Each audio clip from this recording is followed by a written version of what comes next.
Welcome to today's morning's pre-session. Others will join us very shortly. The judges. We have time about 90 minutes, and we have 16 presenters. So that roughly gives us about 8 minutes per presentation. So if you leave time for questions, we will ask you questions. Otherwise, we'll pass on to the next speaker.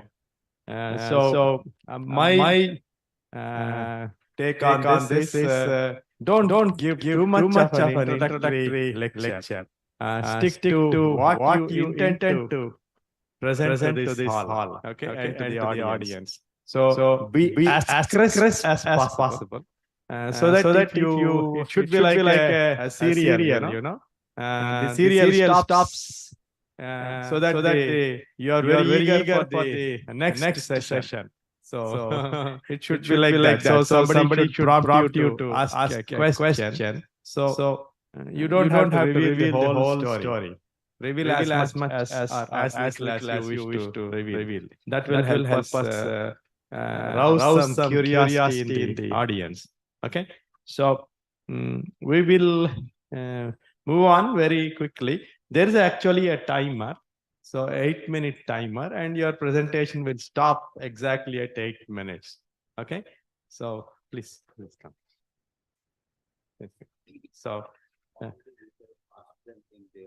okay, yeah. So 5 plus 2 minutes is the correct method. So see if you can be as crisp as possible. Try to use the collar mic and the pointer as much as possible so that you can be very comfortable when you are moving around the podium. Instead of using the podium mic will give you something like a radio salon, that is fade in and fade out short wave transmission. So don't do that. So as you turn your head towards the screen, the voice will fade. So use the collar mic or the hand mic. Okay. Speak very clearly and slowly. Don't try to telescope words and don't try to cram in as much as you want from the textbook. No, that is not at all needed. Okay. Try to be as frugal with your words as possible. Thank you. So let us start with the presenter here is Dr. Real world experience with etizolizumab and bevacizumab in unresectable hepatocellular carcinoma. The presenting author is Dr. Sangeeta.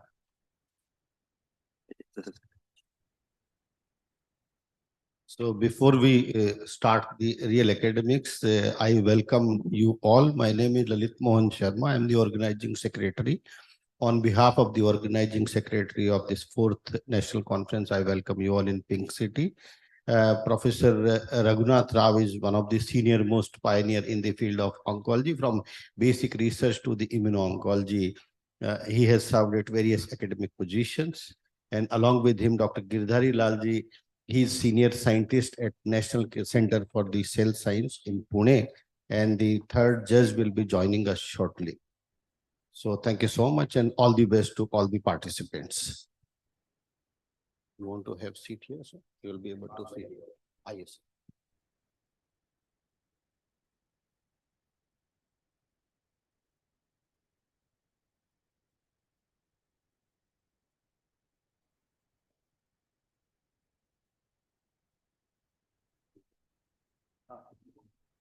Okay, we will start with, I don't know whether Dr. Vineet Talwar is here. No. Dr. Harshita? Good. Can we start with your presentation on immunotherapy as first-line treatment in metastatic non-small cell lung cancer, a single center experience? Please go ahead.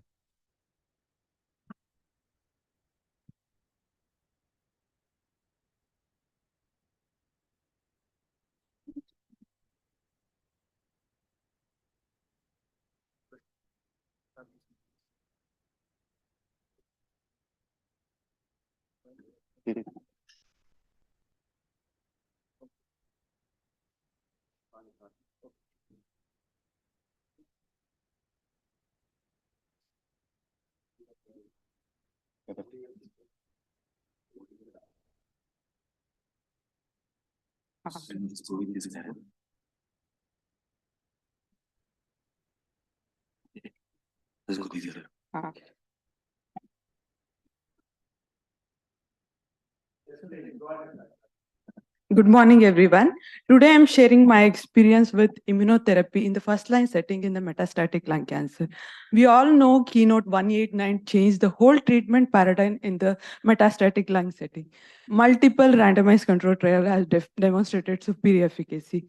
Today, our aim was to evaluate the efficacy of pembrolizumab in combination with chemotherapy as first-line therapy in advanced non-small cell carcinoma without driver mutation. Our endpoints is to see the response, progression-free survival, overall survival, and also the toxicity profile. It is a retrospective study. The patient received treatment between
the two slides.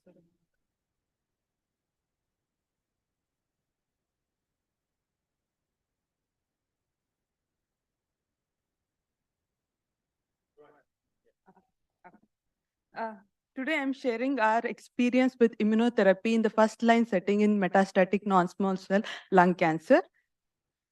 We all know the Keynote 189 changed the whole treatment paradigm in the first line in the metastatic lung cancer. Our aim of the study is to evaluate the efficacy of pembrolizumab in combination with chemotherapy. There is some problem.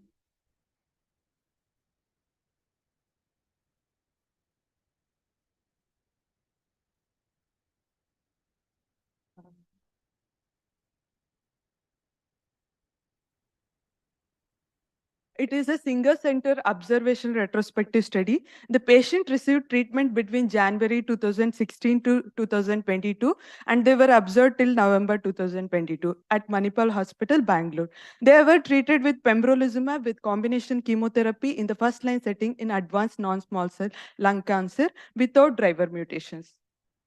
The total number of patients were 32. In that, 28 were males and 4 were females. The median age was 39. 27 were adenocarcinoma and 5 were squamous cell carcinoma. The PDL1 positivity rate was 56% and 44% patients were PDL1 negative. The response of treatment in 18% of the patient had progressive disease and stable disease, whereas 62% of patient had partial response. The overall response rate was 62%. The median PFS was 8 months. 5 patients out of 32 patients have completed 2 years of immunotherapy. We have stopped treatment and they're still having ongoing response.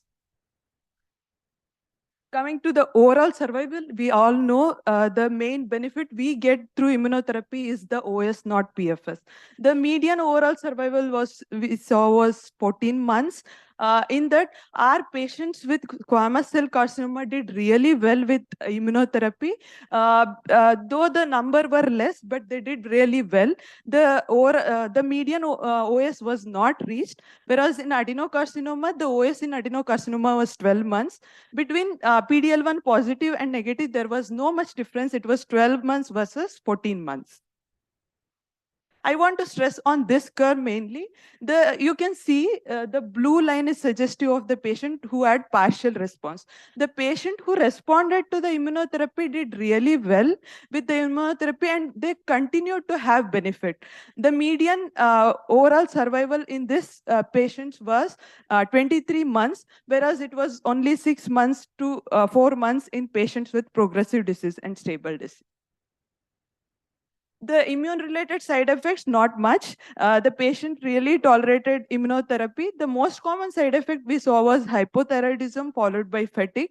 2 patients had grade 3 to 4 side effects, which led to treatment discontinuation. This is the comparison of the international data.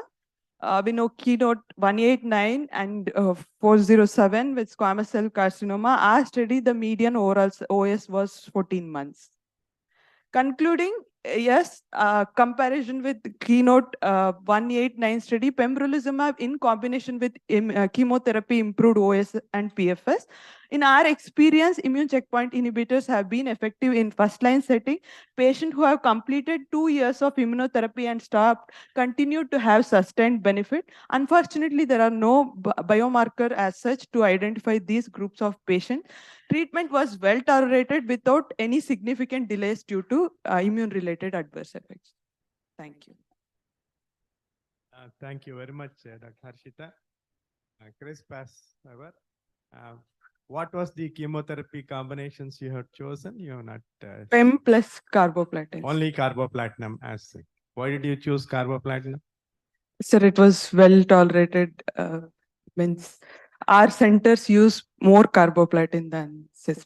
You chose carboplatinum only as the PEM plus carbo, Pacli plus. Okay. Yeah. PEM And in common for squamous Pacli.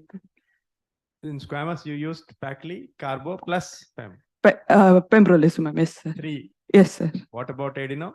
Adeno is PEM plus carbo plus pembrolizumab. Okay. You think if you had used the same chemotherapy, would the results be different?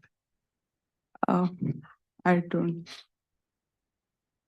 don't think so, sir. You're very right. There would not be any difference whatsoever because PEM plus carboplatinum was actually shown to be non-inferior to Pacli plus carboplatinum in non-small cell lung cancer. It is so the comparison arm was against that. Okay, that's fine. Any questions from the audience for Dr. Harshita?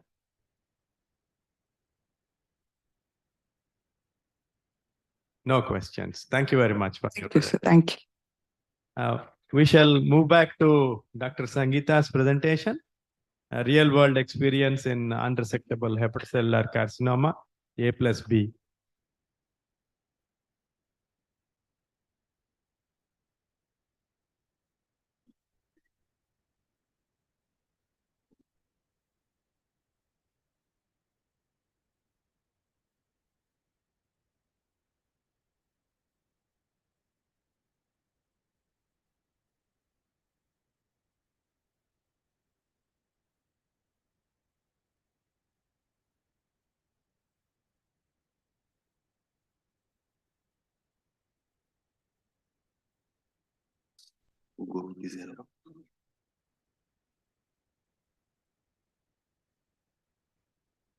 Good morning to everybody, and good morning to all the dignitaries. And I would like to thank you for the event organizers for giving me this opportunity to present this. And my sincere thanks to my teacher Raghunath sir, who has always been an inspiration to us.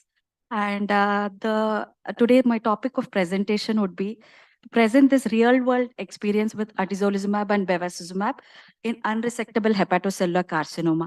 So we all know that this has become the new standard of care in patients with unresectable hepatocellular carcinoma or metastatic hepatocellular carcinoma. But then, yes, I think in Indian data per se, we have really shortage of the real world experience with this, though we have known that it is already an NCCN recommendation of standard of care. So I would like to have a very short presentation. I'm Dr. Sangeeta from Bangalore ESIC Medical College. So as we all know that atezolizumab is a PD-L1 inhibitor and bevacizumab being an angiogenesis blocker, which has been approved as the first line in unresectable HCC. So I would like to present my data, which is very short, but then probably the intent to present is probably it is important for all of us to present, even if it is a single data when it is a new drug, especially in our Indian settings. So this was again a retrospective study. So all the HCC proven patients, either by cytology or by histopathology, who had received at least one dose of atezolizumab 1200 mg and bevacizumab actual dose, though the study was 15 mg for logistic reasons, there was range of 10 to 15 mg per kg, who had received between May 2021 to November 2022 were enrolled in the study. The demographic details, the ECOG state, the AFP levels, the serology, child score, pre-existing chronic liver disease, prior treatment details were all documented. We also documented the adverse events, and the main intent was to see what was the early response and the duration of response. So the total number of patients who met were only 4, and the median age was around 55.5 years. All the three patients had a performance score of 1, and one patient had a performance score of 0. 3 of them had a Child-Pugh score A, and 1 had a Child-Pugh score B7. So chronic alcoholisms were seen in 3 patients, and 2 of them were HBsAg positive, though they were not active. There was no active HBV DNA replication. So 3 patients had developed HCC in the background of chronic liver disease, and 3 had undergone prior TACE therapy. And 2 of our patients had AFP level more than 10,000. So 2 patients had received 1 cycle, and 2 patients had received more than 5 cycles. So I will just show this slide. So this probably would help us in the same thing. These are the same clinical characteristics of all the 4 patients, where I've already described the median age, the PS, the Child-Pugh scoring, the HBsAg, the baseline AFP levels, and the number of cycles received. So in the results, the important thing was looking at the toxicity. For us, 1 patient developed grade 1 hepatitis and grade 1 thrombocytopenia. 3 patients, this was to be noted that 3 patients out of the 4 patients developed hepatoencephalopathy. Actually, 2 of the patients did succumb to the same. And the 2 patients who showed a radiological stable disease at 3 months did not have a change in the size, but then yes, there was a significant reduction in metabolic activity of the lesions, and both had 1 log reduction in the AFP levels. And even among them, 1 patient switched to TKI therapy at 6 months due to esophageal viruses, but the other patient who did have a sustained response has continued even till now and has completed almost 16 cycles and remains to have radiologically stable disease and also with a good performance score. So with this, this was the only patient who has continued till now, 16 cycles. So it's just a radiologically stable disease, but yes, patient is a good PS score and patient is continuing to be in a good health and good quality of life. So with this take home for that, I want to say is that yes, it is a atezolizumab and bevacizumab is one of the therapies that we could offer our patients. But do we know who are the right patients to offer is probably a question that we'll have to address in our setting, considering that, even after only 1 cycle, I had 2 patients who developed hepatic encephalopathy and actually succumbed to the disease. So my query was like, are we right in offering this therapy to everyone, or do we really have to work on any other markers or any other indicators which will tell us who are the right patients? Because considering 1 patient had a really significant response that is maintaining well. So that, thank you, sir. Thank you so much. Thank you, Dr. Sangeeta. Was the toxicity related to Child-Pugh score or to the? So this was not the other thing was that it was not really correlating with the Child-Pugh score. Okay. If you see that all 3 patients of us had Child-Pugh A and the B7, there was 1 patient. Yes, that patient succumbed to the disease. But then really with these 4 patients, we could not able to correlate whether it is only because of the Child-Pugh scoring. That is another thing. Any questions for Dr. Sangeeta? Thank you very much. Thank you. Thank you again, everyone. Thank you. There are two papers from Dr. Vineet Talwar's group from Rajiv Gandhi. Anyone wants to present them? There's a big list of authors. I think most of them are from Far East. That is Javelin Bladder 100 trial. Okay. If not, we shall pass on to the presentation, fifth presentation by Dr. Chinnu Jomi, immunotherapy to the first line setting in recurrent metastatic head and neck squamous cell carcinoma, single center experience.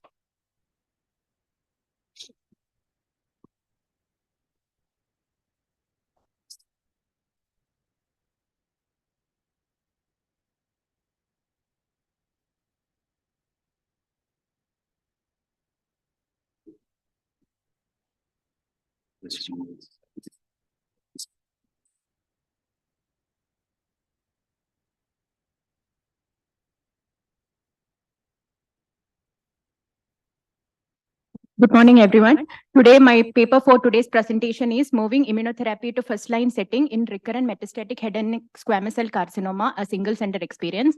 I am Dr. Chinnu Jomi. I am from Manipal Hospital, Bangalore. So as we all know, the recurrent metastatic head and neck cancer have very poor prognosis and limited therapeutic options. Single agent immunotherapy was initially approved in post-platinum setting, and then came the Keynote 048 trial, which showed the increased survival with pembrolizumab plus chemotherapy versus cetuximab plus chemotherapy, showing an overall survival of 13 months versus 10.7 months, leading to the approval of pembro-chemo combination in the first-line setting in June 2019. So ours is a retrospective study which included patients with inoperable or recurrent metastatic head and neck squamous cell carcinoma treated at our center from June 2019 to August 2022. And the patients were treated with first-line pembrolizumab plus combination chemotherapy of platinum and 5-FU. So we had 15 patients included in our study, of which there were 11 males and 4 females. The median age of our population was 57 years, and the majority of our patients included in the study had a primary tumor of oral cavity, and of which 8 had CA tongue, 6 had buccal mucosa, and 1 had CA alveolus, and 1 was from hypopharynx. So we had PD-L1 reports available for 10 patients. So initially, the PD-L1 testing was done by a TPS scoring system. So we had 4 patients with TPS more than 1%, of which 3 were more than 20%. And later, when the CPS scoring system was changed to the TPS system, we had 6 patients with CPS more than 1%, of which 3 was more than 20%. So when the results were analyzed and the best responses were charted according to the RECIST 1.1, we had 3 patients with complete response, 8 patients with partial response, 2 patients with stable disease, and 2 patients with progressive disease. Our objective response rate was 73%, and 2 patients who had complete response had a CPS of more than 20%. Of these 15 patients, 4 patients were converted into surgery, of which 1 patient even had a pathological complete response. So when the Kaplan-Meier plots were plotted, we had a median progression-free survival of 16 months, and a median OS was not reached, but the OS at 1 year was 70.7%. When the toxicities were charted according to CTCAE, we had 5 patients with diarrhea, 3 patients with skin toxicities, and 5 patients with hypothyroidism, 3 patients with skin toxicities, and 1 patient with diarrhea. 1 patient had grade 3 pneumonitis, for which immune checkpoint inhibitors were stopped and never rechallenged. 1 patient had hyperprogression. Other notable side effects were fatigue, asthenia, and electrolyte imbalances. So there were various limitations to our study. One, it was a retrospective study, including a small sample size, and the primary sites were heterogeneous in nature. PD-L1 testing was not done for all the patients, and methodology was inconsistent between TPS and CPS. P16 was not analyzed for our patients, and it was a short follow-up. So when we compared our data with the approved data of Keynote 048, which showed a median overall survival of 13 months versus 10.7 months, we had our medians were not reached. And the overall survival at 1 year for Keynote was 53%, while ours was 70.7%. So our future analysis will be focusing on CPS positivity and responses, different head and neck primary sites and responses, P16 testing and correlation with responses, if any. So the conclusions I would like to draw from our small study is that approval of ICI in first-line treatment of recurrent metastatic head and neck cancer has led to a paradigm shift in the management of these people. Our initial results of ICI plus chemotherapy in first-line setting is almost similar to Keynote 048, but it needs to be studied in a larger cohort of our Indian patient to understand its outcomes better. Thank you. Thank you very much, Dr. Jomi. If you withdraw the immunotherapy, do you fear they will recur? So generally immunotherapy, the responses are in a long duration. So it's just the tail of the curve, which it's the major advantage with the immunotherapy. When do you decide to stop? That's my question. So, so our patients usually they got around up to 8 cycles, and so then say you gave them, you produced CR in some of them. So we do have 2 patients who got CR and we stopped the therapy, and they are okay. How many cycles would you say would be required for? It is variable? It is variable, sir. It is variable. So once you get a CR, will you give them 2 additional cycles like in chemotherapy, 1 additional cycle? So, sir, actually we try to increase the duration between the cycle and then slowly taper it off. Not reduce the dose? No, we have not tried reducing the dose, sir. But increasing the duration is what we have tried.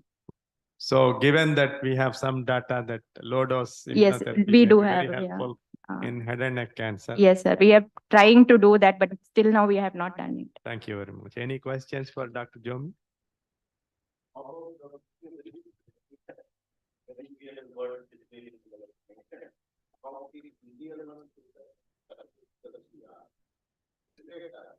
Thank you, sir. So actually PDL1, as I said, initially for the initial patient was tested with TPS. So, and later when the CPS came, we were using it for the later group of patients. So for 3 patients who got complete response, 2 had CPS more than 20%. So that's all the correlation we got. We couldn't get a definite. And the drug was approved or given by the ESIC, or it was purchased by the patients? It was purchased by the patients. Thank you.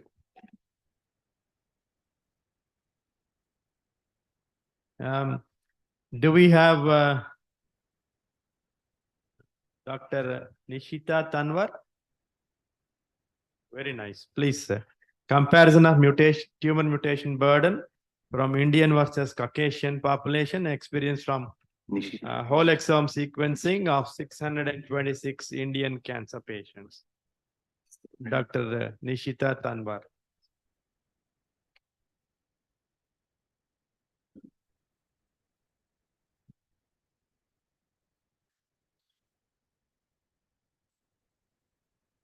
This is the air one.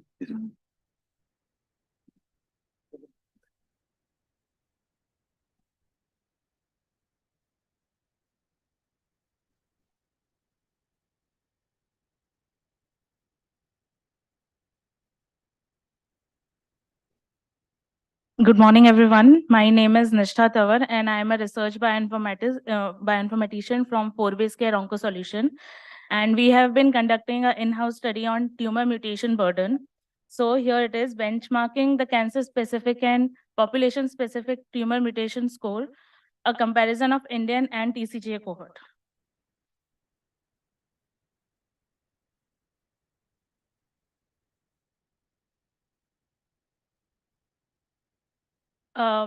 Forbase Care is mostly engaged in development of affordable and accessible precision oncology solution with next generation digital healthcare and advanced genomics for patient care.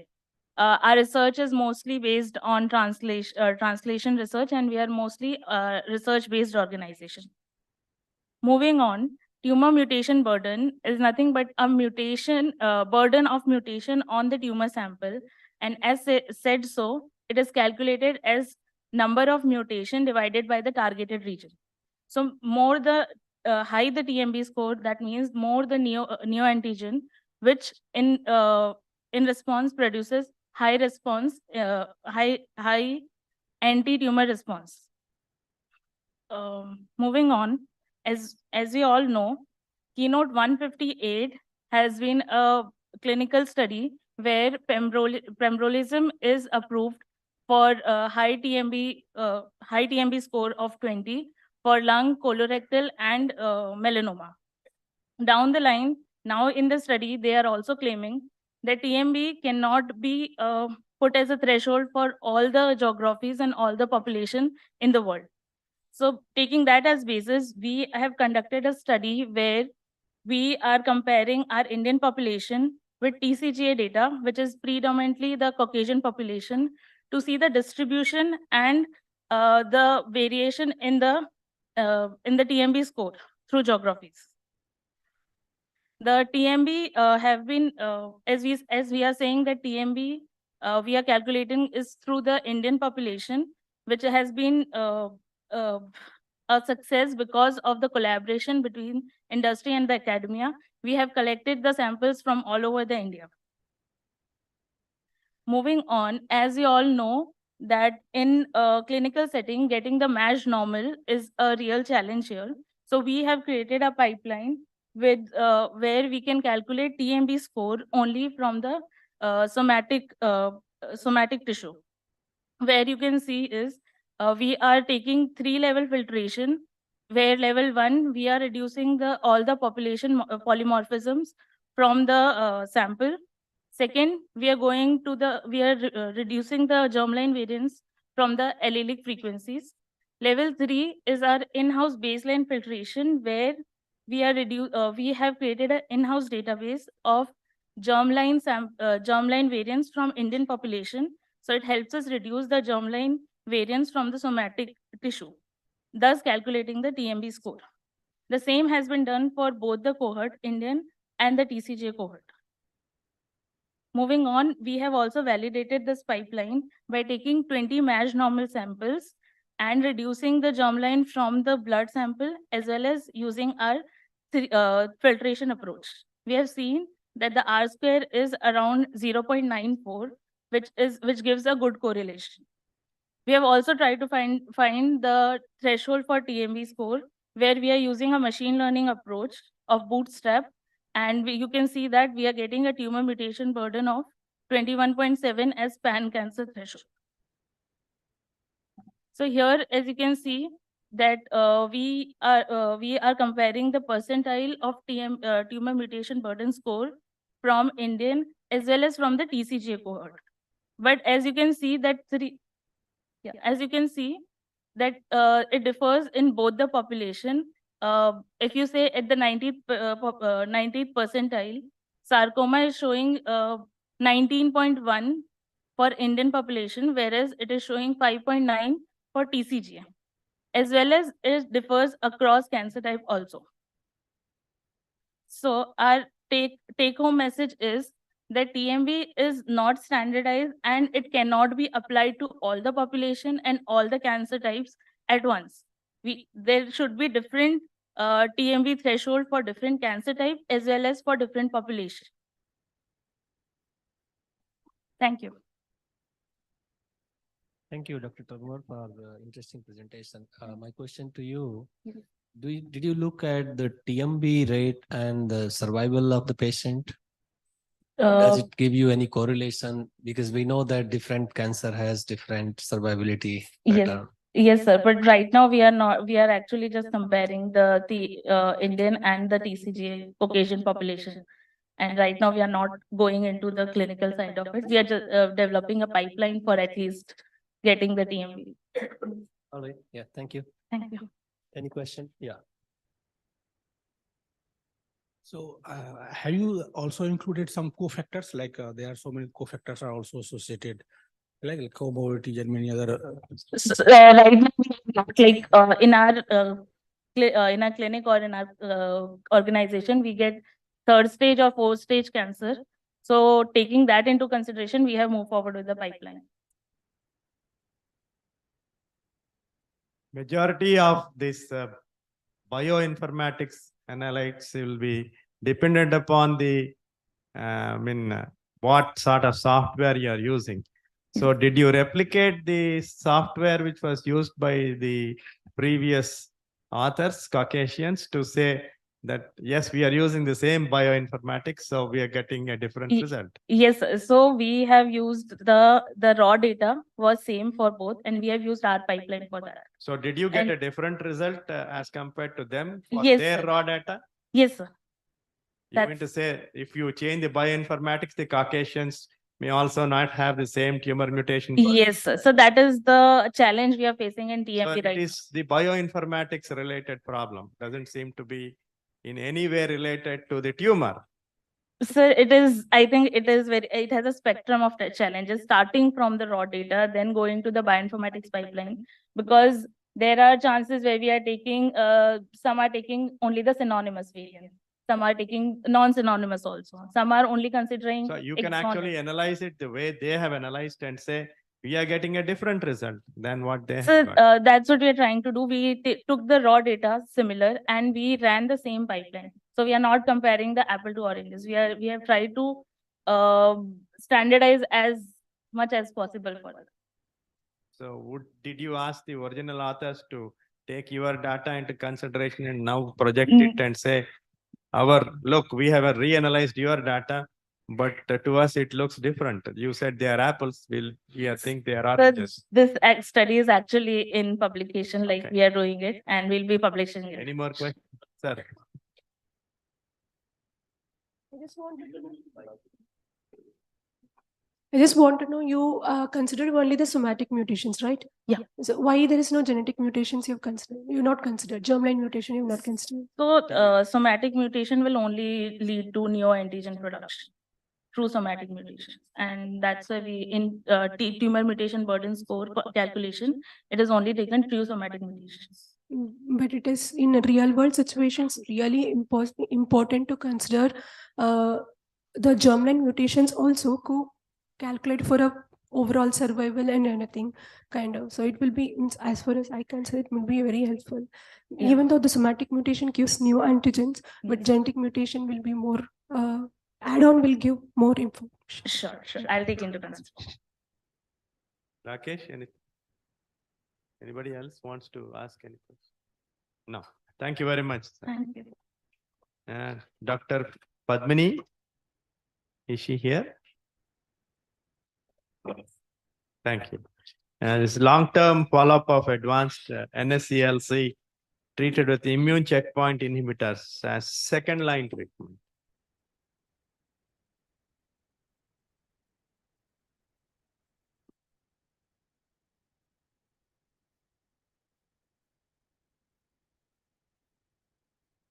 Good morning.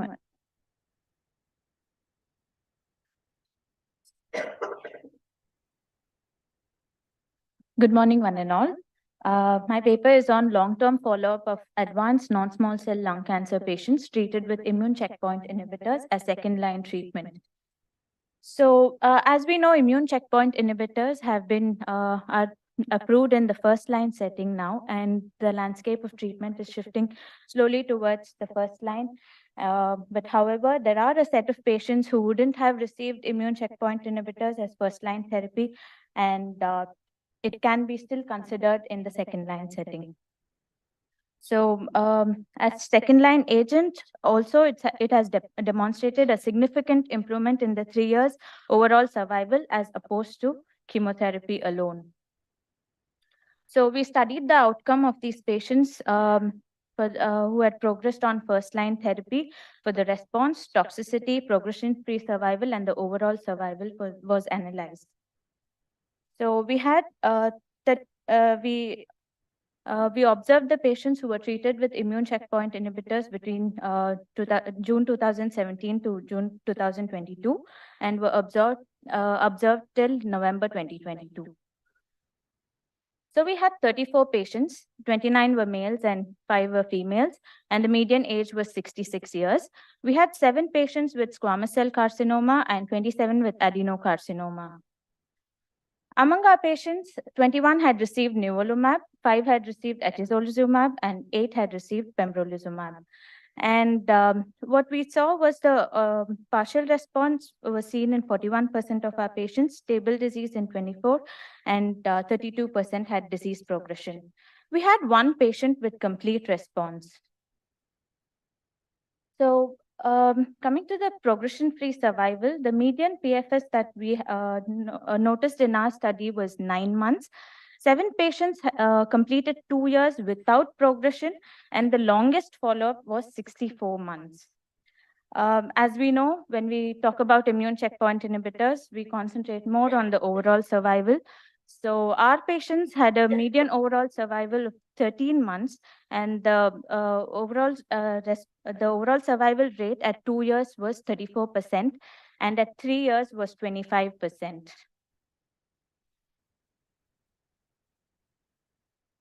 So the immune-related adverse events, 1 patient had grade 3 pneumonitis who needed discontinuation of treatment and was not re-challenged. 10 of our patients had grade 1 or 2 immune-related adverse events, and it was fairly well tolerated, considering many of our patients were advanced age and had advanced disease and were prior treated with chemotherapy. So to compare with the international data, as we know from the Checkmate 057 data, the overall survival is 12.2 months. And from the Keynote data, the median overall survival is 10.5 months. What we noticed in our study was the median overall survival of 13 months. And the patients who responded, they continued to do well even for more than 3 years, and there are few patients who continue to be on follow-up. So to conclude, so immune checkpoint inhibitors have been effective even in the second-line setting, and patients who respond have a sustained benefit with some surviving beyond 3 years. Unfortunately, we do not have a biomarker to identify this subset of patients. And as we know, immune checkpoint inhibitors are fairly well tolerated with minimal side effects. So though it is slowly shifting towards the incorporation of immunotherapy in first line, those who have not received it, it still remains a treatment option. Thank you. Thank you, Dr. Padmi. One quick question.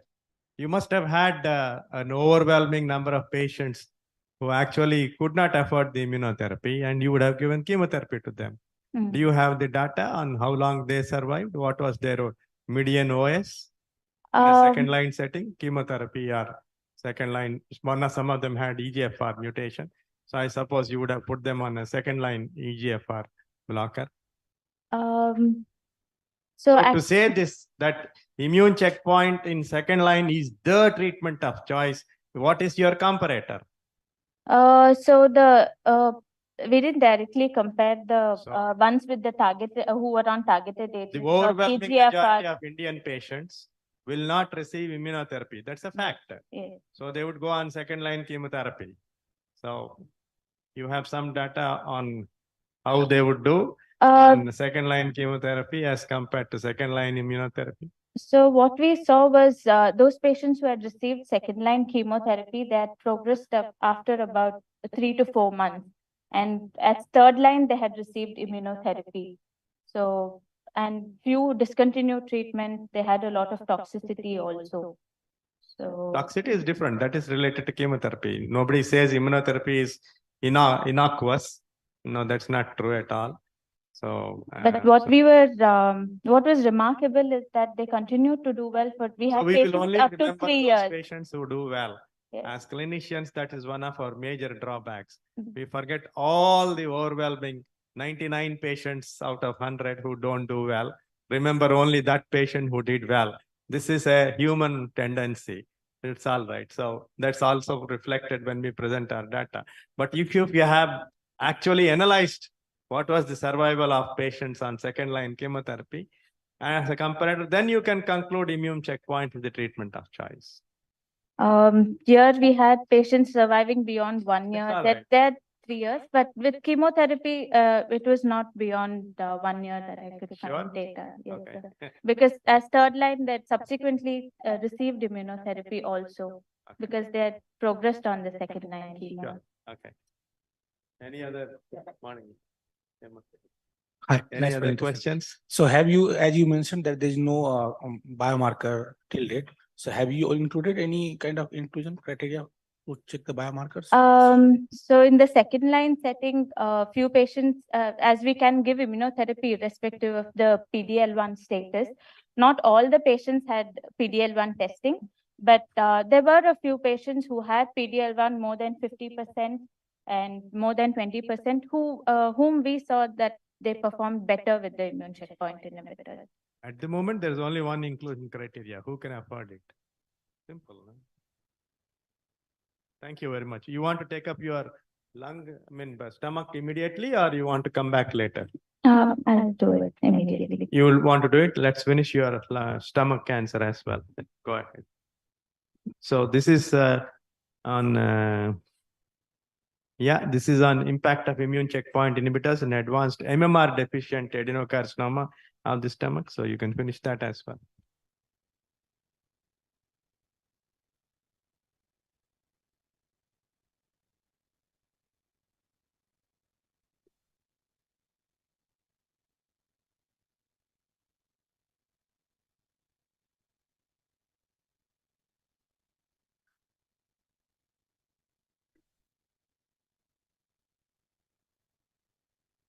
Okay.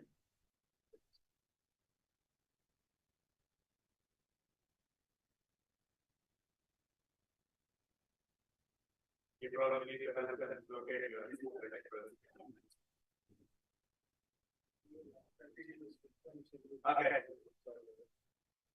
want to come back later?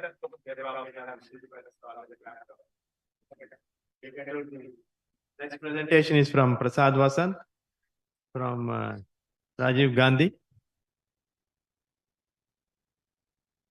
Vasanta Prasad, immunotherapy in metastatic RCC, experience from a tertiary care hospital.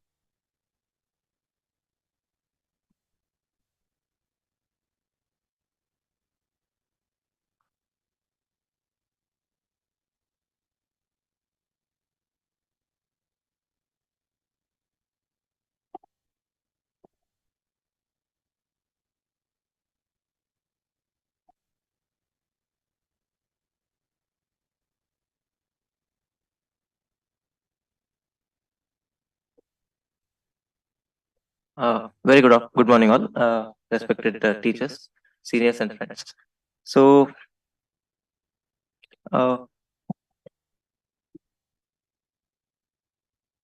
we intended to analyze and look at the challenges and opportunities in management of metastatic RCC, especially with immuno-oncology drugs in a low and middle income country setting. So, as we all know, IO has proven benefits in patients with metastatic RCC. However, to limited resources, especially financial constraints and logistic issues, the use is still limited. So through this retrospective observational study, we hope to get a better understanding of the challenges and opportunities associated with the IO use in low and middle income country setting. So,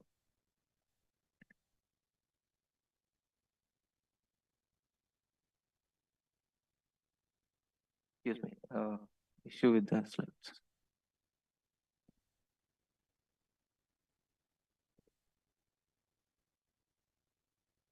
So we analyzed the data of 5 years from December 2017 to December 2022 with the patients of histologically proven metastatic RCC who received immuno-oncology drugs with prior TKI use, and summarize the demographic data, clinical characteristics. Treatment outcomes were measured in the form of median PFS, and adverse events were graded according to the CTCAE version 5.6. We found that out of 650 metastatic RCC patients, only 80 patients could receive the immuno-oncology drugs. So that amounts to around 12%, either in first line or in second line therapy. And median age of patients was around 60 years, ranging from 28 to 72. Majority of the cases were of clear cell RCC, which belong to IMDC intermediate risk. And financial factors and logistic issues were identified as the primary reason for not receiving immunotherapy. So first line, the survival was around median PFS was around 12.3 months, and in second line around 12.1 months. So no fatal adverse events were observed. Common adverse events were of grade 1 or 2, mostly included anorexia, fatigue, and hypothyroidism was also noted in second line nivolumab therapy, and one patient had adrenal insufficiency. So what do we want to conclude with this study? Is in spite of having a proven median PFS benefit, the patients receiving immunotherapy in the first line is very limited. So in this study, it was only around 12%. So we need to address these logistic barriers by increasing the access to these life-saving medications, and increasing the efforts and increasing funding for cancer care, and making policies, making the drug more affordable, and improving logistics, and increasing the access in remote areas. Thank you. Did you notice any difference in clear cell versus non-clear cell histologies response? Or response to a particular pattern of metastatic disease, say lung versus bone versus brain? No, sir, we didn't They're all analyze the that. same.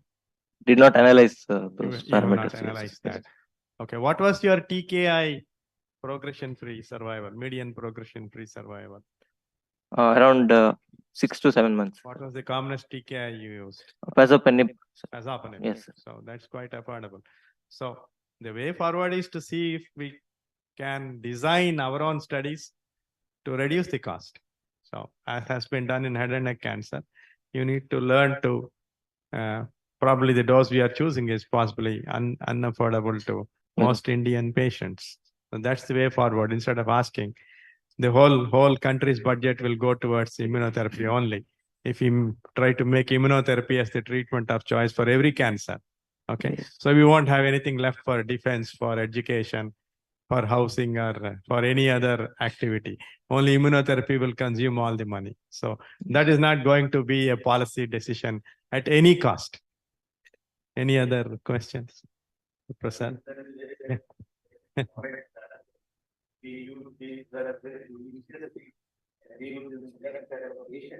And we need to identify certain biomarkers and some clue that this particular patient or subset will be responding to the IO good. And another thing, like you mentioned, that low dose immunotherapy. Yes, I think if you had 630 patients of RCC over 2017 to 2022, that means it's a golden opportunity to work around with smaller doses of immunotherapy, shorter period, longer periods, intervals, and see whether it is as effective as the standard dose. So you would then set the gold standard. That's the way forward. Okay. So we need more studies with weight-based regimens. Yeah, you're right. Yes, you need to tweak and then see what is right for low and middle income countries. What works in high income countries, it is phenomenally expensive even in high income countries. And countries are already complaining that immunotherapy is draining resources for everybody. Okay, it's not true that only low and middle income countries are facing the burden of immunotherapy. No, the cost is very high even in high income countries. Right. Thank you, Prasad. Yeah, please. It was a very relevant discussions. I just thought I will also chip in. So the sir, what he was suggesting was very practical solutions, and I think we should tweak around what has been established. And as such, in the pharmacokinetics, there is enough evidence that these receptors get saturated at a very low dose. So that makes sense that especially in like our setting wherein the patients are not as heavyweight as Western counterparts. So perhaps a lower dose, and also, tweaking around the scheduling. So from Immuno-Oncology Society of India, we have, collected data from more than 1,000 patients. And in those, the median time duration was around 4 months, and with a very, few dosages only. And then with the caveat of being retrospective, the survival is looking comparable to what has been established. So I think there is a lot of sense to do permutation combination which works best for us.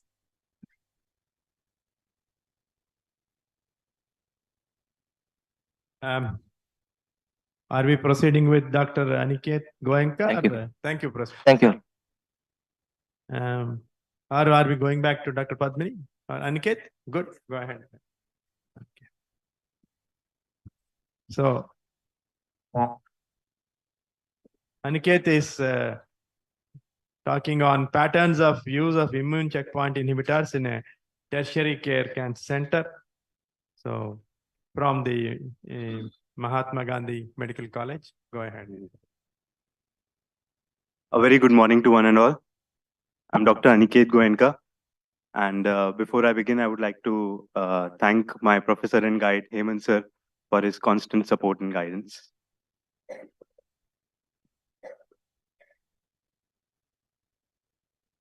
The topic of my study is the patterns of use of, the slide will be coming up.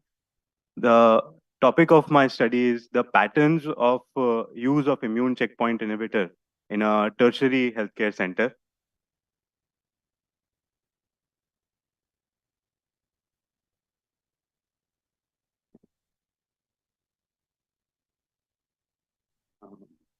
Excuse me, can you please?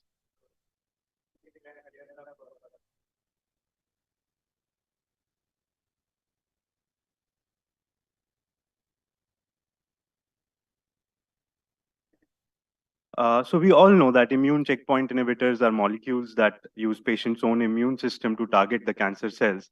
And they have shown exceptional response in melanoma initially, but now they are used, they have been approved in the first line setting in many malignancies.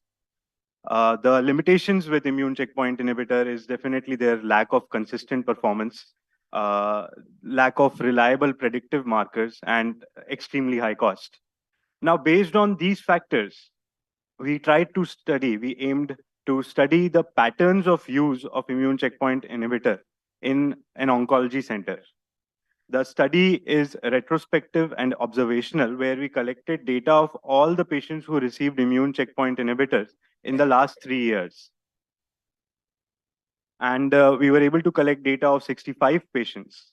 And here we can see that the majority of the patients received pembrolizumab and nivolumab, that is 52% and 37%. These two molecules remain the workhorses of immune checkpoint inhibitor at our center.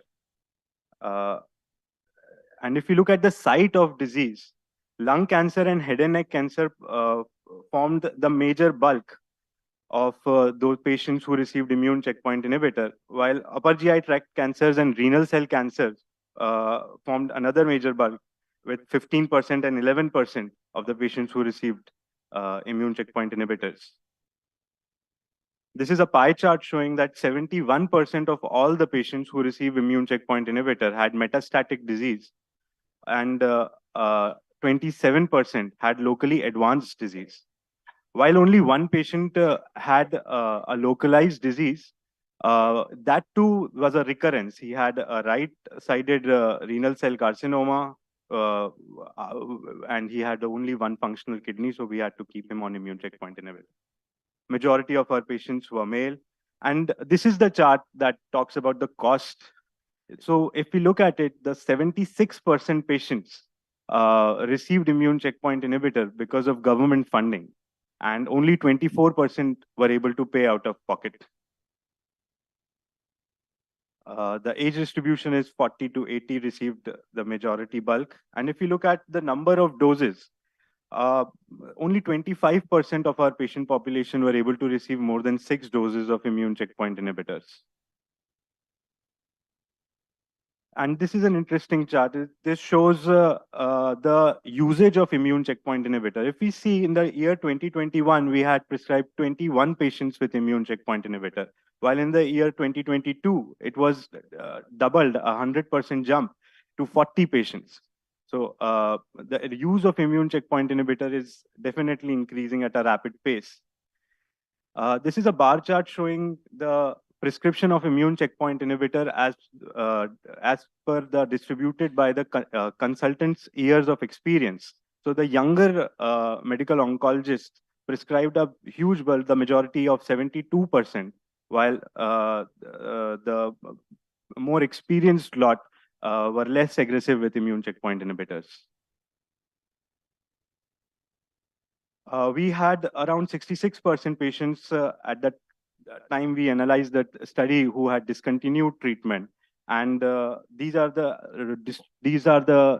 reasons behind their treatment discontinuation. So we look, if we look at that, 54% due to death due to disease, 30% had disease progression, and 5% we had to discontinue treatment because of payment issues. The toxicity profile is quite manageable. Majority had hypothyroidism, and other endocrine abnormality was adrenal insufficiency, and grade 3 colitis was also seen. This is the Kaplan-Meier curve for the whole group, and it showed an estimated median survival duration of 6 months for the overall patients under study, where we had still 50% of the patient, around 50% of the patient were still alive at the time of analysis. Here the upper two Kaplan-Meier curves are for the renal cell carcinoma and the head and neck cancer. The upper green one is for renal cell carcinoma, showing the best response, and the upper GI tract cancer also showing good response, while estimated median survival duration for head and neck cancer was 4 months, and for lung cancer it was 6 months. So in conclusion, we are seeing a rapid rate of increase in the usage of immune checkpoint inhibitors. Nivolumab and pembrolizumab are the most commonly prescribed immune checkpoint inhibitors at our center. And lung, head and neck cancer, renal cell cancer, and upper GI tract cancers are the most common sites for where immune checkpoint inhibitors are being used. It is more commonly being prescribed by younger oncologists, and their prescription is largely dependent on government funding. We are prescribing it in more commonly in metastatic diseases, and the response rate is unpredictable with minimal and manageable toxicities. Thank you. Very good presentation, I must say. I have one small question. Even amongst those who paid, yes, sir. Did you have a problem with complying with the third party, which was screening your patients for eligibility versus patient assistance program? Sir, I'm afraid I'm not able to understand the question. The one plus one program, that is one dose. Patient assistance program. Yes, sir. Technically, yeah, under law, yes, you're sir. not obliged. You are obliged not to reveal any particulars of a patient to a third party. So the data is anonymized, and your data is anonymized. Yes, sir. But when you ask for a patient assistance program, yes, you are sir. providing the previous treatment's case sheet, Yes, sir. along with the dosage and the calculation, height, weight, and every body surface area, everything, and the Yes. duration. Yes, sir. Is that legal or illegal? Sir, because we have been doing that, so I would. You are doing it. Yes, Does sir. it stand in the court of law? I About it? Sir, we have taken all the permissions from the patient, so I think it is legal, but I'm not sure. Permission from the patient. Patient says, I was asked to sign a paper. I don't know the contents of the paper. Because, sir, there's a because the patient gets the assistance with Indian law, yes, direct marketing to a patient is not permitted by the pharmaceutical company. It's not like in the US. You cannot get a test done, even if they go and get a test done, do this test. You're not supposed to do the test. You're not supposed to get a drug like that. Yes, and you are not by law yes, sir. permitted to reveal even to the wife or the spouse, I should say, not the wife or the partner, patient's illness details. So how come you are revealing it to a third party? Sir, what we are usually doing is that we are taking, we are taking patients, we are advising the patient the molecule, and giving them an option because of the financial reasons, and if they can benefit from the patient assistance program, and they Company is consent. benefiting from the patient assistance program, not you or the patient. I agree. They're anonymously collecting the data, Yes. taking your written consent, not the patient's written consent. That will not be valid. So you are voluntarily parting with the data, and your patient has signed that they are voluntarily parting with the data. Yes. Can you allow me to ask one question, sir? Thank you. So, Dr. Aniket, very good presentation and very real life story you have shown. The question about the young versus old or say senior medical oncologist, less than 10 years, more than 10 years. So, do you feel that they are less knowledgeable about the immuno-oncology drug, or they don't read well as compared to younger generation?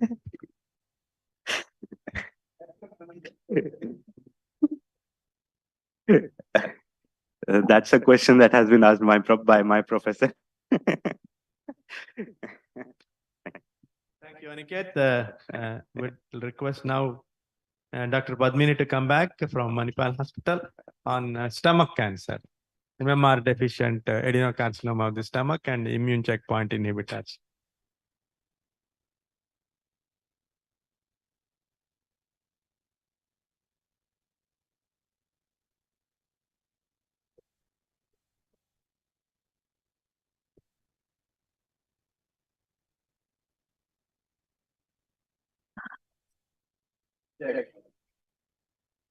No, this was the previous PPT. This is the wrong one. Second presentation.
Good morning, one and all. So my second paper would be on the impact of immune checkpoint inhibitors in MMR deficient or MSI high adenocarcinoma stomach.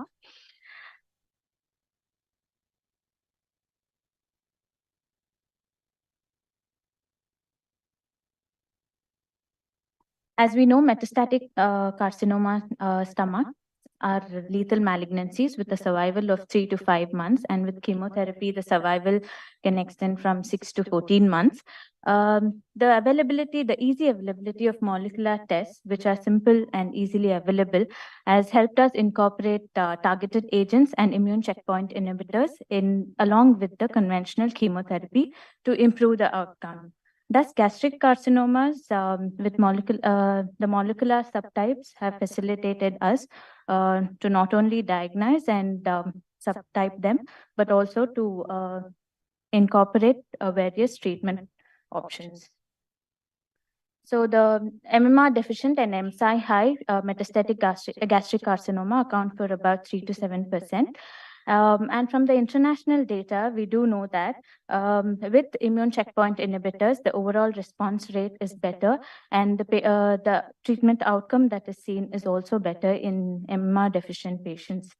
And from the Keynote 158 study, we also know that patients with high tumor mutational burden also can be benefit from immune checkpoint inhibitors.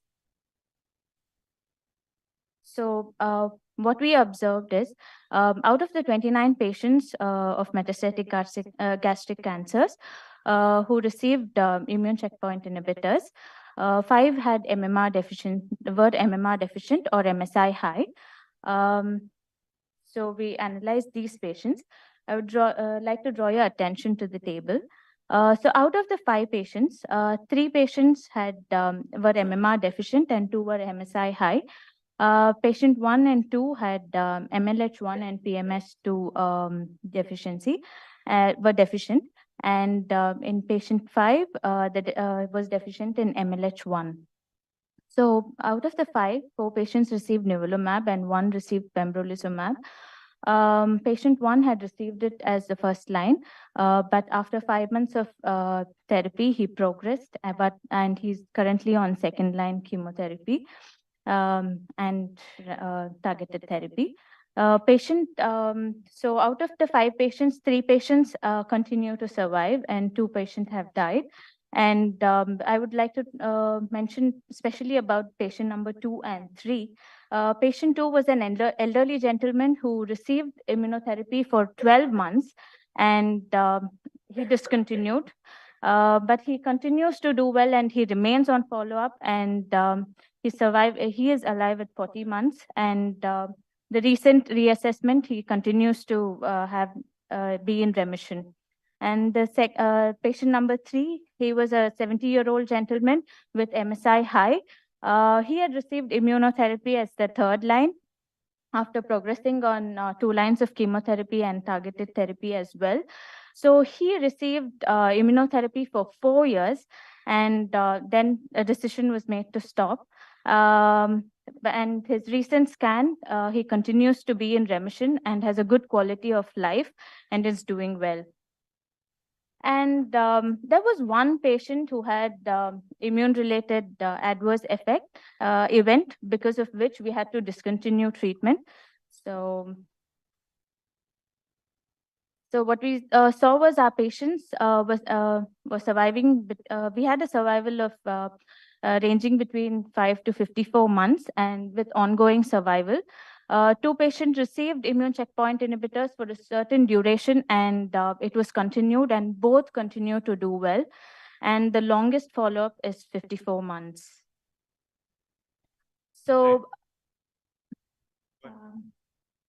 I would like to specially mention about the immune-related adverse event that we had in one of our patients.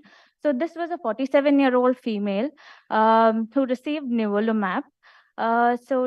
She, after 4 months of treatment, she had severe arthritis, because of which we had to discontinue treatment for a certain duration, and we started her on steroids.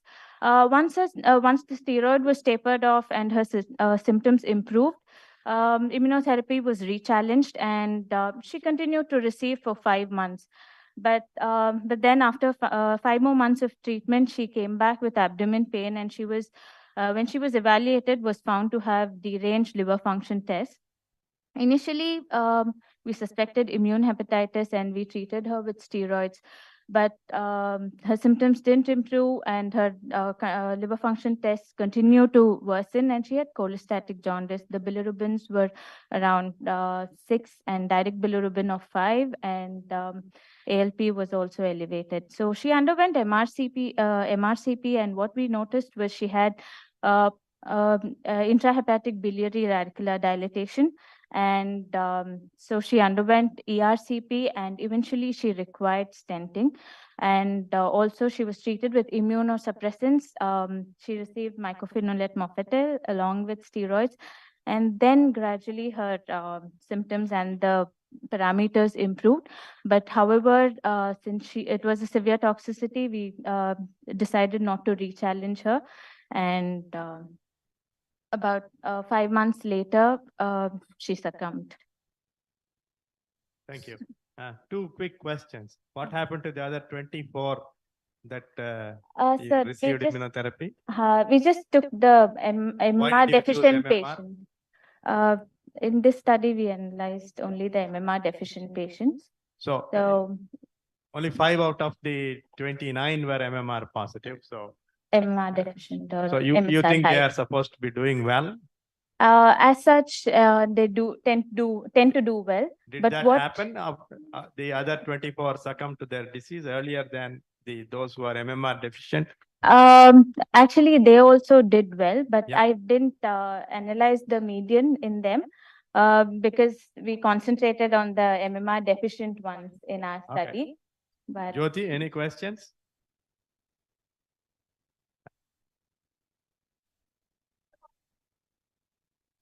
there were patients with Apart from MMR, you haven't tested any other markers, right? so we had MSI high patients and also NGS testing was done. There was one patient who had tumor mutational burden was high, and but he received immunotherapy in the third line setting, and he had advanced disease. So he did well for about 5 months, after which he succumbed. Otherwise, routinely we do test or do all the testing. HER2 testing is done, and the MMR testing is done, and the PDL1 testing also. In out of the 5 patients, the patient one who received immunotherapy in first line, his PDL1 was more than 5%. So we do all the testing. So we just Which of check. these markers, I mean, MMR, MSI, PDL1, among the immune, space, which you find most reliable? So in our center, we do the MMR testing first because it's easily available, it's quick and easily available. And when once we know that the patient is MMR deficient, then we do the PCR testing and the germline testing. And PDL1 also we routinely do. No, So my question is in general also, which of these biomarker is? Basically, you find all of them to be useless. Am I right? no, we do find it useful because we know who will do well with the immune checkpoint Really? inhibitors, and Well, CPS more just than tell 1%, We should be getting going. because the CPS more than 1% and the CPS more than 5%. Specific now for there is a lot of room to improvement. Okay. For room for improvement, the IHC, PDL1 testing, yeah, PDL1 testing. Thank you very much then. We shall then go on to Srija Narayanan, who will present on bacterial ghost cell driven pro-inflammatory schooling of human macrophages as a promising approach to a tumor immunotherapy.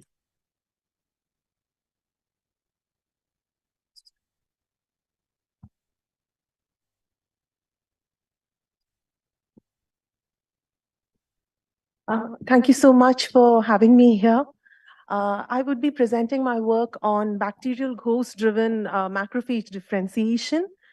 Basically, this is a basic science work. I want to put this work in front of the clinicians so that we can reflect upon how we can find solutions to the current problems related to chemotherapy. We know chemotherapy is a major stake even today in our country as well as around the world.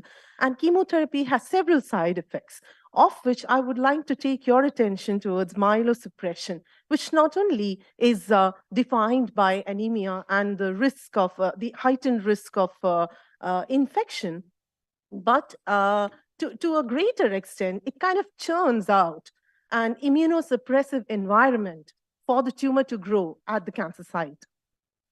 What exactly is the tumor microenvironment then? The tumor microenvironment is a very robust area where there is a lot of infiltration of the immune cells, of which macrophages are the ones that mostly come and encounter the system there, majorly because they're scavengers.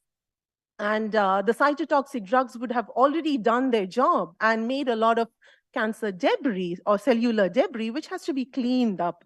So macrophages take up the job of scavenging the tumor microenvironment. Now, the problem with chemotherapeutic drugs is that they have, like I was telling you, they kind of prepare an immunosuppressive environment. So here, I want to bring in your attention towards the local immunosuppressive cytokine cues that are prepared by such cytotoxic drugs, which actually tells or educates the macrophages, the incoming macrophages, or the so-called naive macrophages, to kind of behave like pro-tumorigenic entities than become the anti-tumorigenic M1 type.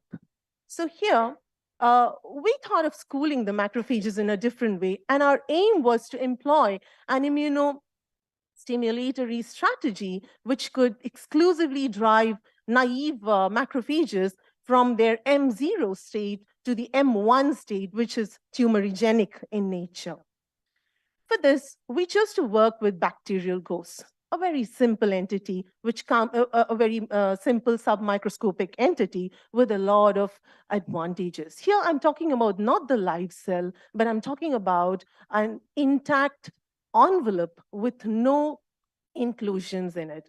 The advantage is basically, like we have been hearing a lot of our colleagues and delegates here speaking about how costly immunotherapy can be. And one of our speakers also mentioned about the percentage, the feeble percentage of patients that can afford to have immunotherapy. So here is one technology that can be taken up by the industry in order to prepare something in a very cost-effective manner. Now, if you ask me, why specifically have we chosen the bacterial ghosts here in this current work, is basically because macrophage is a very, is a cell that has got so many receptors for ligands that are already available in bacterial ghosts.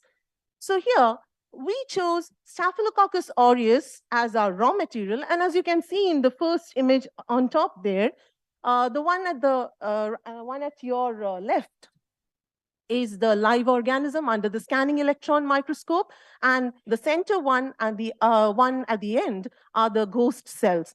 They do not have any cytoplasmic or nuclear inclusions within them. They've got a very nice transmembranous pore that can be seen at the end of the slide over there. And what we did is, after we obtained these entities, we took them and plated them on agar plates. This was majorly done in order to identify if they could grow back. We didn't want something that grows back, because generally with live organism or live vaccines or heat-killed vaccines, what we do is we do this kind of deactivation process after the preparation. So here you don't need to do that, because we have not been able to obtain any grow back from them. We also checked the unavailability of the genetic material, which is kind of threatful if you want to put them into the body. And we have actually run the DNA isolated from live organism as well as the ghost cells. And this was done using electrophoresis. For the biological assessments, we used PMA or FOBOL, differentiated macrophages, which is actually a good system for such studies. And firstly, we tried to look at the RT-PCR data on how the markers CD86 and CD206 were expressed. So let me just tell you, CD86 is a biomarker for the M1 type tumorigenic macrophage, while CD206 is the M2 type marker, which is actually a pro-tumorigenic macrophage. So here, if you look at the results, the mRNA expression obtained from RT-PCR, you see that the CD86, which is specifically for M1, has shown us several folds of increase when compared to, and it's actually significantly higher when compared to the mRNA expression of CD206. And this was substantiated by the protein expression of the M1 specific cytokines, which were TNF alpha, IL-6, and IL-1 beta. We were more interested to know if IL-12 and interferon gamma could also be induced by the system, because generally they bring about a crosstalk between the macrophages and the natural killer cells, which is in a way very good for immunotherapy to occur at the tumor site. So here we found that though IL-12 was being produced after about 24 hours of treatment with the ghost cells, we were not able to get any IFN gamma. Well, that could be because the cells, the PMA-derived cells, have already differentiated way along away from their monocytic origins. The monocytic origins are generally known to be, producers of IFN gamma in general.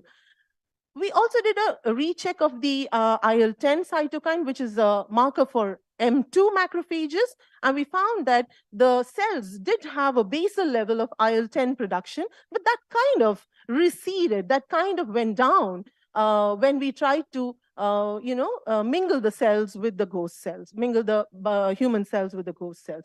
So in conclusion, we've prepared a formulation, we have actually formulated a method to purify bacterial ghosts from a gram-positive bacteria, which is Staphylococcus aureus. This is a very cheap technology that we are putting forth. And the work that I have presented to you is the first line work that we've been doing in the lab recently, where we have tried to school the macrophages, the naive macrophages, to behave like M1 antitumorous entities. And this is what we understand from the present study, and the yellow and the green, the red arrows are the ones that are under exploration. Thank you so much for your patient listening.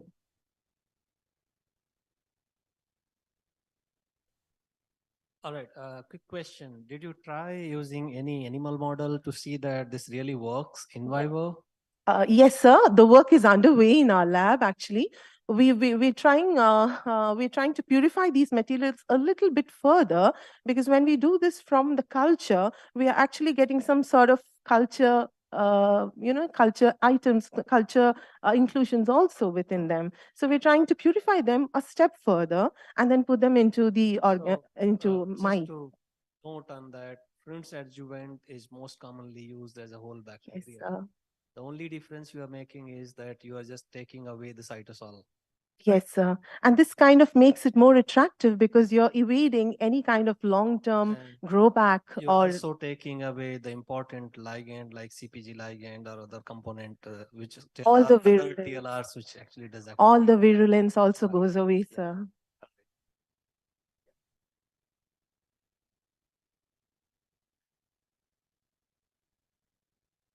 So have you tried actually looking whether, like as he said, gram-negative bacteria, because you have taken gram-positive where there could be the, the cell wall matters. And the second thing I want to know whether you have looked at, because M1, M2 you're talking about, after removing the ghost, I mean, whether the continuous culture required, and after removing, whether there's a reversal, first thing. Okay, ma'am. And, Are you done, ma'am? yeah, you can answer. Yeah. Thank you for the questions, ma'am. Actually, I'll answer the second one first because, like you said, you were talking about the ghosts. Like your question was, the second question was on how the ghosts can be retrieved and then looked at, right? Reversal of the phenomena. Yeah, we are actually designing an experiment to do that, because there was a question in another conference when I went. I had a similar question as this, and what we tried to do is we've done this experiment all for 24 hours only.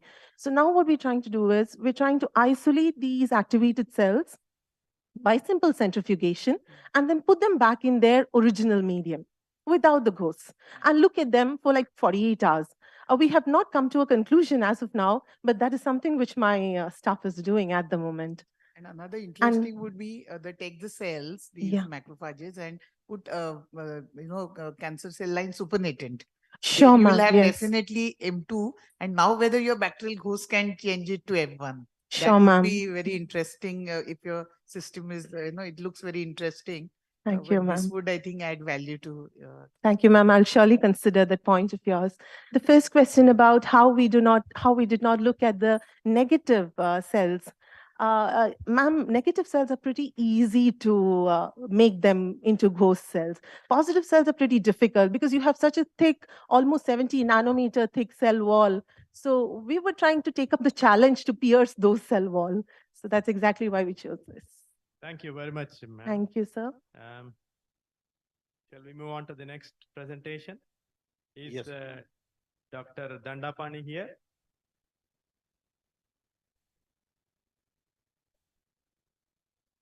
Okay. Kindly limit the presentation to 5 minutes, please. We are already encroaching on to the next session.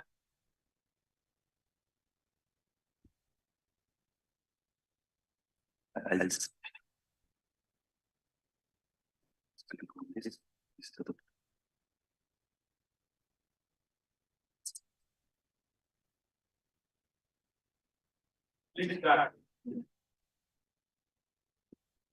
So this is a basic research. Here we created a 3D breast cancer tumor model, which can mimic the hot and cold breast cancer. So as we all know, breast cancer is majorly categorized into 4 different subtypes, luminal A, luminal B, as well as TNBC, HER2. The major difference will be hormonal positive for luminal category and hormonal negative for the TNBC and HER2 category, as well as the tumor infiltration, so immune infiltration. Immune cell infiltration is more in the hot tumor, that is TNBC and HER2, and in the luminal A and luminal B, the immune infiltration will be lesser.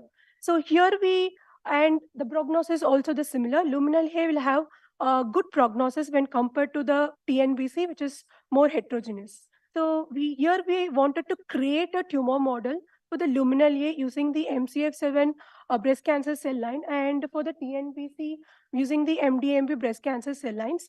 So this is created using a liquid overlay technique. Then we wanted to check the drug resistance for the spheroid models. So we used doxorubicin, which is ideally used in breast cancer treatment, and we saw the IC50 concentration seems to be increased in the spheroids and as well as in the MDMB. But we wanted to check what causes this drug resistant. We saw the OCT34, which is a pluripotent stem cell marker. We saw that in the 3D spheroids, it seems to be increased, but upon dox treatment, particularly in the MCF7, it seems to be decreased. And the case of that's what in the case of MDMB, it seems to be increased in the 3D model, but after drug treatment, it even decreased, but it's not completely gone, it's still there. So this might indicate that the chemo-resistant or the metastatic behavior of the MDMB. Next, we wanted to check the immune modulators, PDL1, IDO1, and TGF-beta. So here we saw 2D as well as 3D culture we considered in the presence of dox. We saw that for the MCF7 2D, none of the markers seems to be expressed, PDL1, IDO1, and TGF-beta.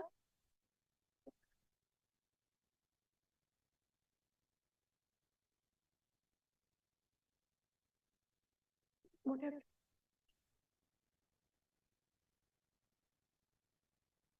Can it be a slide issue?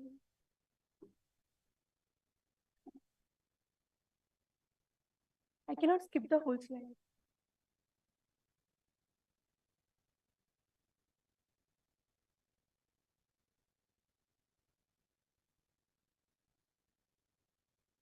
Okay, I can tell that.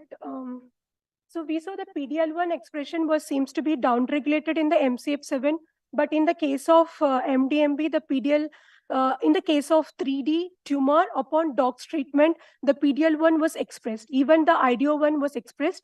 IDO1 is the tryptophan indole amino 2,3-dioxygenase, which involved in the tryptophan metabolism, which causes the conversion of tryptophan to kynurenine. This causes the immune suppression. And TGF-beta, we also know this causes immune suppression as well as the metastatic behavior. So in the 3D model of MCF7, PDL1 and IDO1 upregulated, but the TGF-beta was not upregulated. But in the case of MDMB, the PDL1 2D, in the case of MDMB 2D model, the PDL1 was upregulated, but there is no IDO1 and TGF-beta. But in the case of 3D condition, PDL1 was downregulated, which is very unique because MDMB are known to express more of PDL1. And IDO1 was highly upregulated as well as TGF-beta is also upregulated. This imparting a immune suppression as well as metastatic behavior in MDMB. Next, we checked the co-culture behavior.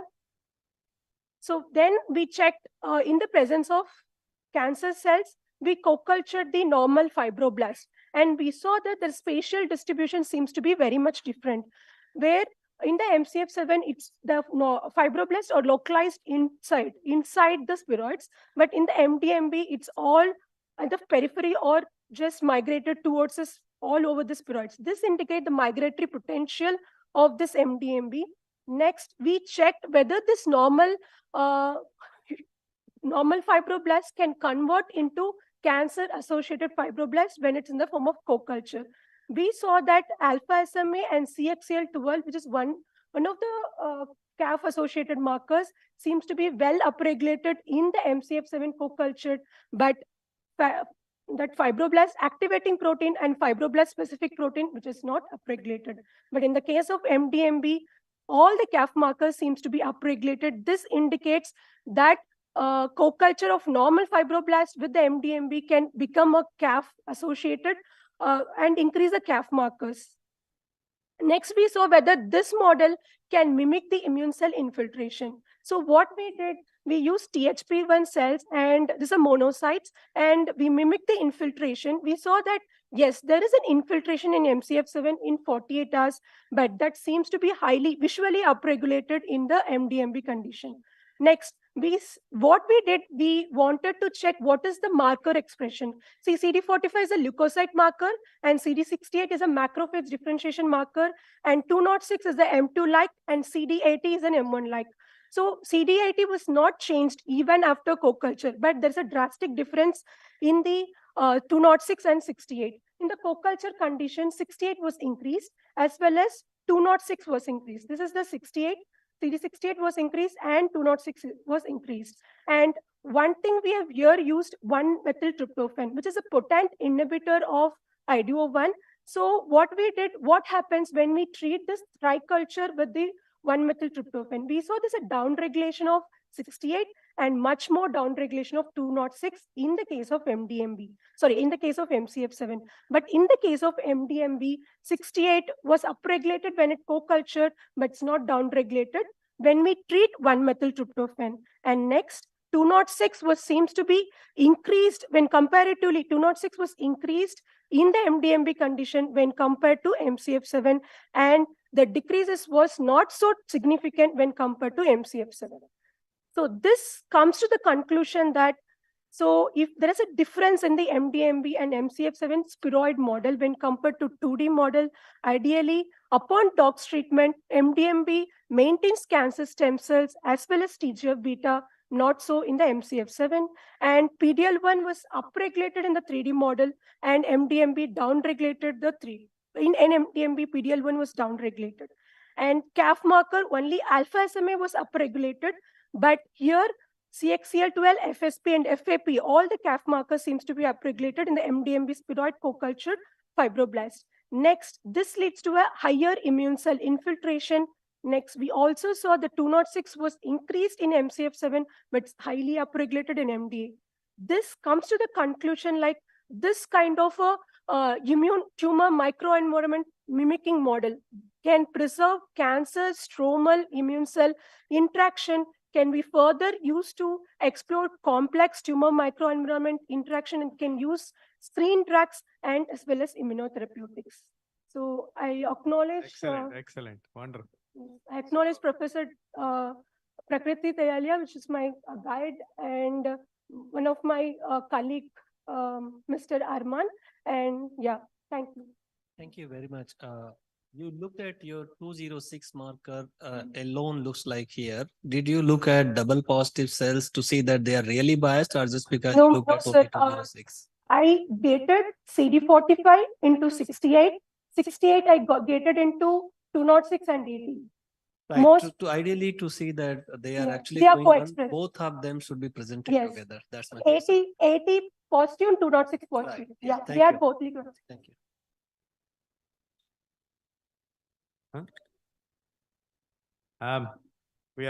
Thank you very much, ma'am. We are really running short of time. So are the other speakers available? All of them? Yeah, Dr. Surjit is available.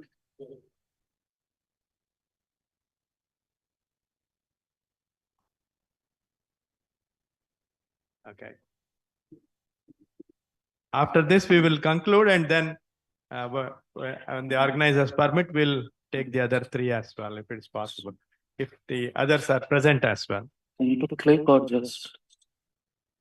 Please go ahead, sir.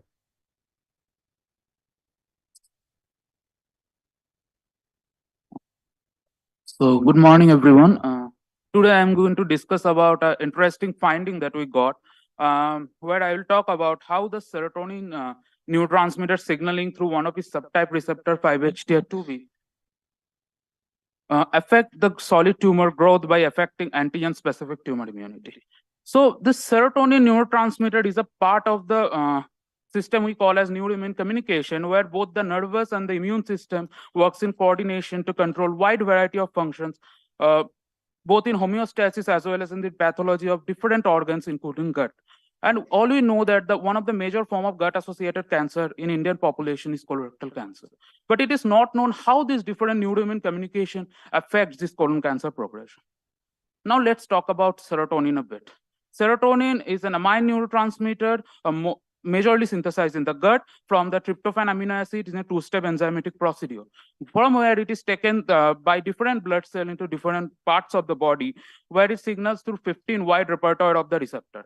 And 5-HT2B is one of them. And it is known that this signaling through HT2B perform many functions in the gut. In case of cancer, it is known as it promotes proliferation of cancer cell in vitro conditions, as well as affect the functions of the DCs and the macrophages in vitro conditions. But it is not known that how this signaling affects colon cancer progression. So to understand that, what we did, we took human colon cancer tissues and stained them for HT2B, which is marked here in green. You can clearly see that this is highly upregulated in colon tumor tissues as compared to control colon. And its upregulation is also negatively correlates with the colorectal patient cancer patient survival.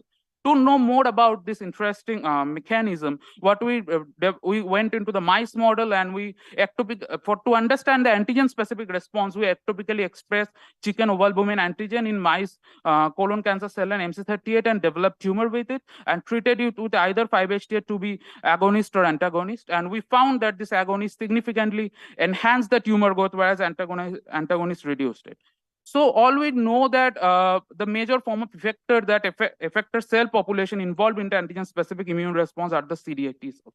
So CD8 T cells perform their cytotoxicity through releasing perforin or granzymes in the vicinity. So we looked the expression of these molecules in these cells and found that this antagonist significantly enhanced the granzyme B expression on the IFN gamma positive CD8 T cells, antigen-specific CD8 T cells. So apart from the CD8 T cells, there are other effector populations like NK cells that perform their functions.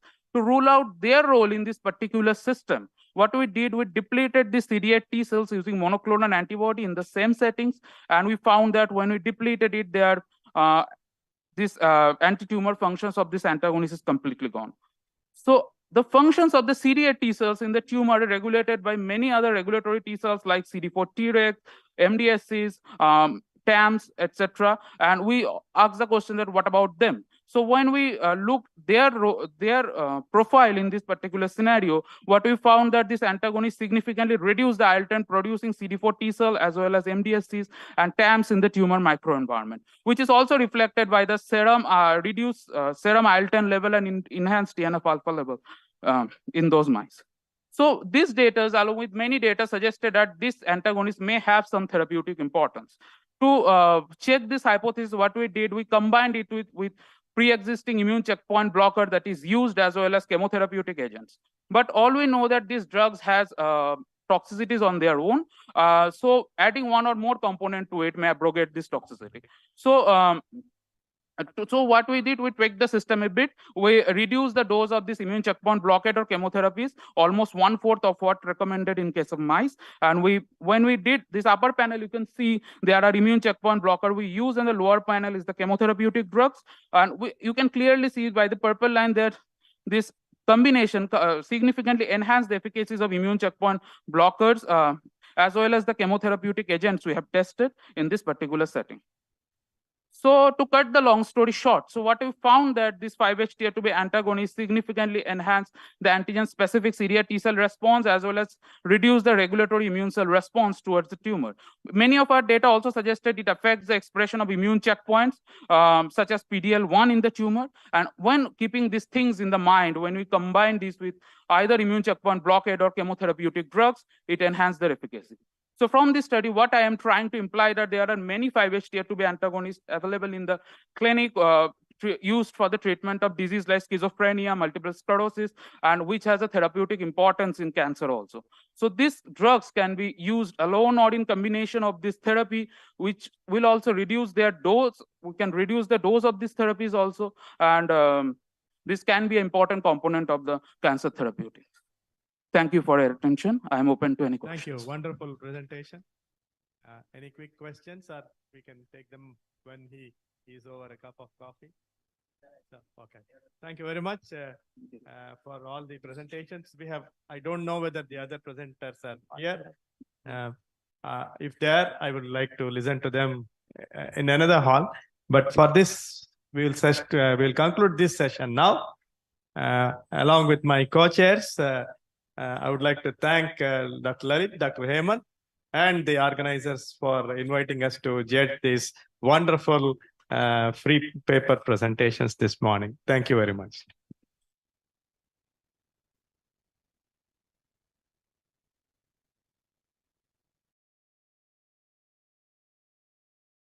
Organizing committee, I thank the esteemed judges, Professor Raghu, Dr. Girdhari Lalji, Professor R.P. Baral sir. Thank you so much for taking the scientific sessions in a very, very great mode. And the remaining sessions will be in a separate hall, will be informed to you shortly. And with this, we start today's academics, and we'll start the main session now. And to address all of us, may I request Professor Dr. Hemant Malhotra, sir, who is the organizing chairman, and he is the professor and head of the department and director of oncology in this Mahatma Gandhi Medical College Hospital.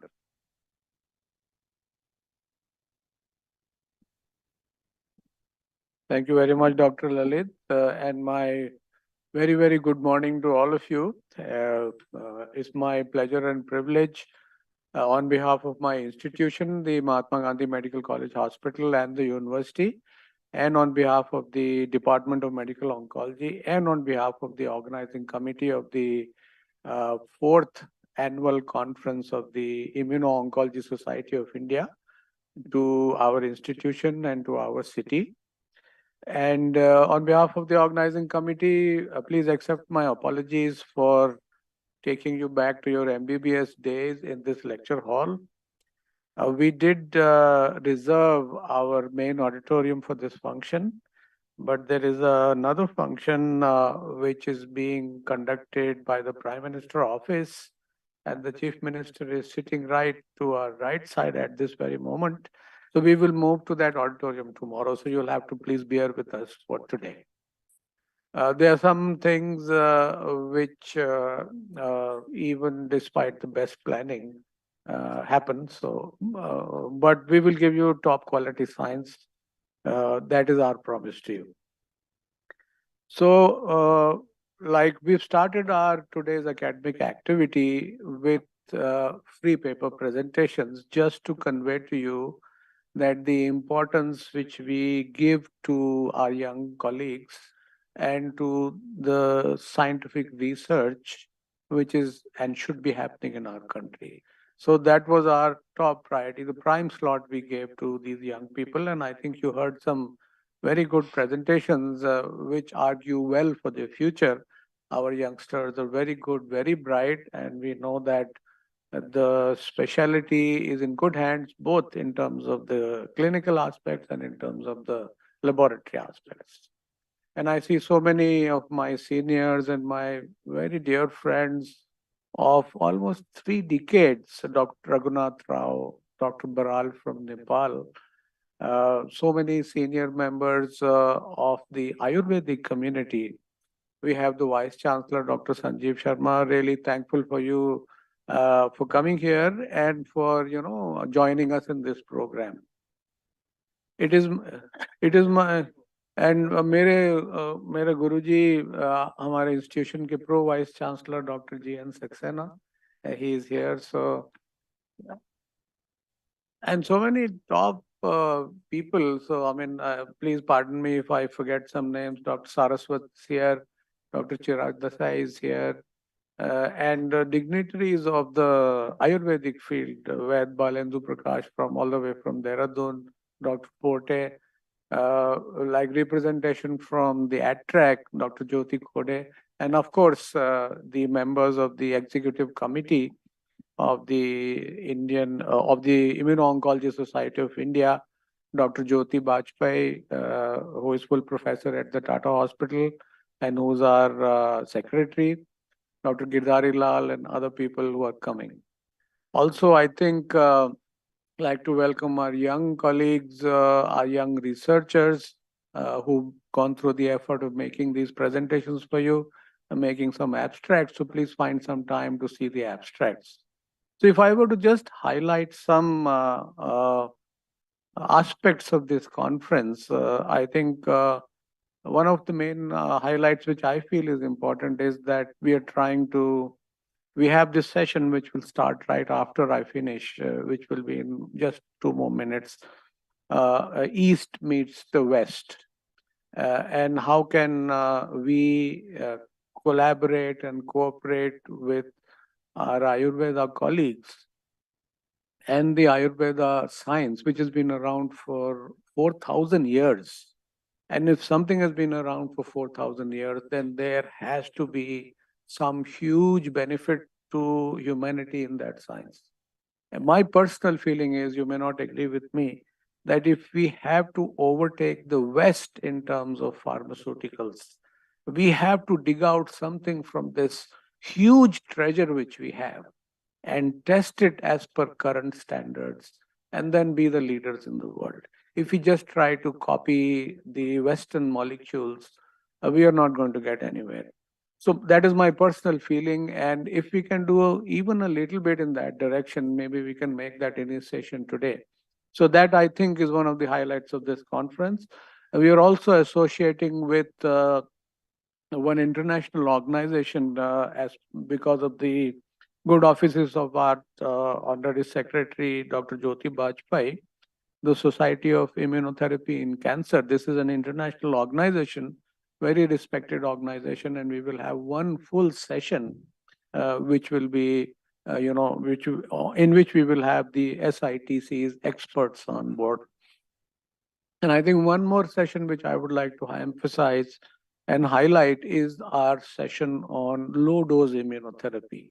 All of us are aware that we have this huge issue of costs with the checkpoint inhibitors, as has been very aptly brought out by our senior most oncologist, Dr. Raghu, that almost only 5% of the eligible patients, 5 to 10%, are able to take these molecules.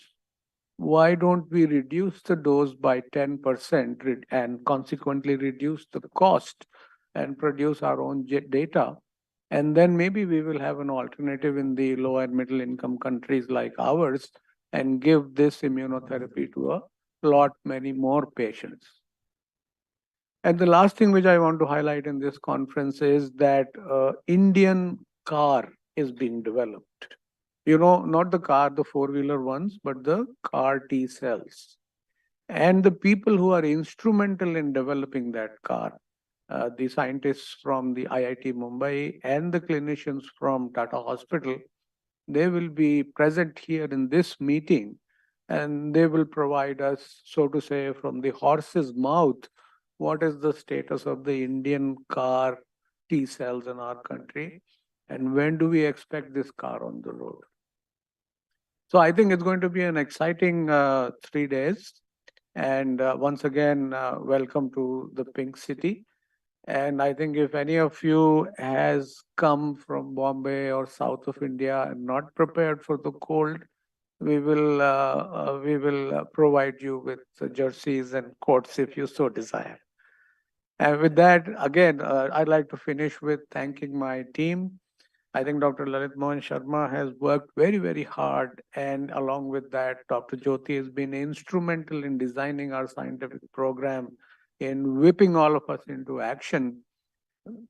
Dr. Ajay Yadav and all the support team, the team of Mice Ideas, we've been yelling and screaming at them, but they have managed to string together a good scientific program.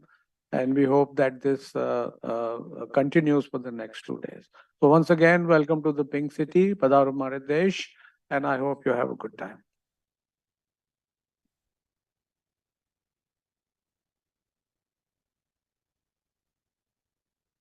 So with this welcome note, we start the first session.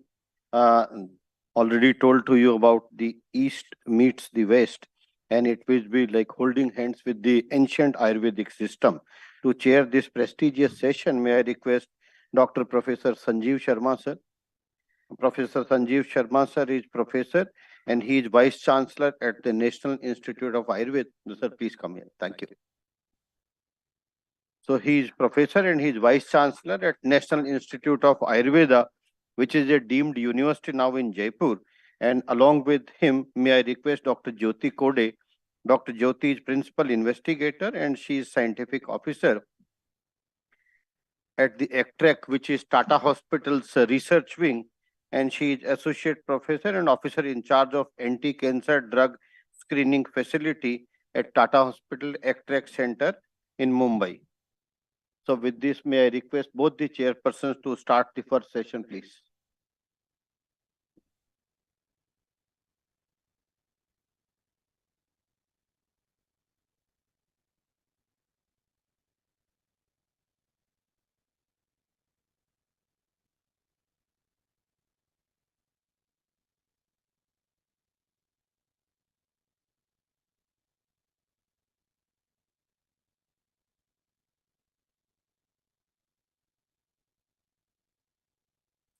So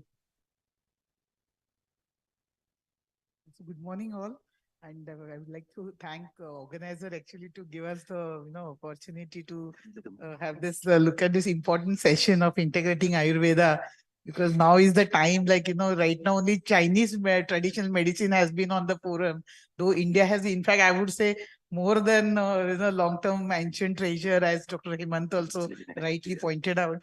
So now we should, I think, Immuno-Oncology Society of India is a very prestigious, I would say, and it must include, and here onwards, I would like to thank Dr. Jyoti Bajpayee and Dr. Hemant and Dr. Lalit Sharma for incorporating this session, very important session. So we'll first start with Dr.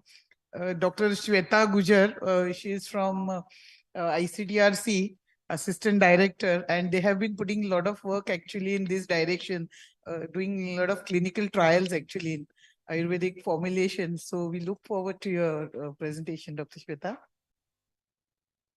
Thank you for the kind words, madam. And good morning, everybody.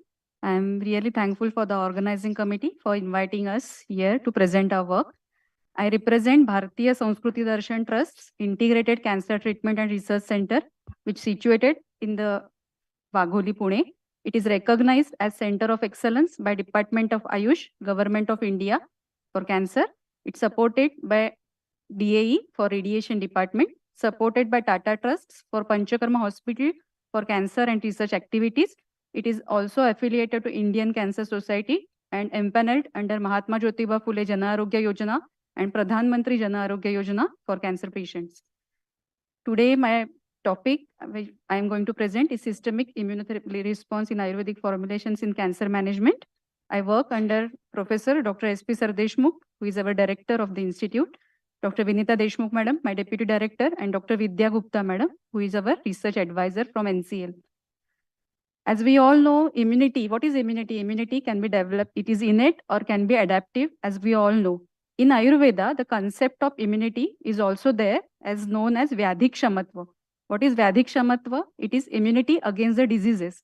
So Vyadhik Shamatva can be differentiated into two parts. The one which attenuate after the manifestation of the disease, and the second Vyadhik Shamatva, which is second type of Vyadhik Shamatva, is to prevent the manifestation of the disease. It may correlated to the concept of immunity in us. So the immunity can be achieved after disease manifestation and before that also.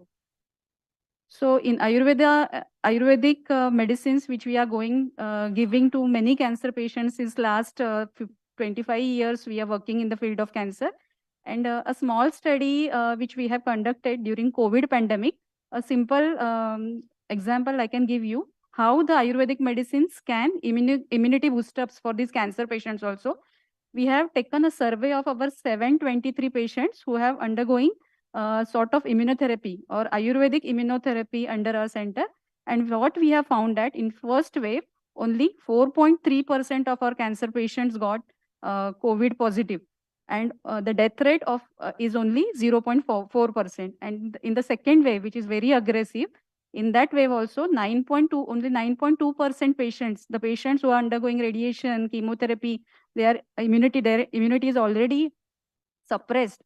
In those cases also, when they are taking continuous Ayurvedic treatment, their positivity rate is very low as compared to the standard which is available on Google. And for in terms of cancer patients, and the death rate in second wave is also 0.4%. And here I have to emphasize more that though the patient's relatives are positive and they are hospitalized, but our cancer patients are home quarantine, and many of them are not positive also. So with this, I can say that Ayurvedic medicines really help to boost up immunity. Ayurvedic medicines are of different types. They may be herbal, mineral, metallic combinations are there. So the best examples of what we can say metallic rasayan. Rasayan is a immunoboost up medicines in Ayurveda. So we all know Suvarna Bhasma, which we use definitely in our medicines. This Suvarna Bhasma is inserated gold, which is the best Rasayan Guna or Raupya Bhasma, that is incinerated, what is called Raupya, silver. Then Moktik Bhasma, that is inserated pearl, which is used as a mineral drug. And herbal medicines which are there like Guduchi or Shatavari, Asparagus racemosus, or Guduchi like Tinospora cardiafolia are the best Rasayan Gunadharma which they are having in them. So with this, we have now come up with a very good patented medicines, which we have published with Indian and US patent, Suvarna Bhasmadivati, which contains all three ingredients, that is Suvarna Bhasma, Moktik Bhasma, and Guduchi Sattva. These medicines, when we have given we have taken a retrospective study in breast cancer patients. So 76 patients of all stages and grades who have consumed ASBD, that is Atharva Suvarna Bhasmadivati, which divided them into 3 groups. That is group 1, who are treated for, who are consumed this Suvarna Bhasmadivati for 1 to 2 years, that is 37 patients. Group 2 patients who have consumed this medicine for 2 to 4 years, that is 33 patients. And group 3 patients who have taken these medicines for 4 to 6 years, those are 6 patients are. So total 76 patients, we have examined them retrospectively. And what we have found that the survival, if we have seen the disease-free survival or overall survival in these patients, then you can see that more than 5 to 10 years survival we have obtained in group 3 patients who have consumed it medicines for more than 4 years. And if you could see the stage 3 and 4 patients, there are total 6 patients who are there, out of which 4 patients are of higher stage and grade, but they are still survive. And right now also, all these 6 patients are still alive with us. So the 100% patients are still alive with this consumption of medicine. So after this retrospective study, we now designed a very well prospective study using this medicine, that is Atharva Suvarna Bhasmadivati. And we have done a study on as effectiveness of chemo recovery kit on adverse effects of chemotherapy, improving quality of life and systemic immune response in breast cancer patients. This trial has been registered with CTRI with trial registration number given below. This trial we have conducted, our collaborators in these trials are Sahyadri Hospitals, Pune, Curie Manavta Hospital, Nashik, and at our center also. So the medical oncologist who is treating patients at our hospital is also treating patients in Sahyadri Hospital, and this case control trial has been conducted over here. As we all know, due to reduction in immune response and due to oxidative stress, these chemotherapy adverse effects are more. And in this multi-centric study, we have taken 101 female cancer patients in between 25 to 75 of age, and with the patient without any distant metastasis have been enrolled. These patients are randomly divided into 2 groups. Oral Ayurvedic medicines were given in 55 cancer patients, breast cancer patients post-surgery, and who are scheduled for chemotherapy. That these 55 patients are in group 1, that is study group, while 46 patients took only chemotherapy, that is control group. The stages and grades in both the groups are matched with us, and Ayurvedic medicines were given, including this SBD, to group 1 patients from beginning of chemotherapy for the period of 10 months. So our chemo recovery kit with gold consists of Atharva Suvarna Bhasmadivati, Moktik Yukta Kamdudhavati, Atharva Padmakadhigruta, and Atharva Anantavati. And the chemotherapy regime for both groups is anthracycline and taxane-based chemotherapy protocols as per the routine protocols. So we have assessed these symptoms or these patients for assessment criteria like commonly observed adverse effect of chemotherapy are assessed by CTCI is 4.03 version from 1 to 5 gradation. Assessment of performance status has been done with Karnofsky score, and quality of life has been assessed by QLQ C30 BR23, the specially designed breast cancer questionnaire for breast cancer patients. Clinical laboratory investigations like hemogram, LFT, KFT has been done, and some basic laboratory investigations were carried out at our center to provide proof of concept of effectiveness of Ayurvedic medicines. Like we examined pro-inflammatory cytokines like IL-1 beta, IL-6, 8, 10, etc. by ELISA method. And also we analyze oxidative stress which is measured by SOD, catalase, and glutathione, etc. Various time points, we have collected the patient's samples for the assessment of all these basic investigations. And clinically, what we have found that the blue line, which denotes the study group patients, and red line denotes control group patients at various time points.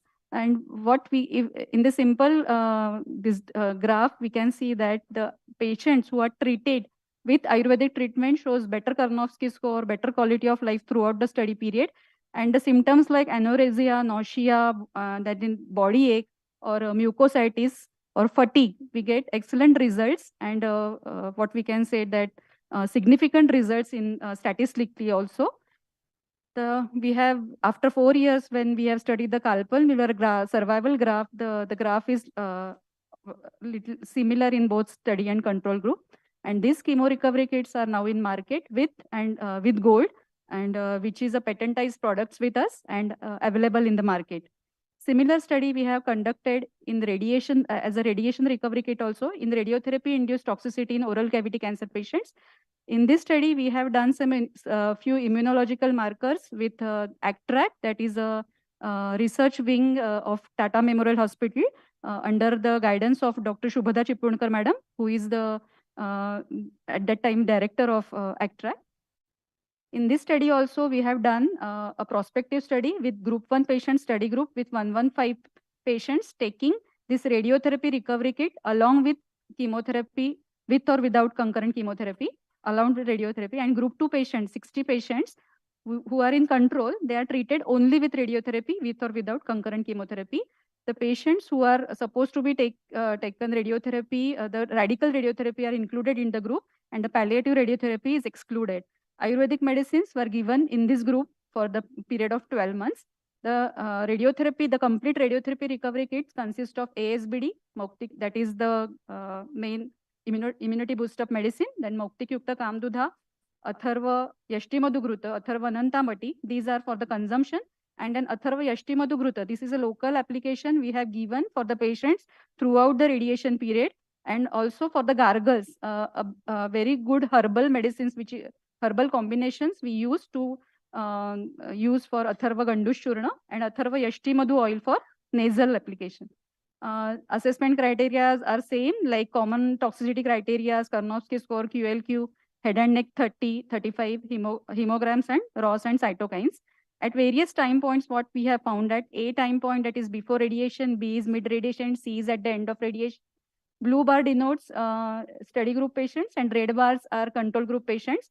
Here, if we can put up the bar diagrams of the mean gradation of the radiation, then we can see that we have got very good results in stomatitis, xerostomia, that is dryness of mouth, test alteration, etc. No significant results had been found in excessive salivation or trismus, but dysphagia is definitely less in study group patients. Nausea, local pain is less in study group patients. Also, Karnofsky score is well maintained. This radiation recovery kit is also a patentized product and is available in the market. And these patients, few of these patients who have further underwent Panchakarma treatment at our center for 7 days with some Mukha Pratisarad Upakram and medicated oil enemas we have given to them.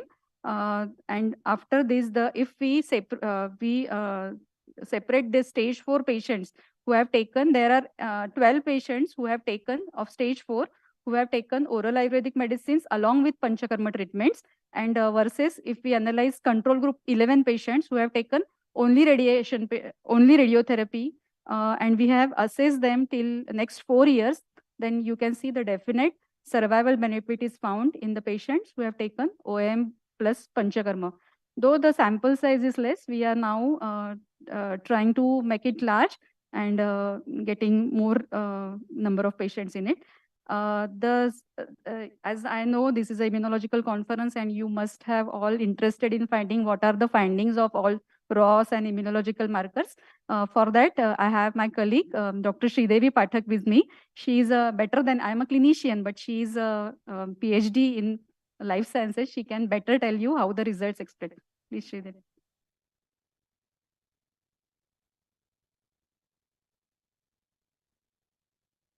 Good morning, everyone.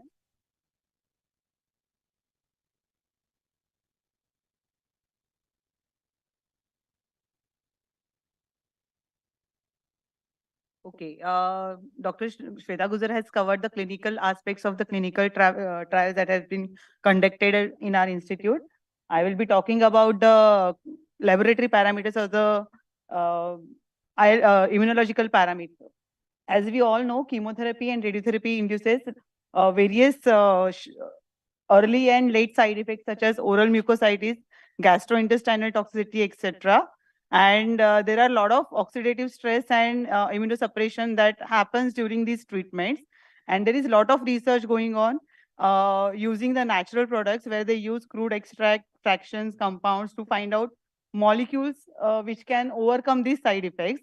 And Ayurveda deals with the herbal formulations or herbo-mineral metallic formulation, which can be used for the relieving the toxic effect of this chemotherapy and radiotherapy. Keeping this in mind, we are assessing some cytokines which are inflammatory markers, IL-1, 6, 8, and 10, and some oxidative stress markers, that is catalase, SOD, and glutathione. As Dr. Shweta Gujar explained, these were the allocation of the patient, and we are going to analyze 120 patients, out of which 63 were recruited in control arm, whereas 63 were recruited in study arm and 57 were recruited in control arm. And what is the picture of the immunological markers? Here again, blue color denotes the study group and red is control group. And T1, T2, T3 are the duration of chemotherapy, and T4 and T5 are post chemotherapy up to 1 year. So we can see 1, 6, and 8, there is a increase in the immune markers during the radiotherapy in both the groups, study and control group. In the first set of graph where we have checked the basal or the mean levels of the cytokines. However, if you check the basal level of cytokines in study and control group, there was a huge difference. So we took the fold change of the expression. And when we check the fold expression, we can say IL-8, which is again a pro-inflammatory marker. The levels of this pro-inflammatory marker is lower in study group, which is a good indicator, and also IL-10, which is an anti-inflammatory marker. We can say even during chemotherapy, study patients are giving better anti-inflammatory response, which in turn is helping them to reduce the side effects. And coming to reactive oxygen species, in SOD levels, we could not find any significant change in both the study and control arm. Even in catalase, during chemotherapy, there was no change. However, after chemotherapy, control group showed increased level of catalase enzymes. And in glutathione, we can see post-chemotherapy, study group showed higher levels of antioxidant, indicating better oxidative stress response. Now coming to the second trial where we check the efficacy of Ayurvedic medicines and Panchakarma. Doctor, can we conclude quickly? Yeah. Because we are already running late. Okay. So coming to the radiotherapy side effects, even here, we could see during radiotherapy, there was elevation of the cytokine markers. However, after 1 year, we can say definitely certain cytokine markers showed differential response as compared to control group, indicating improved immunity. And I wanted to talk about one case report, which is a stage 3 grade 2 pyriform fossa patient. And in this, we found 4-year survival. However, the survival rate is only 39% in such cases. And the patient is still alive and he's not showing any signs of any disease progression. Even in this, we have done some cytokine profiling and the immune cell phenotyping. And even in this patient, we have observed excellent immune response with respect to these parameters. So my concluding remarks will be, Ayurvedic medicines definitely, if are used in integration with the allopathic treatment, are giving some evidence-based results that this can be incorporated along with the allopathic arm. However, we need to further evaluate the mechanistic aspects using multi-omics approach, where we will actually get to know the mechanism or understand how this multi-targeted Ayurvedic medicines or whole body approach of this Ayurveda can be better understood with these approaches. Thank you. Thank you. Thank you, doctor. Any quick questions or suggestions from the audience? Yeah.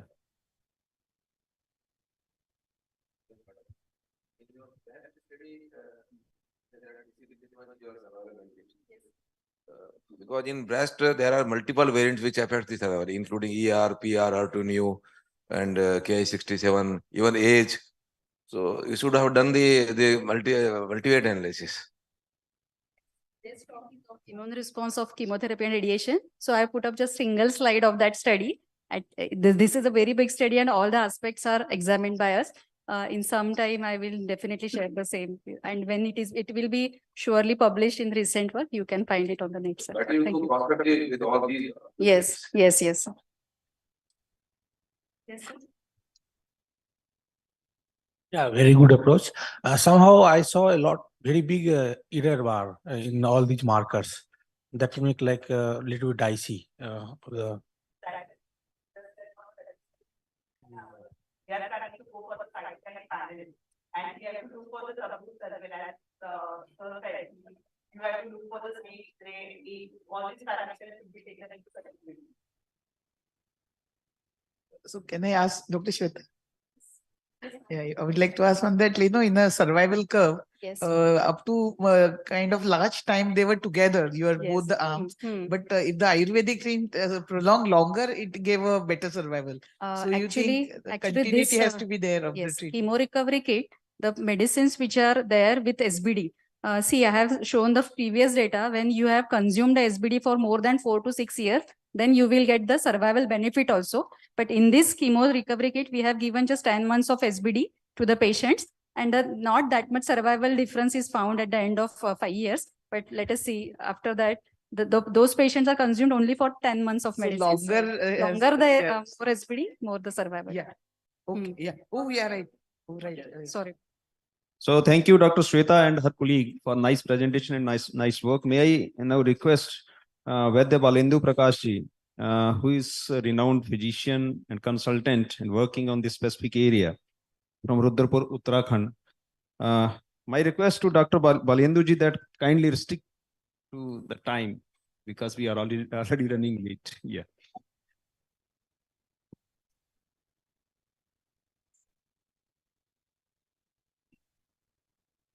Good morning to all. Honorable Chairperson, Professor Sanjeev Sharma ji, Co-Chair Dr. Jyoti ji, who was instrumental in bringing me to this conference. And I'm thankful to Professor Malhotra and Dr. Lalit Sharma ji for giving me this opportunity to present my work this morning. Is it working?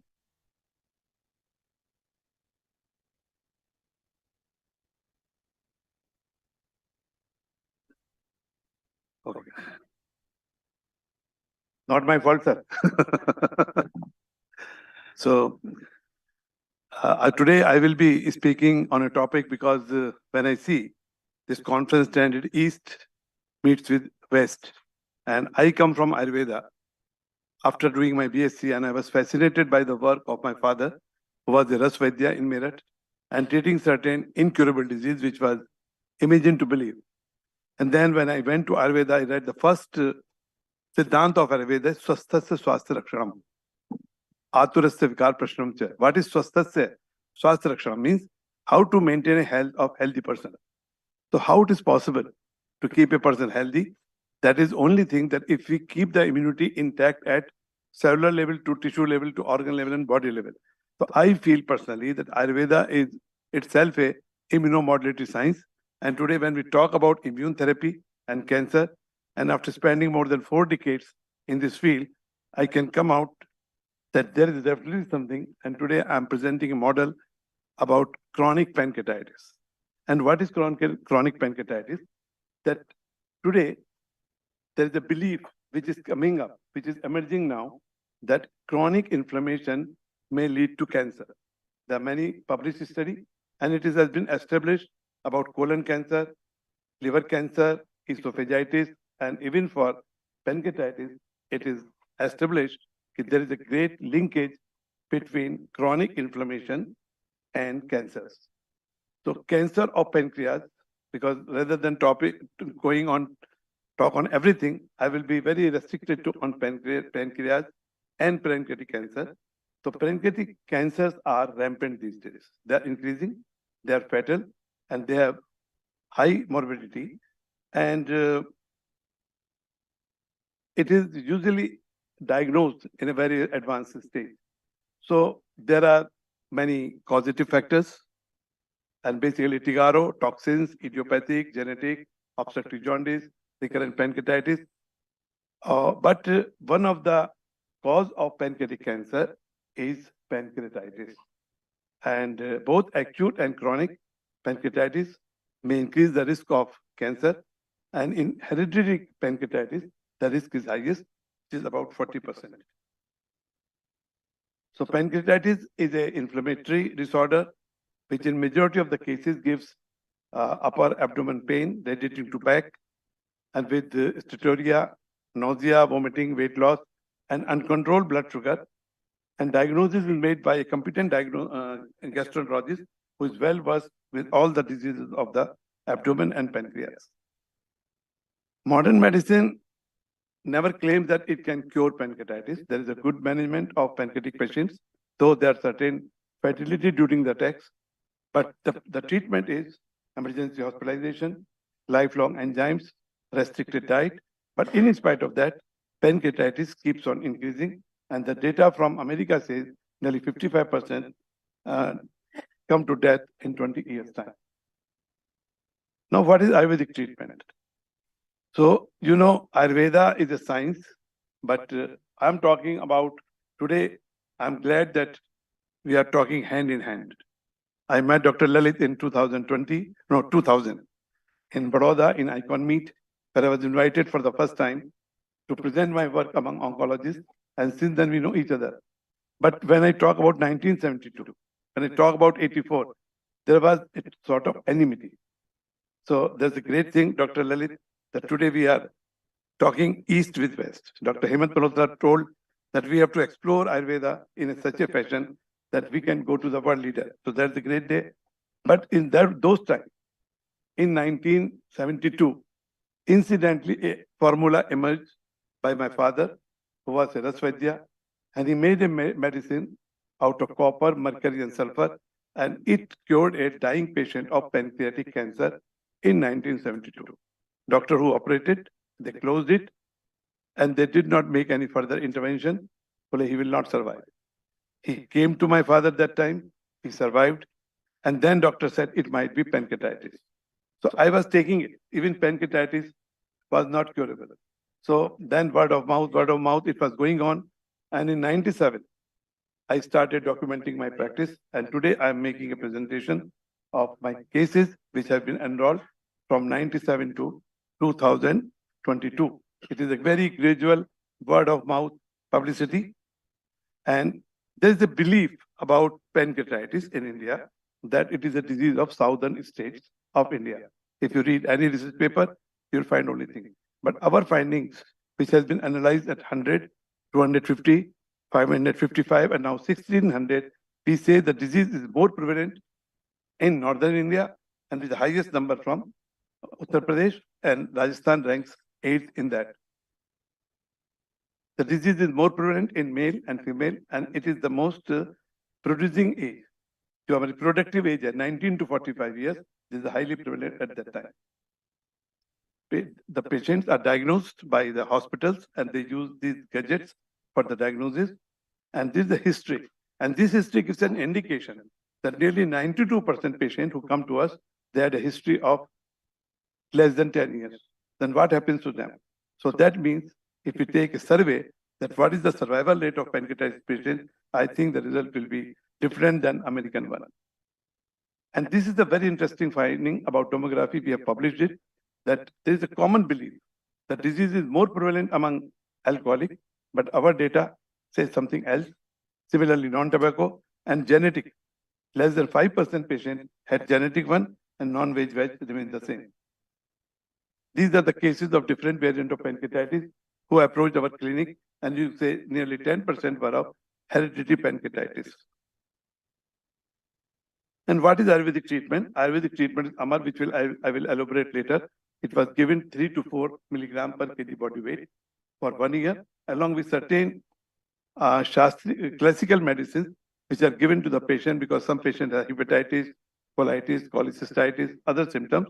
So these medicines are given, and with that they get 1600 to 2200 calories diet, including milk, dairy, butter, ghee, which is strictly prohibited in pancreatitis patients, and they get complete and physical rest because Ayurveda does not have direct mention about pancreas.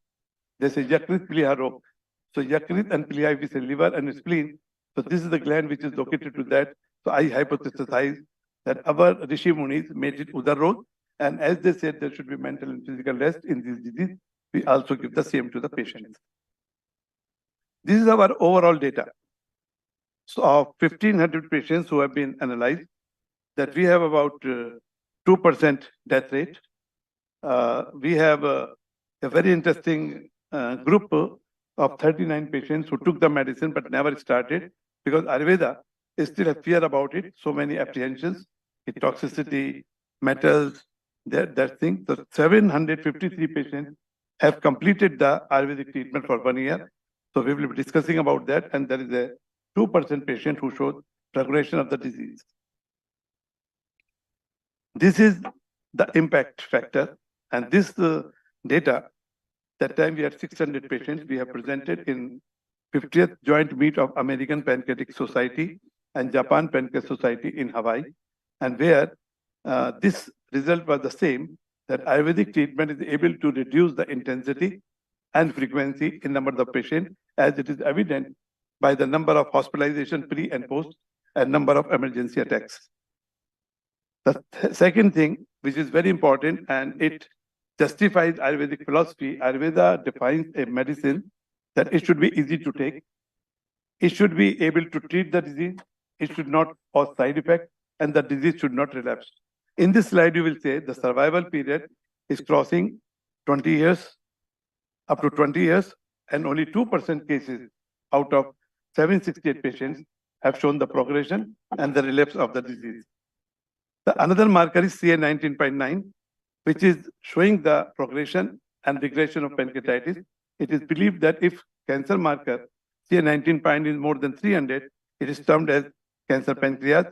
And we have done a data that there are 8 cases who had more than 300, then there were 700, and up to 10,000. And this Ayurvedic medicine is able to reduce the CA19.9 level significantly.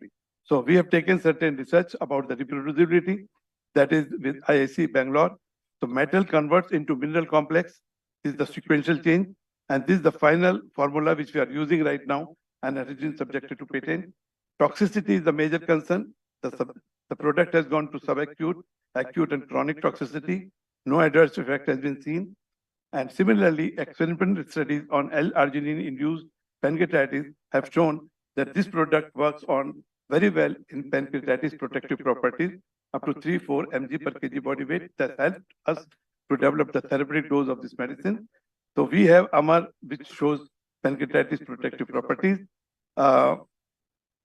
This is an indication that Ayurveda should be explored for one of the immunity models that is called anti-inflammatory, and in-depth research should be done on that. With these words, I thank to all the organizers and the chairperson for giving me this opportunity. Thank you very much.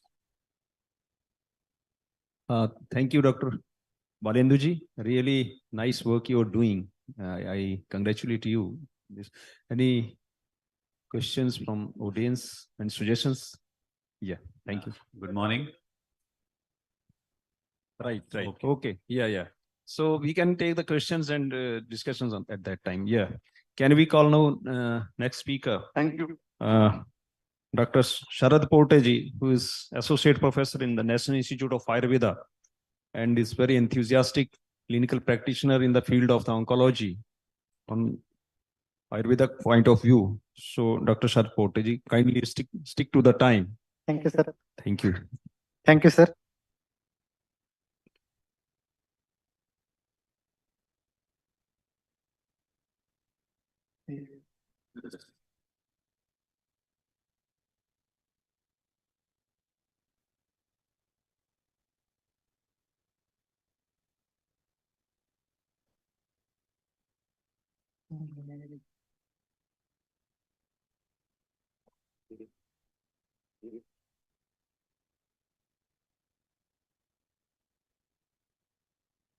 मैं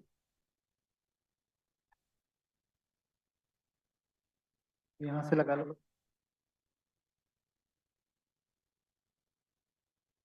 यहाँ से लगा लो जरा okay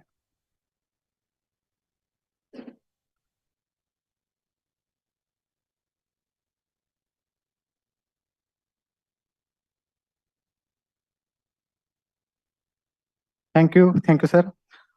Good morning to all. Respected chairpersons of this session.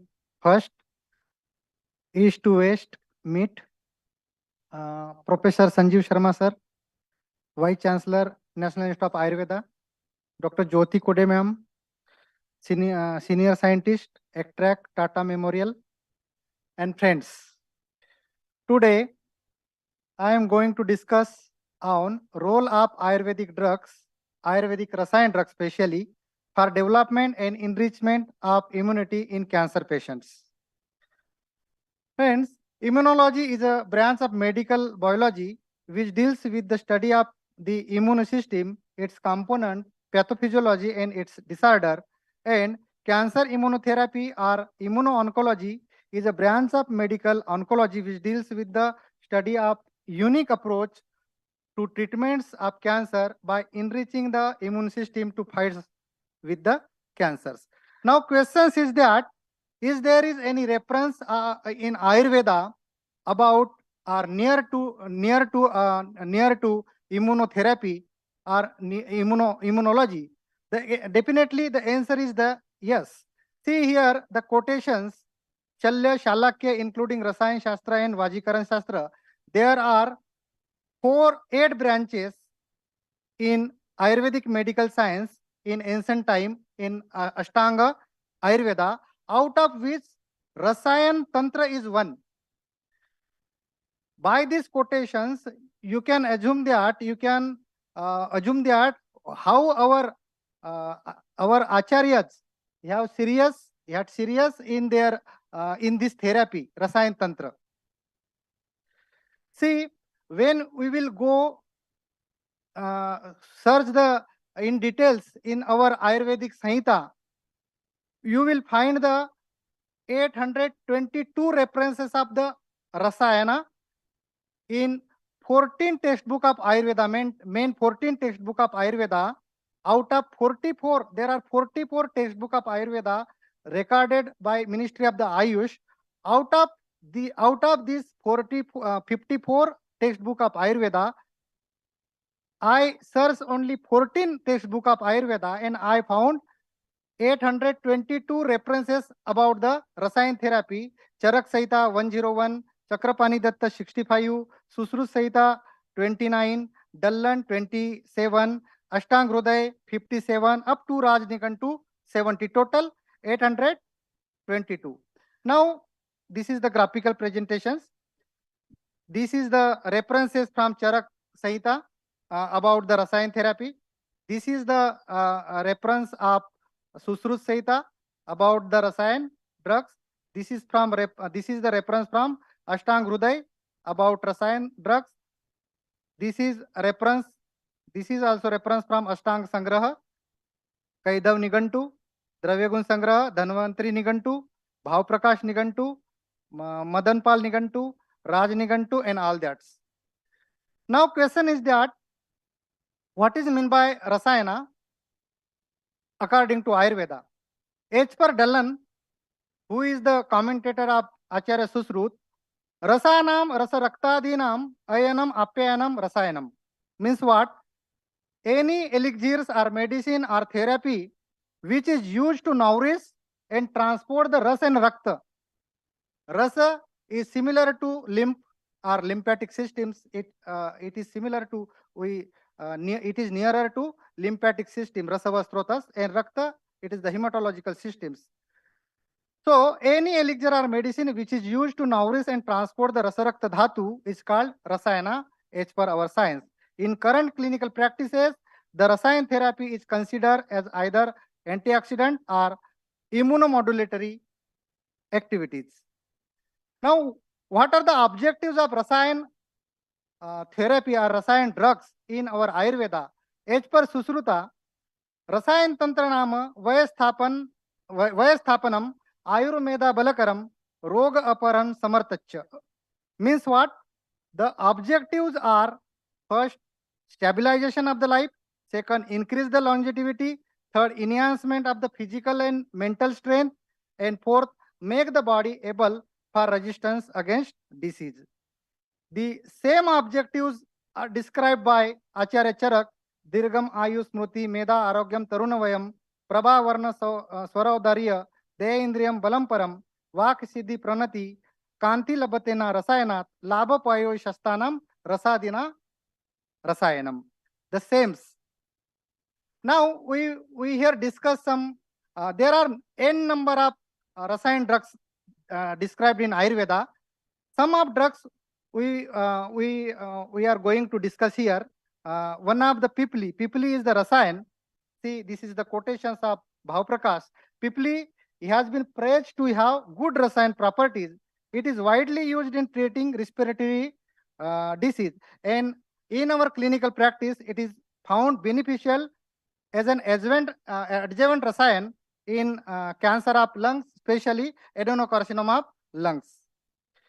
This research about the pipli and piperine reveal that the pipli extract as well as piperine increase the total WBC count, bone marrow cellularity, and immunomodulatory activities.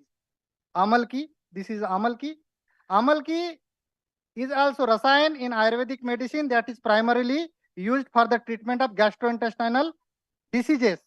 And in our practice, we use it in cancer of GI tract. This is the research showed that Amalki relieved the chromium-induced immunosuppressive lymphocyte proliferation and even restored the interleukin-2 and gamma interferon production considerably. This is also another research paper. Amalki rasayan may prevent the erosions of telomere over a period of time in aged individuals to promote health. Again, next drug is Shatavari. Shatavari rasayan is an Ayurvedic medicine that is primarily used in the treatment of female reproductive diseases, and in our clinical practices, we used it as an adjuvant rasayan therapy in ovarian cancer. This is the research which showed aqueous root extract of Shatavari has cytoprotective, immunorestorative activities and mixed TH1 and TH2 response. This is also study. Now Punarnava. Punarnava is also rasayan drugs in Ayurveda medicines that is primarily used for the treatment of inflammatory and renal diseases. This is the research showed that the constituent of the Punarnavadi growth has shown positive immunomodulatory activity. Punarnavain significantly reduce the LPS induced elevated level of cytokine, which indicate the immunomodulatory activity of Punarnavain. Again, Brahmi. Brahmi is also very good drugs and Ayurvedic herbal, which has been used for neurological disorder. And in our practices, we used as an adjuvant rasayan in brain tumors. See, this is the research. This, according to this research, bacoside, the active chemical present in Brahmi, have been shown to kill aggressive brain tumor cells. Again, Bhallatak is a very good drug. It is used as a rasayan as well as we used it at adjuvant rasayan in breast cancer and lung cancer, especially adenocarcinoma of lung. This is the Kalpamrutha, which contain the milk extract of Bhallataka. It has reported to possess protective effect against the abnormal antioxidant level and peroxidative damage in mitochondrial fractions of memory carcinoma in rats. Guduchi, again, very good drugs and rasayana. Guduchi Katuka Tikta, Swadupaka rasayana. And it is used in various diseases, and we used it in leukemia. Giloy, in this research, Giloy showed, means Guduchi showed, anti-tumor effect on the spontaneous T-cell lymphoma. In another research, Guduchi can influence the myeloid differentiation of bone marrow. Ashwagandha is also very good rasayan and modulatory activities, and we also used it as a adjuvant rasayan. This is the Bhume Amalki. Bhume Amalki is an Ayurvedic herbal which help to detoxifying the damage the liver and nourish the liver cell. It is beneficial, and we used it as an adjuvant rasayan in hepatocellular carcinoma. See this research. According to this research article, whole plant methanol extract of Phyllanthus nori possess immunomodulatory activities and modulate both the innate and adaptive immune components of immune systems. On the basis of our practices, what we are doing, these are the some drugs we used as a adjuvant in our clinic. Brahmi as a rasayan in brain and spinal cord tumor, ashwagandha in myosarcoma, guduchi in blood cancer, pipli in lung cancers, especially adenocarcinoma, bhallatak in breast cancers, amalki in upper GI tract cancers, bhume amalki, as I earlier said, hepatocellular carcinoma, satavari we used for in ovarian cancer, punarnava we used as an adjuvant in renal cell cancer, and varun we used as an adjuvant in urinary bladder cancer. Now, one case I want to discuss, which is improved case reports of hepatocellular carcinoma, HCC, with a patient have also HBS AG positive with severe jaundice by adjuvant Ayurveda rasayan. A 62 years male patients of hepatocellular carcinoma presented in Ayurveda Cancer Unit, NI Jaipur, with complaints of loss of appetite, nausea, vomiting, hiccup, loss of weight, weakness, and yellowish discolorations of the eye, nails, and whole body.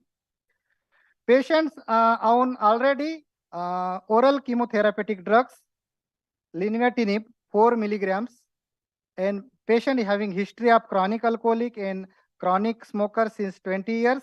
Patient having 4th grade icterus, liver palpable. USG showed ill-defined liver mass 108 into 82 mm with hepatomegaly with multifocal SCC. This is the reports. And LFT, liver function test, bilirubin was 14.22 total, bilirubin direct 7.2 and indirect 7.0. Now, after proper examinations and investigations, we prescribed Bhume Amalki rasayan along with the Drakshavalya. It is type of likewise Chavanpras, Avleha, and Vajrakshar, and Arogyavardhani Vati. These are the common drugs. Now, after treatments of 4 to 5 months, this is the sonography of 7 January 23. Ill-defined liver mass reduced to 46 and into 24 mm, periportal lymphadenitis, and developed somewhat mild ascites. Now, this is the graphical presentations of the reductions of the mass after rasayan therapy, adjuvant rasayan therapy with modern medicines.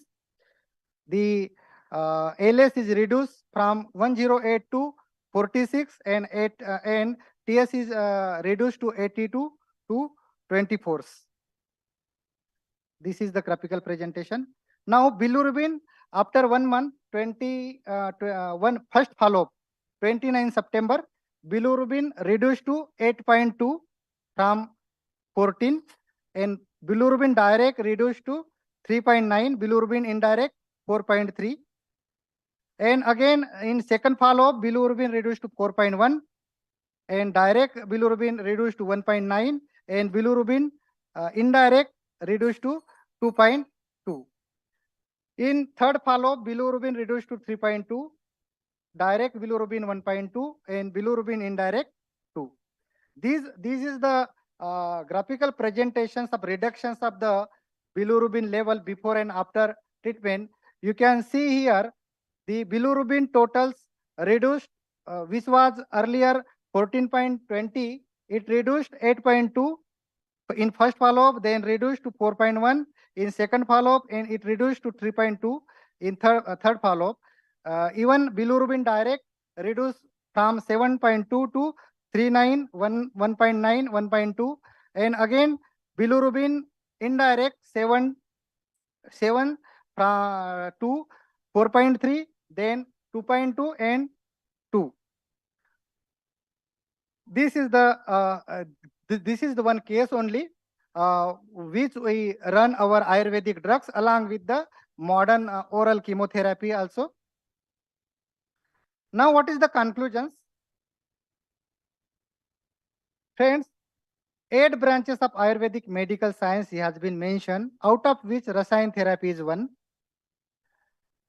Total 822 references about Rasayan has found in only 14 reference books out of 44 textbook of Ayurveda recorded by Ministry of Ayush. The objective of Rasayans are stabilization of the life, increase the longevity, enhancement of the physical and mental strength, and 4, make the body able to resist against disease. Ayurveda describes variety of Rasayan and Osvardak formulation which causes the immunomodulatory effect in the patients of cancer. Along with the immunomodulatory actions, most of the Rasayan drugs reported to inhibit tumor and significantly extend the survival period in preclinical studies. But though the drugs are also found to be efficient in the clinical practice in the field of the Ayurveda oncology, but there is need to prove with enough scientific data tills. So there is need to multi-center collaborative research in the field of Ayurveda immuno-oncology. Thanks. Heartily thanks to Honorable my VC Chancellor, Vice Chancellor Sir, Professor Sanjeev Sharma, and Pro Vice Chancellor Meeta Kotecha Ma'am for moral support. And I thanks also entire organizing committee. Thanks. Thank you. Thank you, Dr. Pote, for throwing light on the Rasayana drugs and presenting one case also. Nice recovery was seen in that case. And I, on behalf of my panel, Dr. Jyoti and me, extend heartiest thanks to the organizers for giving us this opportunity, and also on the behalf of my institute and Ministry of Ayush, we are thankful to you, particularly Immuno-Oncology Society, for taking this initiative and including Ayurveda as a part of this conference which is going on. And definitely we shall go along, and there shall be very nice outcomes and outputs. Thank you very much. Thank you. Thank you, sir. I would like to also say thanks, and I would special mention that Dr. Jyoti Vajpayee came up with a real nice, title of the session. Generally, she really gets some wacky good titles. I really love those. It's really an apt one, and thank you for having this session here.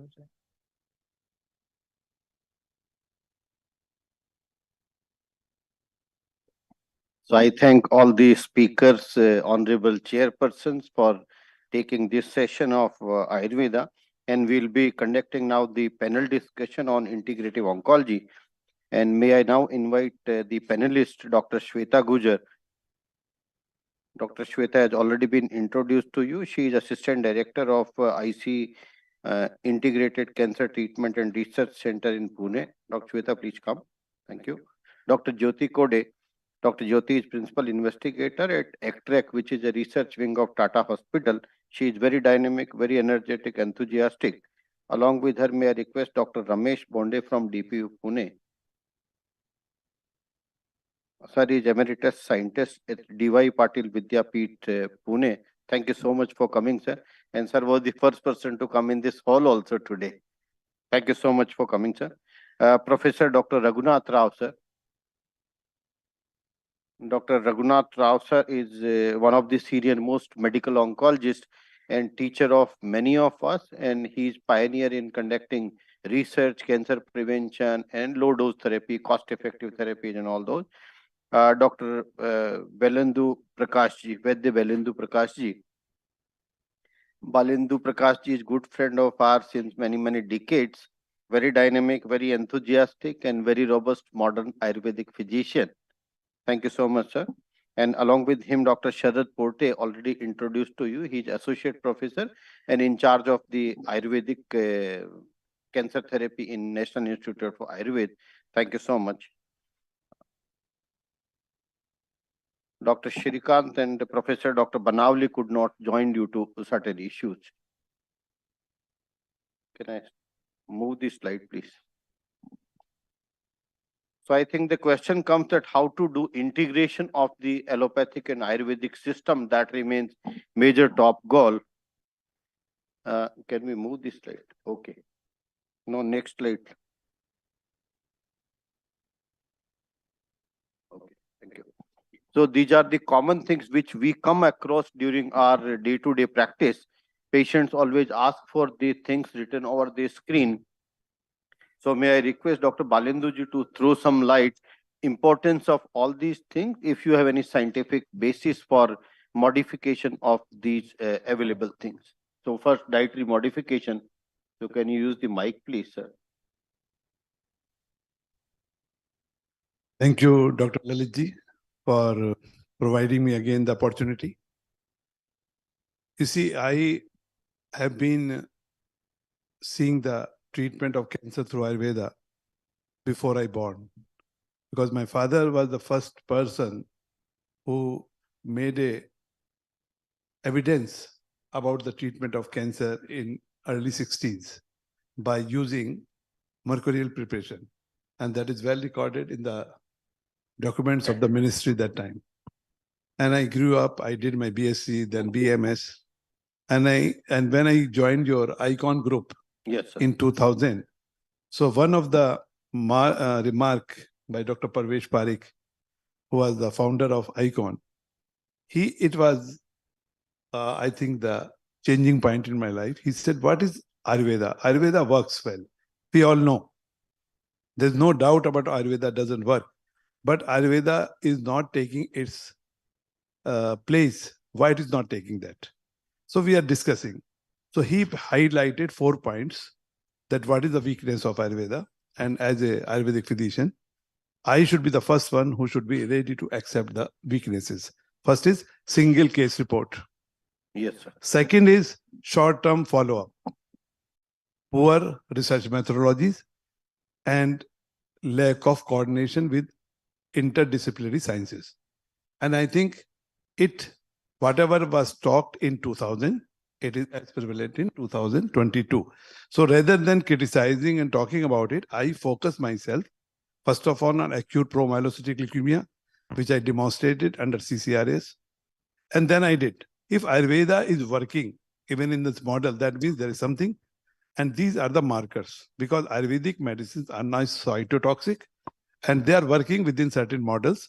So I think that we Ayurvedic physicians should do more and more prospective studies, like observational research within set parameters. In fact, sir, in continuation to you, sir, in between, I'm interrupting in the interest of time. The team from National Institute of Ayurveda, they have visited this university last week, and we all are working that how to do collaborative studies, and we are just exploring the areas that where we can do collaborative work. Again, like whether to do it, because confirmed cancer treatment is with the allopathic system. So we all respect that part, that the patient should be offered the best available curative treatment. And then comes the alternative medicine treatment integration. Professor Raghunath Rao, sir, you want to say something? Let us focus on how other countries have worked on this so-called ethnopharmacology. So the clinic is common in the university hospitals for all their systems of medicine. So that means in the same clinic, there is a physician of modern so-called allopathic medicine, and say the Chinese system or the Sudanese system or what, or Ethiopian system, it doesn't matter, or the Brazilian system of medicine. So both of them see the patient together. That is the true integration. That means the conclusions you draw should be relevant to something like a patient being seen in a tumor board. So they integrate at the level of seeing the patient together, and then they co-prescribe the medication and clinically follow up the patient together along with the laboratory evidence, if ever, whatever they want to generate. So if you see the International Journal of Ethnopharmacology, most of this is based upon the WHO recommendations given in the year 2000. That means the integration should not be, I sent the patient to somebody, or the patient migrates without telling you to an Ayurveda or an Ayush physician. No, that is not the true way of integration. Integration should come in the way of seeing the patient together, treating the patient together, investigating the patient together. That means each one should believe in the other's strengths and weaknesses. Then only it becomes an integration of this system. So the major obstacle I find is the National Medical Council. Okay, nothing else is an obstacle for this integration. So although the ministry wants us to integrate, the National Medical Council has not agreed for integration. If you prescribe any other systems of medicine, you may go to jail. If you are an allopathic physician, fine. So don't prescribe, but at least you should reserve the right to see the patient in consultation with an Ayurvedic physician. Why can't I sit with Professor Palendu, or he can sit with me? He can sit with me as well. So it is an approach which we are wrongly practicing. So if you integrate, we will overcome all the peculiar problems of patients searching for. We tried this actually in Nizam's Institute. We had a homeopathic physician sitting with us in the clinic, examining the patient right after we are finished examining. Of course, their way of methodology of taking history is very long. It takes about an hour and a half to examine a patient. But fine, it worked. So patients were very happy that we were offering an alternative system of medicine in the same campus, in the same clinic, in the same room. Dr. Sharad, do you want to say something from the perspective of NIA? Dr. Shweta, can you take after Dr. Sharad, please? Like you are working in the Pioneer Institute, so how do you feel we should integrate? I'm 100% agreed with sir. We have to prepare some like protocols in different cancers.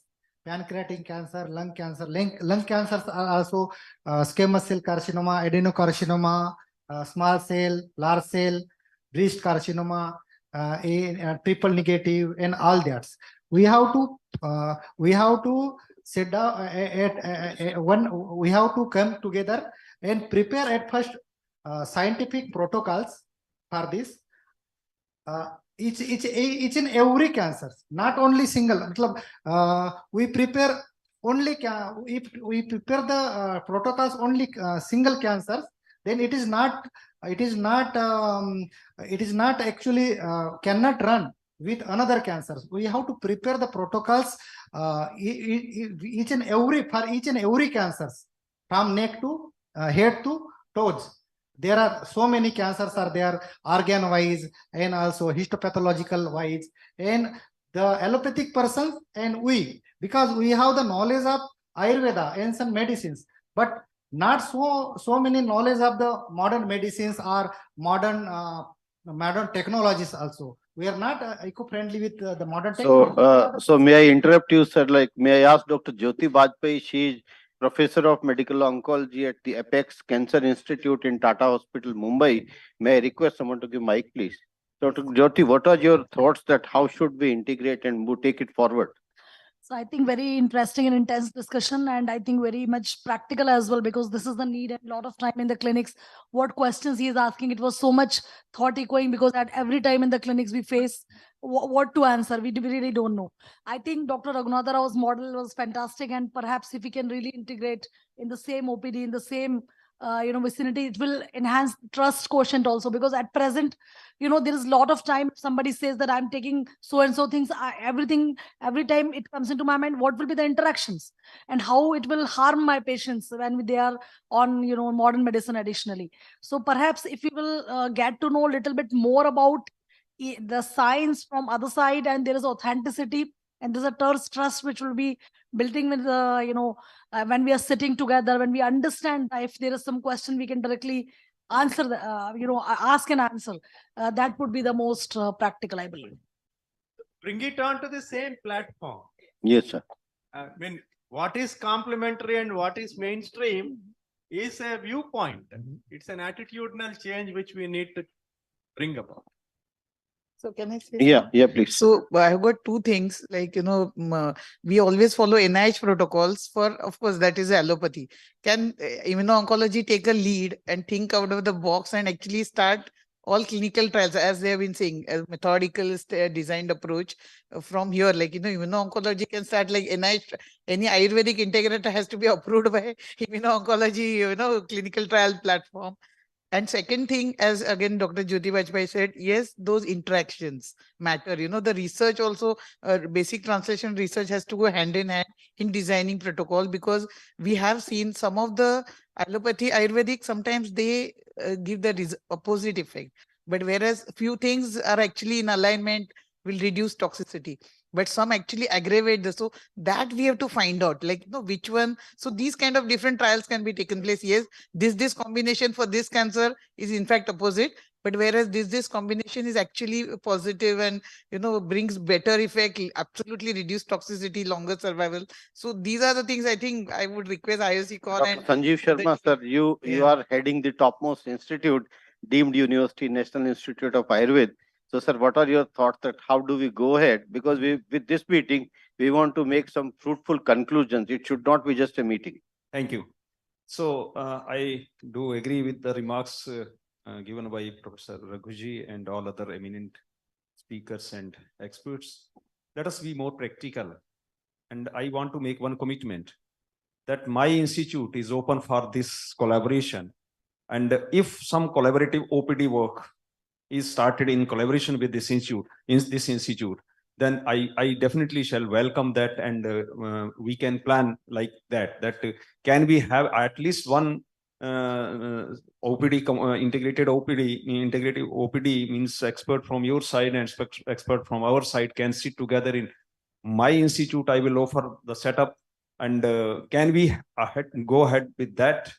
Can we be more practical? Then what he said, that there should be a real integration, then definitely both will see the patient at the same time, they will discuss, and there will not be any counter criticism or criticism of each other. We should have a confidence on each other. We should have mutual respect for both the sides, and let us start practically.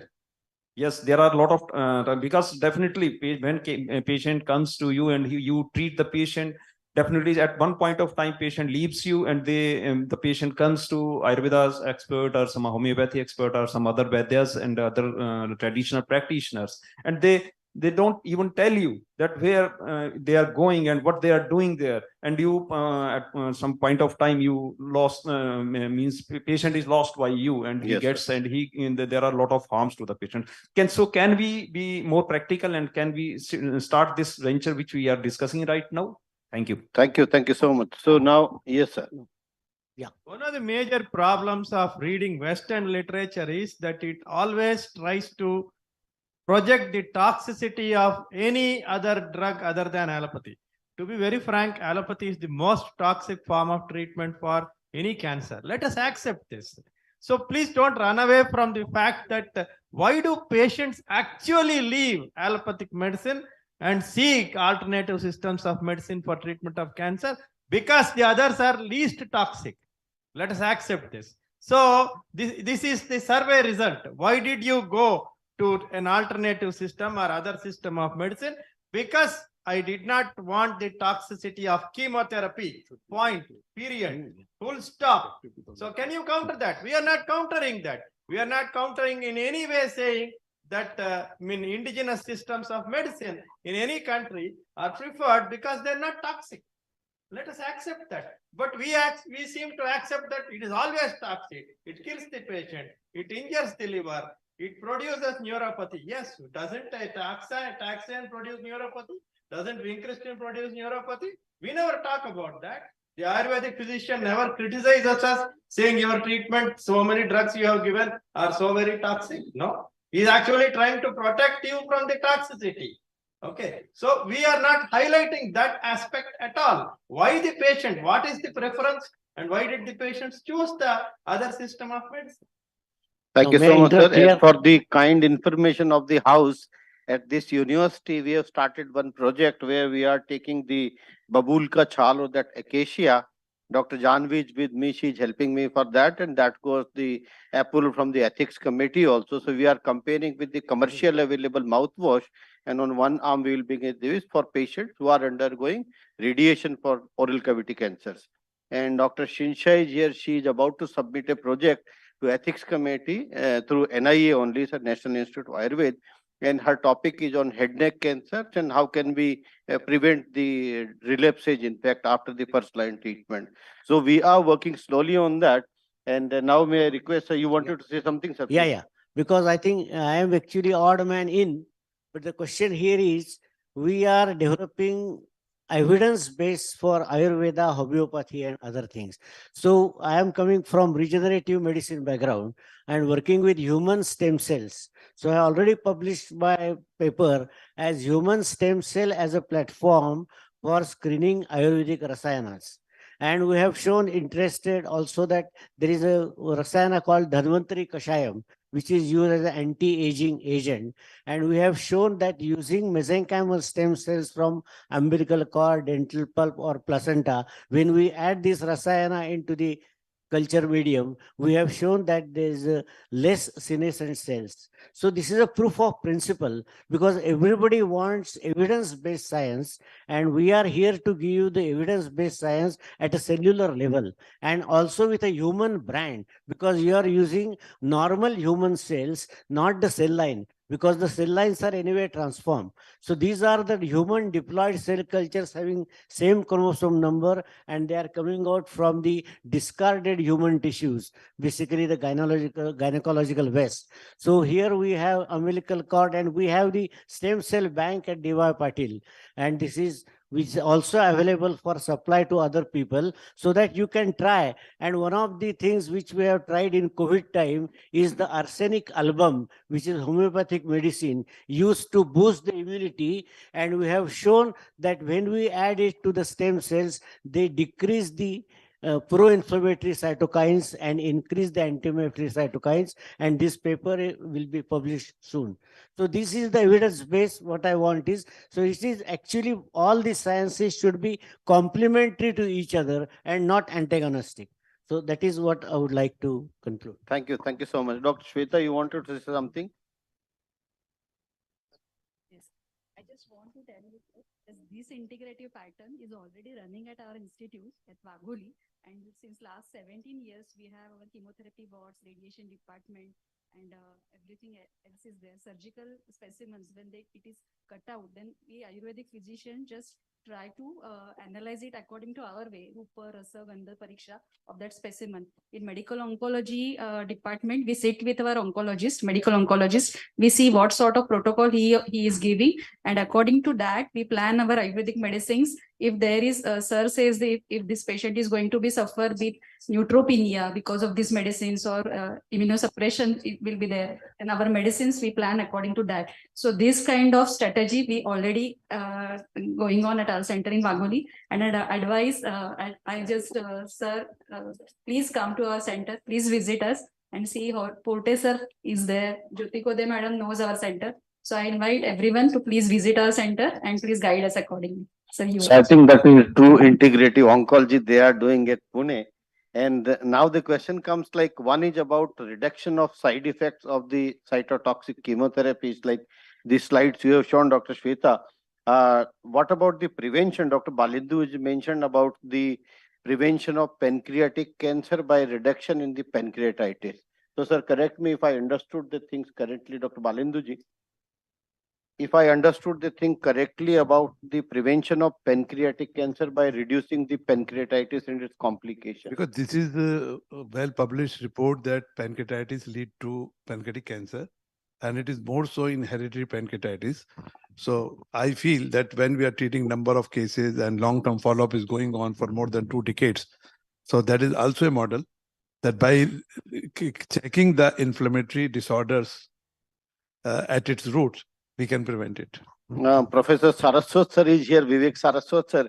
He was heading the Department of Hepatology at SGPJ Lucknow, and currently he is professor and head of Department of Hepatology here in this university. Sir, may I request you to throw some light about pancreatitis prevention and cancer association? Thank you so much, Dr. Lalit Mohan. It was quite interesting to hear your talk, Dr. Balindu. I have actually been looking after patients with pancreatitis for the last 30 odd years, and I basically worked with endoscopic management of pain in chronic pancreatitis. So I think the points that you made, your entire presentation was mainly focused on pancreatitis and how your medications reduced pancreatitis. And you inferred from reports the link between pancreatitis and pancreatic cancer. Now, as you all know, pancreatic cancer is not a monolithic entity. You have pancreatic ductal adenocarcinoma, pancreatic neuroendocrine tumors, intraductal pancreatic mucinous tumors, and a long list of other agents. The only subset in which pancreatitis has been associated with cancer has been with our Indian problem of idiopathic recurrent pancreatitis, leading to the entity of chronic pancreatitis with fibrosis in the gland. And about 20% of them develop pancreatic cancer, according to reports from the South. Now, the large bulk of pancreatic cancers are not based on chronic pancreatitis. So you are basically referring to a subset where this may happen. But I think preventing pancreatitis, I think that what was a major takeaway I got from your talk was that Ayurvedic medicines may have a role in preventing recurrence of pancreatitis. So antioxidant therapy is about the only, in a randomized controlled trial, Dr. Pramod Garg did at the All India Institute of Medical Sciences and published in Gastroenterology 2009. And that is the basis of use of antioxidant medications in chronic pancreatitis, and basically to prevent pain and inflammation. Now, if your AMRA and the other components, number one, do they have any antioxidant properties? I would, that is, and let me just finish, please. And the other thing is that the need is to actually see if Ayurvedic medicines can complement the antioxidant therapies that we are using in according to the allopathic evidences, and actually reduce the frequency of pancreatitis. See, recurrent pancreatitis is a notoriously fickle disease, comes very frequently, and as time passes on its own as part of natural history, the frequency of pain, the intensity of pain wanes. So whether this is the effect of medications or is part of natural history of the disease, unless properly controlled studies are done, one is left with, because I am giving medicine A or B, he is giving medicine B, but disease is following its natural history. Am I really making a difference to the basic process? Unless you have properly controlled studies, I think that question still remains unanswered, and that applies for allopathic medicines as much as for Ayurvedic. So antioxidant, is there any antioxidant properties in the drugs that you mentioned, sir? No, sir, no such study has been done. We have done only L-arginine-induced pancreatitis, and we have seen the reversal pancreatitis protective properties of AMR in 2 subsequent studies, and that is only on particular doses. So that helps that. And secondly, what we have done, that intervention is based on 1 year before Ayurvedic treatment and after. So there is a significant reduction in frequency. So if we treat 1 case, 2 cases, 3 cases, so number of cases is increasing. Unless And I will be One patient receives treatment, others do not receive. Sir, I will be very very happy to do this with you anytime. Thank you, sir. That I'm just talking about how it ought to be done, whoever does it together. Okay, sir. So I think, sir, there is strong need of conducting trials, randomized trials in a good way. Professor Purvik Parikh, sir, He is currently head of the Department of Hematology at Mahatma Gandhi University. He has been pioneer in designing clinical trials, IOSICON and Tata Hospital and other places. So, sir, may I request you to throw some light? How can we integrate? Thank you very much, Lalit, for this opportunity. On behalf of Government of India, I was part of a committee that looked, as oncologists, that looked at Ayurveda in cancer. And I have the privilege to visit both Balindu Prakash in Dehradun, as well as my colleagues who are in Pune. And I can tell you that 5%, I of course visited more than 100 organizations that claimed that Ayurveda worked in cancer. And 5% of these claims were actually genuine. And one particular patient of mine, APML, who had relapsed multiple times, we had said, no more treatment, we can't help you. He was alive and well for 7 years following treatment from Vaid Balindu Prakash. And finally, he died of some other cause. His cancer was in remission.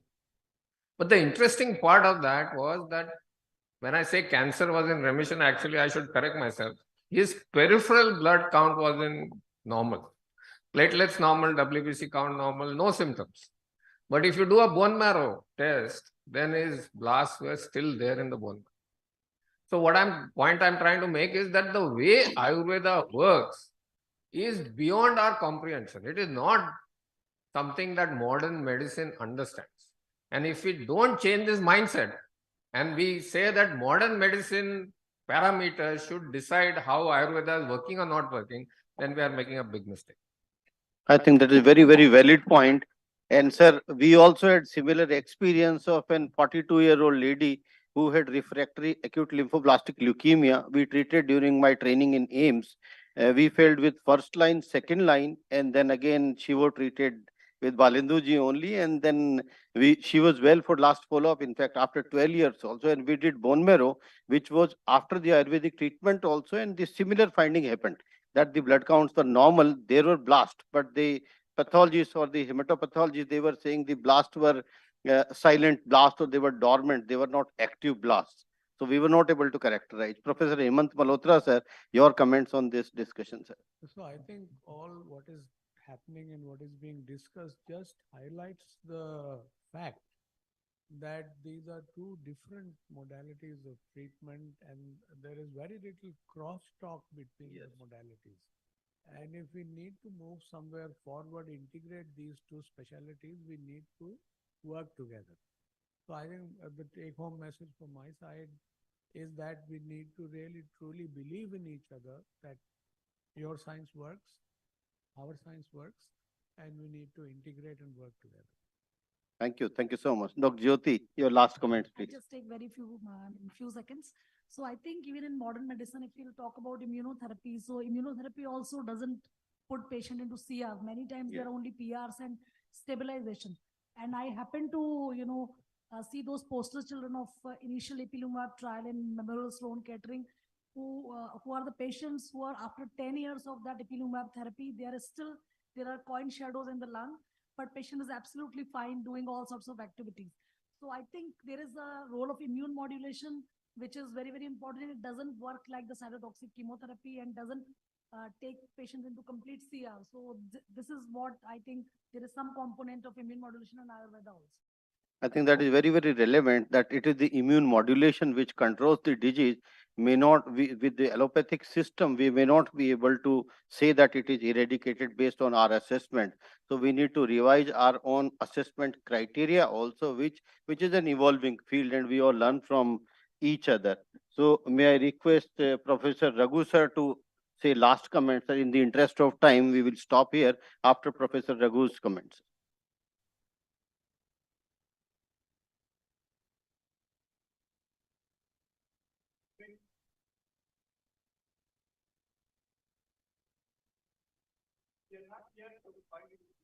Yes, sir.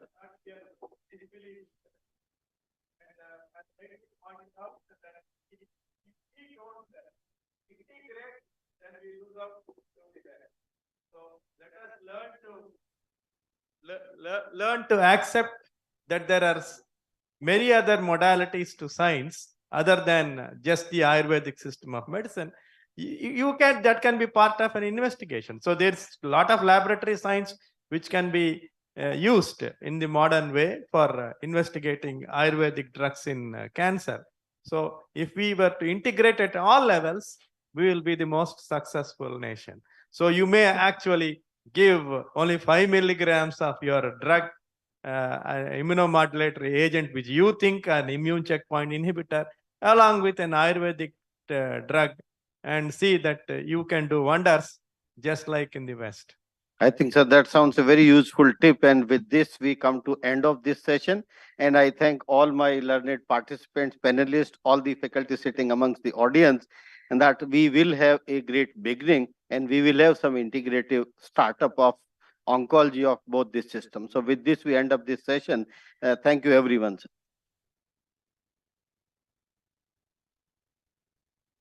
Like to have a photograph with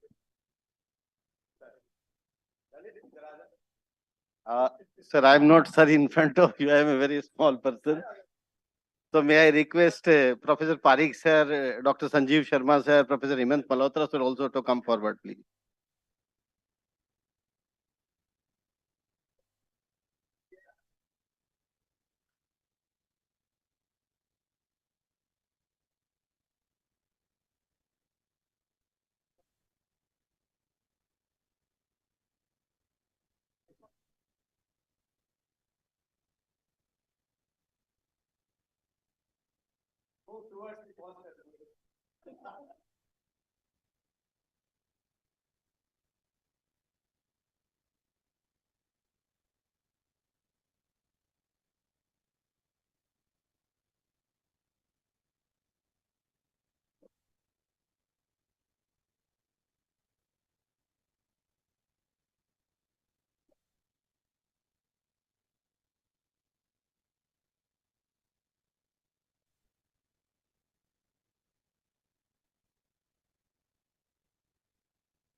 So with this, we'll be having a tea break for 15 minutes now. We have tea, coffee downstairs. Here is only tea, coffee, but downstairs you will have some good things to eat. And the remaining two abstracts we will be discussing right now during the tea break. May I request Professor Raghu sir, Dr. Girdhar, Dr. Baral sir to please stay here for the remaining two abstract judges.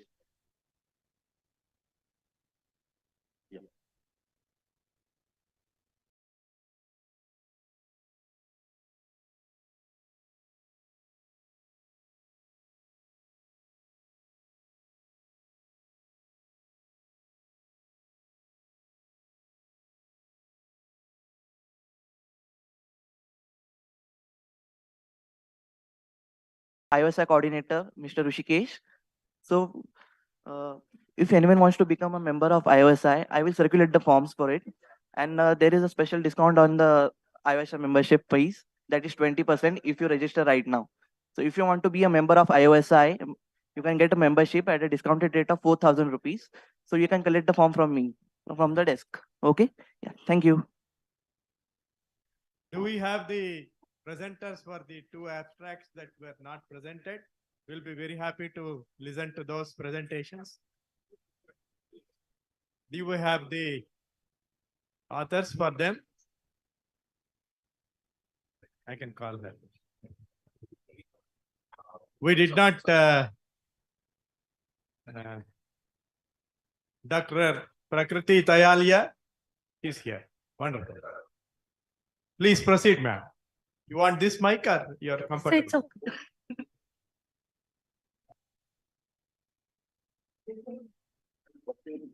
Sir, Vagisha, Dr. Vagisha. Vagisha. Okay. I understand.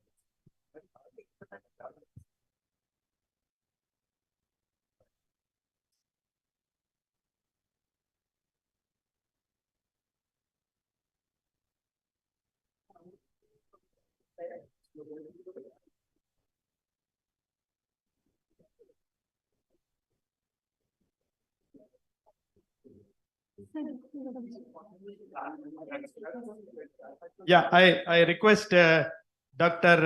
Garg to proceed with her presentation on immunohistochemical expression of P16 and Ki67 in head and neck squamous cell carcinoma. Last one. Swallow wala. Last minute.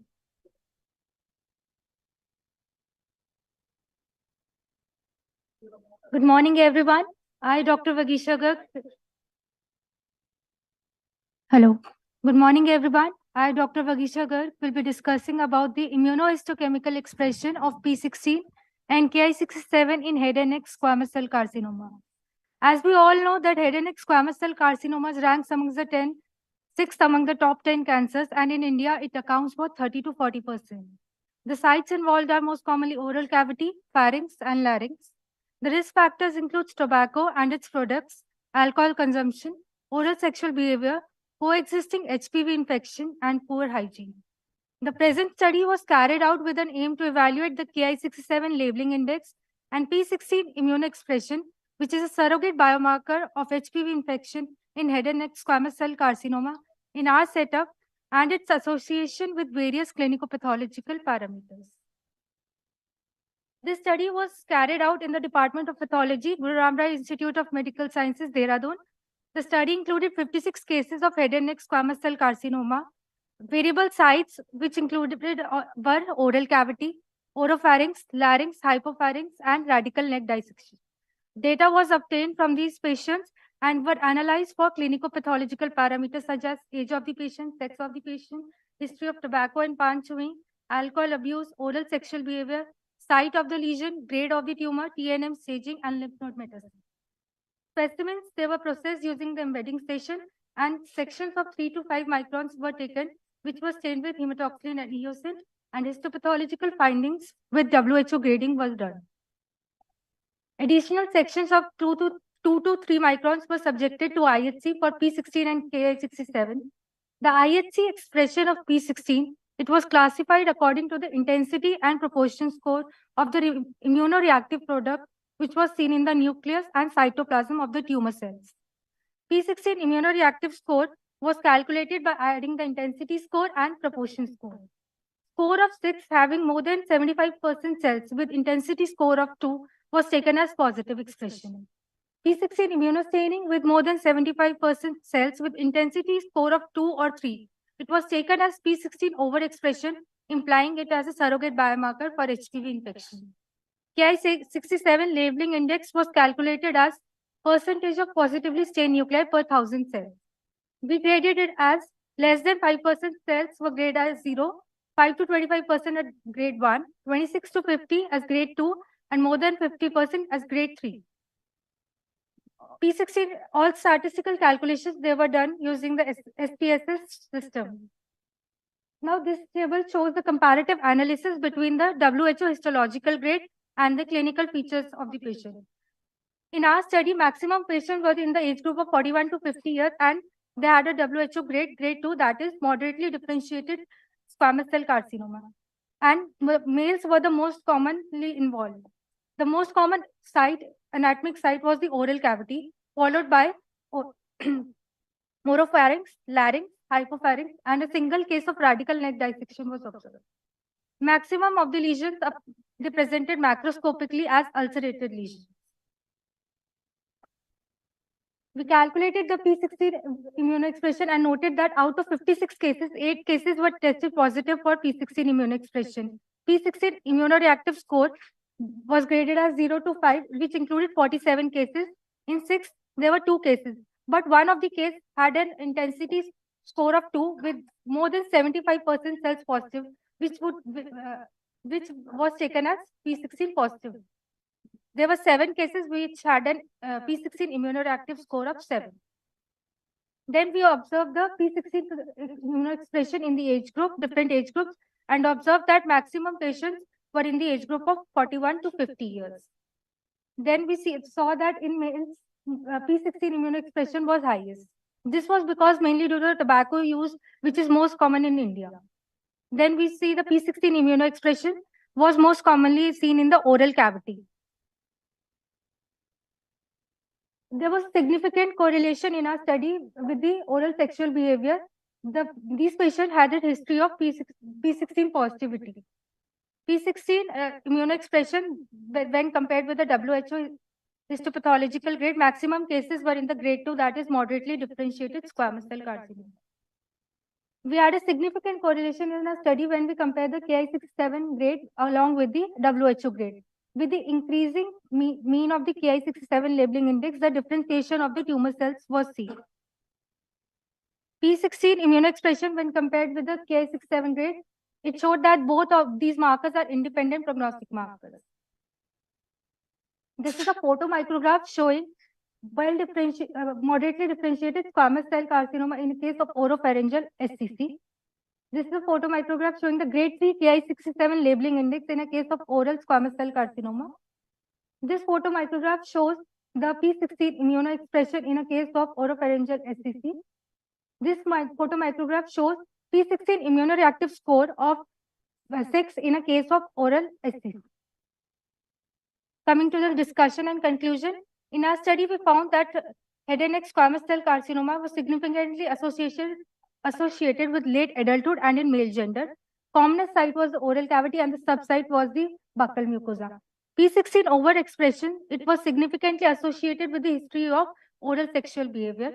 Ki67 immunoexpression, increasing trend was seen with the decreasing histological differentiation of the tumor cells. Major limitation in our study was there was lack of specific validating scoring protocol of P16, and there was no molecular studies like FISH or ISH in our setup to correlate HPV infection with strong P16 immunoexpression. Thank you. Very nice presentation. Did you have a chance to test their partners for HPV? No, sir. No, okay, that's fine. How does this study compare with other papers from India? There are several studies, for example, from Tata Memorial Yes. Hospital, from All India Institute, there are papers. So in Western literature, it has been observed that oral sexual behavior has a relation with the HPV expression and P16 expression. But in India, there are less studies which have shown this, and in our study, we found this significant correlation. Excellent. Thank you. Any other questions from the panel, judges, or the audience? No. Yes. Can you please use the mic?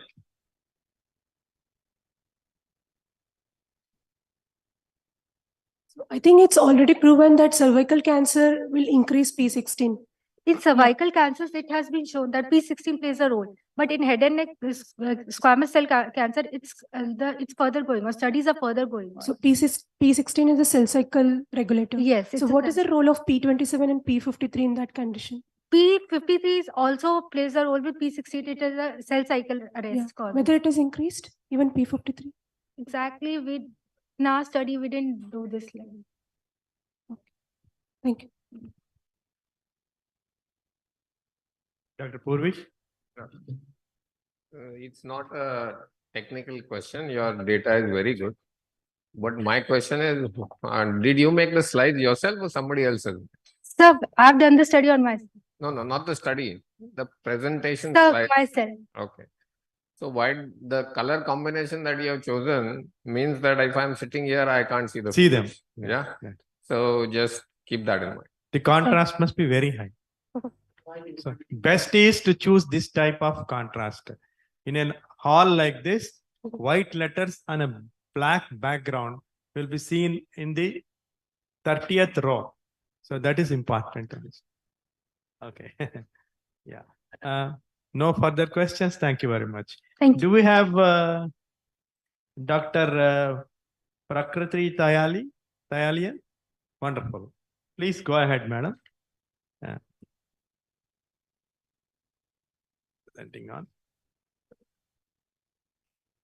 She'll be presenting on 3D bioactive scaffolding as a platform to engineer T cells in vivo for cancer immunotherapy.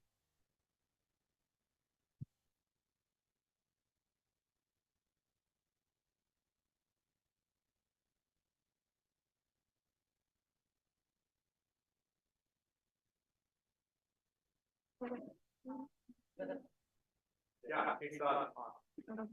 Go ahead. So, good afternoon, everyone. So today the topic of my talk is 3D bioactive scaffold as a platform to engineer T cells in vivo for cancer immunotherapy. this topic is probably very different from what we've been hearing since morning, because it is more material focused and how actually material can be used for various applications. So just to give you a brief overview of go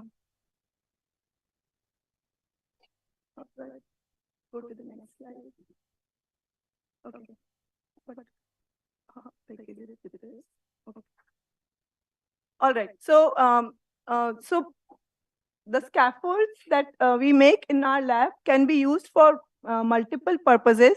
One is, as we know, tissue engineering purpose, where we can use the scaffolds and build or reconstruct or regenerate tissues.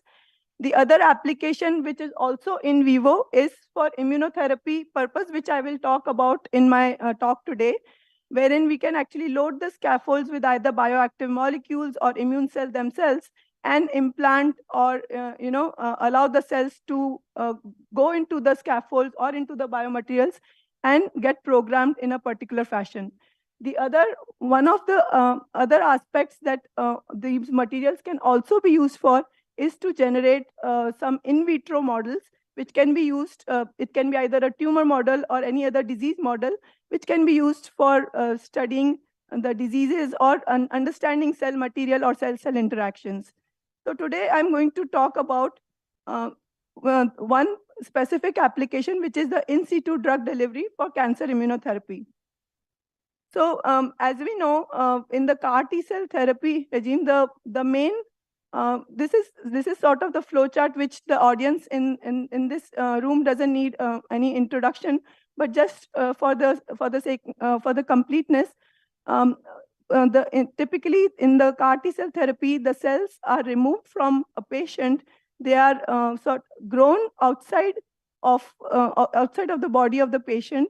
They are manipulated or they are genetically engineered with a chimeric antigen receptor and grown in millions in numbers, and then they are reinfused into the patient so that they can actually do the tumor killing. So this is the sort of the brief sort of protocol of how the CAR T cells are engineered ex vivo and they are reinfused into the body to do anti-tumor killing. However, the challenges associated with this therapy, of course, is that it is very expensive due to the time-consuming part and also the manufacturing part. So it leads to a very expensive therapy for a lay person. So what are the alternatives? The alternatives, one could be the off-the-shelf therapy, where you can use allogenic cells, but it has its own limitations. Wherein, because in this case we are using the autologous cells, but so the allogenic cells could reduce some of the time. The other approach could be the in situ cell engineering, wherein the material can be used. Instead of reinfusing the cells, we are implanting a material into the patient's body, and that material can potentially recruit the host cells and genetically engineer and do the job at least partially. So I'm going to talk about how we have developed this scaffold, which is a porous scaffold, which is modified in a certain way that that lentiviruses can be immobilized on these scaffolds, and the T cells get recruited to these scaffolds. They get genetically modified, and they can exhibit tumor killing. So I'm going to show the work done in our lab and how we have kind of demonstrated how we can achieve this using an animal model as well. So in this case, we have used the T cells, and we have we have genetically engineered it to express the OVA TCR, which is OVA expressing T cell receptor, which I'll talk about in a little bit of detail later on. So we've used polyethylene glycol diacrylase based cryogels or hydrogels or scaffolds, which are porous in nature, and we modified them with polyl lysine so that they could actually they were modified to immobilize lentiviruses on them. So what we also see is these scaffolds were porous in nature so that they could actually allow the T cells to infiltrate into these scaffolds and then reside on these scaffolds, get modified or treated with these lentiviruses which are sitting on the scaffolds, and then leave the scaffolds to do their anti-tumor killing aspect. The pore sizes of these scaffolds range from about 10 to 150 microns, which is bigger than the size of the cells themselves. So this is the brief protocol of how the lentiviruses are generated. So for the visualization of the transduction, we saw that the lentiviruses, we use the lentiviruses which are expressing luciferase.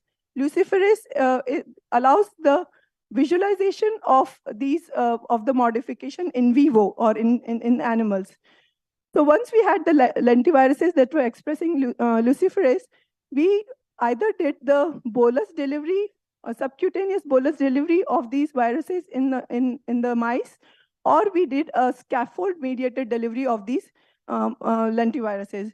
And to compare, we tried seeing the difference of both these approaches, the bolus delivery as well as the scaffold-mediated delivery, to see how the genetic modification varied in the two cases. So here is the data for the bolus delivery versus the scaffold-mediated delivery, and we visualize them for a period of 15 days. And what you see in this graph here is that for the bolus delivery, while there was an expression for which peaked at about 6 to 7 days, it died down by the end of 15 days. While in the case of scaffold-mediated delivery, there was a slow rise in the expression, but it sustained for a much longer period of time, and it peaked to a much higher level in the scaffold-mediated delivery. So we did this luminescence imaging for about 2 weeks and saw that the scaffold-mediated delivery was much more effective as compared to the bolus delivery.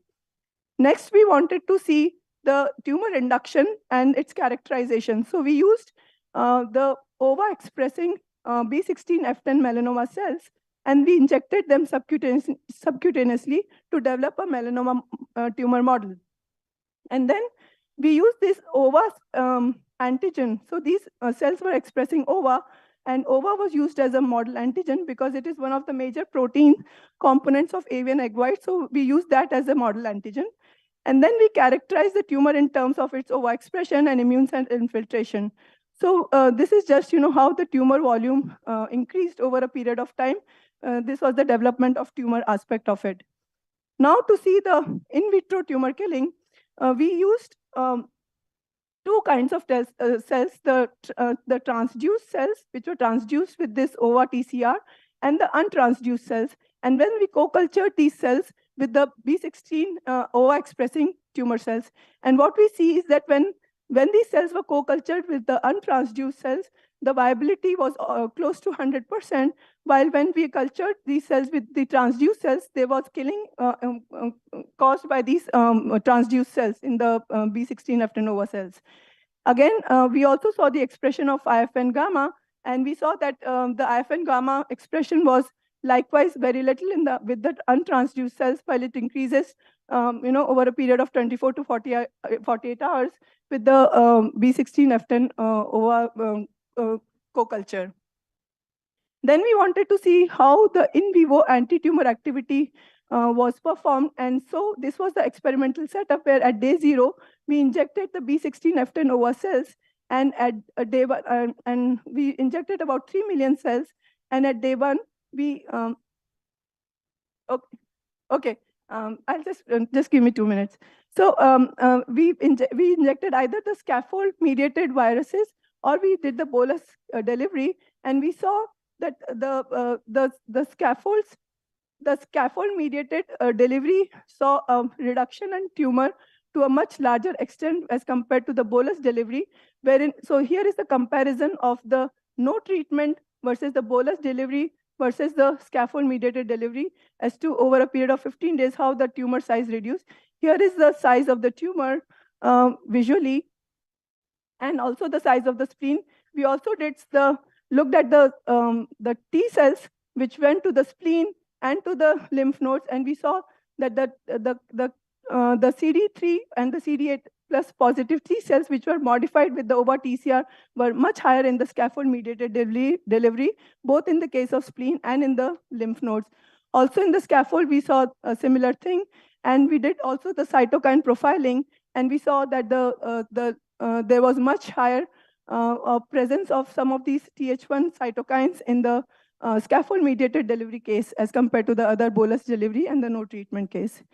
So just to summarize, we have developed these scaffolds which could immobilize these lentiviruses for genetic programming of T cells, and this scaffold-mediated delivery was much more sustained and effective.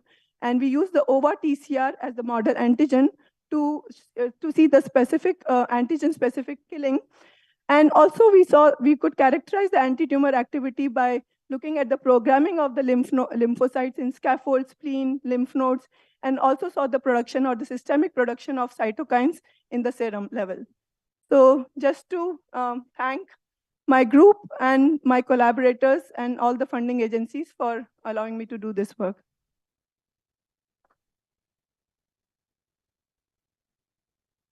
Thank you. Thank you very much.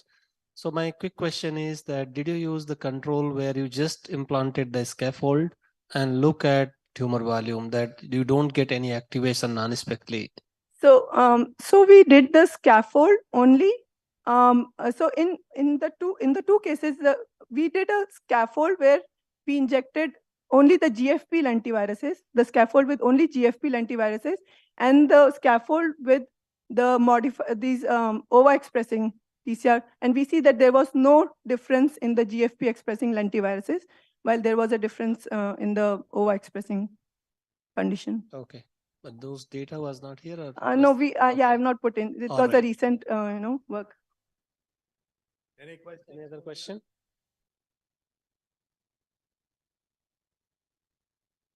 All right. No, then thank you very much. Are we left with any presentations which? No, we are closed. Okay. Yeah, one more is there. Okay. Hemant, should we take? He has presented one paper. He has one more paper, I think. Am I right?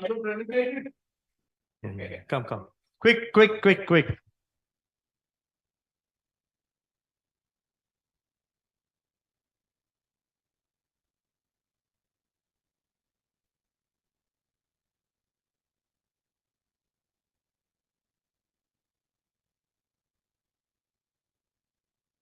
Yeah.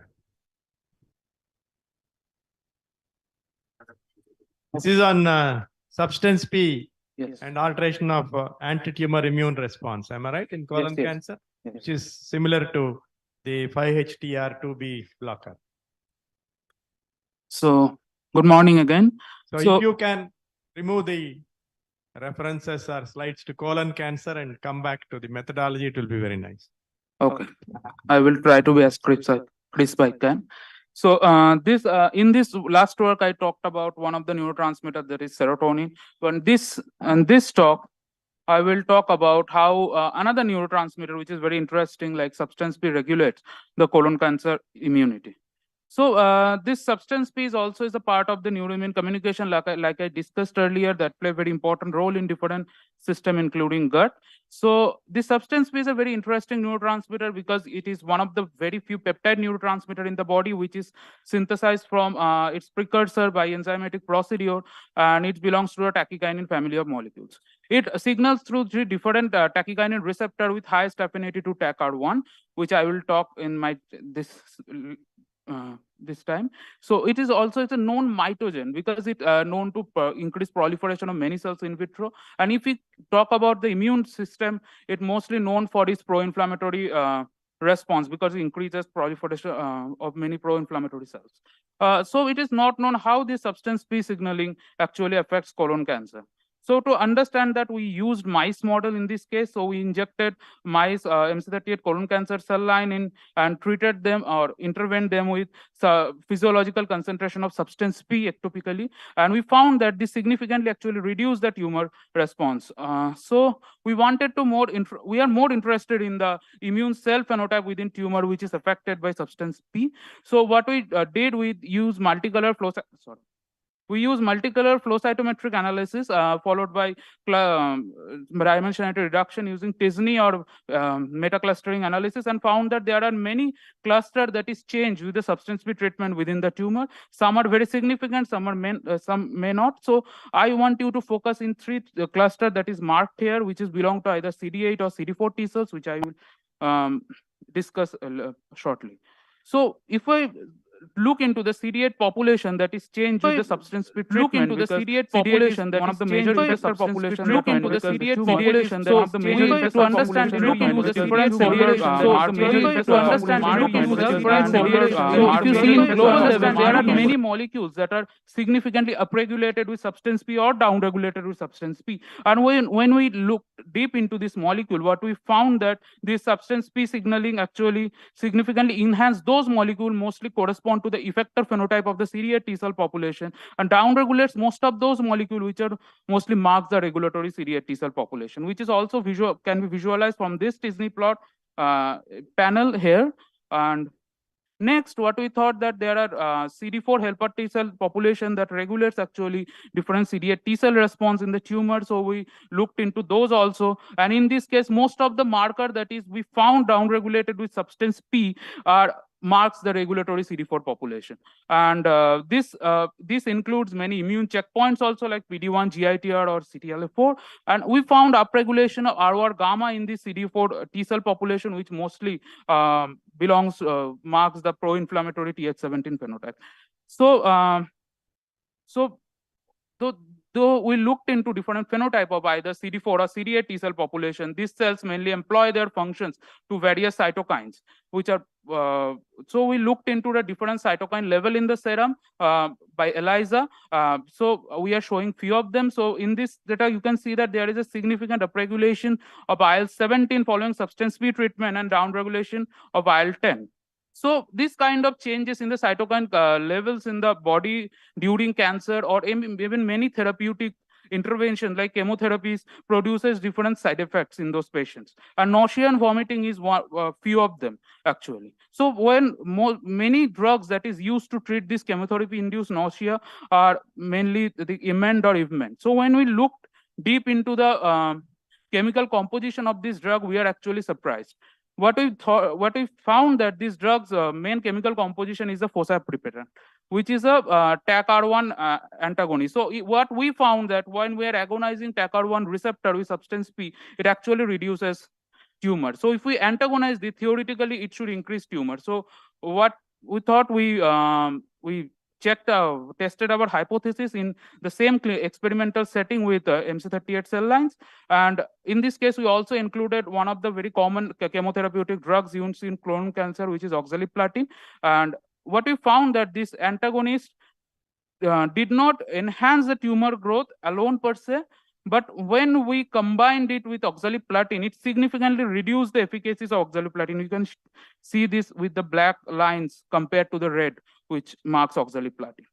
So to summarize what we have found so far in this case, this substance P actually directly enhance many pro-inflammatory cytokines, pro-inflammatory cellular phenotype marked by their cytokine release, as well as it downregulates many regulatory CD4 T cell populations like Tregs and TFRs, both in tumor and lymph node. The lymph node data I haven't showed in this presentation actually. So so from this thing, the main message that why I want to put forward from here that this substance P signaling, it affects tumor immunity, and use of this antiemetic drug which blocks the TACR1 signaling can significantly affect efficacies of this many chemotherapeutic drugs. Especially I am talking about oxaliplatin in colon cancer. Though we are planning to test this molecule along with many other chemotherapeutic drugs in other different form of cancer, but so the data what we found with oxaliplatin is not very encouraging. Thank you for your. I'd love to take any questions. Any questions, sir?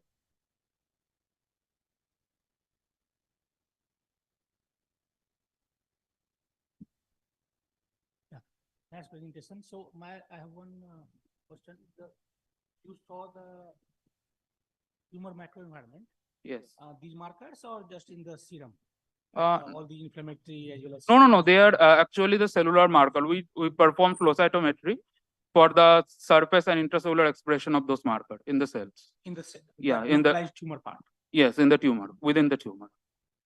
with the serum, Yeah, expected serum also. yeah, we looked into the cytokine in the serum. So have you seen something difference between the global profiling versus the localized profiling? Actually, what we have actually observed that most of the, I told you that this ROR gamma expression is significantly enhanced in case of CD4 T cells. And the correspondingly, what we found in the serum, there is enhancement of the IL-17 secretion, which is secreted by these TH17 phenotypes. As well as if we look into IL-10, then most of the regulatory phenotype of the CD4 as well as CD8, which we found reduced within the tumor as well as in the lymph node, which is also marked by the decrease in the IL-10 level in the serum, actually. You have planned something with the knockout? Yeah, I am planning to do this experiment with TH7 ROR gamma knockout mice as well as IL-10 knockout mice, what we have currently. So this is ongoing work. Thank you. My take home would be the following. If you are treating pre-surgically or in a metastatic setting, don't use fosaprepitant along with oxaliplatinum. Yes. In adjuvant setting, it makes no difference. There's no Yeah, tumor yeah. at all. Yeah. Unless you say, even in the adjuvant setting, even when the tumor is not visible on imaging, Yeah. the fosaprepitant still reduces the activity of oxaliplatinum. Actually, when we started this experiment with fosaprepitant, so when we looked into the drug instruction manual, so-called, so there it is also written for if you use this for long term, they can patient derive for they said for 2 years almost, they derive some spontaneous tumors. So that is not a very encouraging thing to use in case of chemotherapy. But there is anyway, there is no chemotherapy which is given for 2 years. No, that's true. That's why we tested it in this mice model, which is like in a very short period of time. Thank you very much. Thank That you. concludes, and I once again thank my co-judges who are sitting here with me, and the organizers for taking time out to help the youngsters present their work here. Thank you, Dr. Lalit. Thank you so much for sparing time during the tea break, sir, and truly obliged. And I request you to please go downstairs, have some cup of tea, good kachori, and something else also. So with this, we start the next session, which is on immuno-oncology and genitourinary and gynecological cancer. And to chair this session, may I request Dr. Priyanka Soni. Dr. Priyanka Soni is Assistant Professor in the Department of Hematology and Medical Oncology. She is pediatric hemato-oncologist with us. And along with her, may I request Dr. Sandeep Bhaskar, who is a recent addition in Rajasthan in the Department of Medical Oncology. He has not yet fixed one place, but he'll be joining soon some faculty position here. So may I request the chairperson to start the session, please.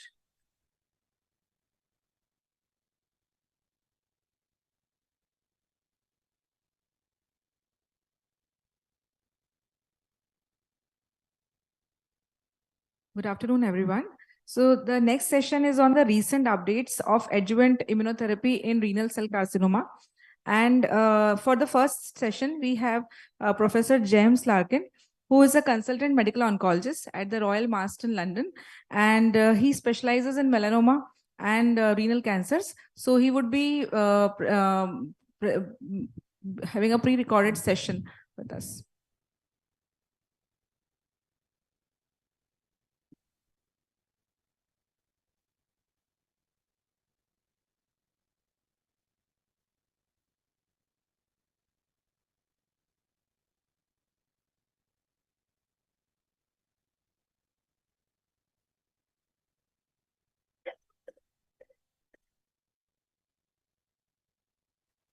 Hello, my name's James Larkin. I'm a medical oncologist at the Royal Marsden Hospital in London, and I'd like to thank the organisers of the meeting for inviting me to give this talk, The Role of Adjuvant Therapy for T3 Non-Metastatic Renal Cell Carcinoma.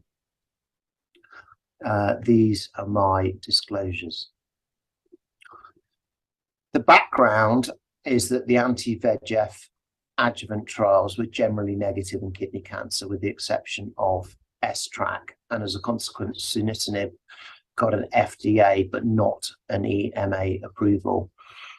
And in that trial, there was relapse-free survival benefit, but not an overall survival benefit for sunitinib. And a year of treatment with sunitinib resulted in what I would say was probably moderate toxicity. Of note, the Everest trial of everolimus presented at ASCO last year was negative overall for relapse-free survival. There have now been multiple trials of immune checkpoint inhibitors in either the adjuvant or neoadjuvant setting, Keynote 564, Emotion 010, Prosper, Checkmate 914, and Rampart, of which Keynote 564 reported first. And actually, the Emotion, Prosper, and Checkmate 914 studies presented at ESMO in September last year, whilst the Rampart trial is still recruiting. So just to take you through those trials one by one. First of all, Prosper. I'm not really going to say much about Prosper other than showing this slide, which is the trial design. This is actually a neoadjuvant study, as you can see here. So really, I think this is very difficult to compare with any of the true adjuvant studies that have been reported. This trial, as I'm sure many people know, was negative, and I think it's very difficult to know why it was negative. So I'm going to spend most of the time talking about the adjuvant studies that have recently been either presented or updated. First of all, Keynote 564. So 2 or 3 months ago, this update was published in the Lancet Oncology. So this is a 30-month follow-up analysis of the trial, a year of pembrolizumab versus placebo post-nephrectomy in the adjuvant setting. And these are the baseline characteristics of the patients. You can see that, first of all, there's around about 1,000 patients. I think most of the characteristics were as you might expect. And for me, really, the take-home message here, if you look through these different groups, is that the majority of patients in the study had T3, N0, non-sarcomatoid disease. Perhaps just one thing to pick out is the group that were M1 with no evidence of disease, NED, around about 6%, 30 or so patients in the trial in each arm fell into this group. The remainder were M0. This is really the headline in terms of disease-free survival. And if we just go straight to the hazard ratio, we can see 0.63 favouring pembrolizumab. And for me, at least, a pretty clear difference, statistically significant. And I think with the caveats of some censoring, which you can see here, a pretty clear separation of the curves really from the first scan at the left-hand end. Looking at a forest plot of subgroups, I think if you scan your eye down this, you can see that pembrolizumab is beating placebo pretty much everywhere without exception. And again, just focusing perhaps on the M1 NED group, the hazard ratio there was actually 0.28, but obviously these were a relatively small number of patients. And this is a subgroup analysis, so one needs to be a little cautious, but there's at least a suggestion there that there's particular benefit in this group of patients, although I don't think it's fair to say that most of the overall benefit for the treatment is a consequence of this. If you look at the hazard ratio in the M0 groups, it's still 0.6, 0.68, so still a clear benefit for me. Overall survival is shown here. An impressive hazard ratio, but not statistically significant as a consequence of a relatively small number of events. And I've just shown in a box on the top right that actually only 33% of the deaths needed for the final OS analysis had occurred. So actually this is not mature for overall survival, and further follow-up is required. Interestingly enough, in the other box just underneath, actually the trial was positive for distant metastasis-free survival with a hazard ratio of 0.63, which I think is generally pretty encouraging, although obviously not the primary endpoint of the trial. I won't labour side effects, but perhaps the key issue is this, that adverse events leading to treatment discontinuation was about 21% in the pembrolizumab group in comparison with 2% in the placebo group. And I think that the toxicity profile of a year of adjuvant anti-PD-1 therapy is now pretty well established, and I don't really think we saw any major differences here, although I would say that 21% to me seems a little on the high side, perhaps if you were to compare with melanoma adjuvant trials, for example. So on to Checkmate 914, and to cut straight to the chase, this is disease-free survival. So this is a comparison with actually 6 months treatment with nivolumab and ipilimumab, so anti-PD-1 plus anti-CTLA-4 in comparison with placebo. And again, if you go straight to the hazard ratio, you'll see it's 0.92, not statistically significant. There is a small difference in disease-free probability at the 24-month time point, but it really only is about 2%. And this is with a median follow-up, you can just see at the bottom in the footnote, of just over 3 years. Again, in the footnote, in terms of overall survival, relatively small number of events, and so a formal analysis of this wasn't performed. Looking at drug exposure and safety in Checkmate 214, shown here, maybe I would draw your attention to the fact that if we look at those who completed all 4 doses of ipi/nivo or placebo, it was 57% in the experimental group versus 89% in the control group. But perhaps more importantly, in terms of treatment discontinuation, that was 43% in the ipi/nivo group, with a 38% rate of grade 3 or higher AEs, and 4 deaths as a consequence of toxicity from the study therapy. So really, I would say relatively high rates of toxicity, treatment discontinuation, and inability to dose fully, I think, as a consequence.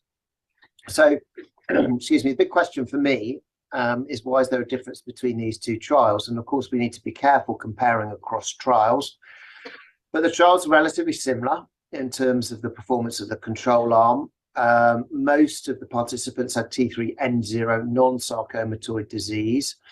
A couple of little caveats: that tumor grade wasn't presented for Checkmate 914, and there was 6 months of treatment in Checkmate 914 in comparison to 12 months in Keynote 564. Both used anti-PD-1 therapies, which have got clear activity and approvals in advanced disease, and I'd be surprised if there were a major efficacy difference between Nivo and Pembro.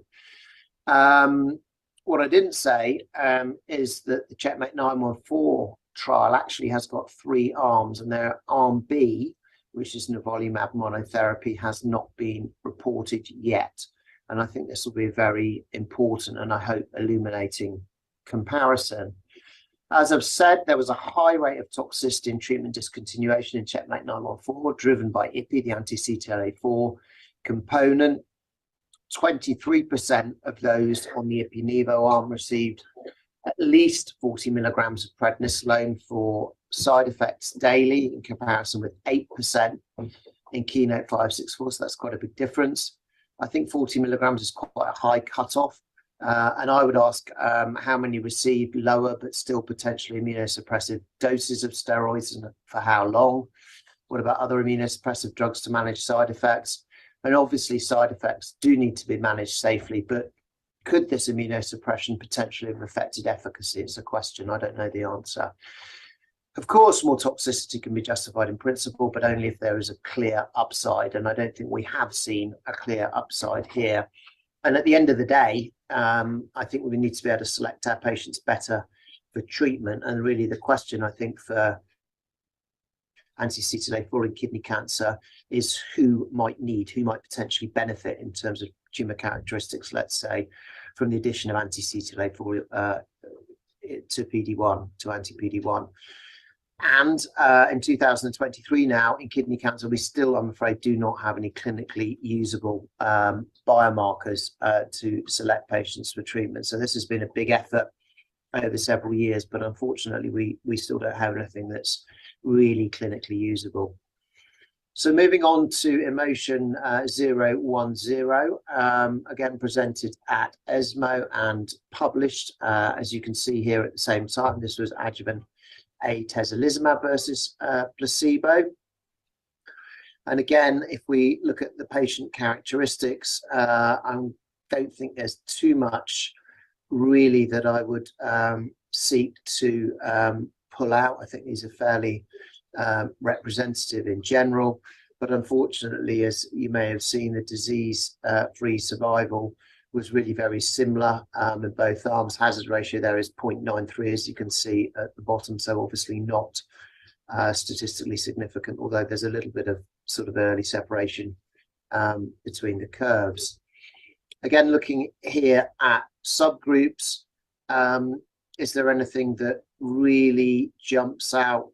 I'm not really sure there is. If you look at sarcomatoid versus non-sarcomatoid, there's a suggestion at least that atezolizumab might have particular benefit in sarcomatoid, which you might have potentially predicted, maybe something similar for PD-L1 expression, but most of the major differences here, I think, or major potential differences are probably accounted for by small numbers if you look at some of those subgroups at least.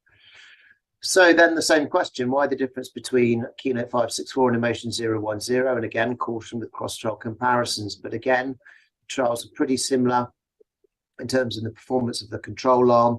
And I think the point I would raise here is that atezolizumab as an anti-PD-L1 does not have the same track record in advanced disease as pembrolizumab, nor for that matter nivolumab. So that I think is one question, and certainly atezolizumab has been developed in advanced disease, but none of the trials have led to approvals. So how do we put all of this together? Well, I think that the relapse-free survival benefit in Keynote 564 is solid. The trial is not mature for overall survival. And I think Checkmate 914 and Emotion 010 are probably negative for different reasons. Clearly, further follow-up of Keynote 564 is needed for overall survival. The use of immune checkpoint inhibitors for those that relapse in the placebo arm, of course, may confound any putative OS benefit. So I think that needs to be borne in mind.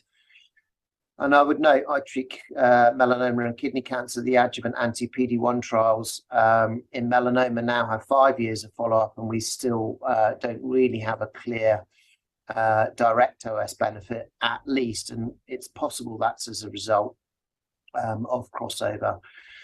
But there is a distant metastasis-free survival benefit with adjuvant anti-PD-1 in melanoma, exactly the same as in Keynote 564 in kidney cancer.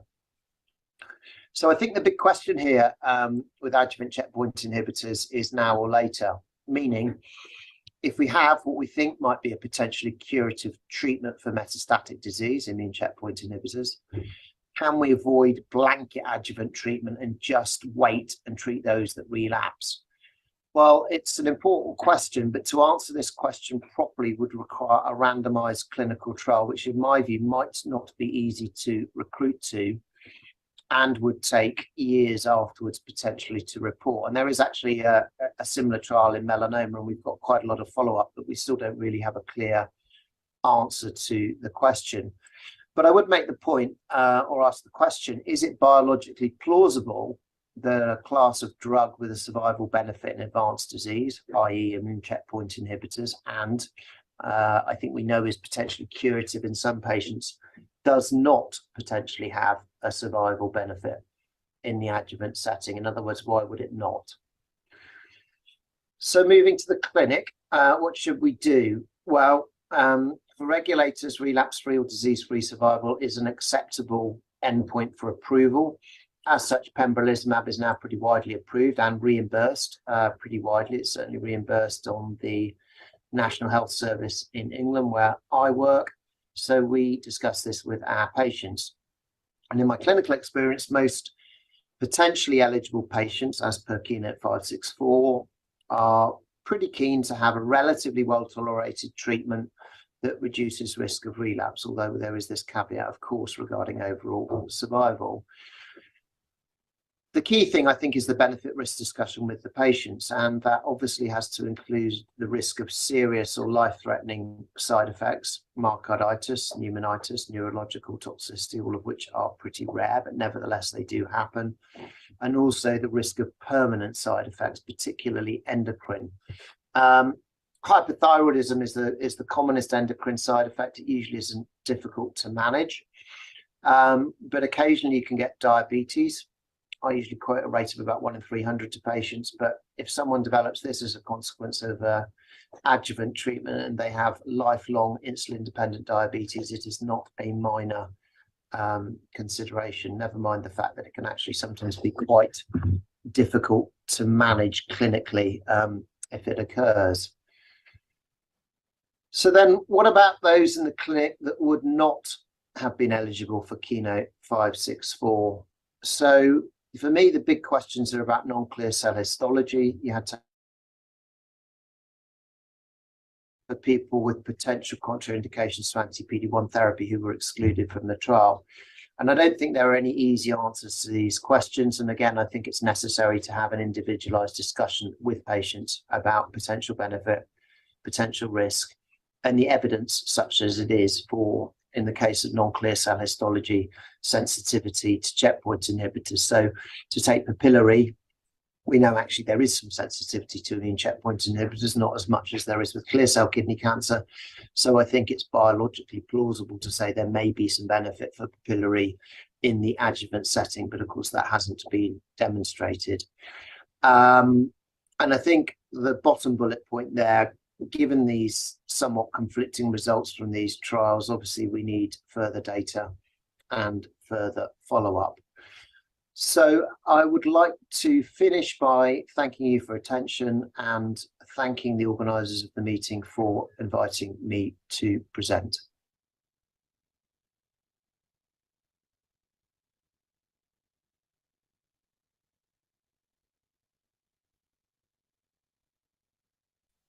Thank you for the patient listening. We are not going to have a Q&A session after this. So we'll move on to the second keynote lecture, which is on the topic current algorithm for the first line metastatic RCC. And the speaker is Dr. Ravi Kaneswaran. He is Deputy Chair and Associate Professor at Division of Medical Oncology at National Cancer Center, Singapore. So this is another virtual session which we are going to have. Hi. My name is Ravi Kaneswaran. I'm a medical oncologist from the National Cancer Center, Singapore. I would like to thank the organizers of IOSICON 2023, specifically Professor Jyoti Vajpayee and Professor Hemant Malhotra for this very kind invitation for me to share with you today the current algorithm in first-line treatment of metastatic RCC. These are my disclosures. The outline of my talk today would include an introduction to metastatic RCC very briefly. Then I'll quickly dive into first-line therapies for metastatic RCC and the reason why it gets confusing when we have to choose therapies. So I'll also give you some insight into how I think when I choose therapies in the first-line treatment of metastatic RCC. And I'll briefly share about the Pan-Asian guidelines of which our Indian colleagues were involved as well in developing. And finally, I will summarize. Broadly, RCC can be divided into clear cell RCC, accounting for about 3/4 of all advanced of all kidney cancers, and the other 25% are a hodgepodge of various kinds of histopathologies of RCC.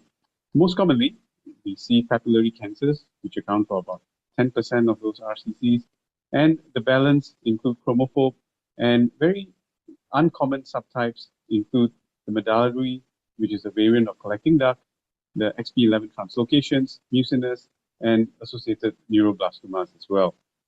And there are also a small proportion of RCCs that are yet to be classified. In my center, in the National Cancer Center, Singapore, we roughly see about 60 to 70 new advanced RCC cases a year. However, now the referral patterns have changed a bit. We also see many localized cancer patients who are now referred for adjuvant treatment. We have most of the therapies that are approved by the FDA available in Singapore for use as well, although not all of these drugs are reimbursed. And we're part of the IMDC, as many of you are aware. IMDC is a very large RCC database consortium started by Dr. Daniel Hing, and we still continue to contribute to this database. We also have clinical trials from phase 1 right up to phase 3. This is the IMDC, slightly dated information, but at this point, I gather they have about 15,000 patients or more. So broadly, any patient who comes with advanced RCC are first stratified according to the IMDC criteria. It used to be the MSK-CC criteria in the cytokine era. And in that, there were 5 risk factors that were identified that could help prognosticate patients into 3 risk categories. However, now with IMDC, it's 6 risk factors, and again, 3 risk categories as well. As you can see, the proportion of patients who are favorable is roughly around 20%. The bulk of the patients are intermediate risk, and another small proportion of patients are poor risk.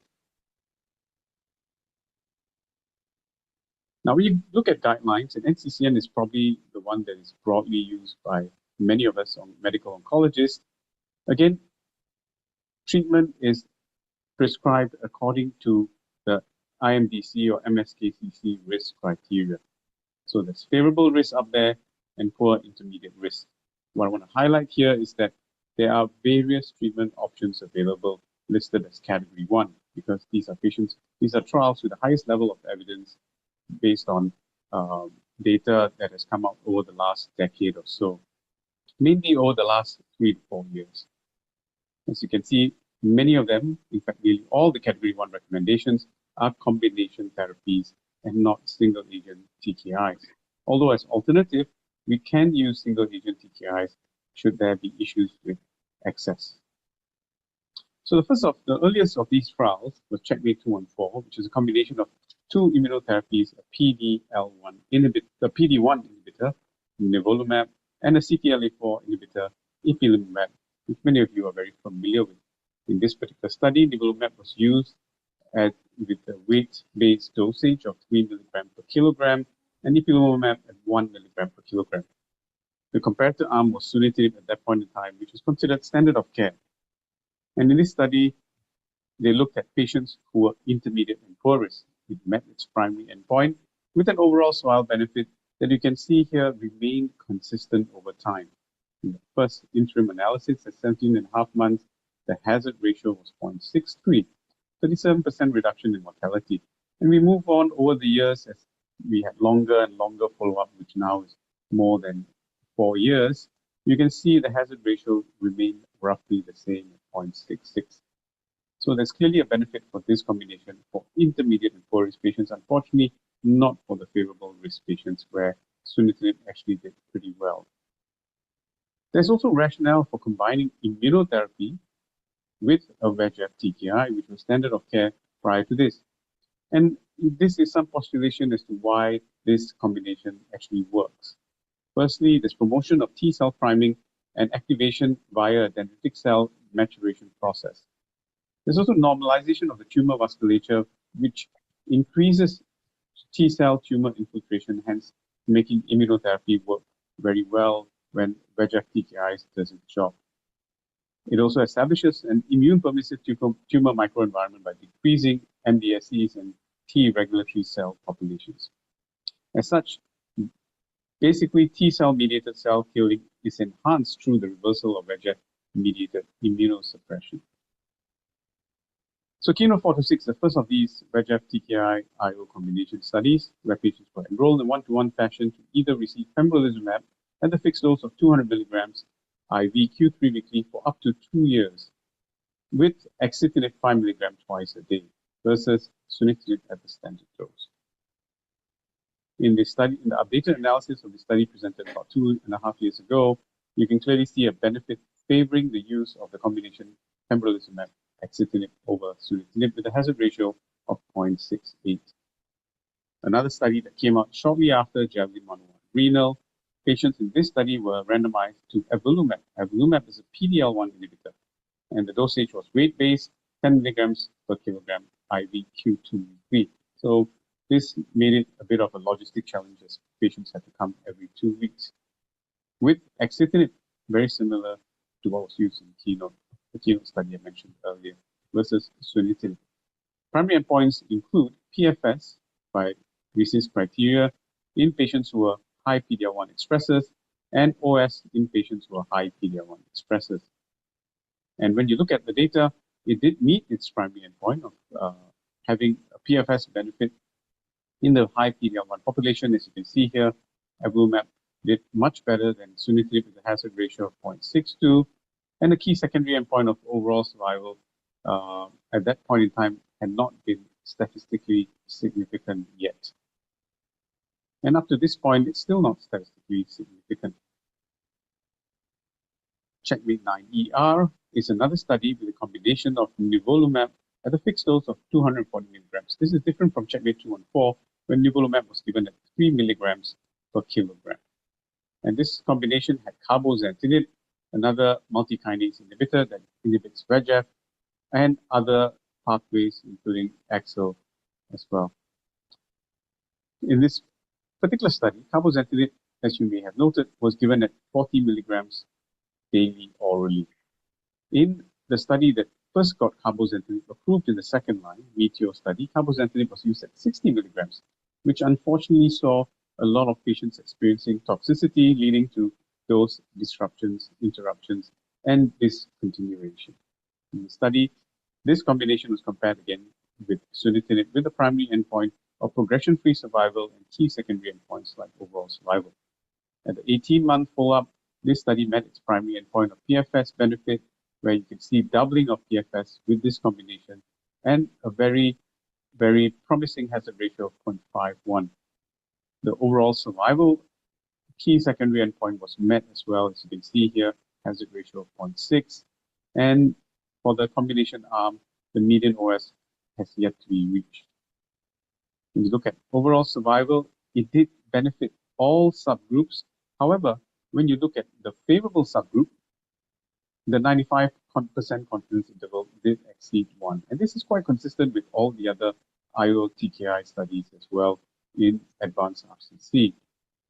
There potentially could be a biological rationale behind this, but even in spite of that, these drugs have been approved for all 3 prognostic risk groups in most countries.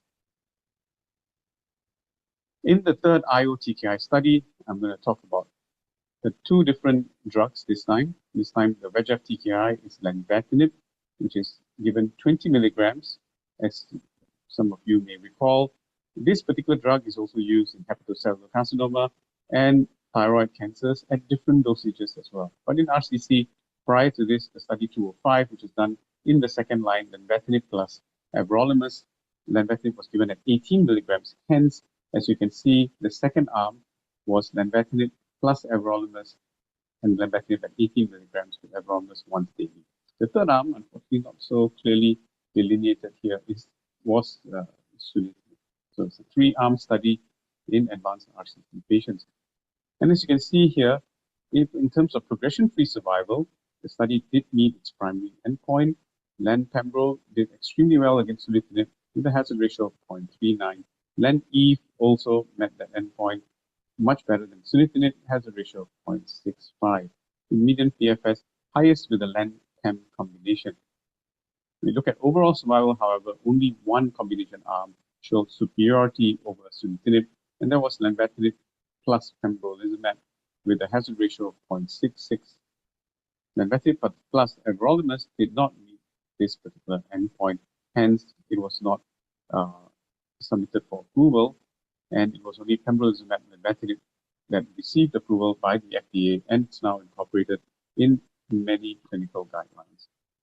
Now, when you look at toxicity, one of the biggest concerns with all these combinations has to be toxicity.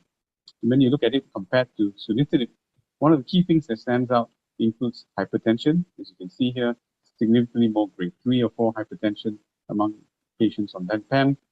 Also diarrhea, which is more than double, and especially grade 3, 4 diarrhea, which is clinically going to be relevant in our clinical practice. There was also more proteinuria, more asthenia, and rash as well compared to just single agent sunitinib. So one of the key issues or challenges that we may face when using this combination therapy compared to just VEGF TKI would be an increase in toxicities, which reflects what we would see with just immunotherapy plus VEGF TKI. So it's additive in that sense. Now, when we put all these trials together, CheckMate 214, which is an IO-IO combination, and all the other 4 IO-TKI combinations, I think what stands out firstly is Javelin Renal 101 did not meet the overall survival benefit endpoint yet. And as such, we have these 4 combinations that have met that endpoint. A few things to highlight, which I've used the highlighted put here. In terms of CR, the CLEAR study clearly is ahead, no pun intended. 16% CR rate, something we've not seen before in this space, where broadly all the other combinations have been hitting about 10% CR rate. And not surprisingly, the same study actually showed objective responses that were very encouraging as well, 71%. It benefited all risk groups, unlike CheckMate 214. So the other 3 studies benefited favorable risk, with the caveat that, again, a lot of these studies have very few events, and the 95% CI, when you look at subgroup analysis, is really quite broad and exceeds 1. Now, in terms of AEs, not surprisingly, the one with the best responses also has the highest AEs and the highest rate of discontinuation. Nearly 1 in 3 patients discontinued therapy. But in spite of that, these patients experience the best overall survival. And a number of these studies have patients with sarcomatoid. As you can see, Keynote 426 had nearly 20% of patients with sarcomatoid and still provided a good benefit in terms of overall survival. And that particular study, Keynote 426, balanced it out by having the highest proportion of good risk patients as well. And perhaps that's why the overall survival benefit was maintained. Now, what's new? So in ESMO last year, COSMIC 313 came into the picture. So if 2 drugs work very well, what about we throw another drug in? Specifically for the combination that did not have a VEGF TKI, which was the CheckMate 214's combination of Ipi plus Nivo.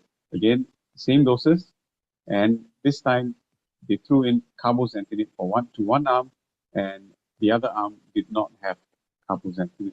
So it's Ipi-Nivo versus Ipi-Nivo plus cabozantinib. Now, when you look at progression-free survival, this study met that endpoint with a hazard ratio of 0.73, not as exciting as we had seen before with the other IO-TKI combinations. Nevertheless, it was a significant progression-free survival benefit. When they drilled down to subgroup analysis, it seems like all subgroups benefited from the combination, the triplet, as you would call it, Cabo-Nivo-Ipi versus the one with just placebo. However, interestingly, you would have thought that the poor risk group would have benefited the most. Unfortunately, that wasn't the case. In fact, it was the intermediate risk group that benefited, with the poor risk group somehow right on the borderline between benefit and lack thereof. Now, in terms of adverse events, this was not surprising. One of the big concerns going into the study, and as an investigator for this study in my site as well, I was quite worried about toxicity, specifically liver toxicity. And not surprisingly, a significant number of patients did suffer from grade 3 to 4 increase in ALT and AST. And while that was worrying, it was reassuring to show that none of these patients actually did have severe toxicity leading to death, although there were 3 grade 5 AEs due to gastrointestinal hemorrhage, 1 hepatic failure, 1 respiratory failure in the combination arm. So when Dr. Sumanta Pal did, he was the discussant for this particular trial, and ESMO looked at it, the first thing he highlighted, and something all of us need to remember, is the comparator arm is a contemporary comparator arm in this study. So you can see here, Ipi-Nivo was the comparator arm, not sunitinib like all the other studies. So this is contemporary, superior comparator arm, as I would think about it, as all of us would probably acknowledge and recognize. And of course, this focused only on intermediate and poor risk patients, not the favorable risk patients. The median follow-up is still the shortest, so we're still learning. But some disappointing data coming out with regards to objective responses, only 43%, which is not very different from just EP-NIVO alone for CheckMate 2 and 4, and really dismal compared to the IO-TKI combinations. That's number one. Number two, we look at the CR rates. The CR rates were very dismal as well, low single digit of 3%, and not different between the triple and the doublet combination. So based on this, I think we probably need more time to learn more about where we can place the study at this point in time. Based on this data, this is still not standard of care. So how would I choose a therapy in the first line? Firstly, it has to be approved by the local regulator, just to show efficacy and safety, and I showed you all that data, only except for Javelin Renal 101, in which case there was no OS benefit. All the other studies did show OS benefit and have received approval even in Singapore. I look at comorbidities, contraindications. There will be patients who may not be able to use VEGF TKI because of some cardiovascular risk, in which case you may go with the IO, or patients who may have contraindications to immunotherapy, in which case you may just have to make do with single agent VEGF TKI. Reimbursement is an issue. For example, in Singapore, the only IO TKI approved in the first line is avelumab and axitinib because of cost. We've done cost effectiveness study. So in circumstances like that, we just have to go by what is reimbursed in your own country. However, I would still rarely opt for single agent TKI unless of certain contraindications, even in the favorable risk setting, because the combination therapies clearly show superior objective responses, even if the subgroup analysis for overall survival still hasn't shown a positive signal. Triple option, still not there yet. What's on the horizon? I guess it's going to be studies looking at some kind of biomarker-driven strategy. So this one was shown by Dr. Motzer and published in Cancer Cell 2020, and with a schema courtesy of Professor Rini. And as you can see here, patients were divided based on their biomarker cluster. So you have an angiogenic cluster, and you have another cluster, 4 and 5, which are more T effector cell immunogenic clusters, we would term it. And based on that, patients were then randomized to receive a VEGF TKI with their IO or just IO alone. And we're all waiting results from such studies with a bated breath. Now, how about in Asia? What can we do? Are there any differences? We know for a fact VEGF TKIs are not as well tolerated in Asians compared to our Western counterparts. So sometime in 2021, ESMO convened a meeting with members from 7 different countries, including India, China, Japan, Korea, and Taiwan, Hong Kong. In this particular grouping, we looked at a few things. Firstly, which drugs are available? One thing that clearly stood out was tivozanib. I think some of you may not have heard of it because it's not available in Asia, but it's approved in countries like the United Kingdom. Is a VEGF TKI, a very potent VEGF TKI. However, due to the data from its studies, did not really receive approval for use in the US and many countries in the world. Based on that, we came up with an algorithm, and there are e-updates to these algorithms as well that you can check online on Oncology Pro. Firstly, I would encourage all of you to become ESMO members. It's free now for many oncologists across the world who come from medium and low-income countries. So I think that was a big move by ESMO. With that membership, you get free access to all these algorithms for different tumor types and a lot of other wonderful learning material as well. In summary, numerous treatment options are available for metastatic RCC patients. First-line treatment choice will depend on IMDC risk stratification, comorbidity, cost, and reimbursement, of course. Triple therapy data has been reported with COSMIC 313 with PFS benefit. When we move on to second line, when some of these patients are still fit enough to receive the next line treatment, a lot will depend on what's given in the first line. You're not likely continue with an IO, for example, and move on to another type of VEGF TKI. Unfortunately, currently, there are no predictive biomarkers that are used clinically in metastatic RCC at this point in time. There's some data that's going to come out in 2 weeks' time at ASCO-GU, and hopefully we'll move the needle a bit further in this battle against advanced kidney cancer, which has devastated many of our patients today. With that, I thank you very much, and I wish all of you a wonderful meeting, and thank you to the organizers again. Have a great day and a great conference ahead.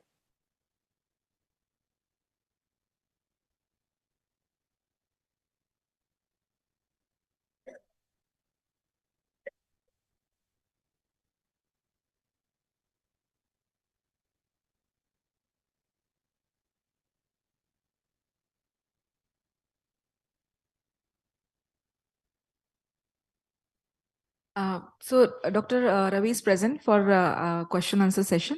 So audience may present their questions on the mic.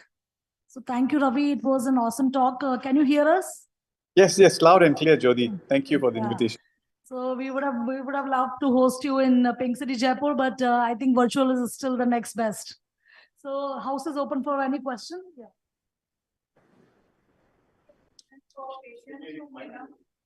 What is the option for patients who cannot, who are refractory to VEGF TKIs and who cannot go for immunotherapy? Is low dose immunotherapy an option for these? Or is there any other way out? Okay, so what would be the reason we can't go for immunotherapy? Is it the cost, the full dose? Would that be the reason you're asking about low dose? Yeah. And should we actually recheck the histology as to why the patient is not responding? Okay, so to answer your first question, if they're not suitable for VEGF TKI and immunotherapy cost is an issue, a low-dose immunotherapy, we don't have a lot of data, but we know for a fact it might work. So it's probably better than nothing. So definitely low-dose immunotherapy is an option. There's some small studies that have looked at this. Now, if they are refractory to treatment because once you start either combination or just VEGF TKI and it doesn't work very well, usually the issue is not the histology. There are refractory clear cell patients that we see, not very commonly, but we do see. And in those circumstances, you just have to find the combination that works. Of course, if you have the benefit of sending the tissue for next generation sequencing, then that would be ideal because you will learn more about the disease biology. But apart from that, I would still try a different combination, possibly looking at different pathways. So a good, I guess, an alternative combination that I would look at for patients like this would be incorporating an mTOR inhibitor like everolimus. So lenvatinib plus everolimus is a combination I would consider based on a phase 2 study in the second line treatment. But for those patients who respond, they do respond very, very well to this combination. Dr. Ravi, thank you very much for the excellent lecture. My question is that as many as 15 to 20% of our patients are non-clear cell histology. Yes. And we don't have any guideline for that. So whether and how much we should extrapolate the data of clear cell to the non-clear cell histology? Yeah. No, excellent question. So I think now, prior to the immunotherapy era, we had very little data. Probably one of the bigger randomized controlled trials was one called ASPEN. This was pre-immunotherapy, where they actually found that certain non-clear cell histologies respond to VEGF TKIs, for example, like papillary RCC, which is the biggest or most common of the non-cell histologies. And the less common ones include chromophobe, there's translocation, there's so many others, right? So chromophobes tended to respond to mTOR inhibitors. Now, when the immunotherapy era came in, we all have, a lot of data with combinations. And now there are ongoing studies with non-clear cells. And in those studies, clearly patients with papillary RCCs respond to drugs like cabozantinib, partly because of MET inhibition. So I think the short answer to this question is each of these histological subtypes are actually very unique. So it's a very heterogeneous group. So trying to lump them up together and treat them like clear cell is not the right way to go. So for example, last year there's data that came out that for chromophobes don't respond very well to immunotherapy. So using immunotherapy plus TKI combinations may not be ideal. In fact, the mTOR combination with lenvatinib did very well with chromophobes. On the other hand, like papillary responded well with the combinations like nivo-carbo, of course, cabozantinib because, as I mentioned, MET inhibition. So for papillary, my first line treatment is cabozantinib and plus minus nivolumab, depending on patient's ability to afford. For chromophobes, I give lenvatinib, everolimus. And for the others, really, a lot will depend on what the specific histopathological subtype is. Yeah, so I wouldn't lump them together. Thank you. So last question, Ravi. What is your personal experience to combine, mTOR with lenvatinib, the toxicity in clinics? Yeah, so that's a good question. In the clinical trial, it's called Study 205. They use lenvatinib at a dose of 18 milligrams once daily, and mTOR was at 5 milligrams once daily, the everolimus. So the 5 milligram was quite well tolerated because it's half the dose that we used to use as single agent in RCC, in the second line those days. So that used to cause very severe oral ulcers. The second thing I've done to mitigate some of the side effects from everolimus is to give prophylactic DEXA mouthwash. And that works actually very well. That means before even the ulcers come out, they actually gargle with this mouthwash, and that prevents the ulcers. Now, with the lenvatinib, 18 milligrams can be quite tough for many of these patients, especially with diarrhea.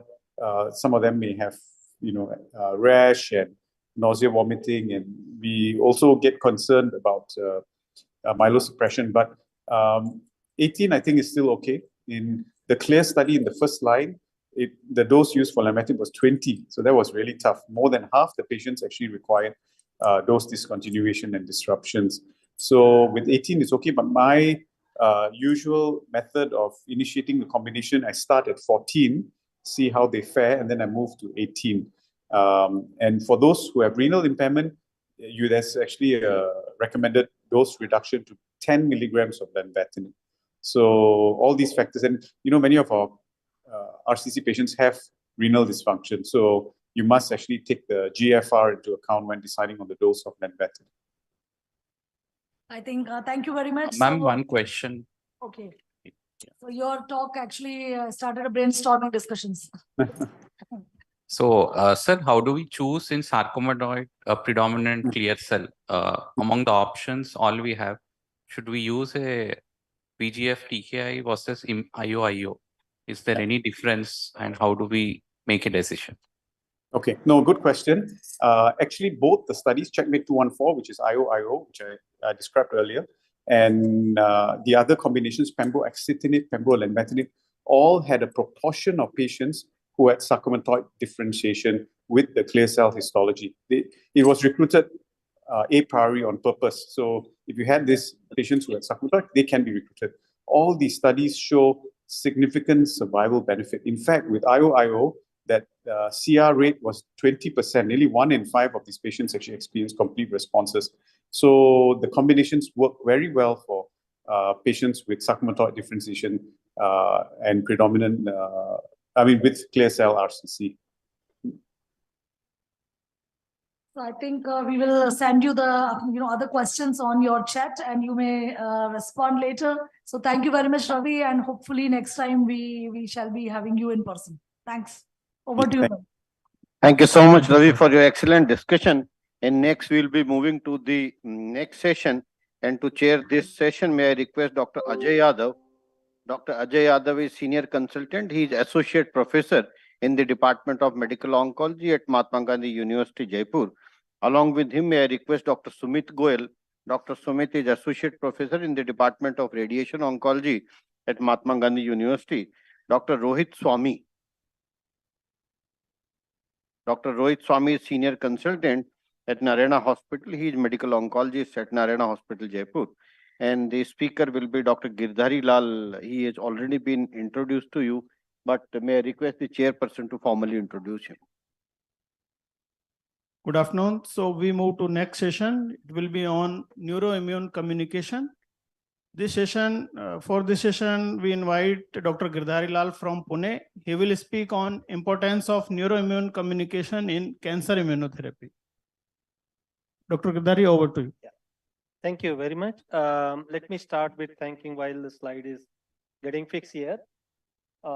Thanking the organizer, Dr. Malhotra, Jyoti, Dr. Sharma, for having me here to discuss something what we are doing in the lab. You are now at the end of my slide. Can you go to first slide? All right. So far, what we are hearing about it, whenever we talk about one kind of therapy, we see that other branch of discipline, let's say immunologists, when they are handling the immunotherapy, the neurologists come as the immunologists blame the whatever neurological change goes as a toxicity. When you have drug, when you're treating something on neurological or endocrinological actions, then you call that immunological toxicity. Do we understand that how these all of them they are talking to each other? I think we are going to put some light on that. Why we have to worry about all of these regulatory networks what we have in body. Probably nature has created that way. I'm not able to move the slide. Okay. All right. Whenever we talk about tumor, look at the type of cells they have inside the tumor. You can have n number of cells, not just immune cell or cancer cells.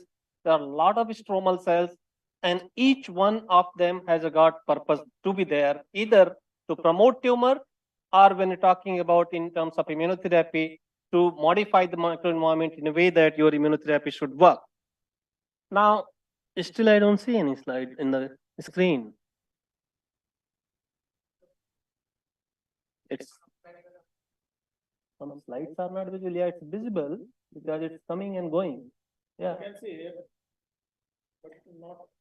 Okay. It's coming also here. There's some loose connection or something.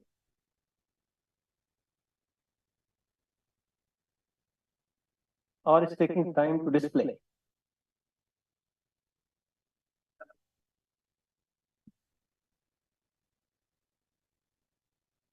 It's coming.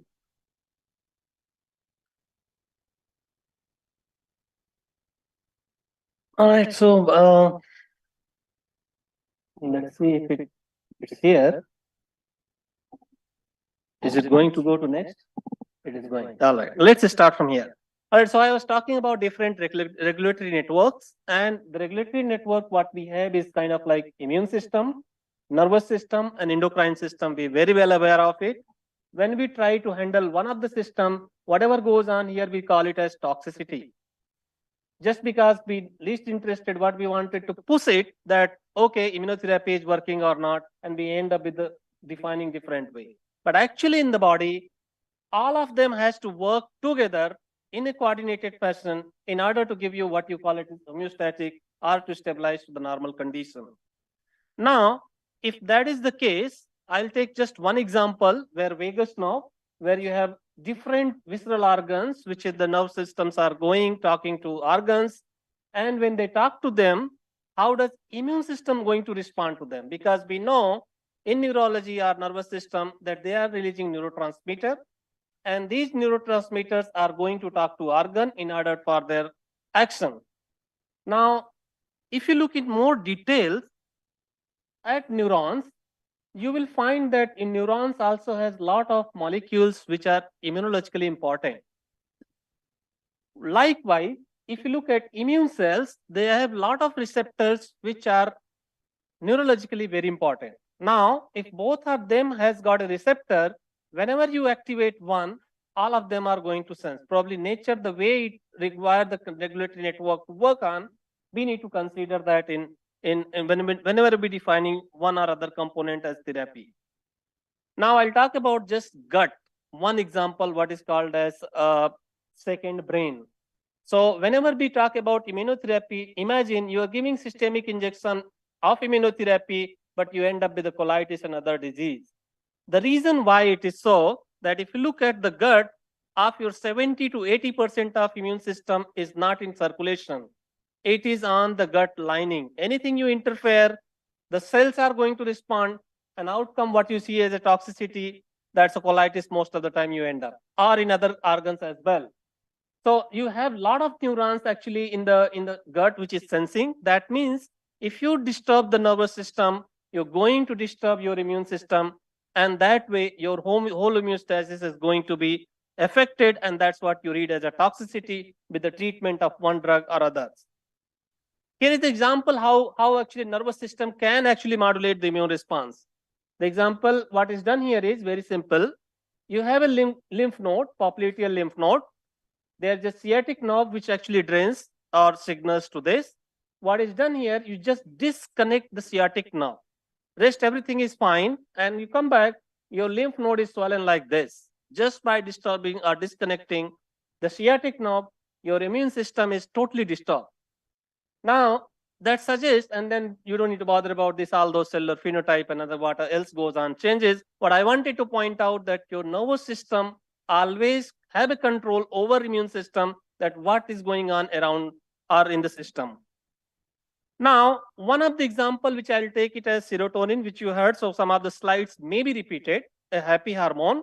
So it has got a lot of function. It controls your mood, behavior, digestion system, sleep, memory, and a lot of other function associated with it. So serotonin, what keeps you always happy. So we thought, and also you can see here in the slides that there are a lot of immunologically important things. So what we thought is that whenever you go for immunotherapy, always or most of the time you end up with your output as not more than 20% or 30% patient respond, rest of that doesn't respond. And sometimes even placebo also work. If you are happy and feeling better, all your chemotherapy works. So the idea was that if you're happy, if your hormonal or neurotransmitter signals are happy, that means it has some impact on your immunotherapy or in anti-tumor therapy. So that's what Surjit has done. His simple thing, what he did, he took actually a serotonin reuptake inhibitor. That means if you block the absorption of serotonin from circulation, you increase the serotonin level up. And what he's doing is he's taking colon cancer cell line, injecting in the mouse. Now, if you increase the serotonin level, you also increase the tumor. That's frustrating. So serotonin, what we thought is good, is no longer good. And if you look at the way serotonin signal, there are several of the receptors operate on it and senses it all the time. So what was done that then we started looking at, all right, if serotonin is doing this, let's look at each one of these receptors, how they function, how it might be contributing in the tumor. Since we are talking about colon cancer, let's restrict to the colon cancer and see what happens. And we tried several of these receptors. The receptor which works, which is mentioned here, that if you take the patient sample, here 210 patients are taken, where you actually divide the patient to category, the one which we have one of these highest receptor versus the one which is lowest receptor, you will find those who has higher receptor, that's on the red line, have poor survivability. That gave us clue. Okay, fine, there is something with this receptor, let's chemically intervene it. And also you can see in the patient that STR2B, which is what is referred here, it actually high upregulated in aggressive cancer, especially in the colon cancer, and also the associated enzymes. So the experiment was obviously you have to do in the mice, and that's what is done here. You take the colon cancer cell line, induce in the, give it to the tumor subcutaneously, let the tumor grow, come back after 7 days, and then intervene the serotonin STR2B receptor, and then ask question what happened. So that's what here is done. So when you antagonize the receptor, this is 41 both in breast cancer model or MC38 or colon cancer model. We have also tried in melanoma model. What happened that now tumor, you see the red dot, they have hard time to grow once you intervene or antagonize one of the serotonin receptor. All right, so then there's advantage what was that, okay, if you interfering these neurotransmitter signaling through one of the receptor, how does it outperform in terms of immunotherapy toxicity or in even its efficacy? So what you are seeing in the upper panel, 3 of these enter in the immuno checkpoint inhibitor antibodies, anti-PD1, CTLA4, PD1.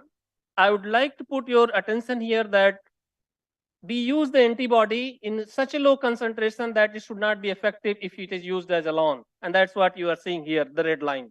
So if you just use that much antibody, it doesn't protect. Now combine very low amount of the antagonist and then ask question what happened. Now you see that the violet color here, all of them actually start working. So it actually you reduce the toxicity, combining these two therapy. And also in terms of chemotherapy, if you look at here, when you combine the chemotherapy, even the chemotherapy alone, the dose what we have chosen, it no longer protect or give the anti-tumor efficacy. But when you combine this with very low dose with this antagonist, now you see they all start working.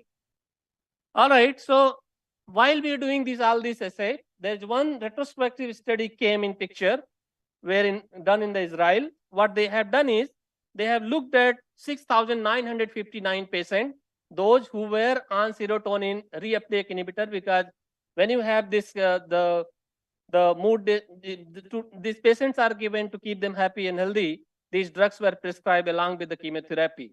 And when they analyze, majority of them who were on this SITR, serotonin reuptake inhibitor, they die fast or they have worse disease as they move on in life. Now I'm moving on to another neurotransmitter. Rather than a small molecule, let's move on the peptide neurotransmitter, which is substance P. He also mentioned in that. And if you look at trachykinin or trachykinin receptor, it has got different biological function in a different disease. So this talk is focused on cancer. So I will discuss only on cancer. And if you look at the way it signals, it has got 3 different receptors, TACR1, TACR2, and 3. And now we ask question that how does neuropeptide, again, this neuropeptide is produced by vagus nerve as well as in the central nervous system to have the communication, neuronal communication. Now, in this one, what is done here, just you take the colon cancer cell line and activate it rather than suppressing. Just give substance P, which is going to activate TACR1, and then ask question what happened. So then you see here in the red line, tumor has hard time to grow. Now, biology is complex. Most of the time, we just pick up one cell and say, okay, this is what is happening, and this is what goes on in the body. That was not solving problem. So we got an instrument called spectral flow cytometry. You can keep on adding parameter here, 40 different parameters of immune cells you can test at a time. So what is done here now, 16 color, we have done on 23 color as well. Now ask question, once you inject it, what goes on to different variety of cells? And now you see that the cells start forming a different cluster altogether in terms of their differentiation, in terms of their function and phenotype. And now if you look at each of these functions, you can go ahead and monitor how they are differentiating or altering. I don't want you to read, but what I wanted to point out here that there are variety of changes happen. Most of the time we just focus on one cell and talk about that cell a lot. Because lack of time, I just wanted to point out that there are a lot of things goes on.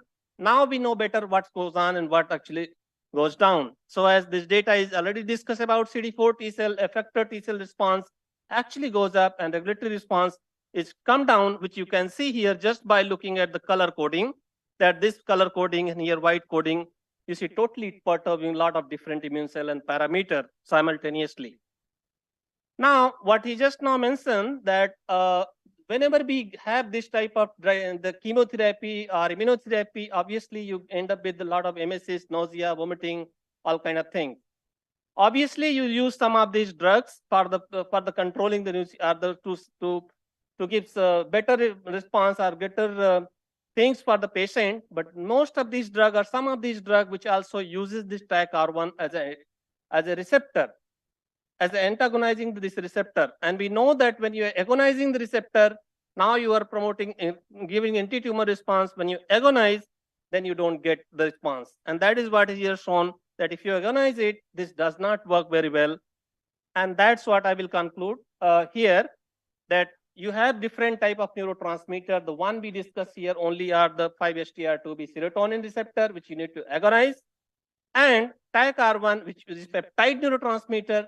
Now you need to agonize to get anti-tumor immunity, and it alters different cell type. We need to be careful. We need to understand that how each one of them and how each one of them in tissue and in the secondary lymphoid organ they alter and how they perform the response.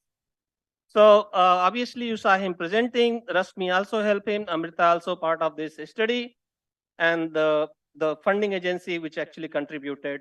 Thank you very much.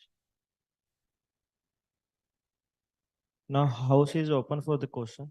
If you have any question, you can ask from Dr. Kedari also.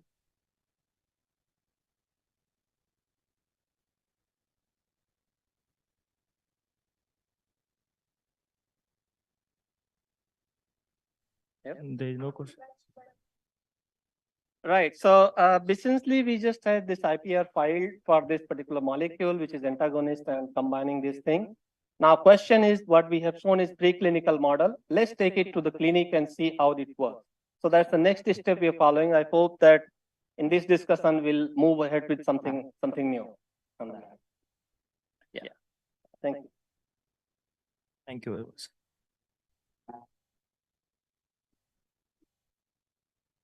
So thank you, Professor Girdharilal, and thank you, chairpersons. Next, we move to the panel discussion, which is on immunotherapy in gynecological cancer. To moderate this panel, may I request Dr. Rohit Swami. Dr. Rohit is Senior Consultant Medical Oncologist at Narayana Hospital. Dr. Rohit, please come here.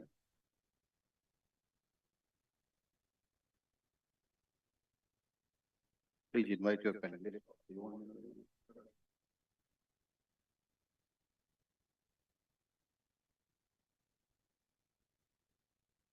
Yeah, good afternoon, everyone. First of all, I'll like to extend my thanks to Dr. Hemant Malhotra, Dr. Jyoti Vajpayee Madam, and Dr. Lalit Mohan Sharma Sir for giving me this opportunity to be the part of this academic feast. And I'll like to welcome my esteemed panelist. I'd like to call Dr. Poonam Patil. She is a consultant medical oncologist in Manipal Hospital, Bangalore. Dr. Ankit BS, he is a senior consultant medical oncology, Rajasthan Hospital, Jaipur. Dr. Aditi Mittal, she is senior consultant medical oncologist, SMS Medical College and Hospital, Jaipur. Dr. Sudhil Parsania, he is senior consultant medical oncologist, Shelby Hospital, Jaipur. And Dr. Santosh Kumar C, he is consultant medical oncologist, Cajun Oncology Group Care Hospital, Banjara Hills, Ashwin Hospital. So welcome to all of my esteemed panelists.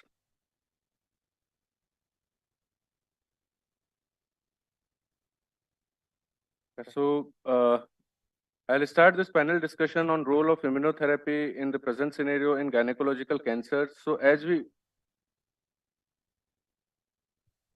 we all know that immune checkpoint inhibitors has revolutionized treatment in different cancers in different settings.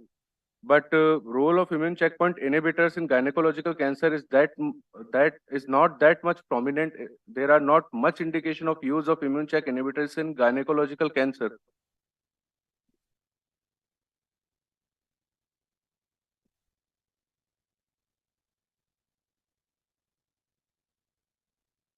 So immune check inhibitor in gynecologicals are more effective for uterine endometrial carcinoma or cervical carcinoma. If we leave these two things apart, then there is less or no utility of immune checkpoint inhibitor in ovarian or vulvar carcinoma.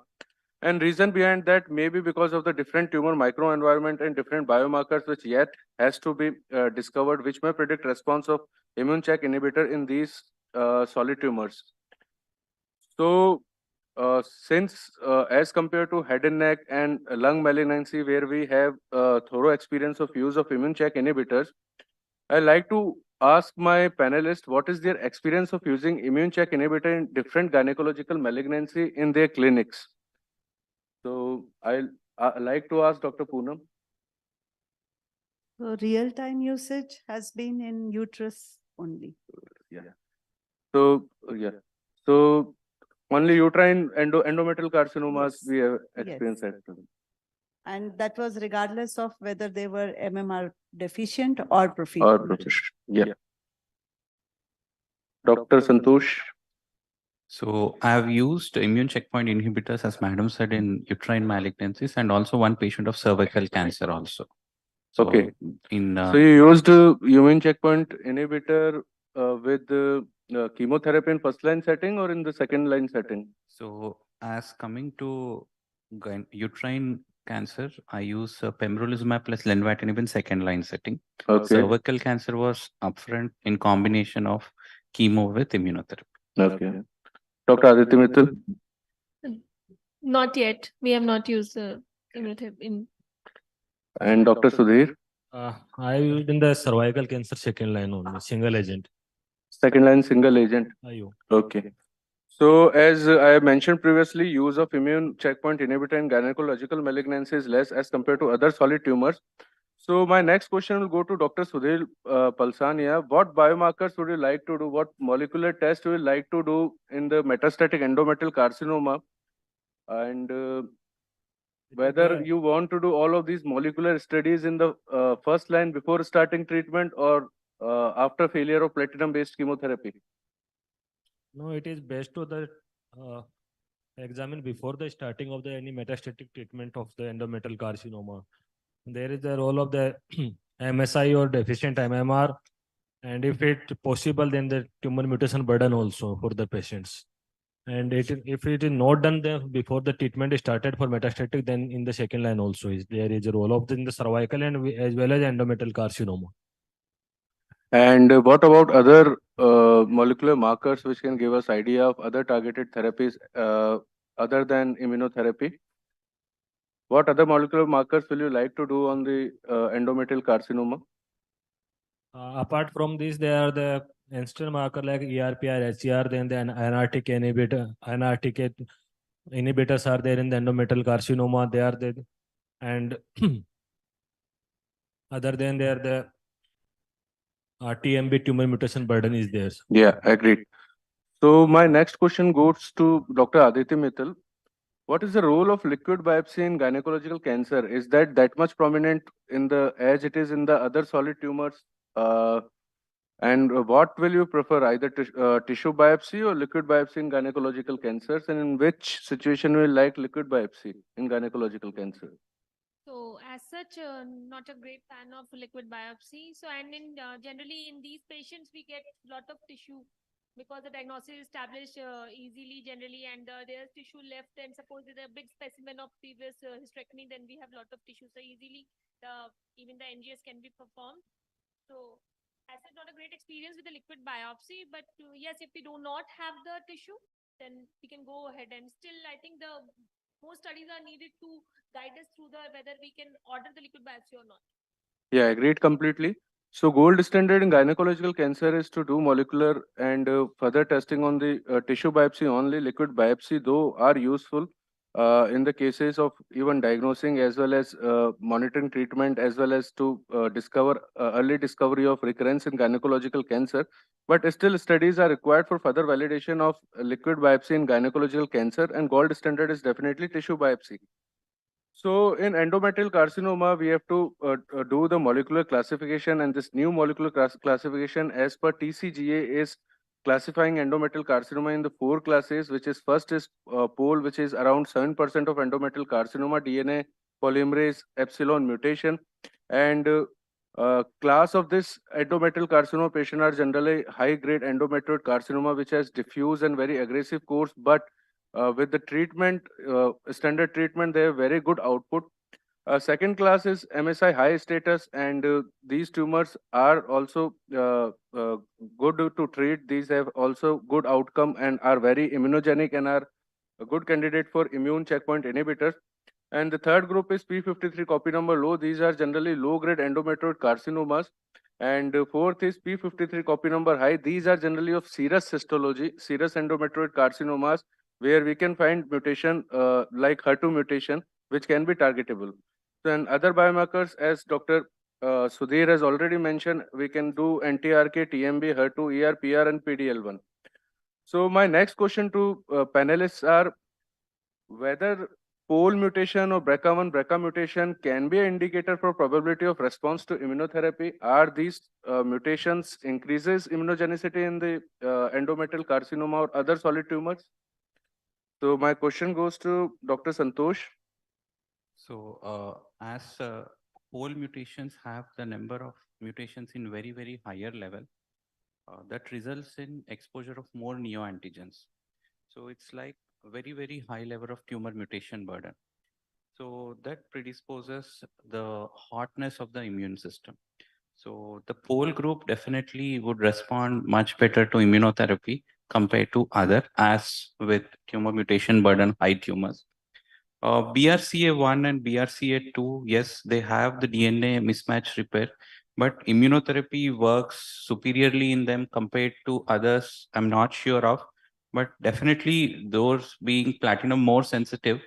So that would be my choice compared to immunotherapy in BRCA1 and 2, unless they are associated high TMB or other factors are there. Dr. Poonam Patil, ma'am? Yes, so poly tumors are all hypermutated tumors and they would anyway do well with whatever you do. So histopathologically, even though they may look aggressive, their outcome is generally better than all other types. So immunotherapy, I think we may or may not really get a chance to use in these polymutated tumors. BRCA1 and BRCA2, yes, they are again DNA repair pathway is affected here, but immunotherapy doesn't work as well as the PARP inhibitors. Yeah, so I agree with my all panelists. So pole mutation, as per several studies and TCGA reveals that pole mutation harboring tumors are having high mutation burden. They are ultra mutated tumors and are good candidate for immune checkpoint inhibitor therapy. And there is this retrospective study of the database of MD Anderson cancer where next generation sequencing was used to diagnose pole mutated solid tumors where 458 patients were detected to have pole mutations out of 14,229.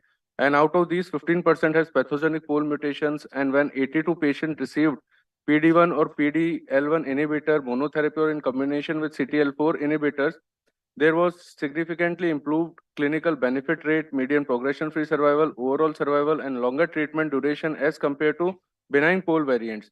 And the PFS benefit as well as survival benefit remained maintained even after adjusting for other co-occurring mutations including microsatellite instability status. Similarly, this is a retrospective data of MSKCC cohort where in the table A you can see the incidence of BRCA1, BRCA2 mutation in different tumors in the database of MSKCC cohort. So BRCA1, BRCA2 altered cohort has high tumor mutation burden as compared to the wild type, but BRCA1 cohort didn't show any survival advantage as compared to BRCA1 wild type with immunotherapy, but presence of BRCA2 mutation showed significant survival benefit with immunotherapy, even when there was low tumor mutation burden, but BRCA2 was altered. So BRCA2 mutation instead of BRCA1, BRCA2 mutation may be an indicator of response to immune checkpoint inhibitors, but definitely will require further studies to check about the indicators of response to immune checkpoint inhibitor for pole and BRCA1 and BRCA2. And NCCN guidelines also endorses that endometrial carcinoma, we have to go for molecular classification, also complementing morphological classification. MMR has to be done universally on all the endometrial carcinomas, and TRK and TMB testing should be done via validated or FDA approved assay. So my next question is, in how many patients of metastatic endometrial carcinoma we are able to do TMB and MSI? And what are the challenges we are facing these days? Dr. Sudhir Palsania. Yes, sir. We had done the MSI testing routine for mainly the TMB is not that much for the endometrial carcinoma, and MSI testing by both they are the deficient MMR. They are the SA are there for the MSI, DMMR, they are the PCR also and the IC also for the patient. I don't know about the TMB in this endometrial carcinoma or cervical, but we used to the TMB in the esophagus or lung carcinoma, and you use for the more than 10 mutations per megabase for these patients for the TMB high.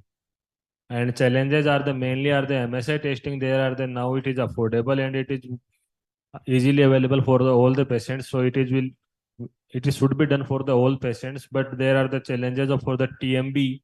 How much is reliable for this gynecological tumors, and what assay we use for the TMB, and what is the indications for then for the cervical or ovary?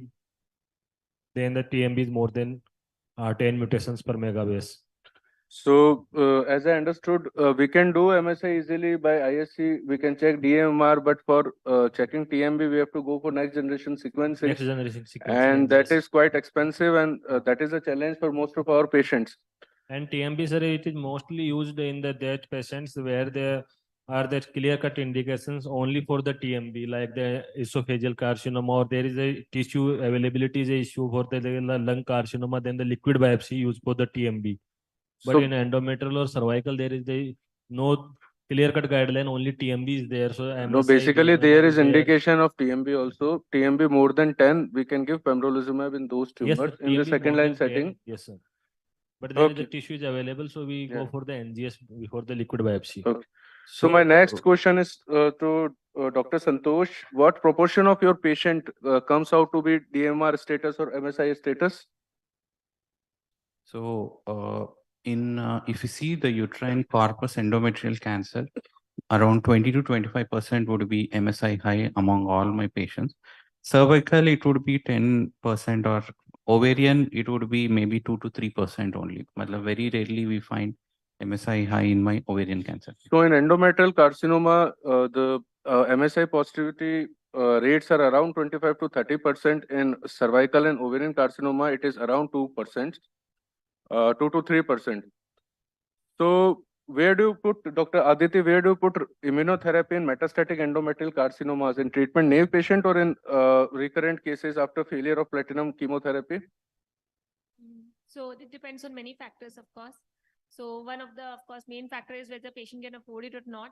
So of course, if the patient can afford it, I can still think in a patient MSI is high, and I would go with treatment naive also. But of course, in recurrent cases, I would always give them option that this is one of the treatment available, and they should go for it.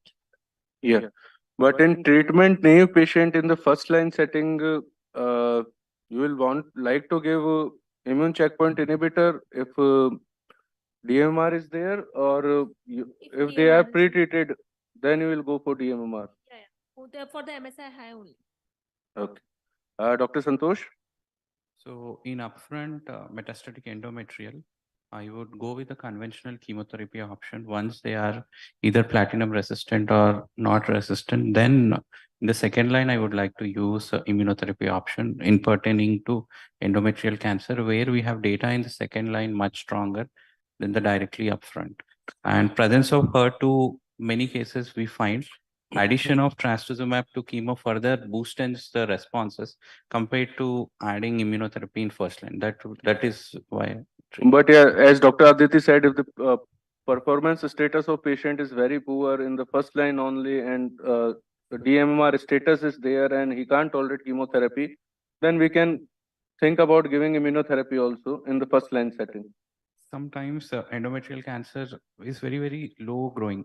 If the performance rate is very low, we may even think about option of endocrine therapy to manage them. If the burden is not so high, adding of simple endocrine therapy also might help in many scenarios. So I'll just give a quick summary of role of immunotherapy in endometrial carcinoma. Only to conclude.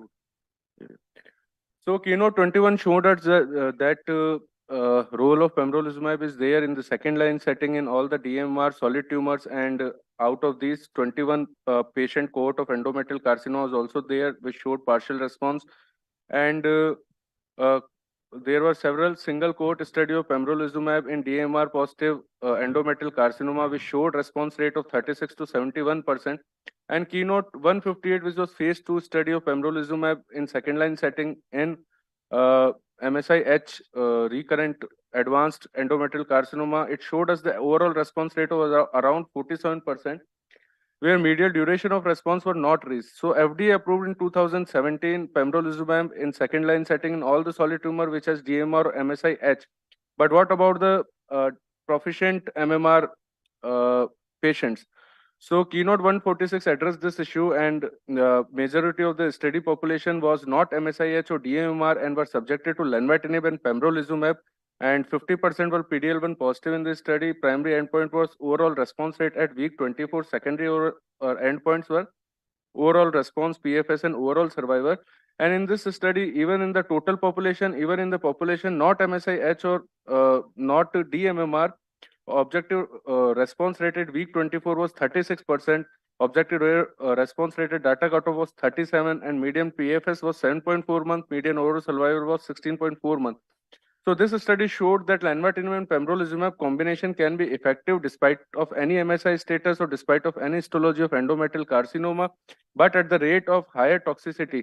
Grade 3-4 toxicity was seen in 70% of patients receiving pembrolizumab and lenvatinib. Most common were hypertension, diarrhea, and fatigue. And any grade immune-related adverse events occurred in around 57 to 60% of patients. Most common was hypothyroidism. Most common grade 3 immune-related adverse event was skin reaction, 4.6%. But drug discontinuation rate of because of treatment-related adverse event, drug discontinuation rate for both lenvatinib and pembrolizumab was around 9.3 and lenvatinib was 15.7. So 9% of the patient has the discontinuation, and there was frequent interruption. Interruption rate of lenvatinib in this study was around 70%. And then phase 3 775, keynote 775 showed that there is a significant PFS benefit as well as survival benefit in both proficient MMR population as well as all comers, which included DMR population also. So there was significant PFS benefit with lenvatinib and pembrolizumab arm as compared to chemotherapy of physician's choice. Similarly, there was significant overall survival benefit with lenvo and pembrolizumab as compared to chemotherapy. And even in the DMR population, there was significant PFS benefit with lenvatinib pembrolizumab, which is obvious as compared to chemotherapy. And overall survival also better in lenva and pembro. And here also grade 3-4 adverse event rate were around 90%, and most common were hypertension, nausea, weight loss, and anorexia. And lenvatinib dose reduction was done in around 70% of patients, and discontinuation of pembrolizumab because of serious drug-related adverse event was around 7%, 13% in lenvatinib, and both were discontinued in 4% of population.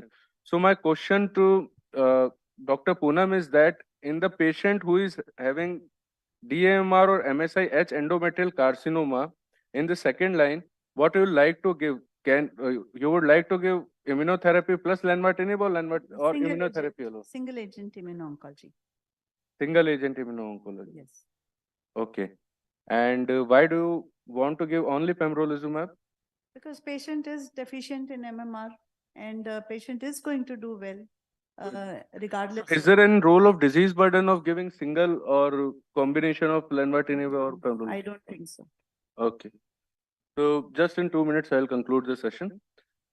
So Garnet study showed that the dostarlimab is also having good overall response rate of around 45% in endometrial carcinoma, which are DMMR, and this led to FDA approval in 2021. Exploratory analysis of Garnet cohort with Flatron Health database showed us that giving dostarlimab in the second line can reduce the risk of death by 44% as compared to chemotherapy. So in the second line in DMR patient, we has to go for immunotherapy rather than chemotherapy. And other options of nivolumab, avelumab, and atezolizumab are available with us. And in cervical cancer, there is only one phase 3 study which has shown that the addition of pembrolizumab in paclitaxel and cisplatin as compared to placebo with paclitaxel can lead to PFS benefit as well as survival benefit in all the patients which are PDL1 with CPS score of 1 or more than 1. Only subgroup which didn't had survival or PFS benefit was the with CPS score less than 1, and same was with overall survival. So coming to ovarian carcinoma, there is no clear-cut data of use of immunotherapy in ovarian carcinoma except in the DDMR positive ovarian carcinoma. So one last question is that where will you like to put immunotherapy in ovarian DMMR positive ovarian carcinoma, whether in a platinum sensitive setting or platinum resistant setting? Dr. Sudhir? Sir, if the DMMR is there, then we use in the second line in both the setting, platinum resistant as well as platinum sensitive. Okay, but in the platinum sensitive, we have several other options of chemotherapy available, which has better response rate, and response rate of pembrolizumab is only 8 to 15% in DMR positive ovarian carcinoma. So coming to conclusion, pembrolizumab is FDA approved in all the patients, all the solid tumor in second line who are DMR or MSI high or tumor burden more than 10. Lenvatinib and pembrolizumab has shown significant PFS and survival benefit even in the patient where where MMR is proficient or MSI is stable. But with increased toxicity, lenvatinib dose has to be reduced. Was reduced in around 70% of patient in keynote 146 as well as 775. So lenvatinib dose in Indian sub settings has to be reduced. And our panelists, do you like to de-escalate the dose of lenvatinib or escalate the dose of lenvatinib? Anyone, please? So we would start at a lower dose. Maybe at 14 mg we start and later escalate to 18 or 20. So rather than de-escalate.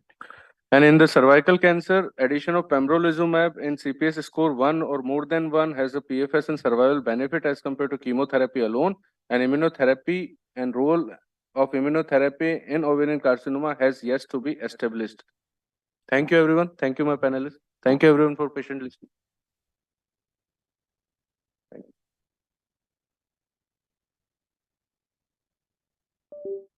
So thank you, Dr. Rohit Swami, and thank you all the panelists. And before we break for lunch, we will have some important announcement from Dr. Sambhavi Singh. She'll be talking about the association of the Indian Oncology Society Association with the Journal of Immunotherapy and Precision Oncology. So there is some very good news for all of you to listen from her. So please wait for 5-10 minutes.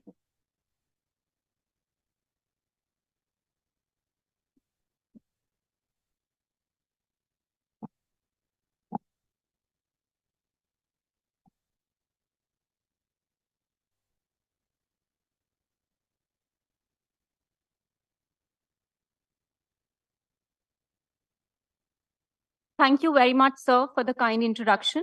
I am Dr. Shambhavi Singh, editorial fellow of Journal of Immunotherapy and Precision Oncology, and I'm here to represent the journal and the IOSI collaboration efforts, which is unique of a kind at this conference, the Pink City in Jaipur.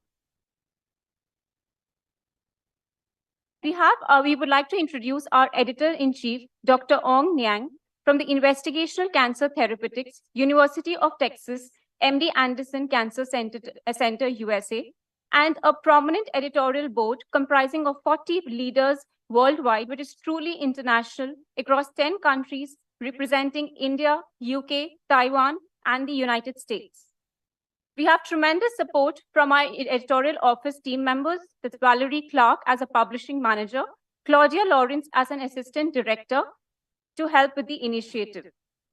This is our, we present to you our 2022 editorial fellows, which are truly representative from all the worldwide under the leadership and mentorship from Dr. Ong Niang. The journal is a quarterly publication since the year July 2018, with a 9,000 monthly article views and downloads, and a strong predominance on social media with 5,000 followers, above 250 subscribers. It's also an index journal in Scopus, PubMed Central, Directory of Open Access Journals. JIPO aims to publish high-quality manuscripts that will appeal to a broad leadership of the healthcare professional scientists, especially those with an interest in oncology and immunology. Topics include the immune system function and biology, the new therapeutic approaches to different malignancies, mechanisms of resistance, clinical assessment for immunotherapy, prognostic or predictive markers, innovative targeted therapy advances in diagnostics. As a collaboration, we have a distinguished leadership from India, Dr. Jyoti Bajpai, who is a long-standing editorial board member of JIPO and the Immuno-Oncology Society of India. Dr. Niang has attended previous meetings. The pre-meeting proceedings have also been published in our journal for the year 2019 and 20. JIPO welcomes manuscripts and submissions from all members of the IOSI, and we would facilitate the manuscript from our team, and the further details would be provided on our website. JIPO has proudly supported past events, which are International Gastrointestinal Cancer Conference in Turkey, Access Therapies Digital Summit, the WIN Consortium in Barcelona, Emirates Oncology Conference, and many more. Some of the publications, we have Dr. Bajpai's publication in immunotherapy and special rare situations, where she highlights the available literature and the decision-making process in immune checkpoint inhibitors in patients with rare situations such as extreme age, use of corticosteroids, and the autoimmune disease.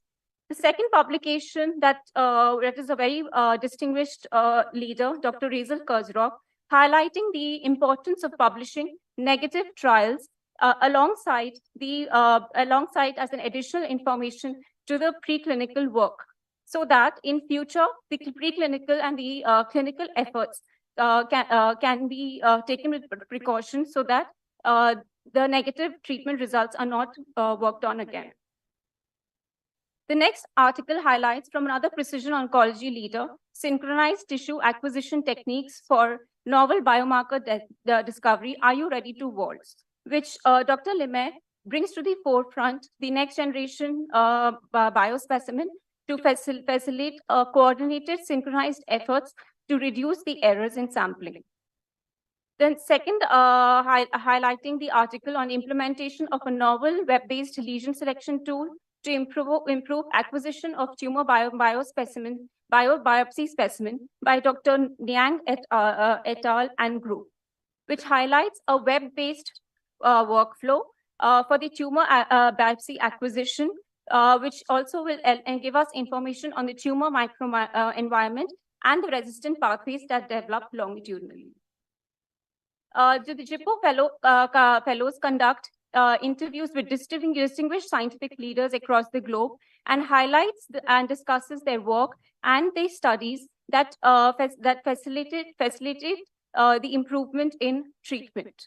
We have previous interviews with Dr. Bajpai discussing the immunotherapy of rare tumors, and we have another interview by Dr. Limay on the precision oncology practice in India, conducted by our Jaipur fellow, Dr. Toy. So we have, there are other upcoming events that Jaipur supports, which is the 9th annual Immuno-Oncology 360 in February 2023, and the Precision Oncology Forum 2023 in March. The further details and the registration can be available on our social media links. So we have the Innovation Family Journal, which is, Jaipur is a part of the Innovation Family Journal, which is at the forefront of publishing healthcare advancements and delivery. I would like to thank Dr. Bajpai and Dr. Niang's leadership for the extremely important initiative of the manuscript publication in Jaipur, and and would love to have working with you all.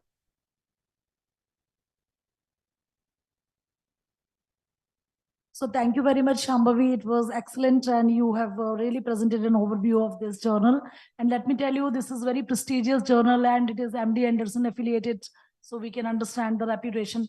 And there are very good quality articles are published. Now we are happy that there is a collaboration between Immuno-Oncology Society of India and Jaipur, so the members will get various benefits which we will announce later. So there is a collaboration in process. So please take that advantage of this collaboration and submit your work into this journal. So thank you very much. Thank you, ma'am. Thank you, ma'am. And I look forward to working with you all and provide my assistance. Thank you.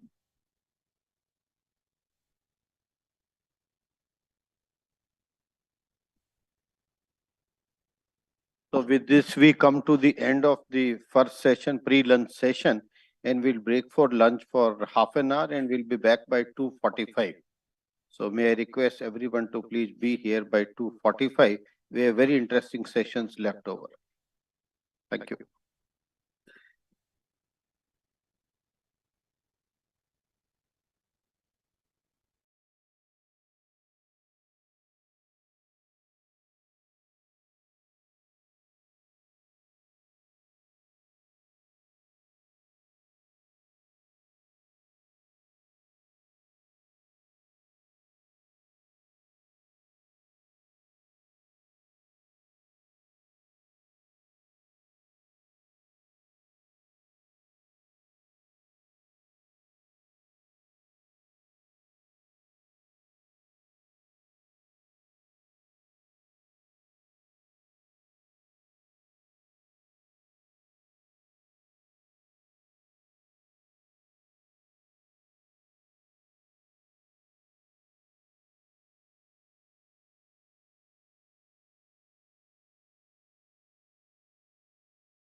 post-lunch session. People will be joining soon. So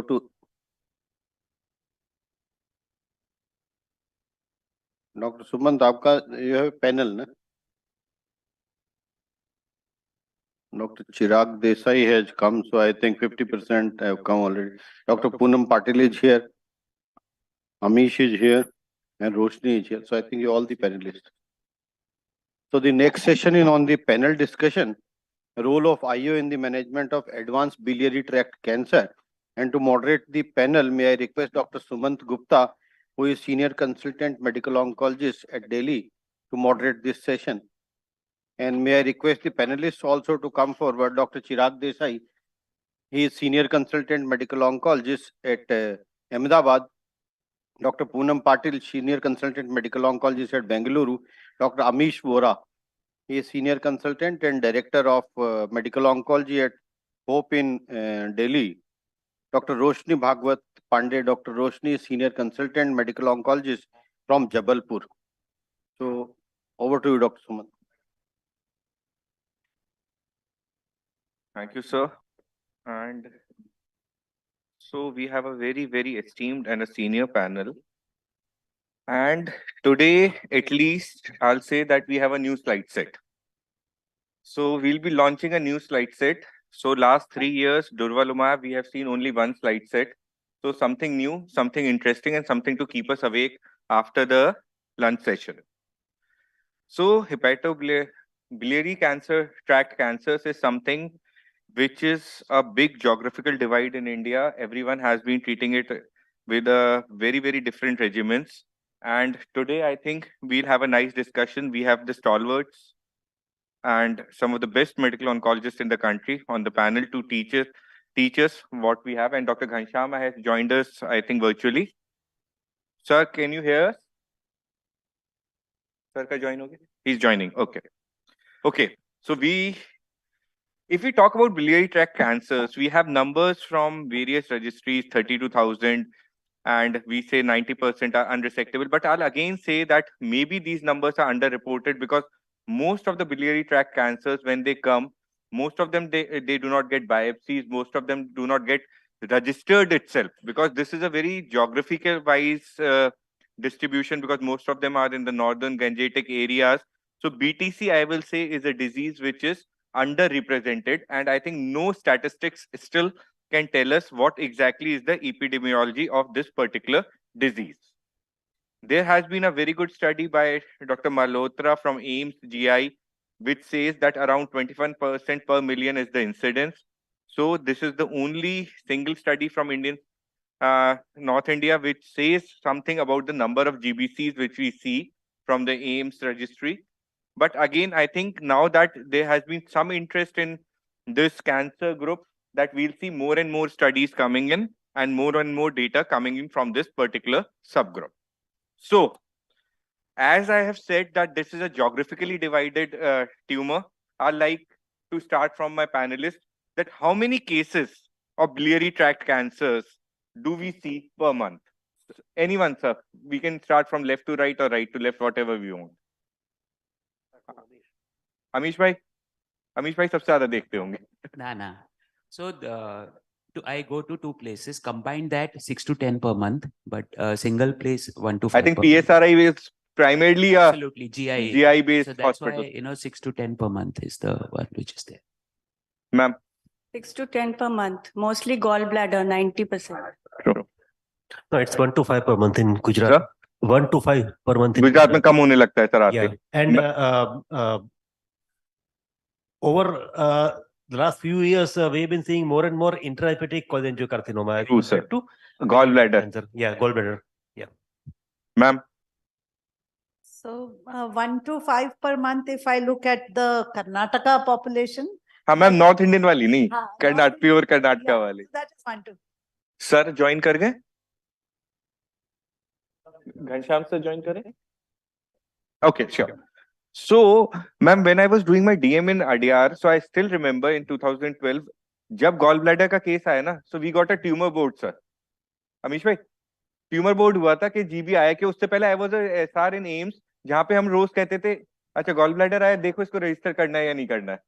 So that is the serious divide which we have in a particular gallbladder. अगर Atul sir नीचे हैं, अगर Atul sir से बात करें, I think who is the master of gallbladder cancer, sir will be seeing at least 20 to 30 GB cancers in every OPD he sits in.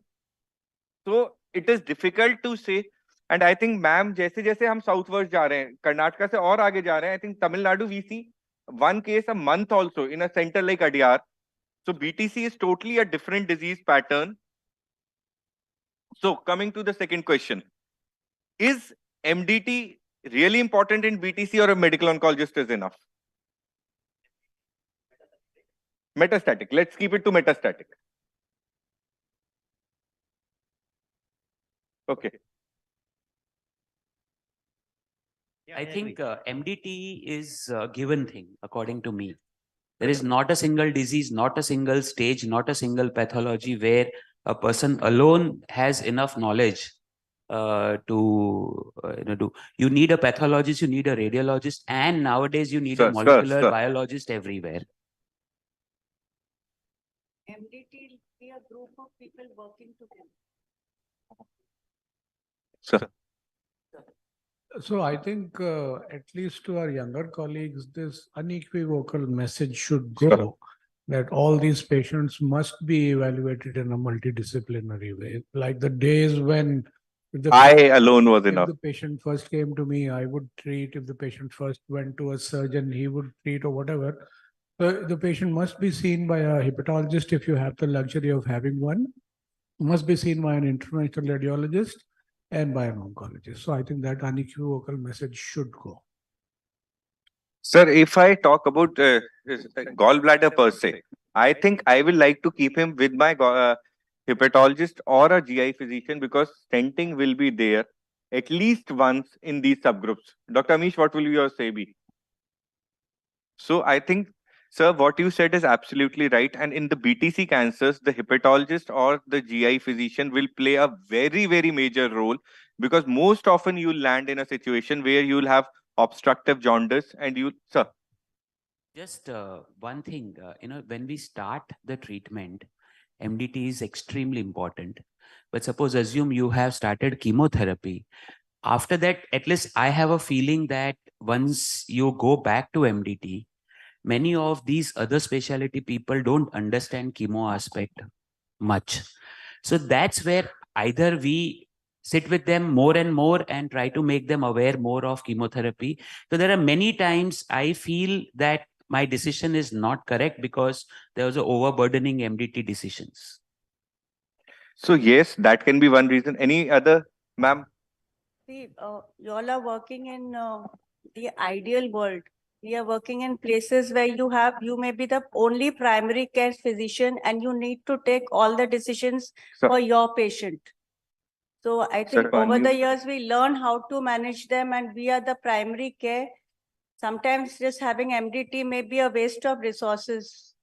You need to know what to do at the right stage, in the right way, with the right amount of money. So I think in principle, we are going the correct direction of discussing, but can we proceed with telling that MDT, but medical oncologist will prevail in the MDT, right? Dr. Vishwas sir has joined. Sir, we were discussing biliary tract cancers and the role of MDT in BTC, sir. Your verdict on that? So thank you. Sorry for the goof up. So I think so because in our part of the country we see probably the largest amount of gallbladder cancer. So every OPD you see a new patient. So the maximum role in a metastatic disease has been a medical gastroenterologist or a hepatologist because most of these patients will require ERCP and many patients may not be a candidate where they go to a PTBD, so which is done by basically an interventional radiologist. So I think interventional radiologist and a medical gastroenterologist or hepatologist plays an important role because most of these patients will come to us with an obstructive jaundice. Sir, thank you. So coming forward, so what is the average PFS or OS which we see in these? Let us keep it to gallbladder, sir. Ma'am. Advanced metastatic disease with liver metastasis is less than 1 year. Less than 1 year. Okay. Desai, sir. So PFS of about 7 months and OS. survival, as you said, about Usually do not cross a year. Yeah. Anything else, ma'am? Less than 10 to 11. 10 to 11 months, correct. No, maybe I work in a little different setup. I see nowadays, in fact, I was telling you, Suman, that nowadays all these patients who have 1.5 year, somehow they are crossing second line, third line treatment also with the preservation of performance status. That's what we were. So I see majority of my advanced biliary tract cancers cross 1 year. Around 14 to 15 months. Vishwas, sir? I will agree with Amish actually. So at least 1/3 of our patients, they take second line, third line. So they are without any targeted or an IO. So with a sequential chemotherapy, so what has not been exposed in the past and rightly said, so with the preservation of performance status and many a times restenting is, if it is feasible, so there are at least 1/3 of the patients who will cross 1.5 years. Thank you, sir. So what we conventionally say that most of the trials, the ABC trial and all said around 10 months, 12 months. So clinically what Dr. Amish and Dr. Ghanshyam says that we are seeing more of our gallbladders or the BTCs crossing 14 to 15 months. Okay, this we'll keep in mind in the further on when we'll be discussing this subgroup. So preferred choice. Any of these or something else? Dr. Amish, what is the thing you like to use? First thing in metastatic, say let's talk about gallbladder, what we see in Delhi.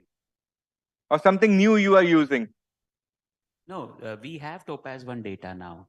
And I'm not talking about IO, just I'm talking of first line. You said first line, right? okay, let us not. So let's suppose assuming so you are let's not say- considering IO. Not IO, non-IO. Sir, Something who doesn't come to feel- hope. I feel majority of the females suffering from biliary tract cancer have been using Gemox and they have been tolerating extremely well. Okay.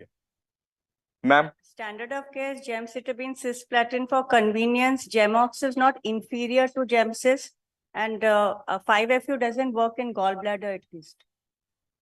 So I agree. I mean, platinum That- and gemcitabine. That is a very okay. Sir, Chirag sir? Yeah, I mean, I agree. Platinum and gemcitabine. Platinum and a gemcitabine. Okay. Ma'am? Gemcitabine cisplatin combination. Gemcitabine. Vishwas sir? So I know. my regimens have been, Sir will be for the last verdict in the end. so Gemox and gemcitabine and capecitabine. So I have been just somebody who is a good performance status, then gemcitabine, oxaliplatin. Otherwise, elderly patients, then probably are gemcitabine and capecitabine. So these are GemCap. right. And in fact, we started few patients. In fact, one of our students, DM students, got a thesis of these 3 drug combination, which even Dr. Richards that trial. But first of these 4 patients did not have a response. So that's why even we changed the DM thesis also. And sir, which was the third drug which you were using? Nab-paclitaxel. So this one, the fifth regimen, no? Nab-paclitaxel, Okay. cisplatin, that one. Nab-paclitaxel, Gem and Cis. Okay. So we all know this trial. So this we have discussed.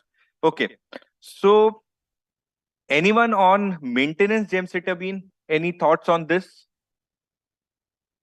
Ma'am. Suman, so I have been using gemcitabine because if somebody who has tolerated well, somebody who has responded well, if they are on Gemox, then probably a gemcitabine has been a maintenance. Somebody who is on gemcitabine and capecitabine, either on gemcitabine or capecitabine has been on a maintenance. So at least no documented, but at least in clinical practice, we have seen these patients go on for at least 4 to 6 months till the time they have another progression. No, sir, we have data. What you are saying, we have data of gemcitabine maintenance, although weak data, but we definitely have data of gemcitabine, which I'll be coming to. So you are saying that patients who are doing well, so after your triplet or doublet, you are putting them on gemcitabine maintenance. Absolutely, absolutely. Ma'am, you? Patients who continue to respond, it may be worthwhile putting them on gemcitabine monotherapy. Not There's okay. a TMH data also that says Totally agree. 2% will continue as was vis-a-vis observation.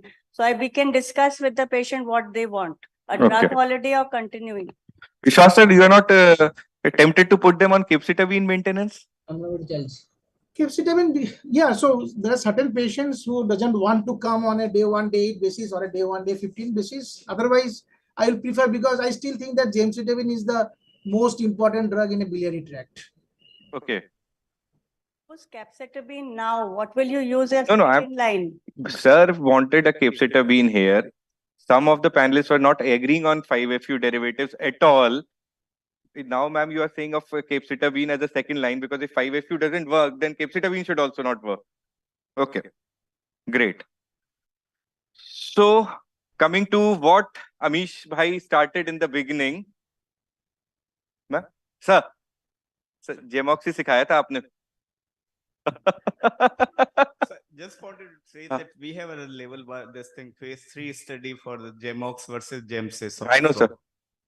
So you showed the TMS data. So that, No, we have that. So that was the equivalent study. Equivalent. And we proved that probably it's not. In fact, numerically, Gemox will be better. Better, sir. That is one thing.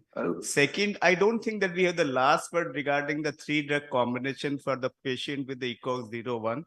Though we have a published data saying FOLFIRINOX, modified FOLFIRINOX probably is not superior to Gemsys.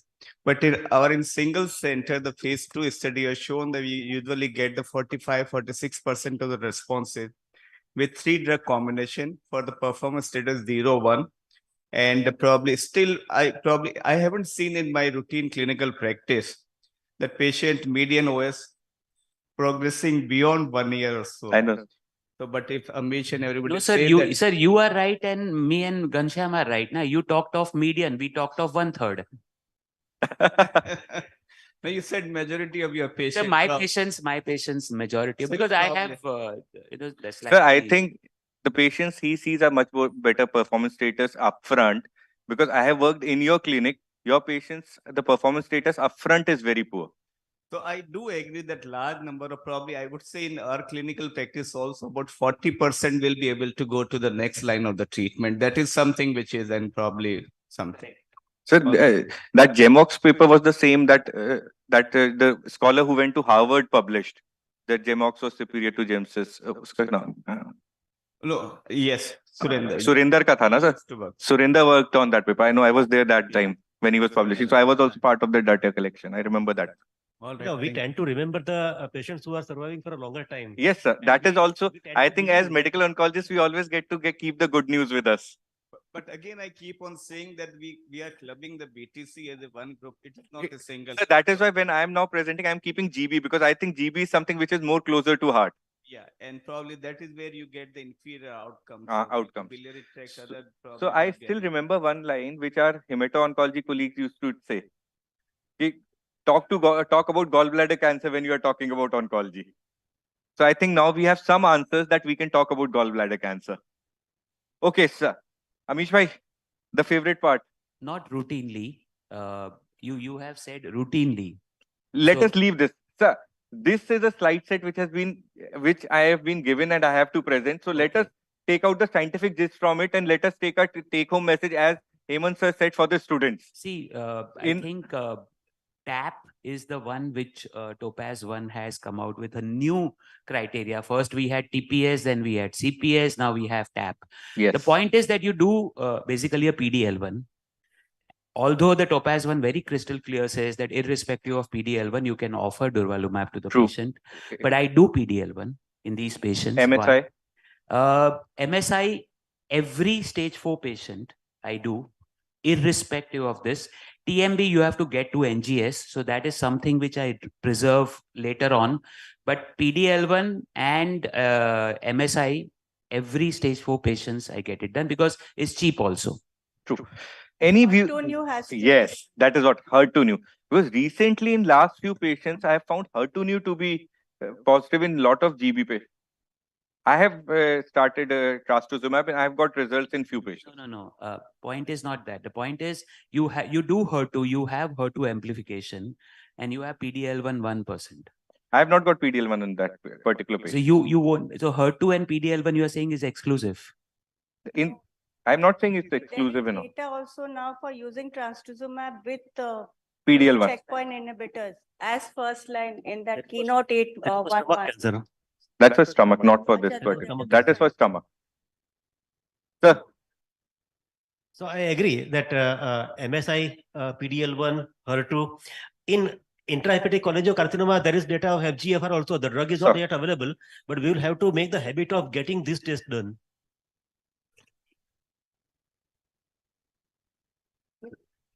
Yes. So we have You to. don't have enough time. Sometimes the patient may rapidly progress. So you need to discuss it and start getting your workup done in an affording patient. Ghanshyam sir. Yeah, see, all my patients, so I do an HER2/neu must, and rest somebody who's a corporate patients or an eligible patient, so MSI and PDL1. So at least, as you rightly said, so at least I have at least 10 odd patients who are HER2 3+, and MSI high, probably one patient, and most of these patients are PDL1 negative. Amish bhai, HER2/neu in gallbladder per se is quite high. Not saying no. What I'm saying is that Whether it is a target when mutation. a patient performance status good and affording or corporate Yes, patient comes, then and true. when you know that this patient at least is going for second line treatment also, the point is you have to decide when do you want to do what. That is the biggest point is there. You know, like we had one patient, PD-L1 was 100%. And this was before Topaz came. Yeah. Can I offer pembrolizumab to this patient today? No, I can't. There is no guideline which says not even category 1, category 2A. This particular patient failed first line, failed second line chemo, and right now surviving for 4 years on pembrolizumab. So I wanted to give, but can I give? So similarly, my point is you do the markers when you have the data in that particular line, rather than just doing because you know that NGS can be done. But second line and beyond, do you really want to wait for? No, I'm not talking about first line. I'm talking about second line and beyond. Yes. Of course you'll give. Yes. I'm talking of first line, routinely. So that is where the disconnect is. Yeah. Chirag sir. There is something like dynamic biomarker. There is something like driver marker. Yes, sir. So driver marker are going to remain right from day 1 to the days of the patient. Yes, sir. So I will do the panel on day 1 only. I may repeat some of the markers on progression. True. I have a difference of opinion here. Till 3 years back, exactly that was there, that the driver mutation doesn't change. Now there is enough evidence to say that the driver mutation also changes. What is driver mutation? Who knows what is driver mutation? It is out of data. There is no particular test which says that, okay, this mutation is going to drive now and this mutation is not going to drive now. So I also had the same, Chirag bhai, but I think last 2 years, what I have realized that even the driver mutation changes, the dynamicity is lot. Maybe Jyoti can put some light on this. Sorry, Suman bhai, मेरे को सवाल पूछने का जरूरत नहीं था, but मैंने पूछ लिया. ठीक है ना? It's a ongoing discussion. I think very quickly, I'll just say that, emerging data suggests in almost all cancers that driver mutation can also change. So once some mutation as a passenger can also take over in the maybe the pressure of the treatment what we are giving or in the natural course of the disease also. So they can change. Chalo, good. Now, is that driver mutation clinically significant? How do you judge? ma'am, the second part of the question. Is the driver mutation clinically significant? How do you judge? Definition, driver mutation is the one which drives the so that is so that is, as Amish was saying, that it is based on the data what we said, what is the evidence in those kind of tumors that, for example, in breast, if there is a HER2 amplification, we said that this is the driver and that will drive the course irrespective of whether the tumor is also having ERPR. Sure. So that kind of a thing is so driver which is the dominant one. So we have had cases NGS where HER2 is equivocal. That means 4 copies are altered. Next NGS, you see HER2 is amplified. Similarly, there are other mutations also. I forget, I had made a list of 4 or 5 which I have seen, and that has changed the way. And as if there is a data that in this particular cancer, this particular actionable mutation, and you have taken action and patient has responded, that becomes a driver mutation. True. So we have already discussed the role of IO and BTC. That is what we are discussing. Any experience of using IO and BTC? Dr. Amish has said he has a patient on Pembro for 4 years. Anyone else? No. Dr. Vishwas, sir? IO, BTC? No, None. Okay. So let me do what I have to do justice to Topaz 1. So most of us know the Topaz 1 study. So it was Durva plus Gemsys versus Gemsys. A very well balanced trial for that matter. For first time, someone paid attention to Asian region, and gallbladder cancer was around, given some importance of giving 25% weightage. So I'll just skip. So again, as Amish Bhai already said, TAP is something new. TAPs we have to now read for the students' interest. So I think exam going DM students will have a very hard time from CPS, TPS. Now TAP is also there. God bless them. MSI again not given much importance in this. So Amish sir, the test which gets cheaper, the importance is getting less. So the most important thing is that at 18 months also, the ongoing treatment is in 18.6% patients in Durva Gemsys and 6% patients in Gemsys arm. So this is something interesting which we have to keep. So lot of jugglery in the statistics, and at 24 months, the HR was at around 0.8, and the modified HR with the additional 6.5 has come down to 0.76.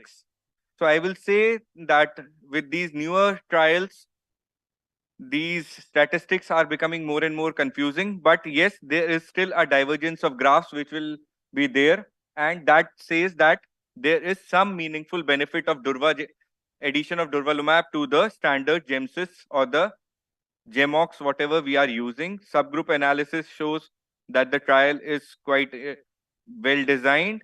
So hot on median overall survival and the 2-year OS rates. So Amish sir, you already have thoughts on this. All the other panelists. Let's start with other and then Amish. Ghanshyam sir, let's start with you. Topaz 1. Sir, can you hear us? Sir, please unmute yourself. Dr. Vishwas, sir? Yes. Sir, your thoughts on the Topaz 1 extended, this is ESMO presentation, median OS and the 2-year-old. So Amish has done an OBTO vividly on this, so extensive OBTO discussion. So 5 weeks, 6 weeks of benefit. So most of my patients won't afford. So for me, and OS, 2-year OS of something around 1 out of 4 patients or 1 out of 5 patients. So again, so 1 out of XYZ patients who probably will benefit. So otherwise, these few weeks of benefit may not translate in my clinical practice. Okay. Thank you, sir. Sir. Two things I will want to say. Sir, please. The first thing is that traditionally we have been habituated to look at median overall survival. With every trial in immuno-oncology, we don't want to look at the median, we want to look at the tail end and separation of the curve. And so HR is more important. True, sir.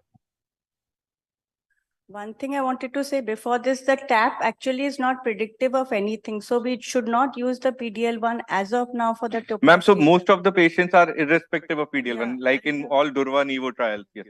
And like Chirag sir said, the median OS for immunotherapy doesn't matter. It's the landmark analysis, which is very important. Ma'am, take home from you. Practice changing, non-practice changing. Tomorrow, are we going to give it? We are not going to give it. I would certainly give it. Okay. If money is not a concern, I would give it. Amish bhai? So two things. One is TAP is not much different from CPS, if you see. So it's not that difficult to adopt. Second thing is, I think Topaz 1, because we had done in OBTO, I had gone through phase 1 and phase 2 trial also. I think one of the most diligently done study, Topaz 1, phase 2, phase 3. Very diligently done study. Sure. And second, as Chirag Bhai has said, Atul sir said, everybody said, 1 साल के ऊपर patient जिंदा नहीं रहते. Here you have a chance, if the patient can afford, doubling. 1/4 to 1/5 of the patient are crossing 2 years. Why won't you call it a practice changing? So, of course, in affording patients. Affording. I have had 2 experiences of durvalumab. First one, unfortunately, I think went into complete metabolic CR. But after 6 months, when we had a progression. So most probably it was chemo, not durvalumab. Second patient couldn't take the 3rd cycle and died. So I have just initial experience is still not very good, but I feel that definitely it is practice changing in my mind. Thank you, sir. Atul, sir. I just wanted to know Dr. Atul's experience. What does he feel regarding durvalumab and gallbladder? Unfortunately, I got a chance to use in only 2 subjects. One died within 3 months, another is ongoing, treatment is ongoing. So probably if really you see the data and this thing about one in every 5 or 6 patients crossing 1 year, then the 2 year, this thing that of course suggests that it may be a useful drug. Right.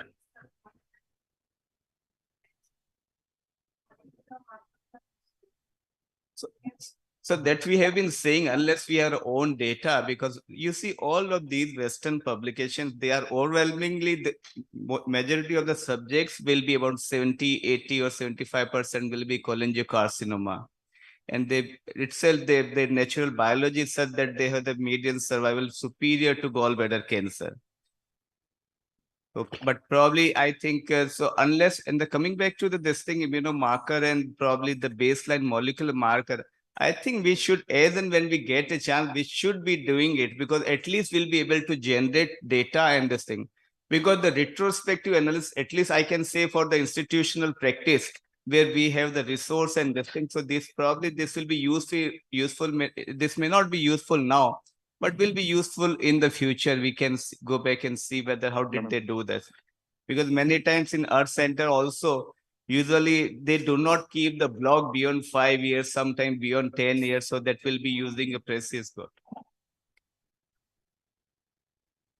Thank you. I think we are pressing for time, and thank you, panelists. So I think we had a nice discussion, and I think durvalumab will see some day of light on Monday. Thank you, everyone. Thank you, Dr. Sumant, and thank you all the panelists for excellent discussion on a very, very new topic for us. To start the next session, may I request Dr. Divesh Goel, who is Senior Consultant Medical Oncologist at Fortis Hospital, Jaipur. Dr. Shikha. Dr. Shikha is Senior Consultant. She is Associate Professor in the Department of Radiation Oncology at MGM. Please have a seat. Dr. Chen Mahila is from Sri Lanka. She may not be able to join. So may I request the chairperson to start the next session.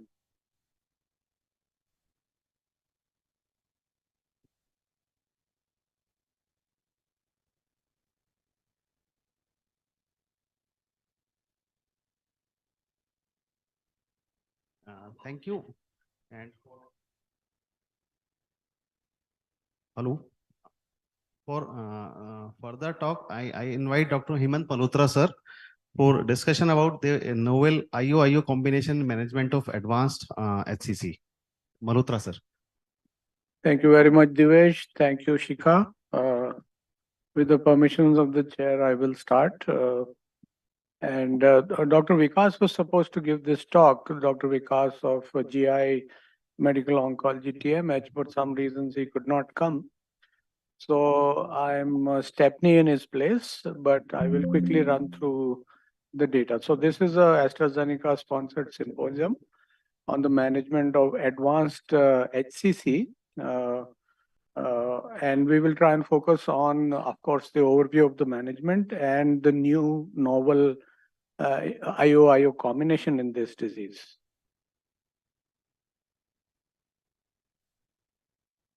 So how do I get the page down? Okay.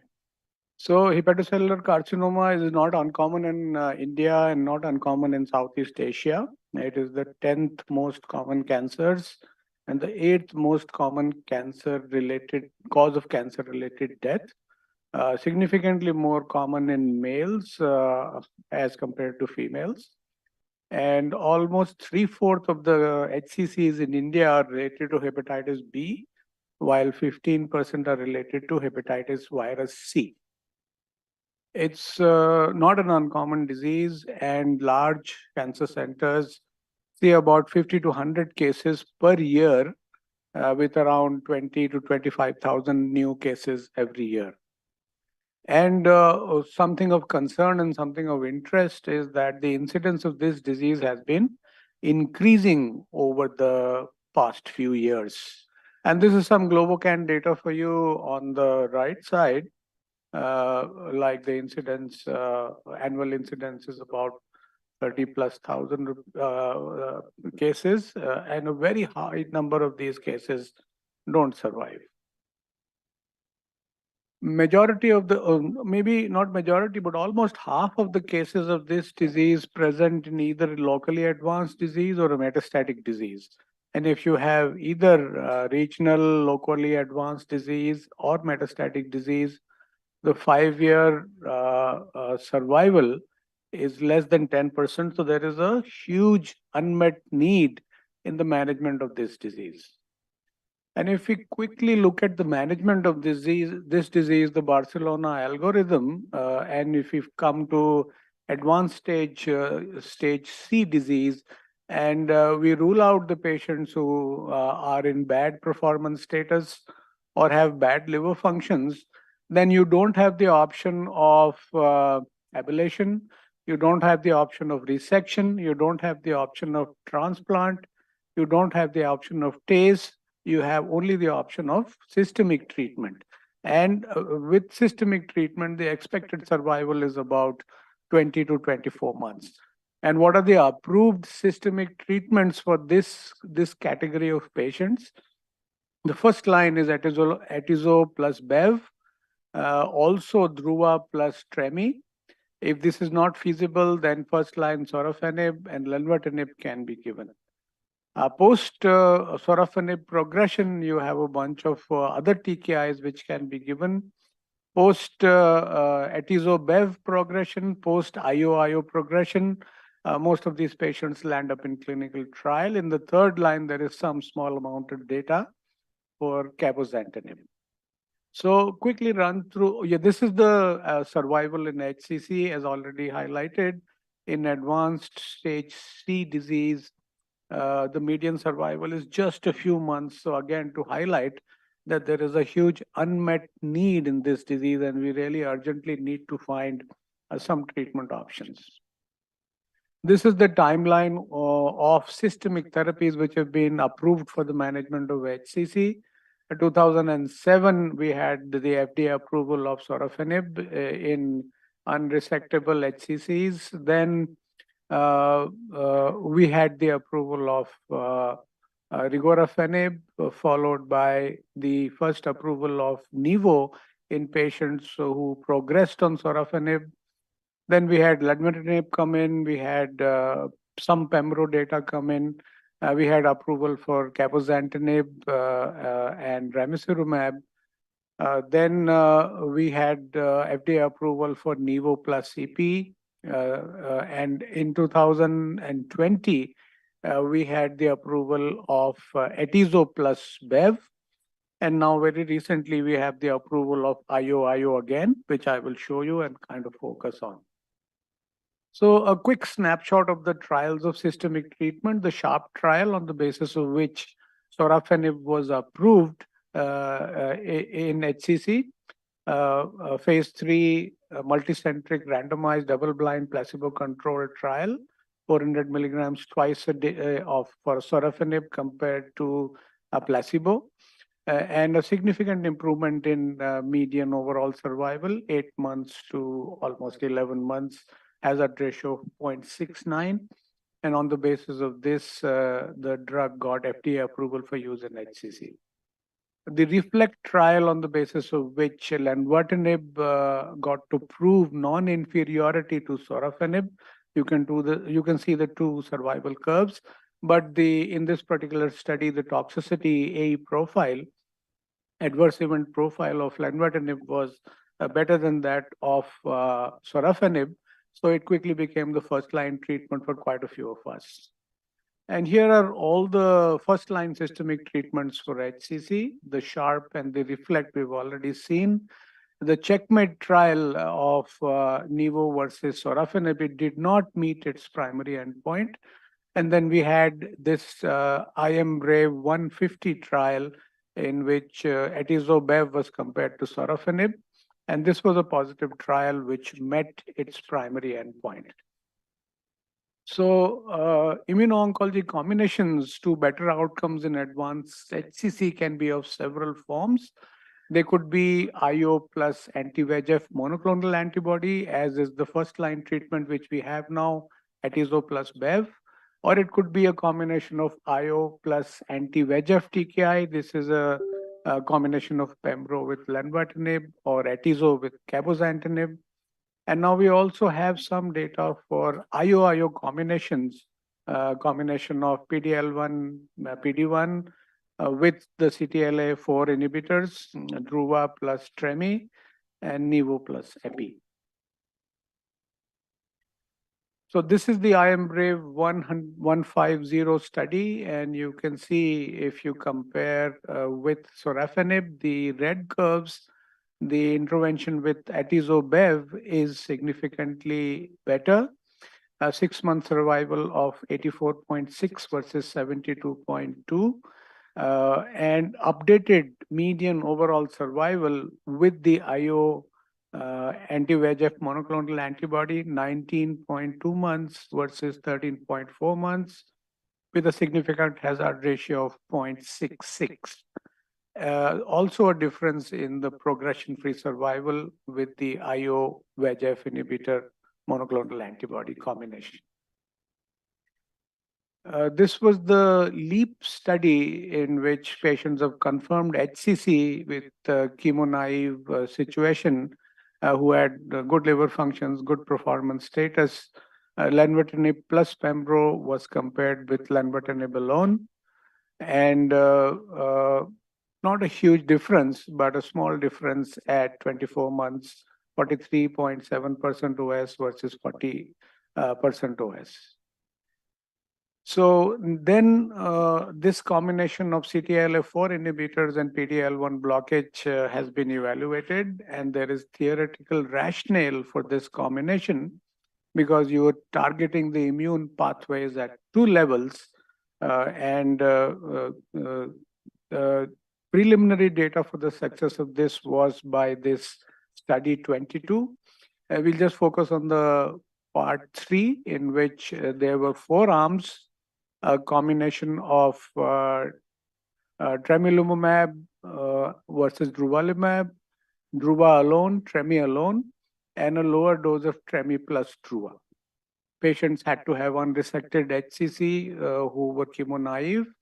They had to have progressed or have been intolerant to sorafenib and had to have good liver functions. The primary endpoint was overall survival. And this is the arm of this 4-arm study, which was found to be the best. You can see the 4 curves over here. The top curve, the curve in purple, is the curve of the combination of Trem 300 plus durvalumab, which produced a median overall survival of almost 19 months. And this was better than all the other combinations, single agent Druva, single agent Tremi, and low dose Tremi plus Druva.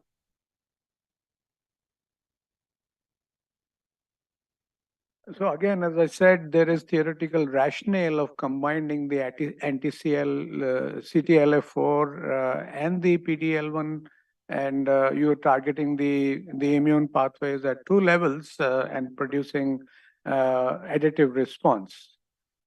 And then we had this Himalayan study, which is a phase 3 randomized open label multi-center study of Tremi plus Druva as first-line therapy in patients with unresectable HCC.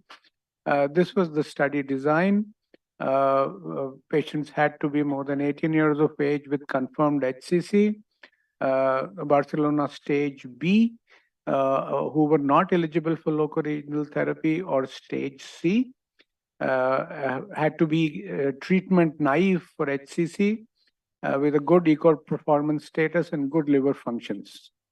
And there was stratification according to macrovascular invasion, according to whether the disease was because of hepatitis B or C or other causes, and whether the PS was 0 or 1. And these were the 3 arms in the study: Druva alone, a combination of Tremi plus Druva, and the TKI alone. Fortunately, again, as Amish mentioned, our country was considered as one of the centers in this study, and there were 45 patients who were accrued from India in this study. So any of you who were part of this study, like a show of hands? Anyone in this room was part of this study? So you can see the various centers over here, and Vikas was supposed to make this presentation and he would have been the best choice, but he unfortunately could not come. So here is the patient distribution for you, and you can see 390 patients plus in each of the three arms. With regards to the other parameters, all the three study arms were well balanced. Almost the similar number of patients are ongoing in the study, and the similar number of patients in the three arms have been discontinued. And here are the reasons for discontinuation for you.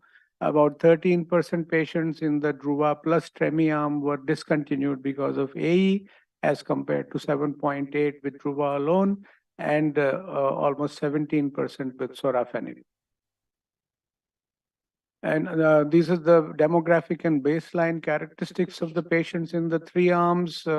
Fortunately, almost 40% of patients were from Asia in all the three arms.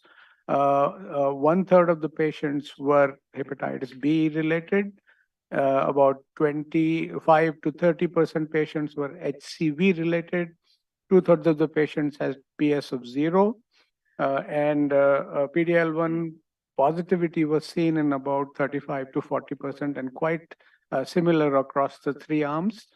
Similarly, the AFP more than 400 again was about 35 to 40% and well balanced across the three arms. The albumin bilirubin grading was also pretty much matched in the three arms. And here is the primary objective Kaplan-Meier curves for you. The overall survival for the STRIDE arm, which is the arm of combination of Tremi with durvalumab as compared to sorafenib. You can see that at 3 years, the probability of overall survival in the IO arm was 30% versus 20% in the sorafenib arm, with a median overall survival of 16.4 months versus 13.8 months. Hazard ratio of 0.78 and a highly significant p-value of 0.0035. Secondary objectives, comparison of the OS with durvalumab versus sorafenib. Again, the immuno-oncology drug was a shade better than sorafenib, but the hazard ratio was 0.86, much less than for the combination of IO in this particular study. Forest plot for subgroup analysis, and you can see that across all subgroups, the STRIDE arm, meaning the arm with durvalumab and tremelimumab, was better than sorafenib. If you, across board, across all the subgroup stratifications, the IO arm was better than the oral VEGF arm. Confirmed tumor responses, overall response rates in the STRIDE was about 20%. In the Druva alone was 17%, and in the sorafenib alone was only 5%. And median duration of response, 22 versus 16 versus 18 months. And time to recurrence, again, was least with the IO combination.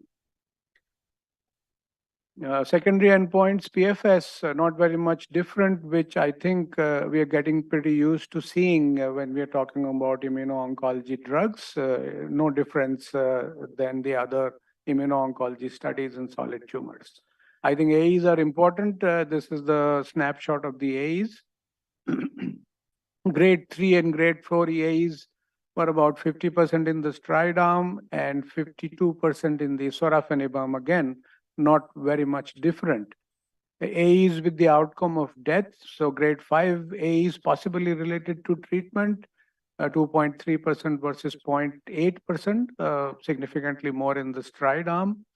And AEs leading to discontinuation of treatment related to treatment, 8.2 versus 11%. So not very much different from the TKI.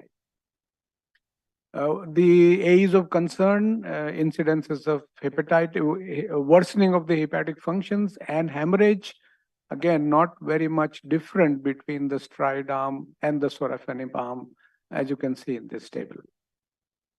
Immune-mediated adverse events, again, not very common grade 3, grade 4 events, only less than 5% in the stride arm, and again, less than 5% in the druva arm. And these considered of hepatitis, diarrhea, and what we are all familiar with the immune toxicities of these agents. Outcomes for baseline liver functions in patients with unresectable HCC. This is always a concern when you have a virus-driven HCC. And you don't need to read this, just take my word for it. Baseline liver functions were similar across trials. And with the IO-IO combination, the incidence of hepatotoxicity was 52.8 versus 47.1% in the other arms. And again, baseline demographics were similar across treatment arms. And there was no significant worsening of the liver functions with regards to the IO-IO combination as compared to the sorafenib arm. And this study kind of summarizes the toxicities. There was a subgroup analysis of the Asian population in the Himalayan study, which was presented at last year's ESMO Asia. And these were the countries, which were considered as compared to the global population of the full study analysis set. There were almost 167 patients in the stride arm, 156 patients in the stride arm, and 160 odd patients in the druva arm, and 156 patients in the sorafenib arm. Again, it was pretty much balanced vis-a-vis hepatitis B, C. And you can see that the hepatitis B related HCC was much more in the Asian subgroup, 62.8% versus the global set, which was 30%, which is kind of to be expected. And the overall survival, however, was in the Asian subgroup also pretty similar to the global analysis, 32.2% versus 17.3%. So we can rest assured in our country that we can expect the same improvement in overall survival with the IO-IO combination as indicated by the results of the global study. Tumor response was again pretty much the same, pretty much comparable to the global analysis set, about 28% in the IO arm and 9% in the sorafenib arm. So almost tripling of the response rates with the IO-IO combination. Safety outcomes, again, no alarming safety signals, very much in match with the global safety analysis data set. So if I were to conclude, the combination of day one, the stride combination improved overall survival as compared to sorafenib with a median overall survival of 16.4 months and a landmark 3-year overall survival of 30.7%, which has never been seen in any trial of HCC. Druva monotherapy was non-inferior to sorafenib. The stride combination had manageable safety, lower incidence of grade 3, grade 4 treatment-related AEs, no increased incidence of hepatotoxicity or bleeding tendencies, improved overall survival versus sorafenib was consistent across albumin, bilirubin grade subgroups. Liver function was stable over time for patients who remained on the studies. They did not worsen. There was no additional hepatotoxicity.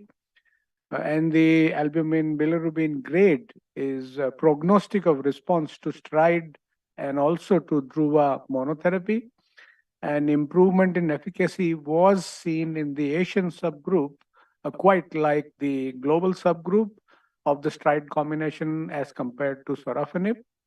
And despite the difference in prevalence of underlying etiologies, more hepatitis B related in Asian subgroup, more C related in rest of the world, the efficacy and the safety in the Asian subgroup were consistent with that of the global population.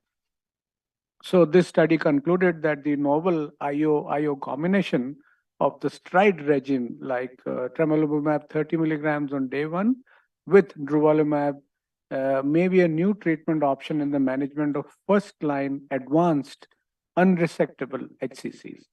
And with that, I'd like to thank you very much for your patience. Thank you. Thank you, sir. Thank you, sir. Sir, just one query. How frequently we are using immuno-oncology drugs in the HCC? How frequent, sir, the uses? So I think the next panel discussion will thrash out some of the practice-related issues. So as if you ask me, then yeah. So if you ask me, then if you have a patient who is affording, then my first choice used to be a combination of Atizo with Bev. Again, with the rider that the local forms of treatment, ablation, resection, transplant are not an options, and the hepatic functions is good, performance status is good, then that would be the first line treatment for me. Thank you, sir. Hemant, sir. Yeah, So, Amish. Here in Himalaya study, if we see this forest plot, there was not much difference between non-viral and viral. But if you see IMBRAVE forest plot, the non-viral, non-Hep B, Hep C contributed to almost 35-40%. And the hazard ratio was 1.1 or 1.0. And in fact, in ASCO, there is an abstract this year that lenvatinib was found to be slightly superior to a combination of anti-VEGF and IO in HCC of NASH and NEFLD subpopulation. So, your take, because after that, what we have started doing is that we are not offering IO plus BEV in patients who are non-hepatitis. So I think that is a very tantalizing finding because the carcinogenesis in at least the two groups, virus-induced and non-virus induced, is different. Obviously, it's different. So it is possible that there might be a less role of VEGF inhibitors and more role of immune manipulation in one subgroup. And I think Dr. Saraswat will bring out some of those points. Thank you. Thank you, sir. So thank you, Professor Malhotra, sir, and thank you, chairpersons. We move towards the next session, which is on the non-surgical management of hepatocellular carcinoma. We will have panel discussion. And to moderate this session, may I request Professor Dr. Vivek Saraswat, sir. Dr. Saraswat, sir, is a senior professor and head department of hepatology here at Mahatma Gandhi University. Can I invite the panel, please? May I request Dr. Nikhil Bansal? Dr. Nikhil has come. Dr. Nikhil is senior consultant intervention radiologist at Mahatma Gandhi University. Dr. Karan Kumar. Dr. Karan is senior consultant in the Department of Hepatology. Dr. Tarun Jain. Dr. Tarun is senior consultant in the Department of Nuclear Medicine. Dr. Syed Nisar Ahmed, he is senior consultant medical oncologist from Srinagar. Dr. Ritu Jain, I think she'll be joining online if possible. Dr. Rakesh Jalali, I think he might be also on the way, sir. So with this panel, may I request you to start?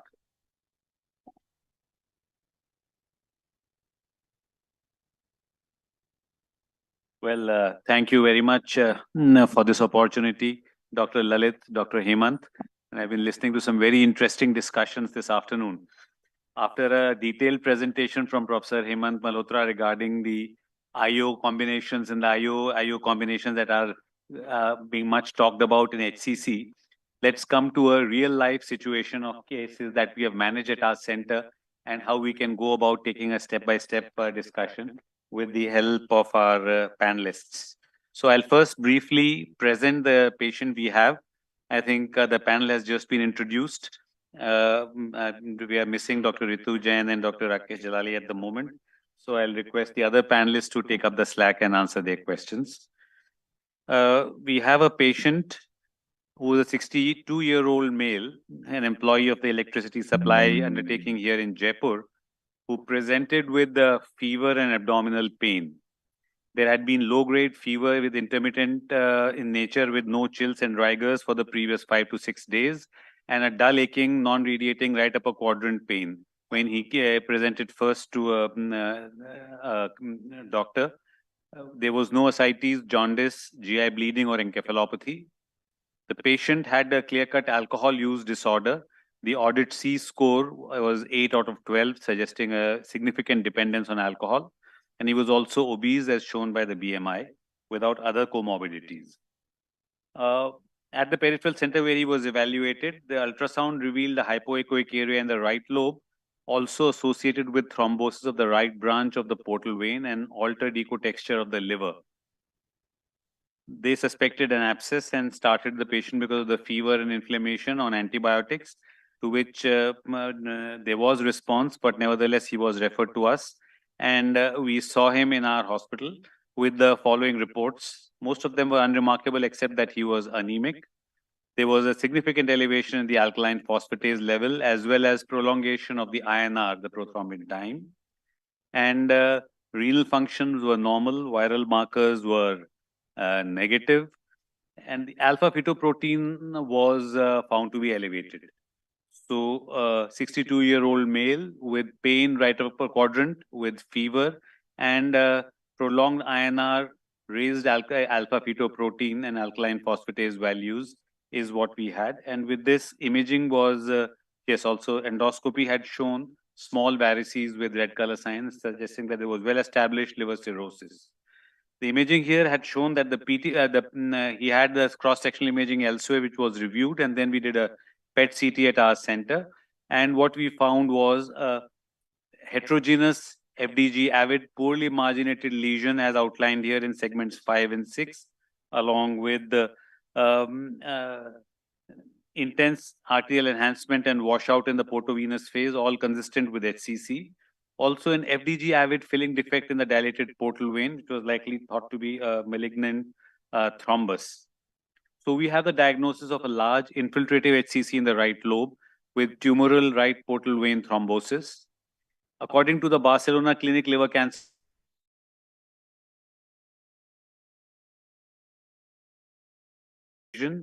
and he has an underlying probably alcohol-related liver cirrhosis, which is compensated at the moment, but there is portal hypertension and varices are present. Liver function is good.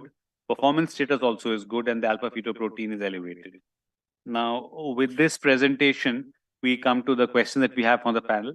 I think the panelists would agree that this patient, because of the macrovascular invasion, is not really a candidate for any kind of surgical intervention, like a liver resection or even liver transplant. So which non-surgical therapy should we consider? Maybe Dr. Nisar Ahmed might like to take up this question. We have options like loco-regional therapy, TACE, SIRT or TARE, and SBRT.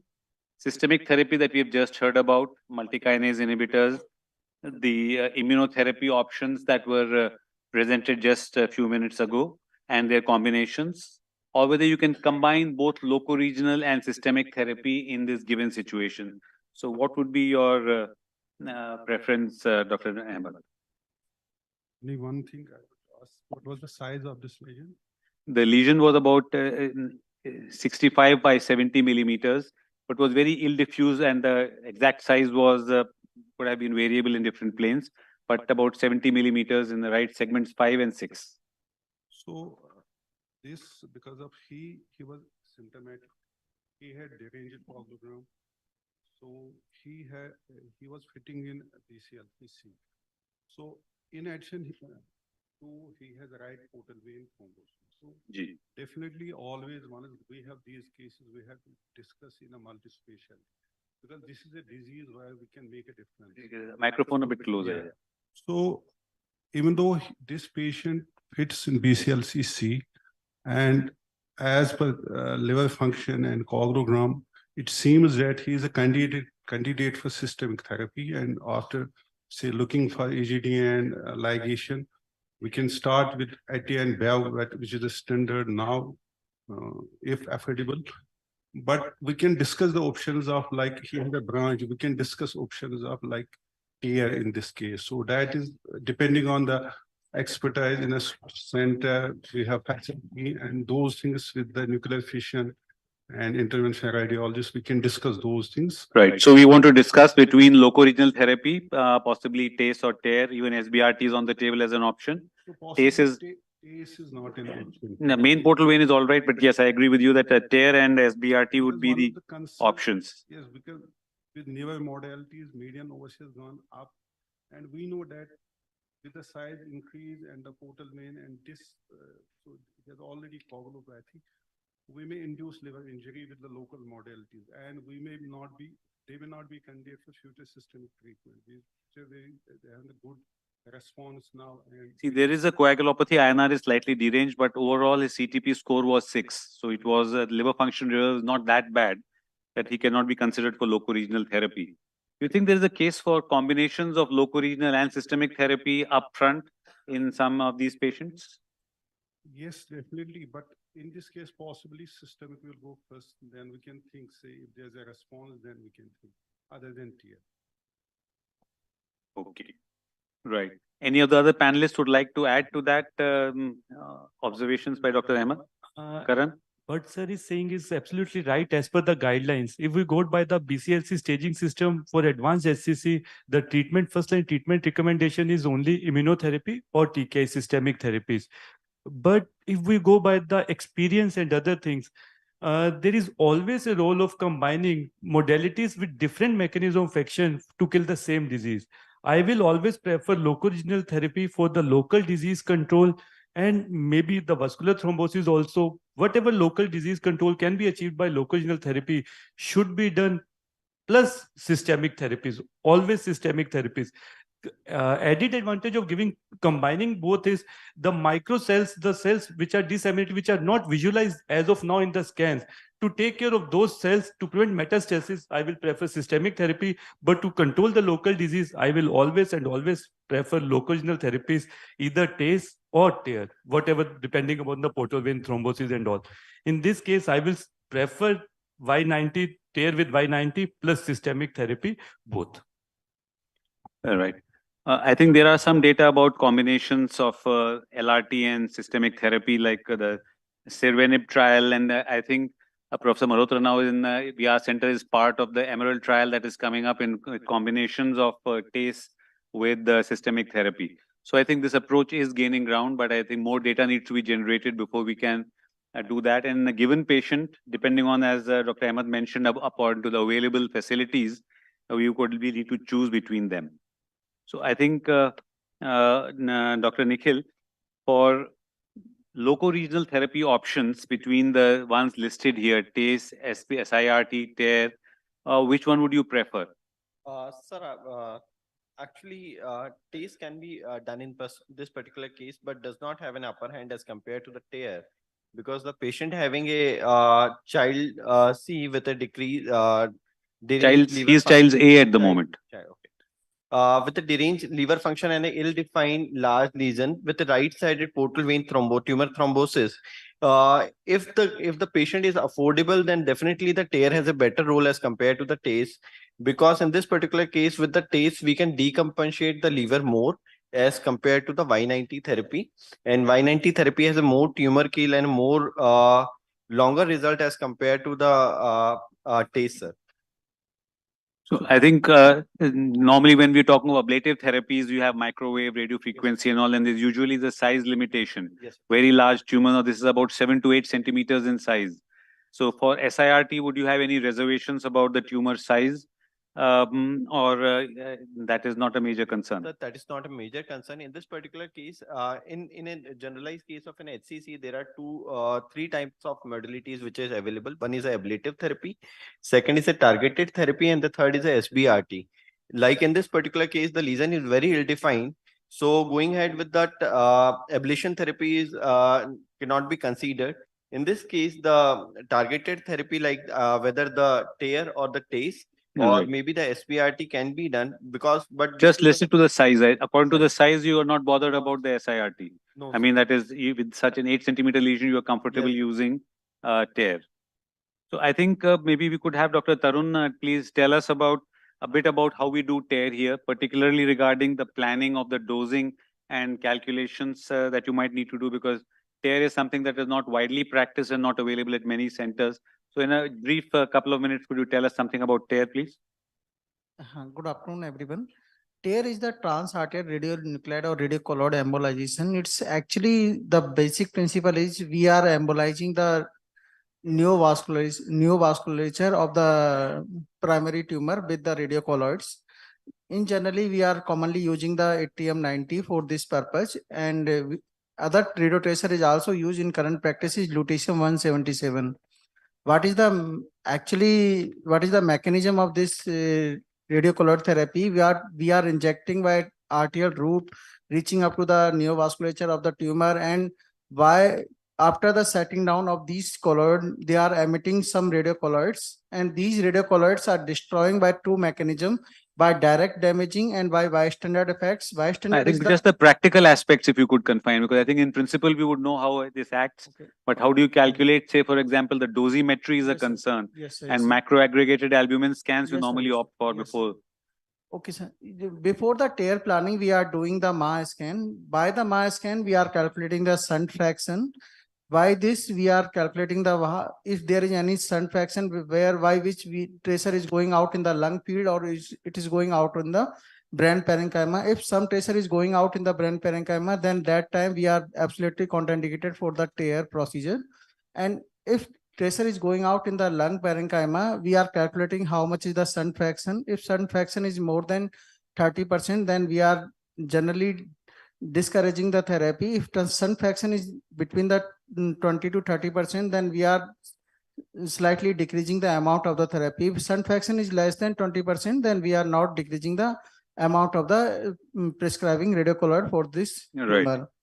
And the doses of the tumor is decided on the basis of the size of the tumor, the size of the tumor, margin of the tumor, and adjacent vasculature of the tumor, and adjoining peripheral margin of the tumor, and selective targeted therapy or gray up to the tumor. On the basis of this, we are calculating how much of the radioactivity or how much of the radiocolloid to given to the tumor.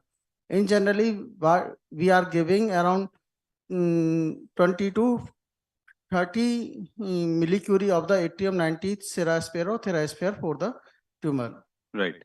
Okay. I think SBRT is another good option. Here you have an infiltrative disease. You also have a vein thrombosis. So, Nikhil, tear versus SBRT for tumoral portal vein thrombosis, and as a sole therapy for this person, would SBRT be a good choice?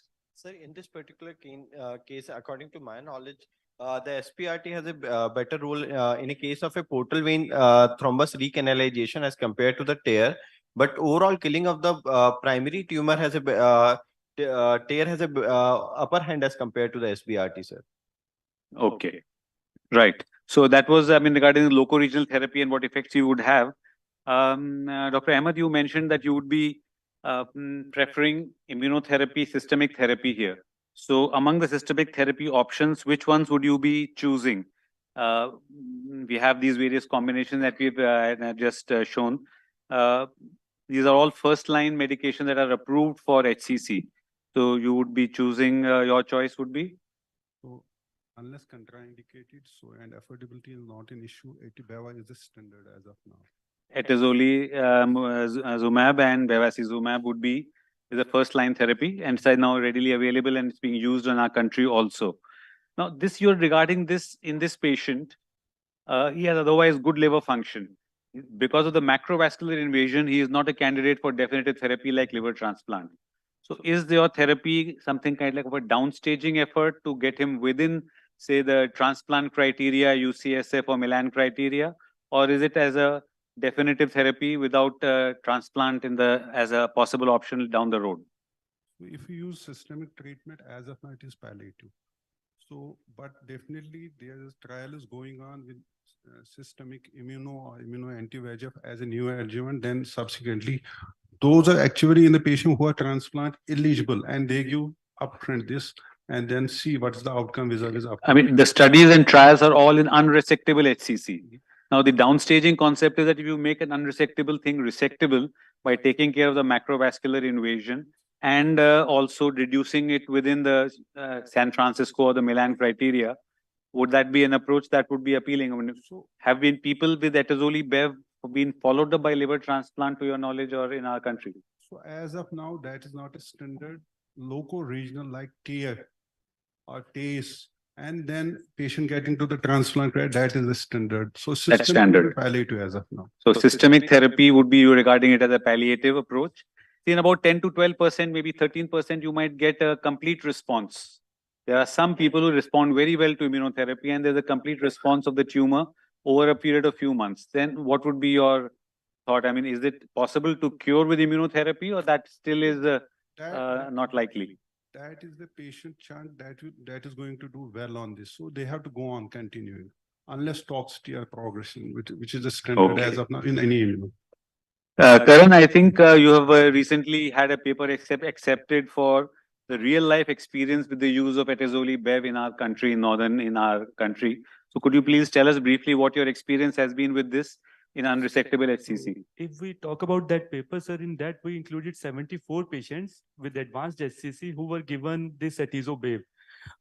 In that group, the thing was that majority earlier it was approved for child A, but in that study, none of the patients reached to us at a child stage, child A level. Only out of those 74, 24 or 25 patients were child A. Majority were child B and few were given in extended child C also after control of ascites and after building of bilirubin. In that the result was almost comparable with that IMBRAVE 150. The median overall survival in that study was almost 17 months. Maximum was attained in child A group around 21 months, and for child B also it was around 17.6 months something.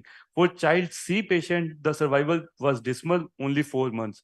So from take-home message from that study regarding the Indian perspective also is for child A and child B, atazobave can be used as an effective measure without much of side effect, without risk much of side effects. And comparable results with the index trial with the IMBRAVE result, IMBRAVE 150 results. Well, that is encouraging. I think everyone has touched upon the cost aspect. So would you briefly tell us how expensive is it to use atazoli bev in our experience? Atazobave, sir, the cost wise single session is around 4 to 5 lakhs, but the company people are supporting it. They give 2 doses free after the 1 dose. So for effectively per dose cost around 2 lakh rupees, sir. Right. Dr. Nisar, we had heard a lot of good things just now. Dr. Hemant told us about the Himalaya trial and about the Tremeli Durva combination. I think it's also becoming available in our country and in HCC. And between atazoli bev and Tremeli Durva, would you have some preferences? When would you want one or the other? Or it is just merely a cost consideration that will prevail? One would be a patient who has contraindication for anti-VEGF. For anti-VEGF. Like we have high-grade varices and you immediately want to stop. A bleeding risk, any bleeding lesions. As of now, we have to ligate, then ideally there should be a time period, but nobody knows what is that. So in that condition, that is one. But otherwise, I think anti-bev would be cost effective with us because So any idea how expensive Tremeli Durva would be in our setup? Karan, would you have any idea? 6 lakhs. 7 lakhs.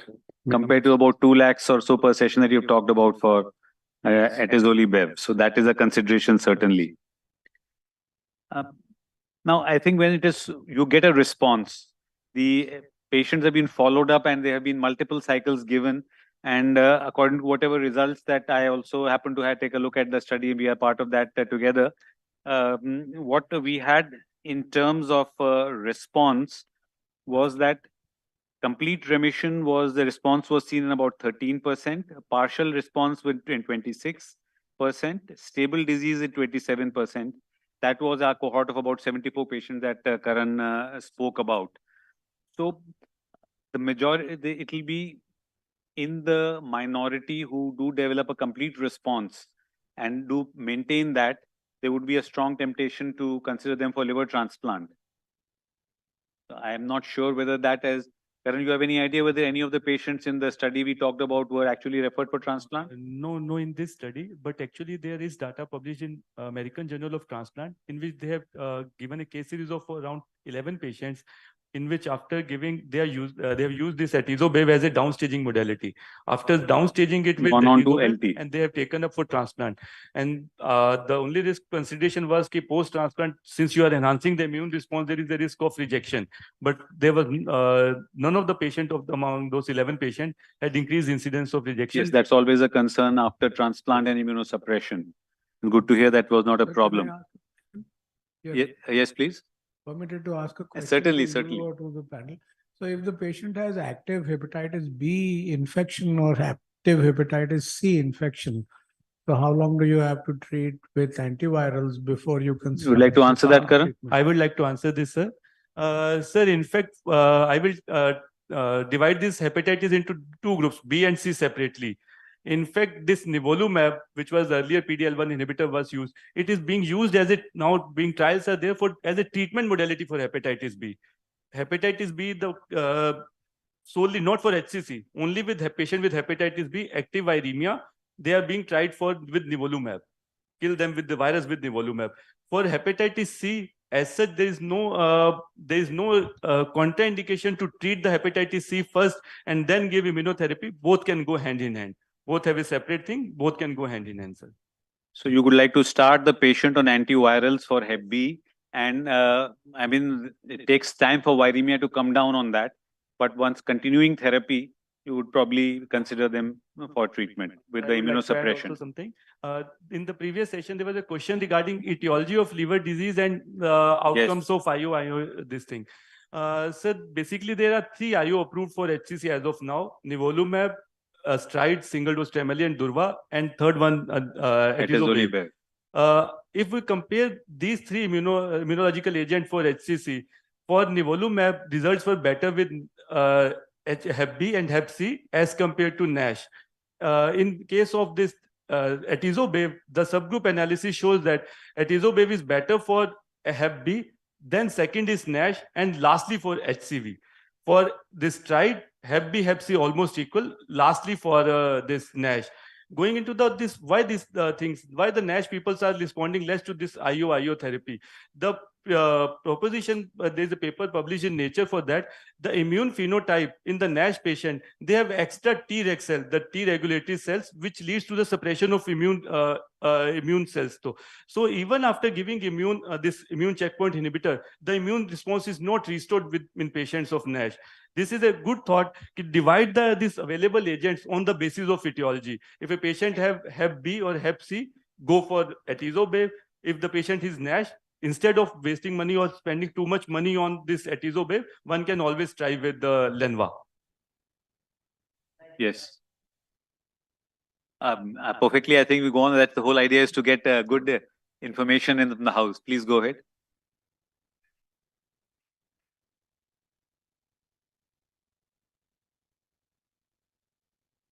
So my argument is all about managing the neutropenia in the HCC patients, which are giving this TKI plus VEGF blocker, especially the VEGF blocker. Along with the neutropenia, there is a polarization of macrophages, which is very much relevant here. So if we focus on that by targeting the new adjuvant or adjunct therapy as a MEP kinase blocker, you can control their plasticity and it will have an influence on a Tregs. For example, gemcitabine promote the Treg turnover in the patients, and the bone marrow is populated with the Tregs. Right. So I think these are approaches that will have to be explored further to see how clinically relevant they may be. But we are just gaining insights, and that there is a differential response based on the etiology of the HCC is a very recent insight. And I think one looks to more refinement of our immunotherapy agents. So I think, again, coming back to you, Dr. Nisar, majority have partial response or stable disease. And now you've given them 1 cycle, 2 cycles, 3 cycles. Now, how do you go on? How long will you continue with this? And what would be the endpoint of therapy? Only tumor progression or a lack of response, or Would there be anything else that you would have in mind? How long do we continue on this therapy? So we'll continue unless patient is response. So if he has toxicity, it may be in any form, or he progresses in any form, or he has now like decompensated, then those are the conditions where we'll stop. Otherwise, we have to continue. So both, like if we would anti-BIVA, we have to continue, and in immuno initially we had to give combination, then we had to continue only one. And right, I think again we had a very last 2 minutes. We had a very interesting discussion on the biomarkers for biliary tract cancers in the previous session, with regard to IO or IOIO or other combinations. So do we have, as we see, some people have a complete response, some have a partial or a very limited stable disease only. Can we refine the choice of patients for immunotherapy using some biomarkers like PD, PD-L1, MSI, other things were spoken about? Anything from the HCC point of view, anyone is aware? This concept of biopsying these patients initially and seeing that these like T regulatory cells and other markers, so which are most possibility, but as of now, there are no standard. So we don't have, as of now, we don't have a marker when we can say this patient is. So this is, we are waiting, we are looking for biomarkers, and more would have to be tried before we can really take an answer. I think most of the questions on this slide have already been covered by the panel. So what did we do in this patient? As was discussed, we had a discussion, and I think are lucky that in our state of Rajasthan, we have government insurance that covers patients who are eligible for both TARE as well as immunotherapy. So a combination of SIRT because of his venous thrombosis and extensive disease with immunotherapy was offered. The standard doses of Fetazoli Bev that have been used in the IMBRAVE 150 were used. This is just a quick checklist of things that you would like to look for before you start a person on Atezo-Bev. Liver functions, as has been shown, the patients do best when they are in Child's A or early Child's B. Varices need assessment because of the bevacizumab anti-VEGF, and one needs to take care of high-risk varices before you actually start this therapy. Other conditions like presence of autoimmune diseases, hypertension, bleeding diathesis need to be looked for. And in these situations, infections, GI perforations, fistulae, recent surgery, one would defer treatment for a period of time. Now, we began this therapy, and after 2 months, rather early, but we wanted to wait, but we recently, when the patient came in, when we checked, according to the MRESIST criteria, there was a partial response after a single course of 3 doses, 1 TARE, followed by 3 doses of Etazoli Bev, and a 35% reduction in the tumor enhancement was seen. And the right branch of the portal vein, indeed, in this patient had recanalized. He is tolerating immunotherapy and has been continued in immunotherapy. These are a quick look at the before and after scans that show the disease enhancing areas have come down, and on the PET CT that was done, the area that was enhancing, including the portal vein, has shown improvement. We already talked about the duration. I think we're running out of time. These are the questions we can probably take up later. And with this, I'd like to thank the panelists and the audience for their participation. Thank you.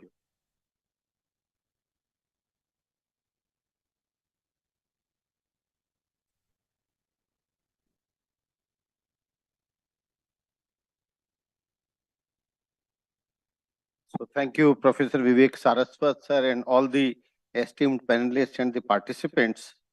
That has been very enlightening and very important session on hepatocellular carcinoma. And next in the GI session, we have the next topic, immunotherapy in advanced colorectal cancer. And to moderate, chair this session, may I request Dr. Jyoti Bajpai. Dr. Jyoti Bajpai has been introduced to you all. She is senior professor in medical oncology at Tata Memorial Hospital. She is the secretary of Indian Oncology Society. Along with her, may I request Dr. Bhavna Parikh. Dr. Bhavna Parikh is senior consultant, medical oncologist from Mumbai. And may I request Dr. Jyoti to please invite the speaker, Dr. Amish. So thank you, Dr. Lalit. And without taking much of the time, I will invite Dr. Amish Vora, who's a dear friend and very active in immunotherapy and chemotherapy. So all yours, Amish. Thank you. I thank Hemant sir and Lalit for inviting me. Can I have my first slide, please? And can you put the timer there, please?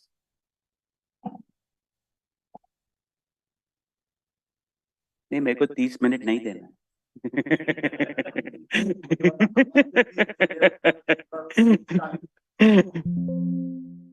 Okay. So while they are putting the timer, I will start. The topic which I have been given is immunotherapy in advanced colorectal cancer. So where are we today? NCCN guidelines, which as of today morning has recommendation of using immunotherapy, either combination of IO plus IO or a single agent pembrolizumab, only and only in dMMR or MSI high in the first line.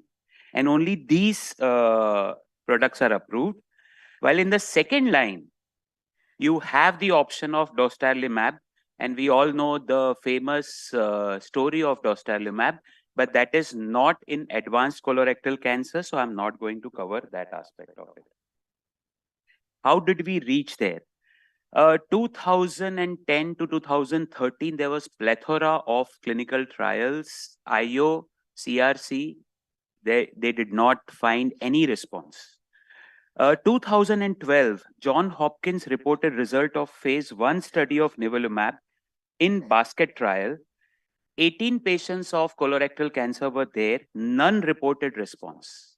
After 1 year and 3 months, there was one patient on nivolumab had complete metabolic response, and this lasted for more than 3 years.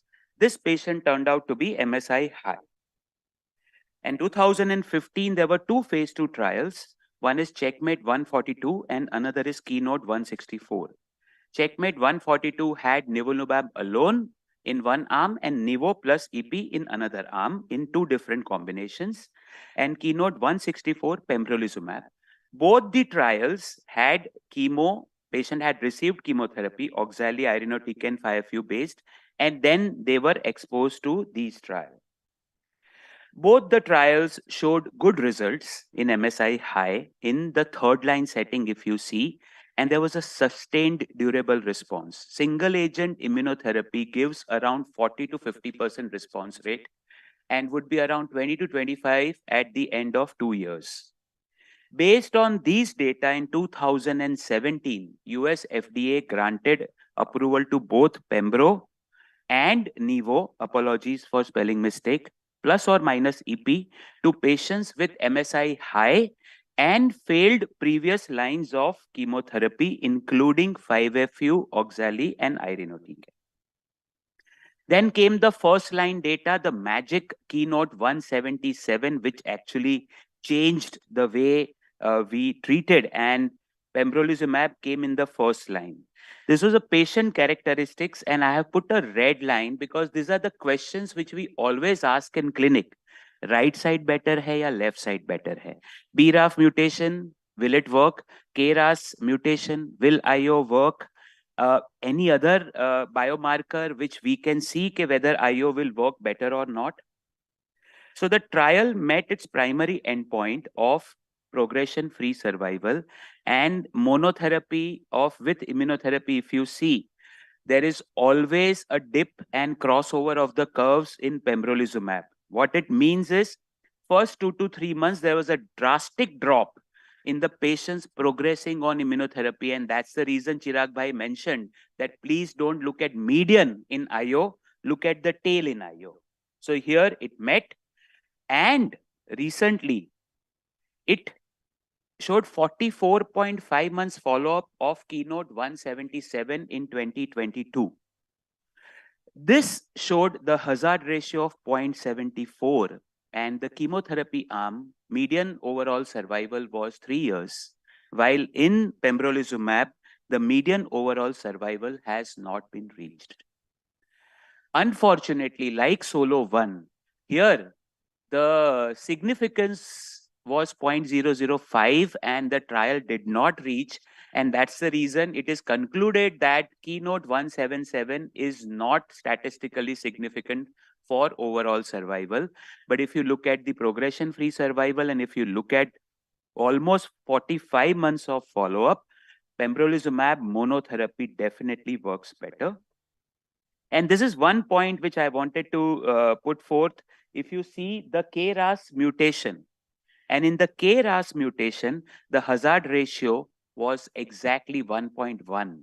That means if there is a KRAS mutation on Keynote 177, IO does not work. Is that the fact? We don't know, but that is what it was glaringly evident in this particular study, although you know the mutation were too less in this study. During this time, the Checkmate 142, they both were running parallel. Also came the long-term data, and it was a 5-year follow-up of Nivo plus EP in the first line setting. And if you see the circle which I have made, overall survival and 48-month OS rate, Nivo alone arm versus Nivo EP arm, if you see 70% of patients are alive in Nivo EP at the end of 48 months. Metastatic colorectal cancer, especially liver metastasis, is very common. How many times we have seen that 70% of patients are alive at the end of 48 months. So this is, according to me, actually a very practice-changing paper. And as a result, pembrolizumab and Nivo plus EP got FDA approval in the first line setting in MCRC. Now the question is, which one is better? So there was an analysis of 3 phase 2 trials which were done. Not Keynote 177 was not included in that because it was phase 3 trial.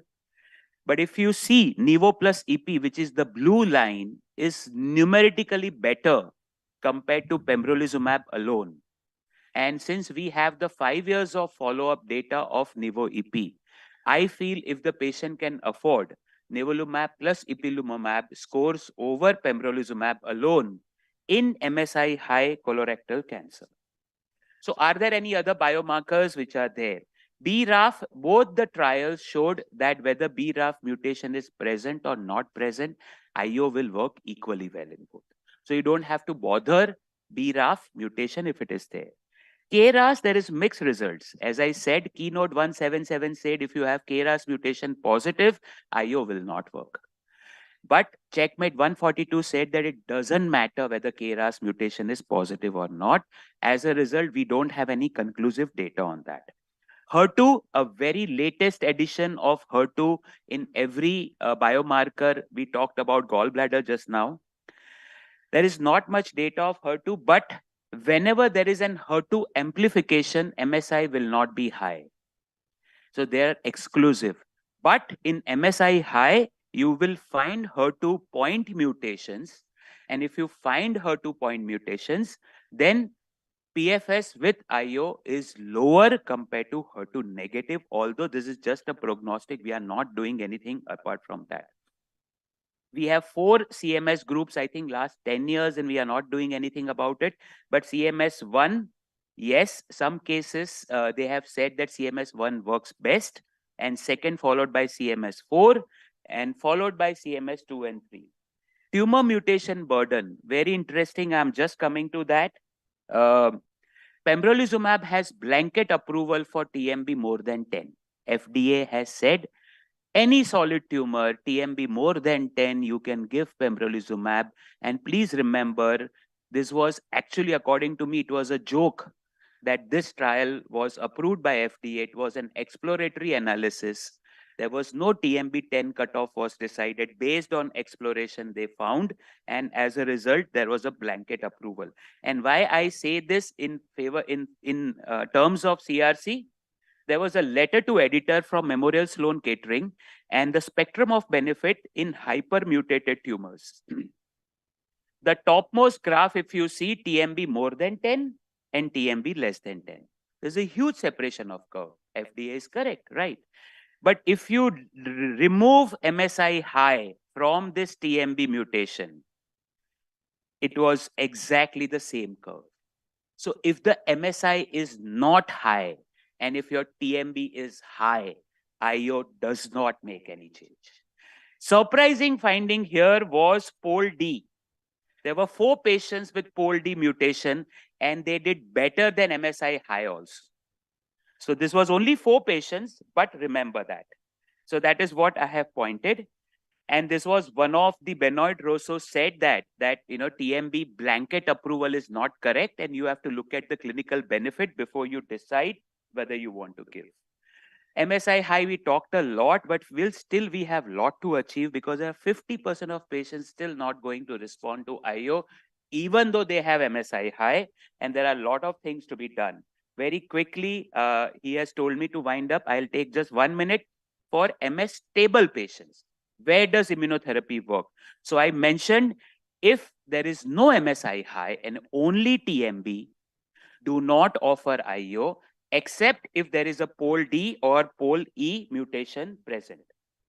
Single agent IO or IO plus IO does not seem to be working in MS proficient or MS stable patients. PD-L1 positive, but MS stable.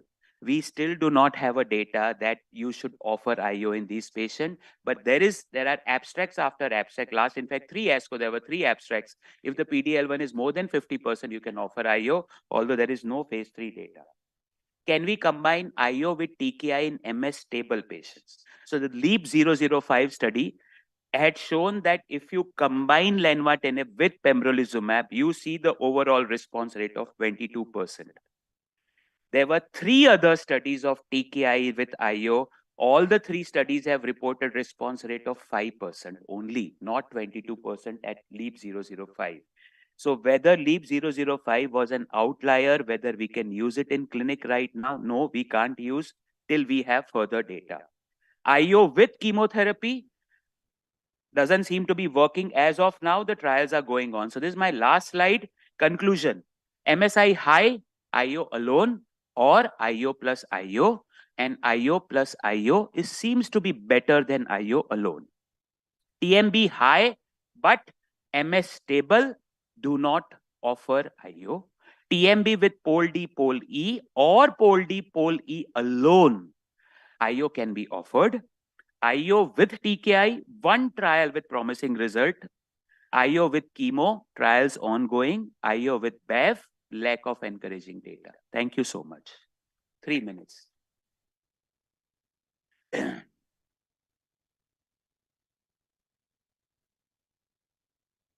Dr. Amish.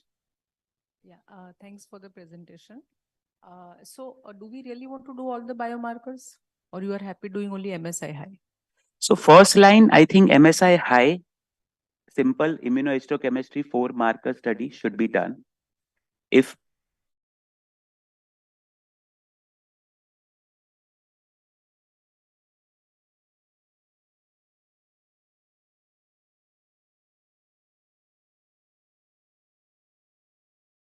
less concordance. Absolutely. Sometimes leading to confusion for oncologists. So true. Use You or are not. so right. Thank you so much. Any other questions?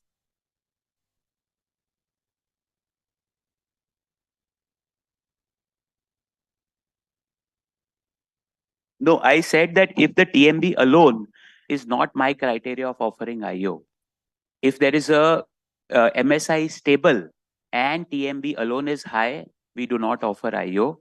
We give chemotherapy to these patients first line, because also you mentioned, sister. Yes, if the tumor mutation burden is extremely high and you have other mutations like pol D, pol in your NGS, then yes, IO will work. Otherwise, IO alone. I showed you the data from MSKCC. I think you didn't get the question right. Her question was, if the patient is harboring 5 kilo tumor in the body, high tumor burden, not tumor mutation burden. I'm so sorry. IO में सिर्फ TMB दिखता है. Apologies for that. High tumor burden, IO alone, no, not very keen. I don't have enough experience. Like the way we have experience in breast cancer with CDK4, 6 and AI, I don't think IO alone works very fast. I would offer chemotherapy to that patient. I think very interesting discussion, but because in the interest of time, we need to move on. So Dr. Lalit, over to you. Thank you so much, Amish. Thank you, Chairperson. And Dr. Amish, I have a request for you. Dr. Amish Vora, I have a request for you. जनता की बेहद मांग पे आप please panel में आ जाइए. Next panel में if you have time. Thank you so much. So the next panel will be on the again GI cancers and about the immunotherapy. And to moderate this prestigious panel, May I request Dr. Atul Sharma. Dr. Atul Sharma is Senior Professor and Head of the Department of Medical Oncology at prestigious All India Institute of Medical Sciences, New Delhi. Over to you, sir. You want me to invite the panelists? And to the panelist, Dr. Prashant Kumbhaj. He is Associate Professor in the Department of Medical Oncology at Mahatma Gandhi Hospital. Dr. Roshni Bhagwat Pandey, Senior Medical Oncologist from Jabalpur. Dr. Preeti Agrawal, Senior Medical Oncologist from Apex Hospital in Jaipur. Dr. Sandeep Bairwa is Assistant Professor in the Department of Medical Oncology at NIMS University, Jaipur. Dr. Rohit Swami, Senior Medical Oncologist from Narayana Hospital, Jaipur. Dr. Chirag Desai, he is Senior Consultant Medical Oncologist from HCG in Ahmedabad. And Dr. Rajendra Prasad Baral, he is Senior Consultant Medical Oncologist from Nepal. So we have a very good international panelist.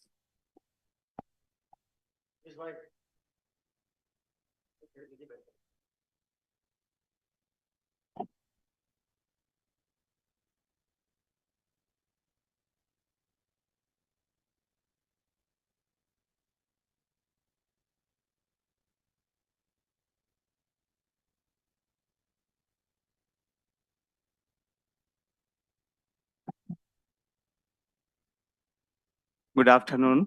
First of all, I would like to thank Professor Hemant Malhotra and Lalit Mohan for giving this opportunity. We have a very interesting panel, and probably all panelists except Dr.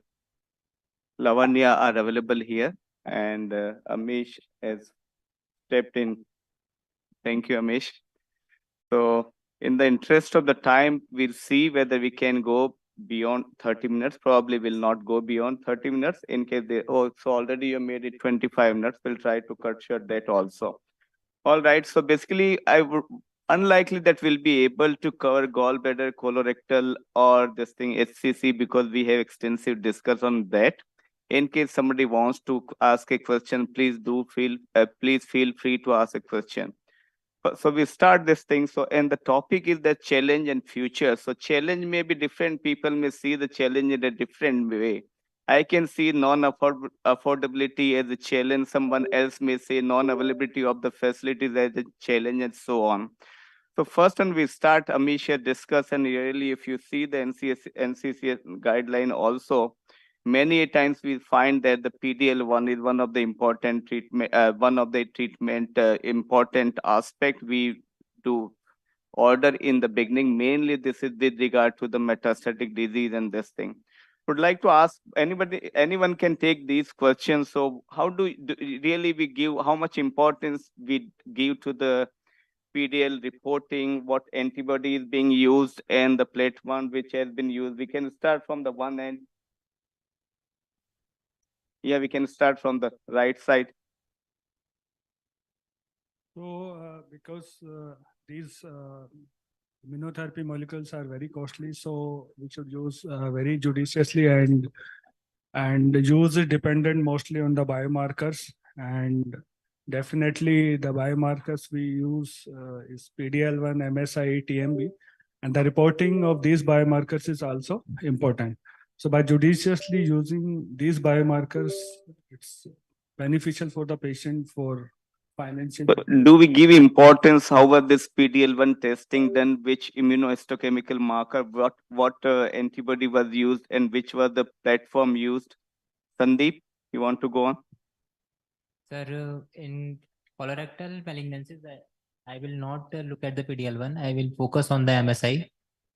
In other malignancies, like in lung. So this is all GI because we are covering esophagus, G junction, gastric, and so on. So basically, this is general, I think. So even you have these things for the lung cancer also. This is across the solid tumor.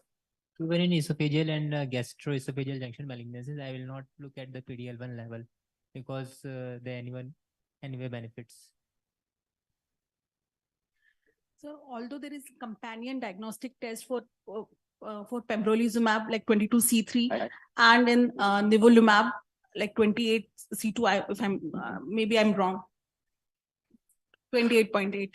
So like I listed, yeah, I have listed here, these are the basically probably simple for different antibodies. Usually we use 22C3 and or 28 8 basically. But their One is concordance level is very high. So interchangeability is there.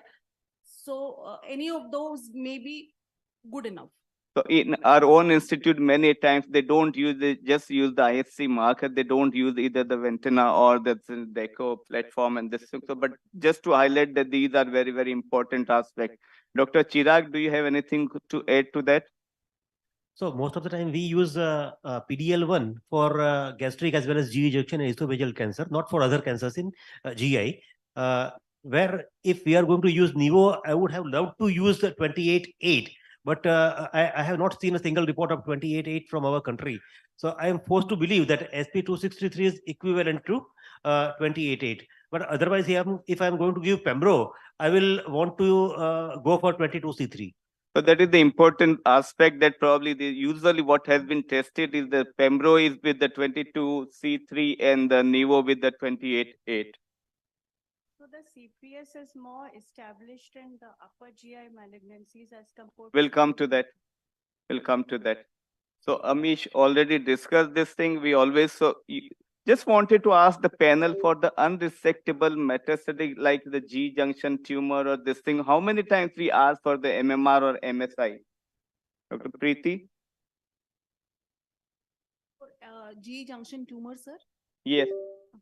So maybe, sir, depending whether the feasibility of immunotherapy for the patient is there or not, whether this patient is going to receive, whether we are going to act on the report or not. For me, this is the important thing to prescribe any test. Maybe in second line if the patient is affordable. Amish? So question is that do you ask at the baseline in unresectable tumor, gastroesophageal junction, esophageal or gastric cancer, whether to go for the MMR or MSI? Sir, every patient of stage 4, except for HCC or RCC, where, this thing, I ask for MSI. So usually more and more data also coming in now, gastric cancer also, they probably based on the molecular marker, you have the different responses also. Even for the neoadjuvant therapy also, yearly, if you have the MSI high, usually they do not respond very well to the perioperative treatment. So that is another aspect of using. In fact, sir, the very few places it is there, you want to give adjuvant chemotherapy to T3N0. Normally, you would give single agent 5FU or capecitabine. But if the patient is MSI high, we should offer Folfox and not just 5FU alone. But not many institutes, I don't think everyone follows that. Dr. Atul, can I comment on this point? Yes, please. In my country, as being a low resource country, so we should give options to the patient party. MMR, MSI, the biomarkers tests are done in India. So our patients test will be done in India, it takes time. So if patient is not in the condition to afford the higher treatment, then there is no sense of giving the options. But a patient says, now the patient comes studying, I need pembrolizumab, I need nivolumab. This concept is emerging in my country. So we should give option. If they can afford, okay, they can't afford. But next time he may not come, should come to us saying that, why didn't you give option for this test? Why didn't you give option for immunotherapy? So at the first counseling, we should do our level best, and second, third, fourth counseling goes on. So this particular argument, this can be argued in two ways. You are absolutely right. We also many times feel that in case, because at this point in time, many of these molecular markers are not very, very expensive. And you can get these done with a limited budget. The other aspect is that unless you do it, you won't know how many of our patients will be having these kind of the problem or presence or absence of particular marker or this thing. So if you have a chance, please do ask for these things. So this is very interesting.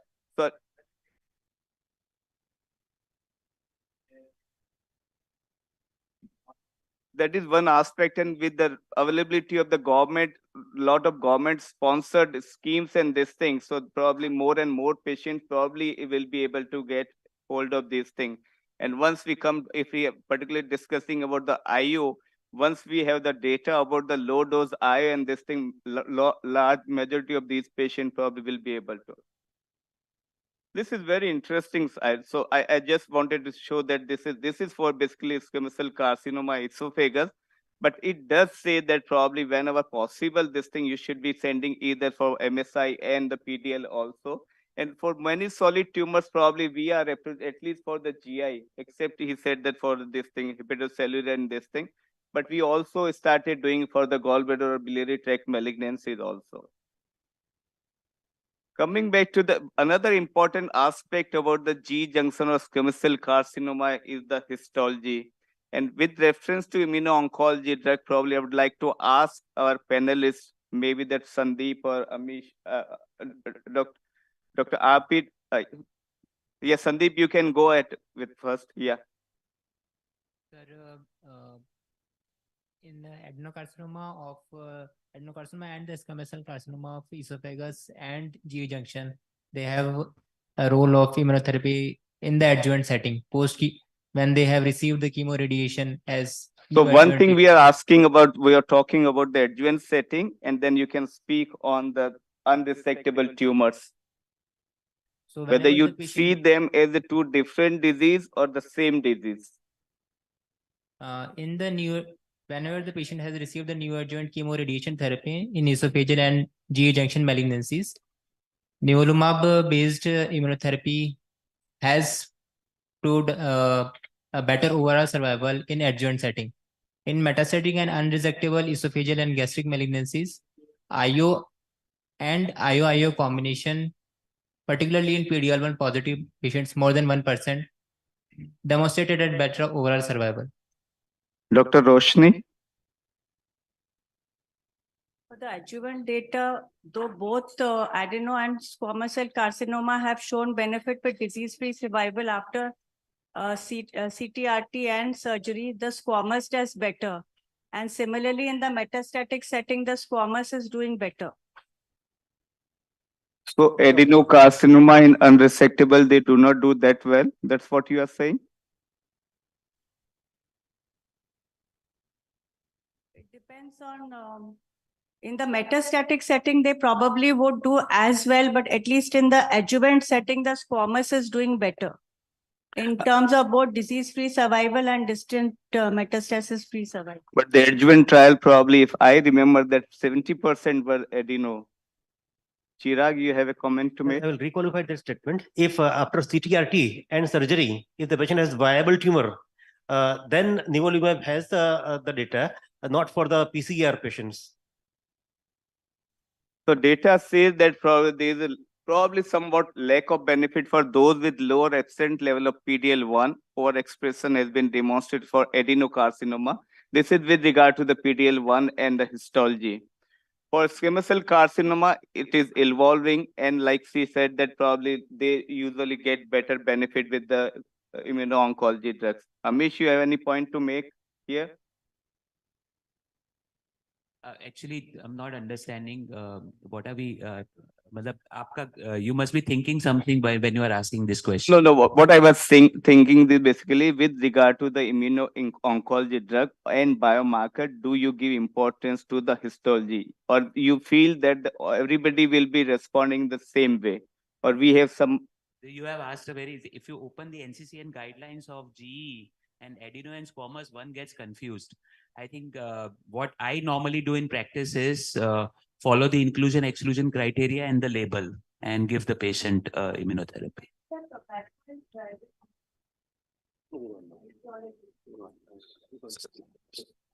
Say that? Or the etiology of squamous versus adeno. So esophageal cancer, tobacco, basically that you are saying because of the tobacco use, probably they respond better to this thing, just like in the squamous cell lung cancer, this thing. That may be a point, but probably it's not yet proven. This is again NCS. This is probably one of the challenge you usually face in the clinical setting or day-to-day practice. This is the NCSN guideline probably, which is basically you have the two scenarios. Many times in the clinical practice, patients come to you. So this is the one slide which says that patients who have not received pre-operative chemoradiation, many a time patients go for the surgery immediately, and thereafter they are referred to the cancer center, this thing. Here the guidelines say if the patients have residual disease, you do not do anything. So the patient undergoes surgery, residual disease, R0 resection, just follow up. On the contrary, you have another scenario which is also seen in the routine clinical practice. Patient receive preoperative chemoradiation. You have no residual disease, just surveillance. Any positive YPT or lymph node positive, 1 year nivolumab is suggested. This is done. Clinical practice, I have faced this situation in a clinical practice, including one of our colleagues' mother. She got the definitive chemoradiation, and probably after complete radiological or metabolic CR or something like this. So somebody asked me, so if you have given previously treated a patient with something, you have a residual disease, you want to give more treatment. If you have treated, you have not given any preoperative treatment, residual disease, you do not want to give treatment. So what is the justification? Chirag. So intuitively, for esophageal cancer, which has been operated upfront, we would want to give something to prevent the recurrence. But we don't have any data to validate, and the NCCN is based on the data available. So that's why they have written that no treatment is to be given. While we have the data for YPT positive and or N positive with nivolumab. So we have data because of that data, it has been given the category 1 evidence.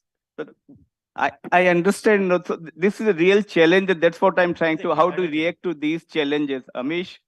If you talked about the colleague, I feel that if the patient is able to understand in special categories, you can extrapolate and offer nivolumab to that patient. Offer something, yeah.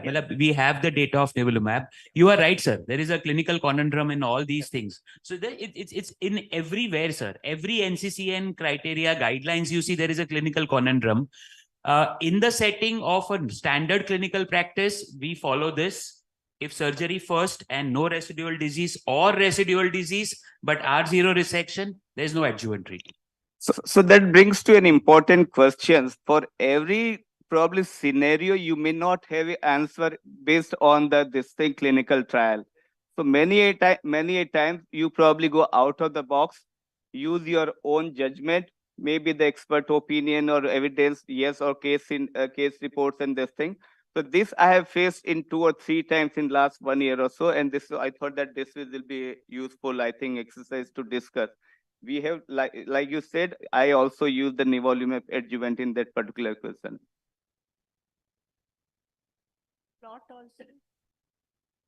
So that will be the case-based scenario that we can, what is the situation based. So like Chirag said, we usually don't have the data. These are the studies which are ongoing for this thing, immuno-oncology after the perioperative treatment or after definitive CRT. And they are probably, unless we have result from these 2 studies, we won't be able to say with certainty. But clinical practice, sometimes you could definitely go out of the box and decide what was to be done.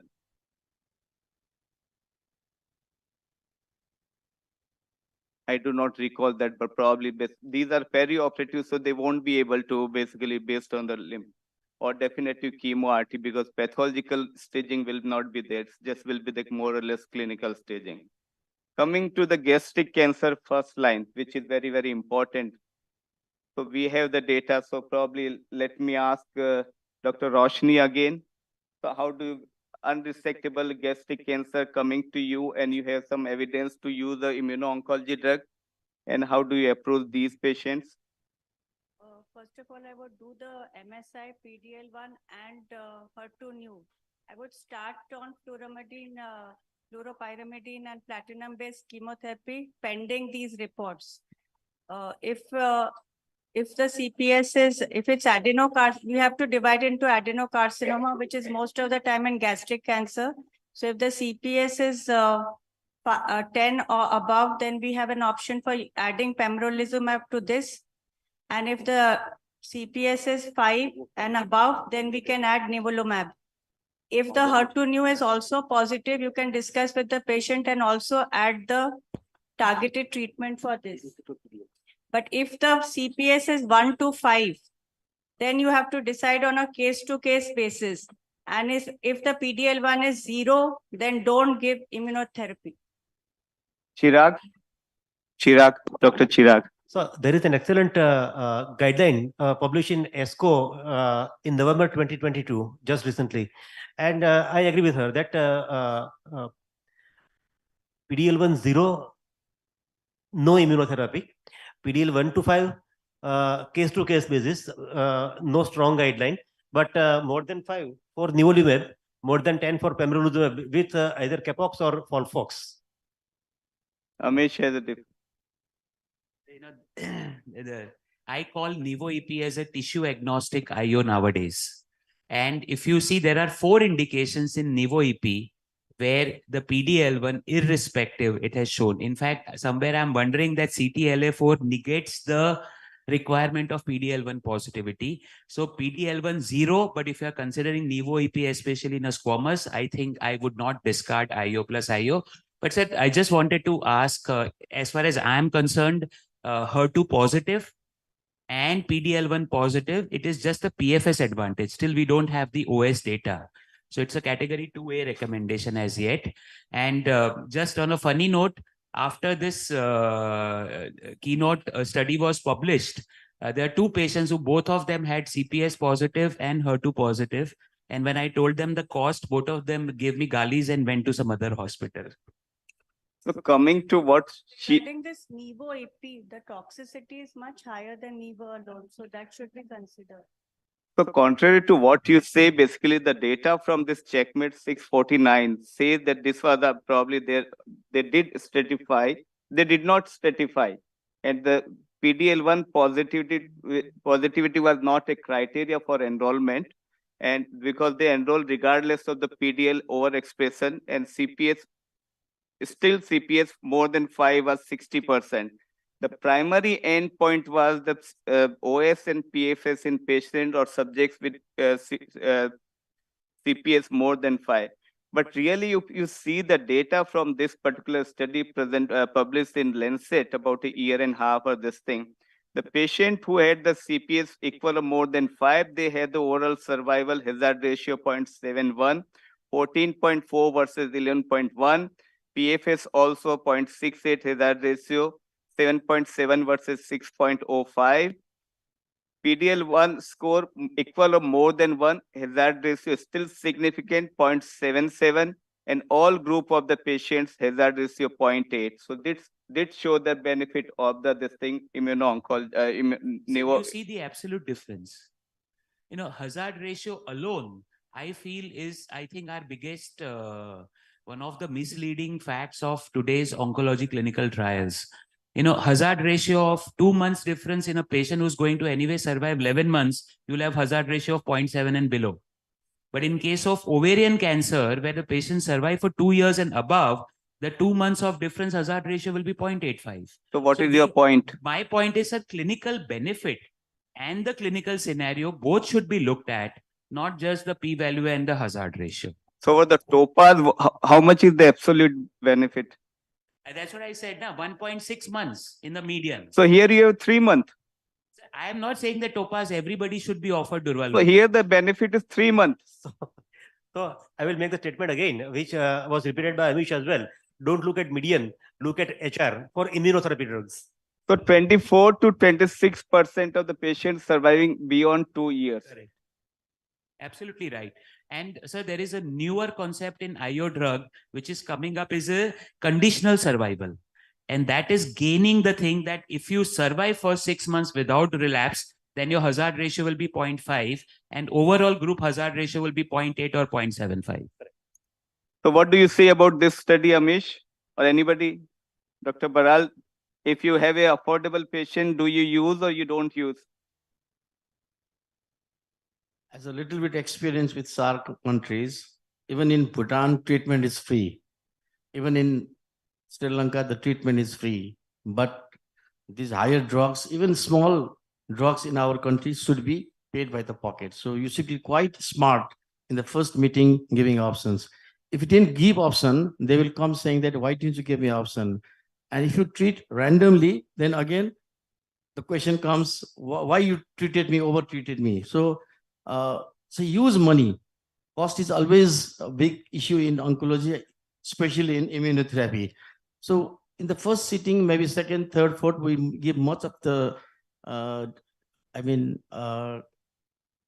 our remarks, so patient can afford or not. If they are affordable, we should give the options. Amish, do you use in case? Have to use it in the first line, they won't work in the second line only. So Amish, questions to Amish.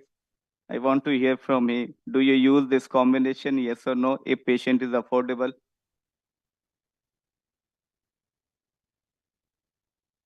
Anybody wants to, probably we have just about 45 seconds. What do you say about the future for these drugs? Sandeep? Prashant?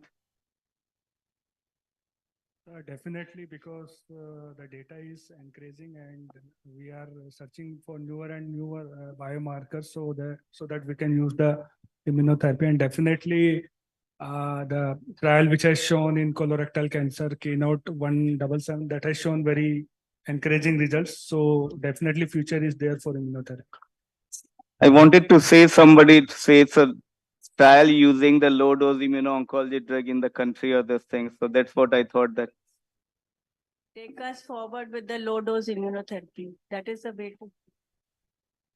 And in addition, Atul, I also would want to use oxaliplatin with S1 instead of leucovorin 5-FU or capecitabine with immunotherapy, if that works or not.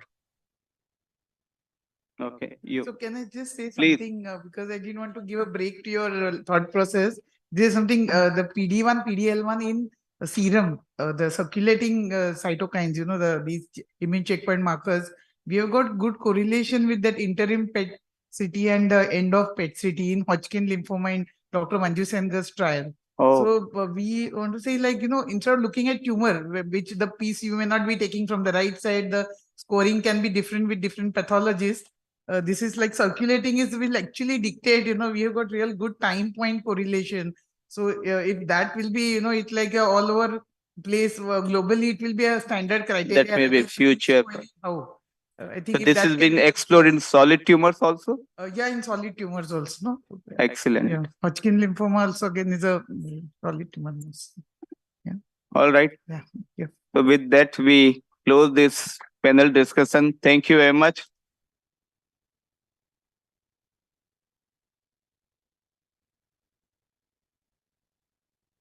So thank you, Professor Atul Sharma, sir, and all the learned panelists for excellent discussion.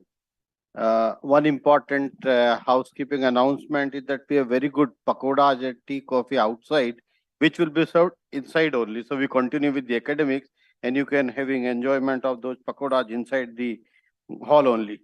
And to start the next session, may I invite Professor Dr. Rajendra Prasad Baral, who is a medical oncologist from Nepal, Dr. Neeraj Jain, who is radiation oncologist from Amritsar, and Dr. Anushri Punia.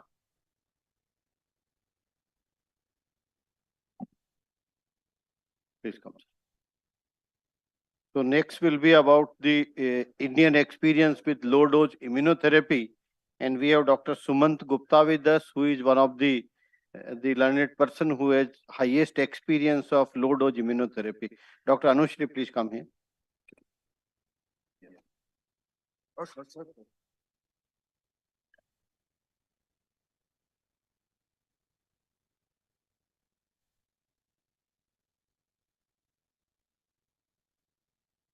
So, can I have my slides, please? Good evening, everyone. So, between the pakoras, let us have some discussions. So, all of us have always been interested about low dose immunotherapy. So, most of us, Vijay, Ashay, me, Prashant Mehta, always Amol, we have been discussing what we can do. So always we have been thinking about the guidelines. So Vijay Patil gave us the way forward by publishing a landmark paper on low dose immunotherapy. So it's a very small group which I have been able to analyze. So today what I'll be presenting is no way I'll say is a paper or a publication. It is just for a food for thought. And maybe we under MAMS and guidelines under the society, we can make or formulate something where we can do a proper clinical trial. So what I'm trying to show a 10-15 patient study, what problems we had with low dose chemotherapy. What I'm trying to say that a clinical trial does not usually show what is the real time problems with using a drug. So low dose chemotherapy or a low dose immunotherapy here is nothing which is very simple to give also. So, excuse me. Slides. So this is initially I'm using the slides from the Tata study. So we all know how this thing came, that if we talk about nivolumab, which is an anti-PD-1 monoclonal antibody, it produces a sustained release responses at a very low dose also. At a 0.3 mg per kg, we see that 70% of the receptor occupancy is achieved, and it occupies PD-1 receptors on T cells, and 70 to 75% receptors only need to be occupied. So these are the data from major studies, and this was the background at which all the concept of low dose immunotherapy started. And this is how the framework for the Tata studies. And I'm thankful for my colleague, Dr. Vijay, for giving me these initial 5-6 slides. This was the Tata experience where the randomization was done. These were the two arms, which was one was the palliative chemotherapy arm where tablet methotrexate, erlotinib, and celecoxib was used. This was called as a TMC1. And in the second subgroup, he used these palliative chemotherapy with nivolumab 20 mg every 3 weekly. His primary endpoints were OS and the secondary endpoints were PFS quality and the adverse events. Adults, head and neck cancers, and a good ECOG were the initial patients which were used.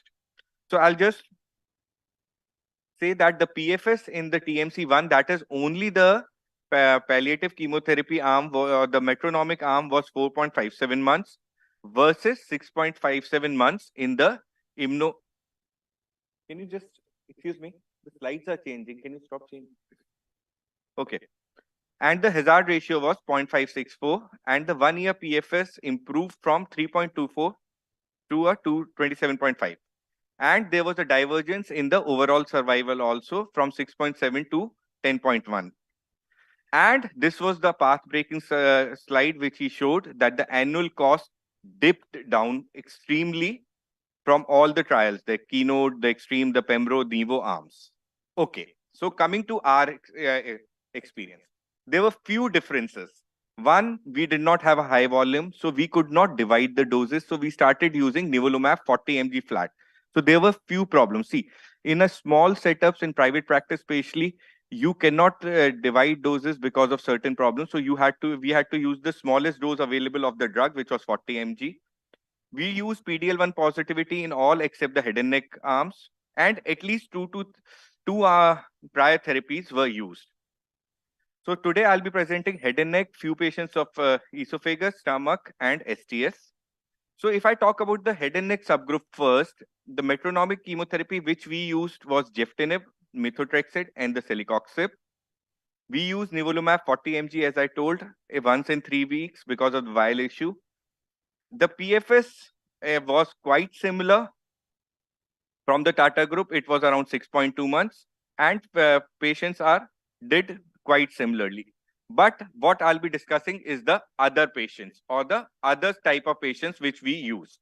So one, in the soft tissue sarcoma, there was a 55-year-old gentleman who presented from the neurosurgery department in 2018.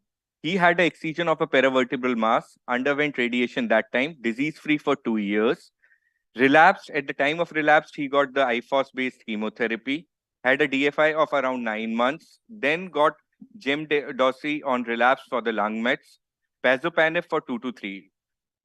Pazopanib for 3 to 4 months. Again, there was progressive disease. PDL1 was done, which was more than 1%. This gentleman was started on nivolumab 40 milligram every 14 days.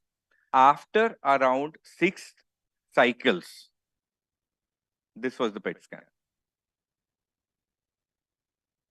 Okay, this gentleman has now completed 18 therapies, and he continues to be in complete remission. I am not saying that all soft tissue sarcomas, it happens, but yes, this is one of the therapies where we had some kind of response. Second case. So when we started reviewing literature, we always used to think that soft tissue sarcoma is a subgroup where we'll never have a PDL1 expression, but around 24% of soft tissue sarcomas do show PDL1 expression. So we should always keep it in back of mind that soft tissue sarcomas are a rare heterogeneous group and they warrant at least something when all lines of therapies are completely gone. So this was again a 35-year-old lady diagnosed as metastatic disease, received palliative RT followed by the standard IFOS-based therapy. She received 6 cycles, but this lady was not so lucky. There was no response. So again, a mixed bag, what we expect from immunotherapy. Third patient, a lady came with CA, gastric CA. She was a staff nurse. She had adenocarcinoma, HER2 negative, MSI high, started on standard EOX, no response, taxane-based chemotherapy, a very, very short-lived response. Post second cycle, she started progressing, started on low-dose Nivo. Her ascites basically worsened. She had a very rapid progression post-Nivo, tried S1, again no response. So again, gastric cancer, a few cases with esophageal malignancy. A 67-year-old gentleman diagnosed at adenocarcinoma lower end, CTRT till March 2020, refused surgery. I think this is a very common scenario which we have, that patients who receive a CTRT gets a complete remission, do not undergo a surgery. He had a relapse in 2022, supraclav, lung and abdominal lymph nodes. Supraclav was again biopsied, which was positive for adenocarcinoma. He received 4 cycles of plot outside. He had a progression, received capecitabine, then again progressive disease. He had a PDL1 expression, positivity with more than 1% of CPS from the biopsy of the SCL, started on low dose Nivo 40 mg every 2 weeks. 6 courses, he had a very good response in August 22. And again, a PET was repeated in December 22, and he has received a near complete response. So patient with the esophagus usually has a poor prognosis post 2 to 3 lines of therapy on a low dose Nivo with a excellent response. Another gentleman, 70-year-old gentleman with the esophagus, initially upfront metastatic to liver, progressed on taxane, Capox, capecitabine. His performance status had come down to ECOG 2. But this gentleman, I must tell you, a real fighter, a very positive bent of a mind person. He started on a low dose Nivo in 2022. He had a gradual improvement on PS and appetite. By 4 courses of Nivo, this gentleman, I must say, he being a true Delhi Punjabi, he started saying that I'm eating tikkas now. After 6 courses, we said, let's do a PET scan, and he had a near complete CR. Post 7 cycle, he came to my OPD wavering. He had a complete gaits instability. He could not walk straight. So we do not need to do any neurological examination. We certainly knew something was wrong. We did a MRI brain screening with spine, normal. CSF, normal. PET scan was done, which was luckily or unluckily showing a complete remission of disease. B12, we thought that maybe he had started with the tikkas drinking something. It was a normal thing. Our immunologist wanted to do a workup, which was a normal screen. We did a nerve conduction by the thing. It showed us severe sensory motor neuropathy.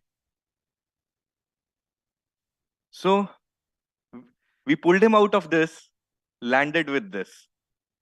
So we talk about quality of life, we talk about quantity of life. Don't know what mixed bag feelings we have. Steroids, yes. Do we permanently stop it?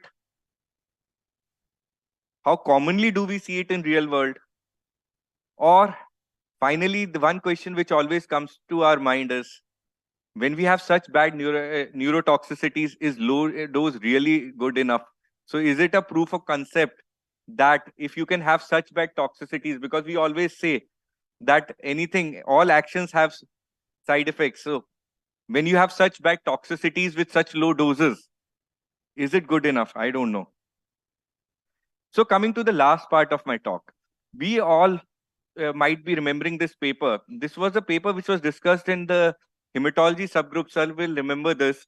Pembro plus GVD kind of a thing, which showed that if 2 to 4 cycles of this regimen, liposomal doxorubicin, vinrolobine, and gemcitabine was given, these 39 patients was there, sir, if I'm right, and these patients were taken up for autologous bone marrow transplant after 2 to 4 regimens, 4 cycles, and there was around 95% remission rates with 2 to 4 cycles. So we had 3 cases of high-grade lymphomas, all refractory. We had no other method. We had some kind of NGO supports who had already said that if these patients go on for transplants, we'll be supporting the autologous transplants. We had long discussions. So as a last-ditch effort, somehow we pulled out some resources, gave them low-dose immunotherapy with GDP. All 3 of them achieved a complete remission, underwent autologous BMT, and all 3 are in complete remission. I do not know the message. These are all scattered anecdotal cases, but I think we all need to work hard on low-dose immunotherapy, and I think this is the way forward. Most of the immunotherapy work has been from West, all sponsored, all on doses decided by pharma giants. I think low dose deserves a bigger chance. Thank you for the organizing committee to give me a chance. Yes, ma'am, please. Ma'am, this one who had a response was a synovial sarcoma. The other one was a poorly differentiated. Ma'am, all these patients were desperate measures. Yes, ma'am. Literature, the alveolar soft part sarcoma and pleomorphic Yes, ma'am. sarcomas, they are generally the Better ones. immunoactive tumors. True, ma'am. Thank you, ma'am. So I've just presented the toxicity. So one of the patients had a grade 3 at least neuritis. So mixed bag toxicity, sir. And I must say that neutropenia, which is overlooked, if you talk about neutropenia, it is there. So it is not such a simple thing. Ma'am. So I think the PDL1, because I think 1 or 2 years back, Jyoti had called someone from abroad and she was a soft tissue sarcoma expert. And she says we have a long way to go with immunotherapy in soft tissue sarcoma. True, ma'am. In this, I could only do PDL1 because we have a in-house Ventana. I could request and get it done on a compassionate or a cheaper rates. I have not been able to do TMB on any of these patients. I think ma'am can shed more light on this. What is a better test on this? Whether we should actually do immunotherapy in soft tissue sarcoma. Ma'am, yes, coming to that part. You want? Ma'am, you take it. So I think in soft tissue sarcoma, it's definitely a learning curve only, and only very few specific histologies Subtypes. like alveolar soft part sarcoma, pleomorphic sarcomas, they are immune active, and there is maximum chance of response. In some of the trials like SARC 028, there is almost nil responses which were seen. In some other trials like Alliance, there were some responses which were seen, and specifically in these histologies. So it is suggested as such, these are the sarcomas which are very poor chemosensitive. For example, alveolar soft part. So then there is definitely a room of tyrosine kinase inhibitors and immunotherapy. And if any of the immune markers is, expressing, then there is an indication that perhaps this will be, immune hot tumor, and perhaps it will respond better. So our curve started with RMS subtypes.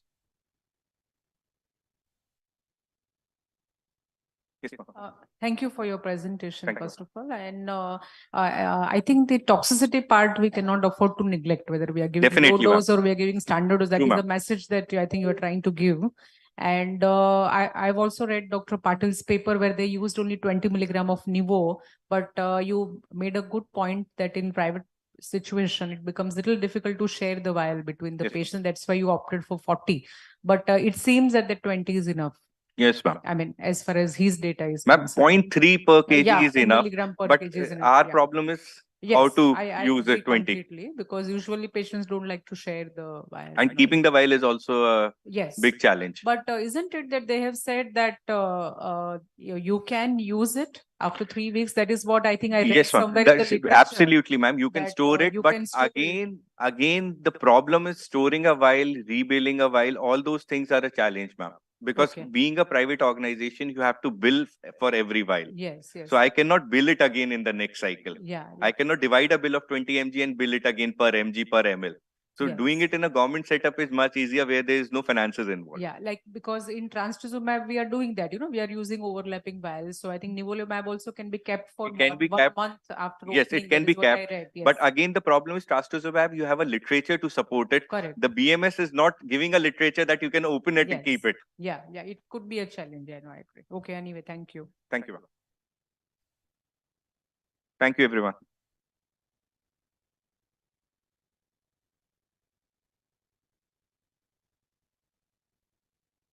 So now I invite Dr. Rakesh Jalali, Medical Director, Apollo Proton Cancer Center. So he will be speaking on radiation as an adjunct to immunotherapy. Spreading the wings.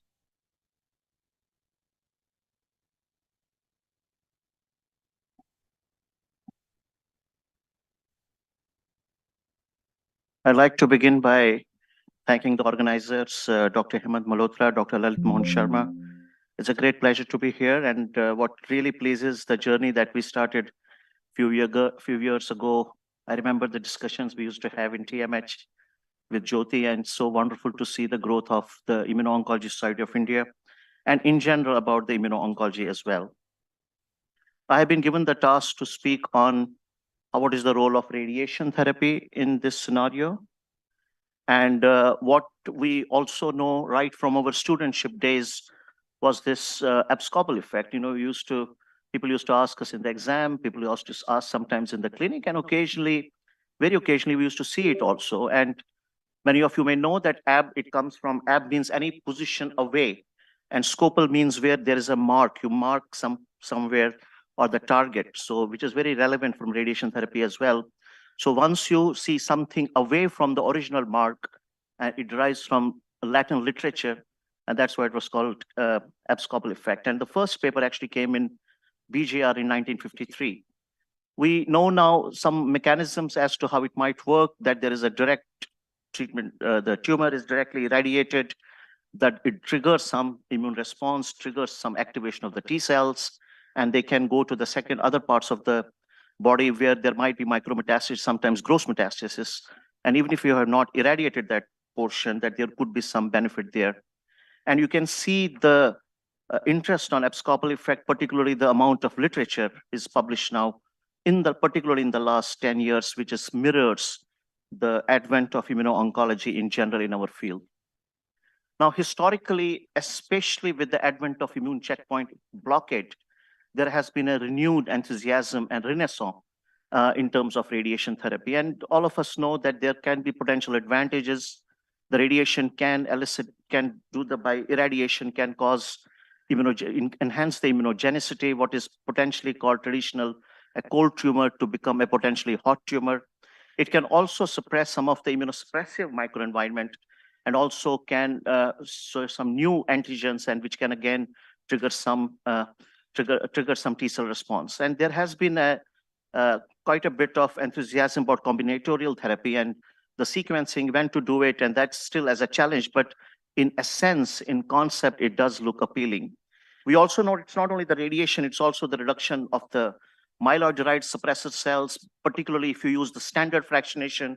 I'll show you some data. If you do hypofractionated, like SABR or SBRT, then you could have the trigger of the not only the myeloid, but also the lymphoid potential as well. Now, this is a very nice slide I saw when I was preparing the talk, that over the years, how the evolution of radiation therapy has taken place in general, in particularly with respect to the immunotherapy. The coolies, if you look at the historically, that were probably the same time when radiation therapy was discovered by Röntgen as well. And as we have gone through the evolution of IO in general, particularly in the last 5 to 10 years, there has been also a simultaneous impact on the radiation therapy from the conformal aspect, giving more conformal therapies, more stereotactic, hypofractionated radiotherapies, and the interest in the combination. Now, when we were students, or when we were even until a few years ago, the standard, even to some extent, the standard of radiation, and I just gave an example of a cancer in the pelvis, but is particularly about dose escalation. We always talk about dose escalation. Still, unfortunately, there is pretty much the one dose fits all model as compared to others. Although we have learned now the IO has the same issue. We typically irradiate large volume. There is a lot of emphasis on irradiating the lymph nodes being the first station in cancer in general, about prophylactic, full pelvis radiotherapy, standard dose volume histograms. And of course, in the last 20 years or so, we do include chemotherapy. Now, conceptually, especially to our residents and our students, and including us, we are all students in this field, there is a fundamental conceptual difference. In radioimmunotherapy, actually, you de-escalate the radiation dose. You do non-ablative personalized doses, and we still have to find the biomarkers from radiation, whether how much they can impact the triggering of the immune response. You minimize the radiated volume because you do want to spare your lymphatic tissue to preserve the T cells. Otherwise, there will be no response. Spare the small and large bowel for the microbiome optimization. Redefine the dose volume histograms because the DVHs traditionally are depending upon the volume and the dose. But now, since we are doing personalized with dose reduction and sub-volumes and mini sub-volumes, and we have learned in proton therapy as well. So there is a conceptual, I do believe in the next 5 to 10 or 20 years, the governing fundamental principles of radiation would be quite different than we are practicing at the moment. In fact, the classic 4 R's of radiobiology of reassortment, reoxidation, repair, and repopulation, it has been postulated that the 5th R could be the immune therapy point, which is immune-mediated rejection. Now, 2007 was kind of a first milestone moment in this field because that was the mouse model. It was a preclinical breast model where the CTLA-4 blockade was combined with local radiotherapy, and they showed a significant survival advantage, at least in animals. And then the people thought that what could be the combinatorial, but still, as I said, the optimization, whether you should use one IO agent or 2, whether you should use chemotherapy along with targeted therapy, modern radiation therapy, intratumoral nanoparticles, and some interest in smart radiotherapy biomaterials as well. Now, this is one of the key papers in our field, and this has been cited, it has got one of the highest citations from the radioimmunotherapy point of view. And it is a simple model, and it was led by Silvia Formente's group, who is one of the pioneers in this field. And what they essentially did, I tried to break it down in a very simple manner. What they did was they gave sham doses of radiation to the animal models, but also gave different fractionation regimens: 8 gray single fraction, 20 gray single fraction, 30 gray single fraction, or 8 gray into 3 fractions. And what it emerges that if you increase the dose per fraction, because there is a significant cell kill, the DNA damages more, so it should trigger more immunogenicity and try to make a cold tumor hot. But it appears that if you do very high dose, then actually it doesn't happen because it dampens the tumor microenvironment as well. So that's quite interesting. So therefore, it has been postulated that a moderate hypofractionation, anywhere between 8 gray single fraction or 8 gray into 3 fractions, if you look at these two curves, do show the maximum amount of response, and that has been used in many regimens. There was also a fear that there could be an increased toxicity, and this is again relatively, about 6-7 years old data. Using the hypofractionated, the fear was that if you do what we call EQD2, that is, if you have the standard fractionation of 2 gray, what could be the equivalent? The equivalent will be 40 gray, but there was significantly high IO-related AEs, and especially if you use the CTLA-4 and PD-1 inhibitors. But most of the AEs were mild, although it has been seen that when you do the higher EQD2, because of the normal tissue toxicity, that can lead to higher toxicity as well. This was, again, a very nice phase 3 randomized trial, multicentric. Many of you must have seen this study already published about in 2014 in the Lancet Oncology, almost 800 patients, where the standard dose of radiation single fraction 8 gray, and I showed you the data of the 8 gray in castrate-resistant prostate cancer with bone metastasis, received either radiation or they received after radiation ipilimumab, and there was a clear-cut survival advantage, not only in the PFS, but in overall survival as well. This was also a fascinating piece of data from Rupesh Kotecha earlier in Cleveland Clinic, and then he combined the data with his present institute in Miami, 150 odd patients, and basically he wanted to see the objective lesion specific responses, that if you what he called BOR, the best objective responses. Any therapy, if they have concurrent or immediate, it appears that if you do it immediate ICI plus RT and not concurrently, they showed the maximum response. Because one of the challenges in our field is that what should be the sequencing, particularly with different types of IOs. In the vaccine arm, in the adoptive, it seems that adoptive immunotherapy, that you should prime the tumor with radiation first, and then you use the cellular therapy. But the checkpoint inhibitors, especially with the co-stimulatory molecules, it seems that the radiation can be given after. The CTLA-4 you can do concurrently. Dr. Bajpai and I, along with Mrinal Gounder from MSKCC, had this fascinating case, which we managed to publish, I think, 2-3 years ago.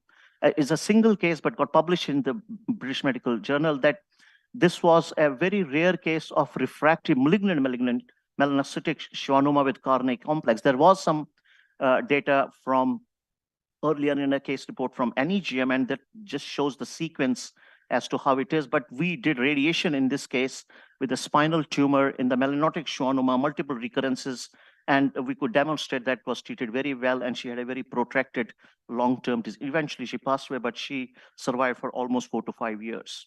And as I said, different studies have done different things. The Pacific study we'll talk in a little bit, because that is our kind of a very important study in this field. And the prospective studies are at the moment looking at different sequencing.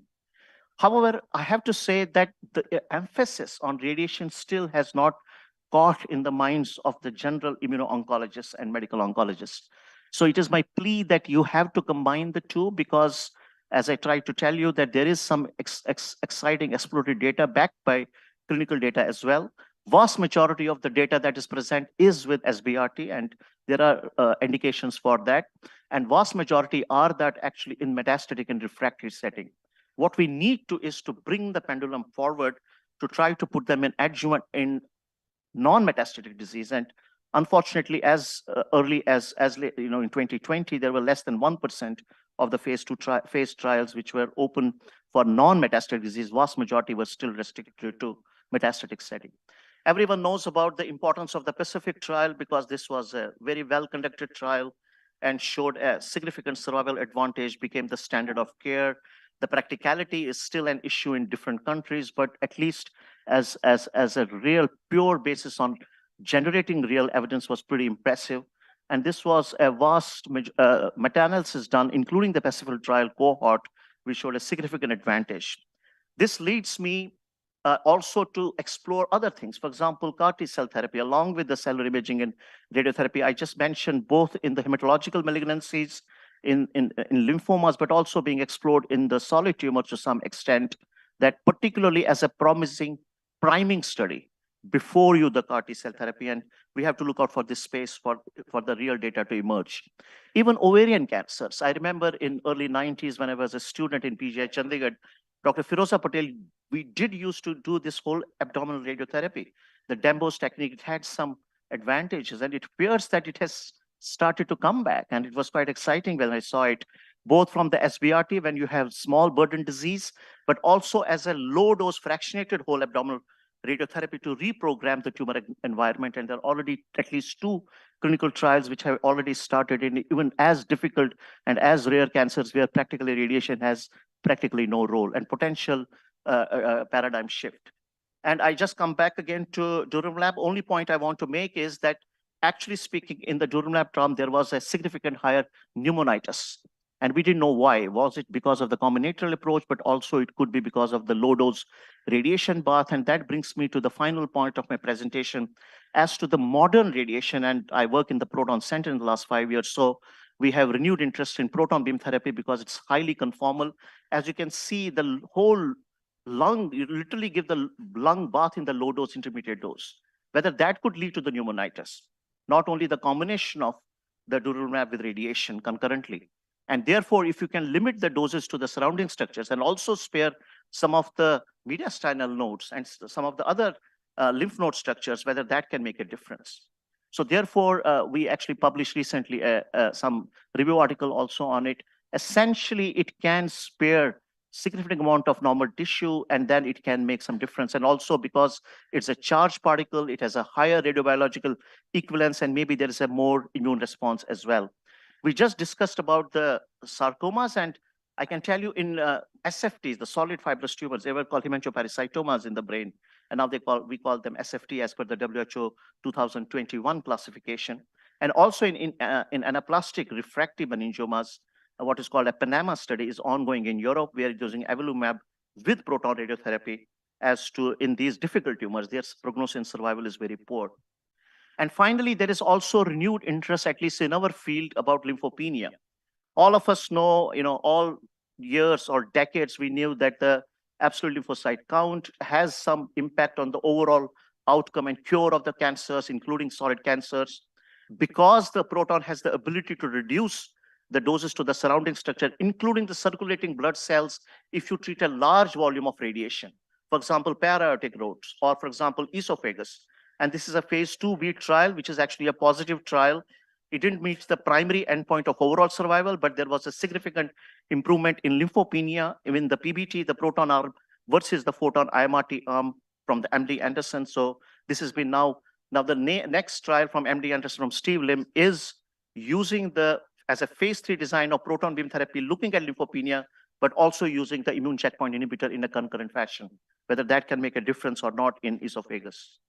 In as difficult disease as glioblastoma, which that is my field as well, there has been some interest in this field as well. There's a phase 2 trial from MD Anderson, again from showing that there is a significant less lymphopenia and also the fatigue, lower rate of fatigue, both in these two data sets. In our own first-hand Indian experience, we looked at the same issue among the about 300 odd gliomas patients. This we treated with protons in the last 4 years. We looked at 65 patients where they had received temozolomide as well. And we found out that the V20, which is the volume of normal brain receiving 20 gray and 25 gray, correlated with the severity of lymphopenia. And proton therapy as compared to the photon had significantly lesser lymphopenia. And this showed an improvement in the progression-free survival. The data set is relatively small, so we don't have the OS, and this manuscript is being readied for publication. And safety we know. So I come to the summary that I hope I have tried to tell you that combination strategy appears to be safe and well tolerated, particularly if you use newer high precision radiation therapy, and try to do the hypofractionated because they tend to be more immunogenic. You could use CTLA-4 blockade concurrently, but the PD-1, PD-L1 blockade could conceivably be given after radiotherapy and also can be the CAR T-cell adoptive therapy as well. Proton beam therapy with immuno does show some promise, appreciable incitement to design and conduct RCTs of immunoradiotherapy and immunoproton therapy with the smart material science also caught attention of some people. So there is fair amount of excitement. Maybe in the next 1 or 2 meetings that we will have some of our own personal data we are collecting in a prospective study in our own center. As I told you about lymphopenia, but we're also looking at other aspects. And Sujit is here. We are thinking about how to combine the two. With that, I thank you for your attention.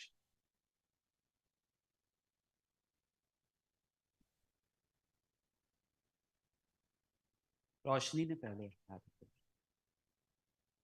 The higher dose of radiation dampen the effect, abscopal effect to the immune cells. So it's not so much for the abscopal effect, it is the primary tumor where they have shown that there could be a more rigor of the more immunogenicity because there is more DNA cell kill. So the microenvironment, there is a concern, you are absolutely right, but therefore it should not be too high dose. So it cannot be standard 1.8 to 2 gray also, but neither can it be like the radiosurgery regimen. So it is moderate hypofractionation, which kind of balances out the two.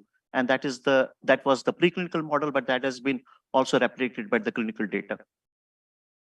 Rakesh, as always, amazing to listen to you. Question is in esophagus, and you mentioned in lung, Pacific. RT was given first, and then immunotherapy was given, and both the trials have shown better OS advantage. Patients who did not receive radiation in esophagus and went straight away for surgery, we discussed in the previous panel, we don't have any data with immunotherapy. Why so? What does that RT does that, difference that immunotherapy works better? And if you have to design a trial, would you give, what would be your sequence? Would you give RT first followed by IO, or IO followed by RT? That is the debate in the literature also, but it seems that most of the people would prefer to give RT first, followed by IO. That seems to be the best strategy, both in terms of the generating the optimal immune response, but also lesser toxicity. That seems to be the way forward, whatever I have seen so far. Very exciting talk, Dr. Jalali. The question is about, you mentioned something about the radiation to the gut and role of gut microbiome. So can you highlight that part? As you know, microbiome is generating a lot of interest in all cancers, not only in the GI cancers. And traditionally, we have looked at the gut, but not really from the microbiome point of view. What we have looked at is the high doses. For example, you cannot cause a necrosis, you cannot cause a stricture. But in general, we have not focused on it. And this is not actually used as a conformal avoidance target. So nowadays, people are thinking, can you make what is the part of the gut which can harbor the maximum microbiome and then can be used as a conformal avoidance structure while you plan it. Previously, we didn't have the technology to accomplish it. Particularly interestingly, when you do the IMRT and VMAT, you do the volumetric arc. So you give very good dose distribution to the primary tumor and the primary target. But the price that you pay is the low intermediate dose wash is too much to everywhere. So there is now emerging data that could be potentially harmful to the patient, especially from the immunotherapy point of view. So the new focus is that because the technology is getting better and particle beam therapy is one of them, that you can focus not only to the thing, but also you can use these structures, even the thymus, even the lymph node structure is being now used. Even in brain, I have now used V20 as a conformal avoidance structure to preserve the lymphocytes of the body, the normal lymphocytes of the body. Excellent talk. So my question to you is that instead of avoiding this lymph node toxicity induced by radiotherapy, what about if we have access to the solid tumor, take the biopsy, irradiate, and reinfuse back into the patient and combine with immunotherapy? Because essentially you are seeding the antigen. So there is some data on it. I can tell you there is a paper in New England Journal of Medicine where there was a glioblastoma, actually it's because it's my field, and there was metastasis in the spine. They did the same. They took it out, they irradiated it, and then they put it back. And there was a very good abscopal effect everywhere. But it was just 1 or 2 cases. Yeah. So you need to build a proper clinical trial into it. Yeah, The worry I have is whatever I have done literature search to prepare this talk in the last 2 weeks is vast majority of the data, unfortunately, is still in refractory and metastatic disease. We have to be a little bit more proactive to bring it in the upfront setting. I think that's a fantastic idea to avoid all this toxicity. Yeah. If you have access to the tissue inside directly from the organ. I think wonderful talk, and always it is the brainstorming and lots of discussion it provokes. My question and comment both is that because it is essentially increasing antigen presenting cells by augmenting by various means, either it is radiation or chemotherapy, etc. Perhaps it is best to combine the two modalities. So if we can use a conformal and a low dose radiation along with immunotherapy, isn't it the best strategy rather than pre or post? Or if pre and post, perhaps your thing that we should before radiation and after immuno would be, I think, the best. I mean, we have to explore all the options. The only challenge I see is if you give too low dose, it may not be enough to make up what basically to the new antigens and the presenting antigens. So you need to give slightly higher dose. That is both the preclinical data and the 2 positive trials. There have been actually really 2 major positive trials. Both the prostate trial, the SBRT, and as well as the lung, both have used moderate hypofractionation. So it seems that you cannot do very low dose, but in ovary, for example, I was fascinated to read the article in Lancet Oncology. They have the full volume on radiation on immunotherapy, I think a couple of years ago. They try to explore what you are exactly saying. If you have a larger field of whole abdominal radiotherapy, use low dose concurrently with immunotherapy, and then maybe that will make some difference. And similarly, this query I always feel in brain metastasis, because in brain metastasis, if you use larger dose, then there will be a lot of edema. And then we need to give dexamethasone or a steroid in some form, and that is counterproductive to immunotherapy. Yeah. So perhaps that is. So you are also- absolutely right. So you choose the small dose. I think Amish also mentioned, you can't treat a very large tumor burden. So obviously we know that the smaller doses are better. The response evaluation is a major issue also, by the way. Having said that, whatever gliomas I have used nivolumab, many a times I have added bevacizumab with it, such that you don't have the edema and then you don't need to use the steroid. So that may be one other strategy to overcome this issue. Right, interesting. Thank you very much. All right.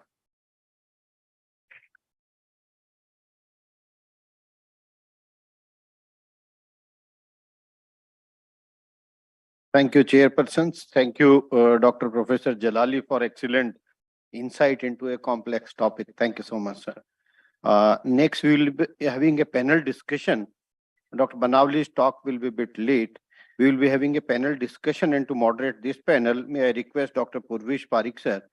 Dr. Parikh does not need introduction to all of us. Currently, he is in this university as professor and head of the Department of Hematology. He is working here with us.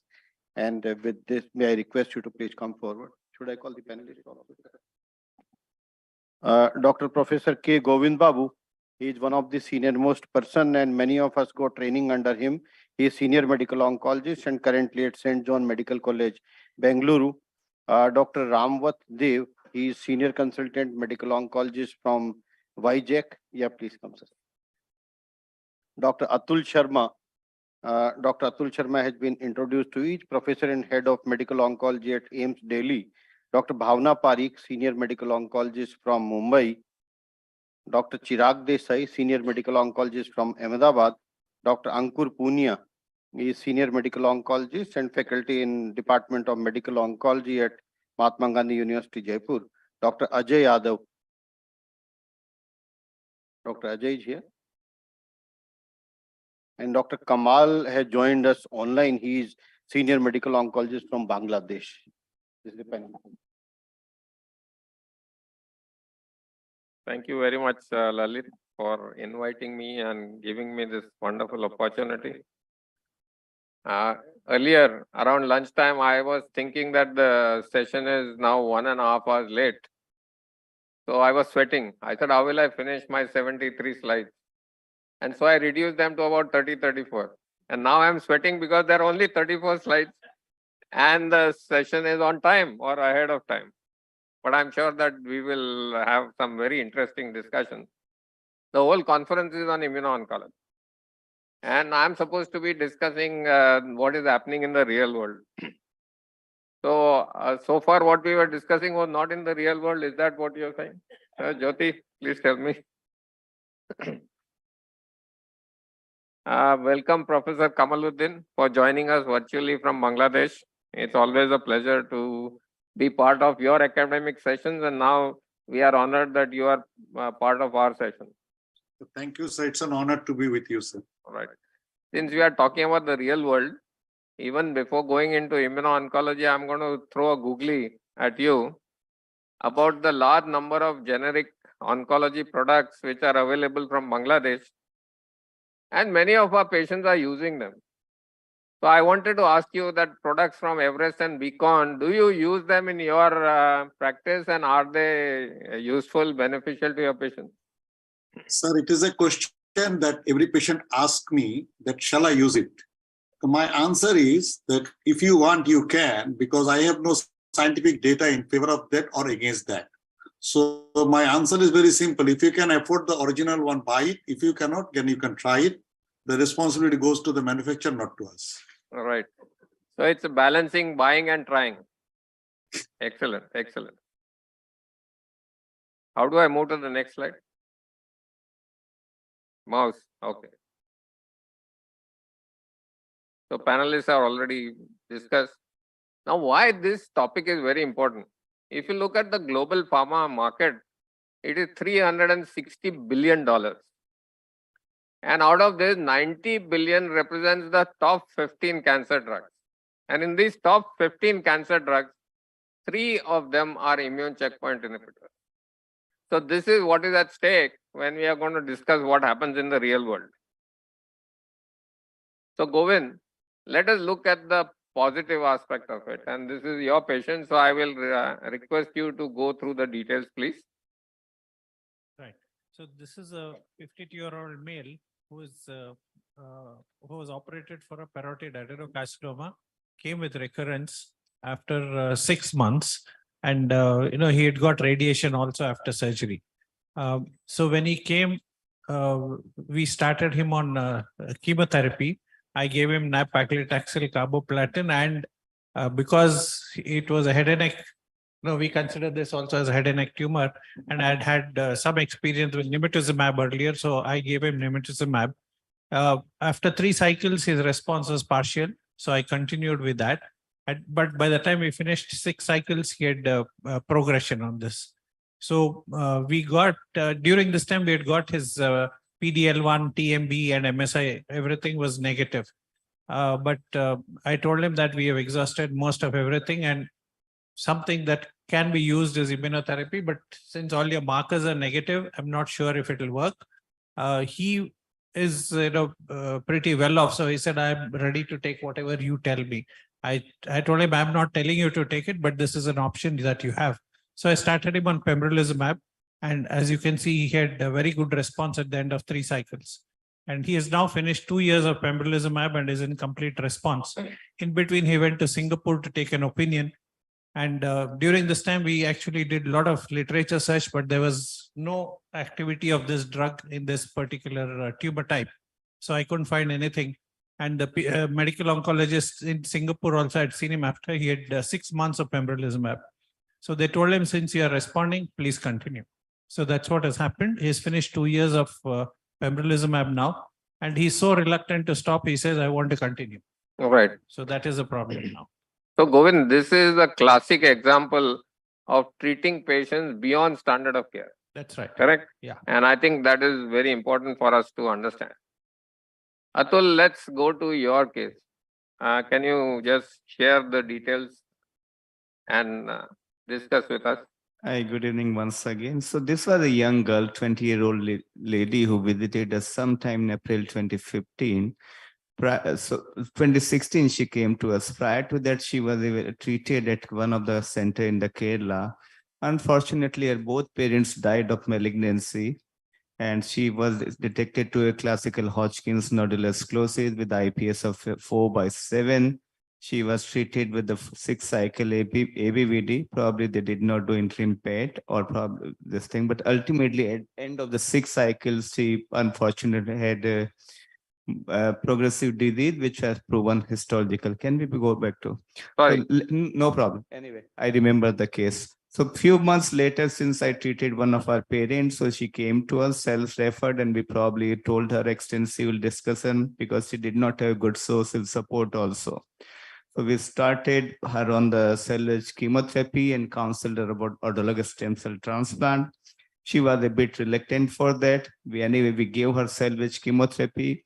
So it led to the complete molecular response. We harvested the stem cell, but again, she said that she doesn't want to undergo stem cell transplant. So while exploring other options, I gave her the options and discussed that either we go with the brentuximab and nivolumab. There some data was emerging in this thing. Since she was getting help from the government, she was a government employee. So it was easier to avail to get this thing nivolumab, and brentuximab would have required some, I think, important other things. We started on this thing. After 6 cycles, she had the complete molecular response. Mind you, prior to this thing, prior to nivolumab, she had the progressive disease again while waiting for the transplant, but denying transplant. She continued it. Ultimately, she got, I think we changed the schedule also of 35 doses till February 2020. That was the last time she got this thing, nivolumab. Unfortunately, March onwards, probably the COVID set in and she couldn't come to us. So there was no option. She did not get it. She continued the last follow-up with us afterwards. Last imaging was in November 22, and she continues to be in complete molecular response. Again, would like to highlight that many times we think out of the box, we need to do what we can do, and what are the drugs available we have to use to our advantage. Ideally, everybody would have suggested that there was no data about the nivolumab without auto transplant. I do agree that, But since we were kind of the forced to, that was the only option and we used it. And luckily this time this worked for us. Thank you. So can I ask Dr. Kamal, have you seen such unusual good responses to immuno-oncology drugs in your practice? So unfortunately, our experience is not that much great. So we don't go beyond indication. So that is not, but with indicated, yes, we have seen with our limited experience, very good. But we are not courageous like Dr. Govind or Atul to go beyond the boxes in our practice. Okay. So let us look at this meta-analysis. This is a meta-analysis for complete response after immuno-oncology treatment in cancer patients. This is 12,130 trials were evaluated. 5 phase 2 and 80 phase 3 randomized trials were included in this meta-analysis. 37 monotherapies and 48 combinations. And it was 49,425 patients. So this is quite something that we should respect. Now look at what is the complete response rates. For lung cancer, 29%. For urothelial cancers, 13%. RCC, 12%. Melanoma, 6%. I thought melanoma was the drug, was the disease where we would really have better response to immuno-oncology. So, Bhavna, what do you think? Is this right, wrong? What is your experience in the real world? Averagely, if you go to see, the immunotherapy is producing probably less responses, especially say in head and neck tumors. Right. And but the overall survival data sometimes are quite strong to motivate the oncologist to prescribe the drug. But if you ask the head and neck cancer patient, sometimes he is not symptomatically better and he may tell you, doctor, I am not improving. Why are you continuing my treatment? Correct. Correct. So this is a real problem. And there are other problems also. If time permits, I will share. Correct. Correct. Chirag, you are a part of a large group, maybe 15, 17 oncologists working together. What has been your experience in the real world? So occasional patient do have either complete response, but more often those who are responding for a long time. Yes. So that is, I think, more often seen with immuno-oncology type of drug, that the disease is there. Every time we do the CT scan, something will be seen. But if it is reducing, if it is stabilizing, it will be stabilized for a long, long time. Okay. Right. Okay. Now, this is the pool overall response with monotherapy or combination with other agents, and the highest overall response with 2 ICIs. And I think, Amish, you were talking about whether we should do combinations or not. So what do you think? You're not part of the panel, but for me, you are part of the panel. What do you think? 2 ICIs are better or not? So there is a data that especially in colorectal cancer, where I presented, 2 ICs is better than 1 numerically, not statistically. Yeah. I feel that when we understand the biology better, probably the answer would be much more better in that. That is what, sir, my answer. Okay. Can I comment? Dr. Yes, Puri? please. Please go ahead. So an analogy, we have 2 anti-HER2 therapy. Right. And we know that the 2 are better than 1. Right?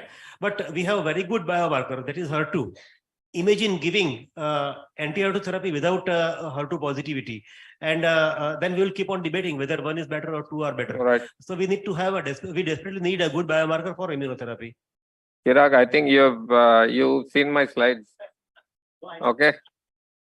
So how do we know which patient will benefit? All of you will agree that the graphs often diverge, separate after the median survival. And there's a plateau in the tail, which is a potential cure. So we know that a small fraction has a potential to be long-term survivors. But many Indian patients stop immuno-oncology drugs in 3 to 6 months. So before, actually there was an opportunity for the drug to be effective, the patients are stopping for financial reasons. And there are some, like Govind Babu's case, where they insist on continuing immuno-oncology drugs, even though trials have been done only for 24 months or 2 years. So Chirag, I'll start with you again. When you have such a patient or such an experience of the patient, how do you deal with it? So the first thing that whenever I start with immunotherapy, I ask the patient to continue at least for 1 year. Patient has to be prepared for giving it at least for 1 year. Otherwise, I don't start at all. That is the first thing. And if patient cannot continue, can't help it. Can't help it. Right. But I have one patient of hepatocellular carcinoma within 3.5 months of lenvatinib EV progress, and patient was from Surat. Right. Patient was started on nivolumab, and at the end of 1 year, because I had said that keep it at least for 1 year. At Right. the end of 1 year, he stopped the treatment. Came for the follow-up a couple of times, but for last 3.5 years, patient is not coming for the follow-up, sending me the reports of alpha fetoprotein and ultrasound and CT scan, and keeps on sending the patient. He's a known patient to me from Surat. Sir, So you have identified two things. One is that the patient is alive. You have documented that. correct, yeah. And the second thing you have documented is that patient is very happy with you. Avi. So this 1 year and 2 year is still conjectures. I don't think we have enough biology, but we know for fact that in a phase 3 trials of IO, patients who have stopped IO because of side effects at 6 months, 8 months, 9 months, they have continued. 70 to 80% have continued to show good response. So all these 1 year, 2 year, I don't think we have a strong biological. So you are saying that toxicity as a surrogate marker for response to I'm immuno-oncology. saying that even if you stop before 1 year, Yeah. still there is a T cell memory somewhere that Sure. it continues to work. Okay. Jyoti has a point to make. So, sir, I have witnessed few patients in Sloan Kettering where they have stopped their therapy after 1 or 2 doses only, and they had a miraculous response. So, one patient who had a prior history of multiple sclerosis in her childhood, later she was completely okay, and once she received first dose of ipilimumab, her multiple sclerosis get again flourished. But she had response which is stabilization or PR only, but it continued for quite long. So I think it's probably the immune system get provoked by some amount of dose, and I have this gut feeling also that the patients who develop significant toxicity, they are probably more responsive to therapy as well. So your gut feeling we will refer to at the end on guts. There is a lot of data for gut microbiome also. Ankur, what has been your experience? Do patients continue for 1 year? Do they stop in 3 months? Do they continue beyond 2 years? What is it? I have a limited experience, but same thing Chirag sir told. I only advise immunotherapy if they are at least willing to take for 6 to 8 months minimum. If they say we'll take for 1 or 2 doses and see, I don't advise them to take immunotherapy Right.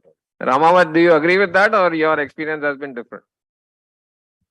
I had both type of patients with me. So one of my patients with RCC, it's been almost 2 years, and he continues to show response. I mean, the patient doesn't want to stop, so I am continuing IO. And another patient he has taken for 4 months in lung cancer patient, and after that, because of financial reasons, I had to stop. And the patient continues to be in a CR so far. So I don't believe in fixed number of cycles, and if with immunotherapy, the responses, if at all has to happen, they'll happen early. And So it is not the immuno-oncology drug schedule, but it is the depth of the financial pocket of the patient that decides what is going to happen. Right. Chief, can I raise a point? Yes, please. So like the issue which you were talking about, how many cycles of immunotherapy, we've done an analysis over the past 2 years of immuno-oncology practice in our center, 64 patients. Dr. Aniket presented that paper in the morning today. About 40% of the patients have stopped at 4 cycles, and half of these have stopped not because of progression. So you have a partial answer over there. Right. That we need to carefully assess the patient before you start 1 or 2 doses and then the patient stops. That's our fault. So Jyoti, this is the biggest advantage of this conference. That data that was analyzed and presented in the morning somewhere else is being discussed here. You can't have fresher data than that. Can I make a Yes, comment sir. here? So when you are asking about repeated dose of any antibody or immunotherapy, you have to also keep in mind that antibody will also be generated. And if you're exposing multiple time, you may end up our patient may develop the antibody against your antibody, and that main hunger So necessity. in immuno-oncology, there is no evidence that anti-antibody has At least been developed. In immuno-oncology, literature doesn't show that. Chirag? So in every clinical trials, they are looking for the immunogenicity. And if the anti-drug antibody are being developed, they want to find out whether it is neutralizing antibody or not. So every drug development, this is the course to be followed. That has to be followed. Yeah, that depends. That is those, it is ZUMAB. These are actually humanized antibodies taken care for all the kind of these, human HAMA response. Right. So of course there will be, but absolutely, I think it will be negligible. Right. Because Now, coming back to the real world, Atul. Yeah, Sorry. Yes, so this raises an important aspect. Just like you, everybody sitting in the audience knows that when we started with the trastuzumab for either the adjuvant or metastatic setting, everybody said continue. Then we had evidence. We started practicing in clinical trials, showed that 1 year or 6 months probably maybe that as good as this thing, maybe non-inferior.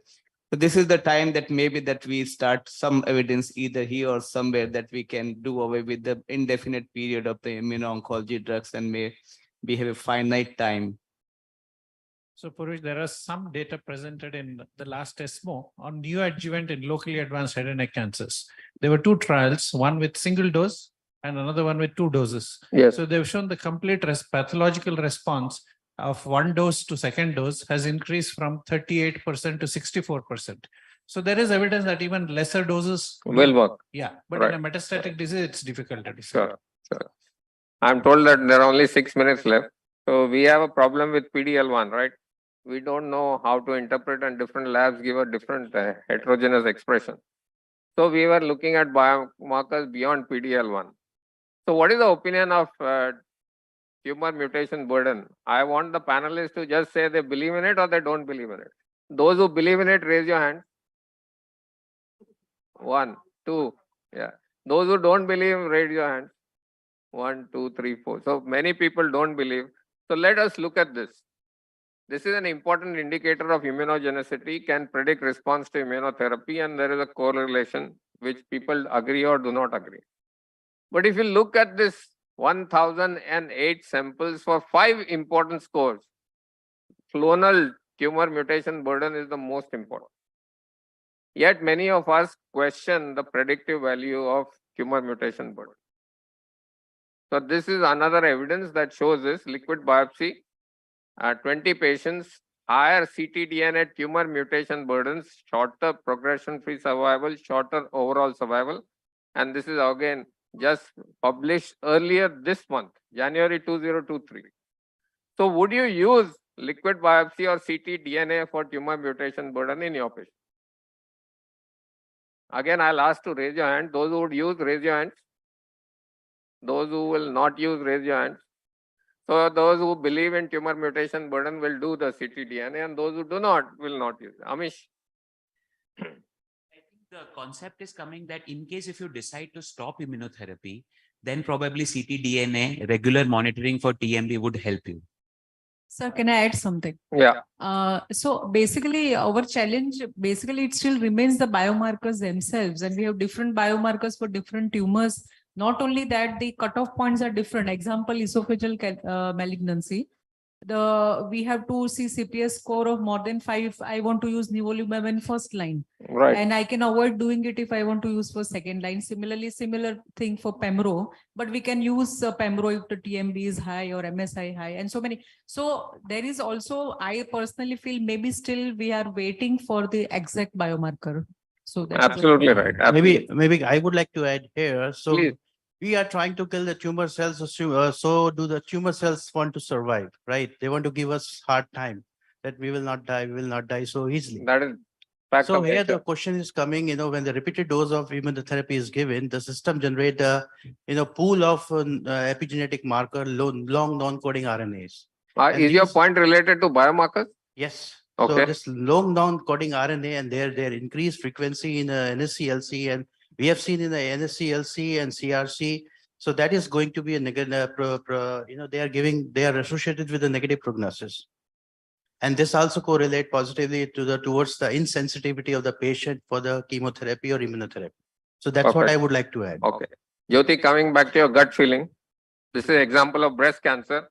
Microbiome in normal breast tissue, microbiome in breast cancer tissue. So we know that there is a correlation between presence or absence of cancer.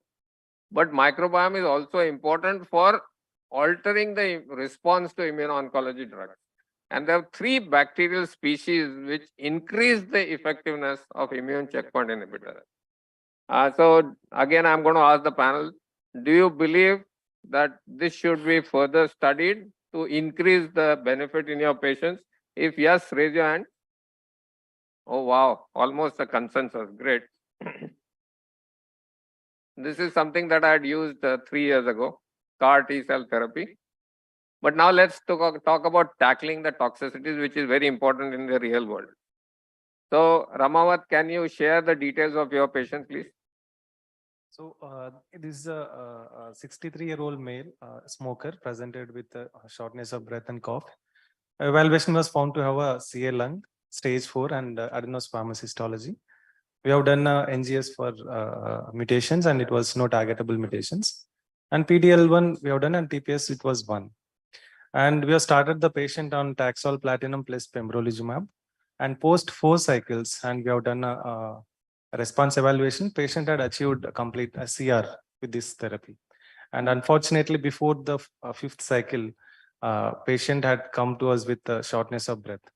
And SpO2 was 85%, and X-ray showed features of pneumonitis.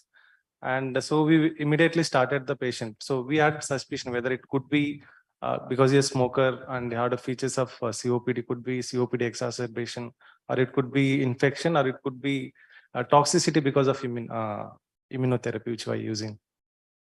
So we have, after evaluating carefully, then we have come to the conclusion of could be toxicity related and started the patient on steroids.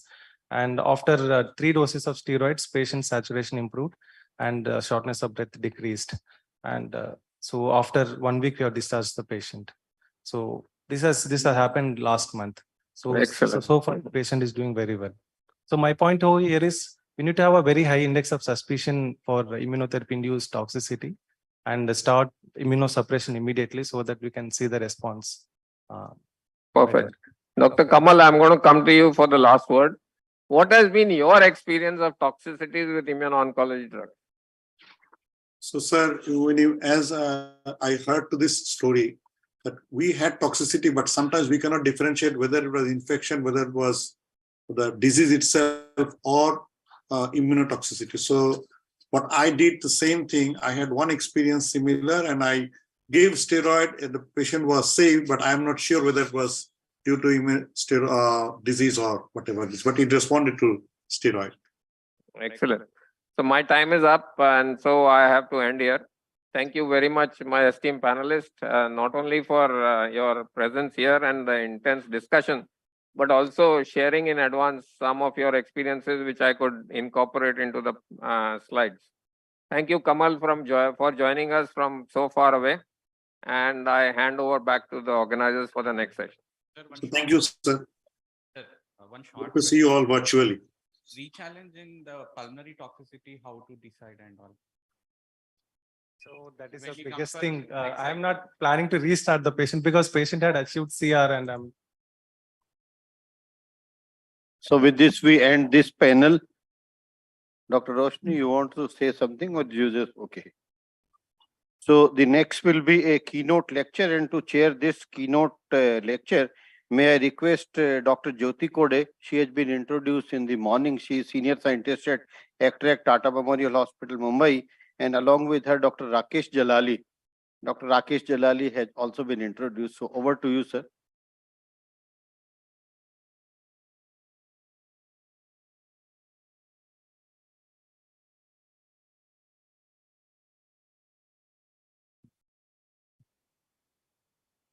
Thank you. Welcome to this session, very important session of Keynote Lecture 3.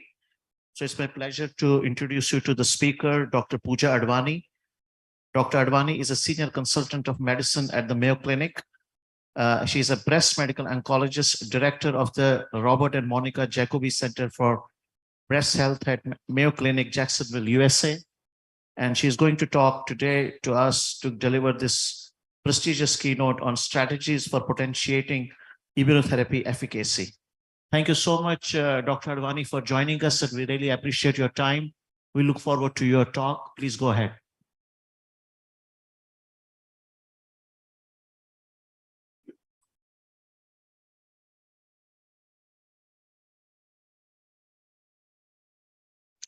Good evening, everyone. My name is Pooja Advani. I'm one of the breast medical oncologists at Mayo Clinic. I would like to thank the organizing team for inviting me today to give this talk. It's titled Strategies for Potentiating Immunotherapy Efficacy. Here are my disclosures. These are some of the learning objectives of the talk today. So first, I would like to talk about the cancer immunity cycle. Several of us are familiar with this cancer immunity cycle, and we can really appreciate the complexity of this cycle involving multiple steps, starting with the release of cancer cell antigens from a variety of stimuli, to cancer antigen presentation, to the important step of priming and activation involving the antigen-presenting cells and T cells, ultimately leading to trafficking of T cells to the tumors, infiltration of T cells into the tumors, culminating to the killing of cancer cells. To add to this complexity, each step of this cancer immunity cycle requires the coordination of numerous factors, both stimulatory and inhibitory in nature. The stimulatory factors are shown in green here throughout the slide, and these promote anti-cancer immunity, whereas inhibitors that are shown in red here keep this process in check and reduce immune activity and/or prevent autoimmunity. So how can we achieve effective tumor control and eradication by leveraging this immune system? So 3 levels of immunotherapeutic competence are required. Number 1, all 3 cellular components of the adaptive immune system, namely the CD4 positive T cells, the CD8 positive T cells, and B lymphocytes, are activated to become antigen-specific effector cells with full access to the tumor. That's very important. Second, immunosuppressive factors in the tumor microenvironment, such as PD-L1 amongst others, are effectively neutralized. And then finally, tumor cells that express relevant targets are recognized by these effector cells and are sensitive to immune-mediated killing.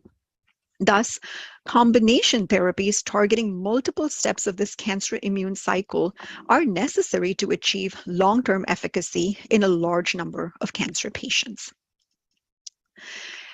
So here what I've represented is certain more complexities in the cancer immunity cycle. So cancer cells have been found to have intrinsic mechanisms that allow them to bypass every possible step along this cancer immunity cycle. I've also highlighted here in the outer circle strategies that are either approved or in development to counteract these intrinsic resistance mechanisms by the cancer cells. We're all familiar with immune checkpoint inhibitors that target immune cell priming and activation. For example, the anti-CTLA-4 antibody ipilimumab, and the final negative regulation of effector T cells, such as the anti-PD-1 and PD-L1 antibodies. As these inhibitors only affect 1 or 2 steps in this cancer immunity cycle, it is not surprising that only a minority of patients, approximately 20% or so, or patients, achieve cancer response with either of these single agents.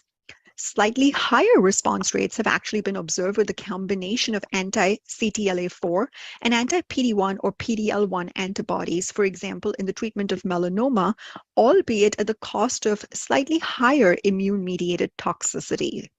Other strategies that are either approved or in development to counteract these intrinsic resistance mechanisms by cancer cells include cancer vaccines, anti-angiogenesis agents such as small molecule inhibitors of tyrosine kinases, and even a good old chemotherapy and radiation therapy.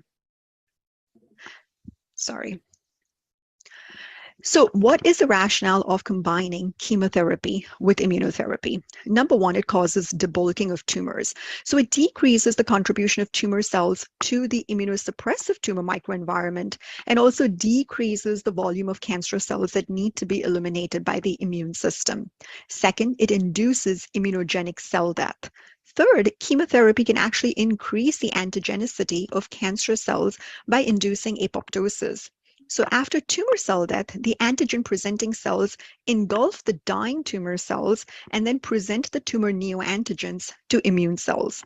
And also certain chemotherapeutic agents such as gemcitabine or topotecan can upregulate the antigen-presenting machinery.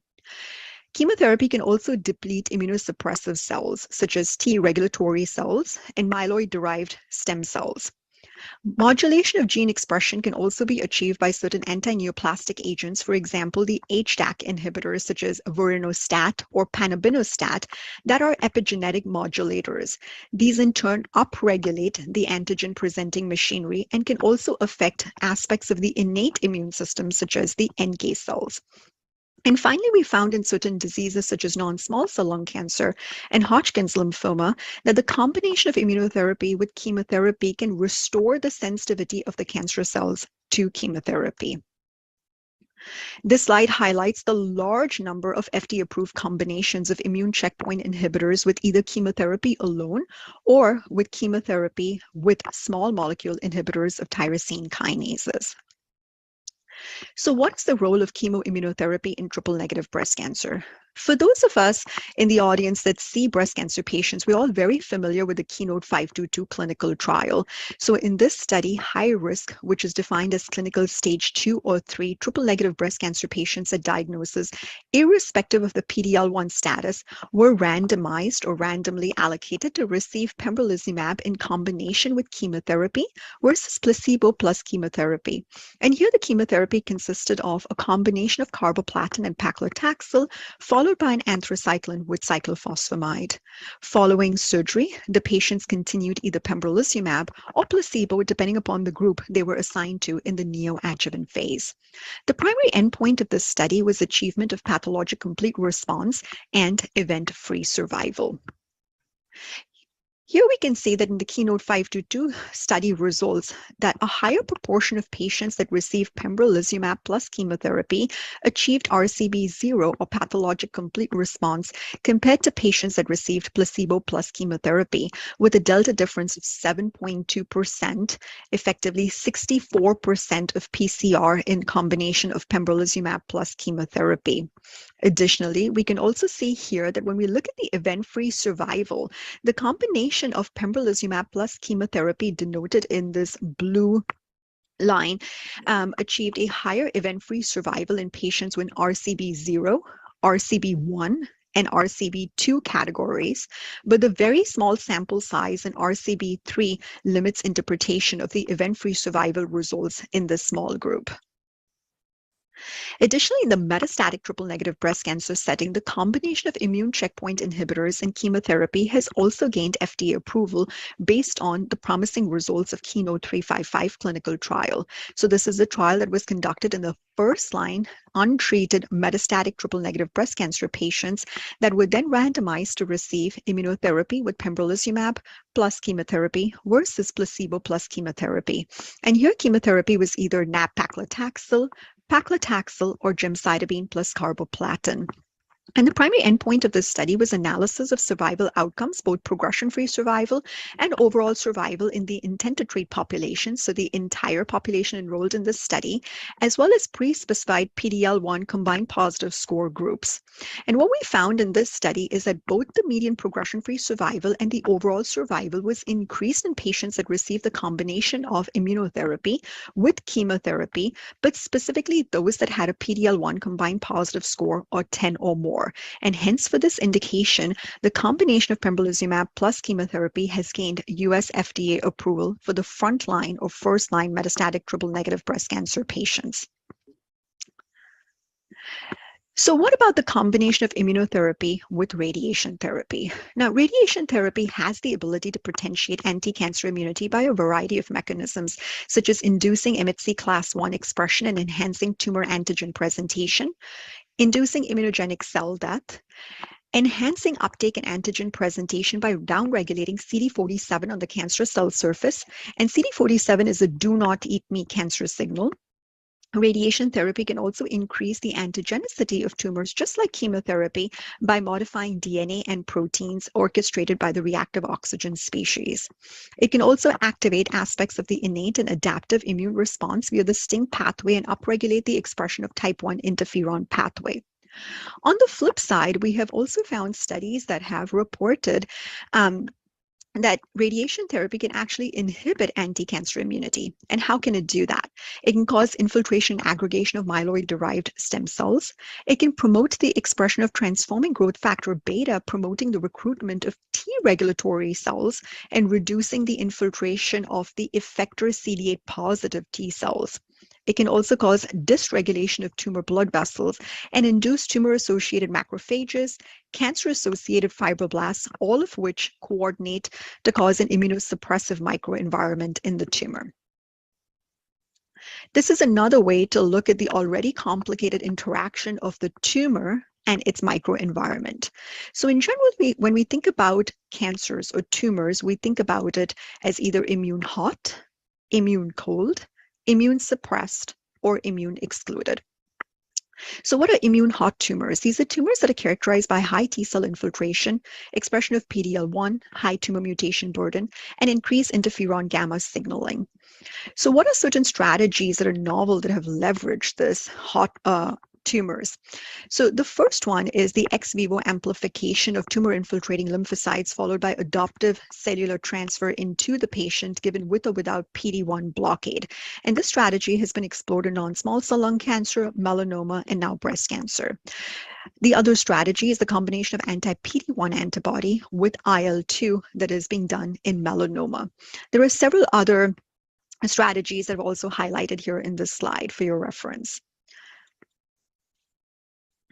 Next is immune suppressed tumors. These are tumors that have an intermediate amount of infiltrating T cells, but have a tumor microenvironment that limits activation and further recruitment of additional immune cells despite the absence of physical barriers. And this is really orchestrated by alternative inhibitory pathways such as TIGIT and LAG3. So certain cancers such as melanoma have really led this field where the combination of PD-L1 antibody and anti-LAG3 antibodies are now approved, and these combinations in the form of a bispecific antibody are being explored in additional cancers, including breast cancer. Looking at immune cold tumors, these are tumors that are characterized by poor T cell infiltration, low tumor mutation burden, low MHC expression, and low PD-L1 expression. So this is really where the combination of immune checkpoint inhibitors with chemotherapy and radiation therapy is useful. This is where the CAR Ts, the CAR NK cells, the CAR macrophages come in. And then also bispecific antibodies that engage different aspects of the immune system, bringing them together. And this has been approved in metastatic uveal melanoma. The mRNA vaccines given with or without immune checkpoint inhibitors also fall into this category. And then finally, immune excluded tumors. These are tumors where the T cells and other effector cells accumulate near the tumor, but are not able to efficiently infiltrate or penetrate the tumor for tumor kill. So strategies that have looked at immune excluded tumors to enhance their killing have been immune checkpoint inhibitor combinations with tyrosine kinase inhibitors, particularly the anti-angiogenesis that have been approved in cancers such as renal cell carcinoma, hepatocellular carcinoma, and non-small cell lung cancer. And the combination of immune checkpoint inhibitors with pro-inflammatory chemokines such as CCL5. With this background, I would like to transition to discussing some novel ways to enhance immunogenicity that my group has been working on. So looking at the hallmarks of cancer, we know that deregulation of cellular energetics is one of the hallmarks of cancer. Malignant tumor cells exhibit fundamentally altered cellular energetics, which contribute to malignancy. So de novo lipogenesis, which essentially is the formation of new fatty acids in the tumor cells, are a significant energy source for cancer cells. However, this has not yet been effectively therapeutically targeted. SCD1 noted here is a key mediator of fatty acid biosynthesis and is the rate-limiting enzyme in the conversion of saturated fatty acids to monounsaturated fatty acids and is upregulated in many cancers. Here we can see that SCD1 modulates several important pro-tumor pathways that ultimately lead to proliferation of cancerous cell and tumor formation, tumor growth, migration, invasion, and metastases, and maintenance of cancer cell stemness, which contribute to resistance to chemotherapy, for example. In this retrospective study, high SCD1 expression, denoted by this red graph, analyzed by, sorry, Nirav, I'm going to do this slide again. Here we can see that SCD1 modulates multiple downstream pathways that ultimately result in proliferation of cancer cells and tumor formation, tumor growth, migration, invasion, and metastases, and maintenance of cancer cell stemness. Here we can see in this retrospective study, high SCD1 expression analyzed by reverse phase protein array was found to be a poor prognostic factor compared to high SCD1 expression, compared to low SCD1 expression. Hence, SCD1 can serve as a poor prognostic biomarker in patients with triple-negative breast cancer. Through a combined computational and synthetic biology approach, we have synthesized several novel and specific SCD1 inhibitors shown here. Our lead SCD1 inhibitor, called SSI4 or MTI-301, dose-dependently inhibited cell proliferation in several human cell lines that are cancer cell lines, including triple-negative breast cancer cells, with an inhibitory potential, which is called IC50, of 1 to 10 nanomolars. Here we can see that there is no action in normal primary cells. Here we can see that the combination of MTI-301 with standard of care therapy for HER2-positive tumors, which is the anti-HER2 antibody, and then in triple-negative breast cancer, the combination of MTI-301 with standard of care therapy, which is chemotherapy such as paclitaxel. So here denoted in the orange and here denoted in the red, results in a synergistic effect. The combination is synergistic compared to either MTI-301 or standard of care therapy alone in HER2-positive and triple-negative mouse cancer cell lines.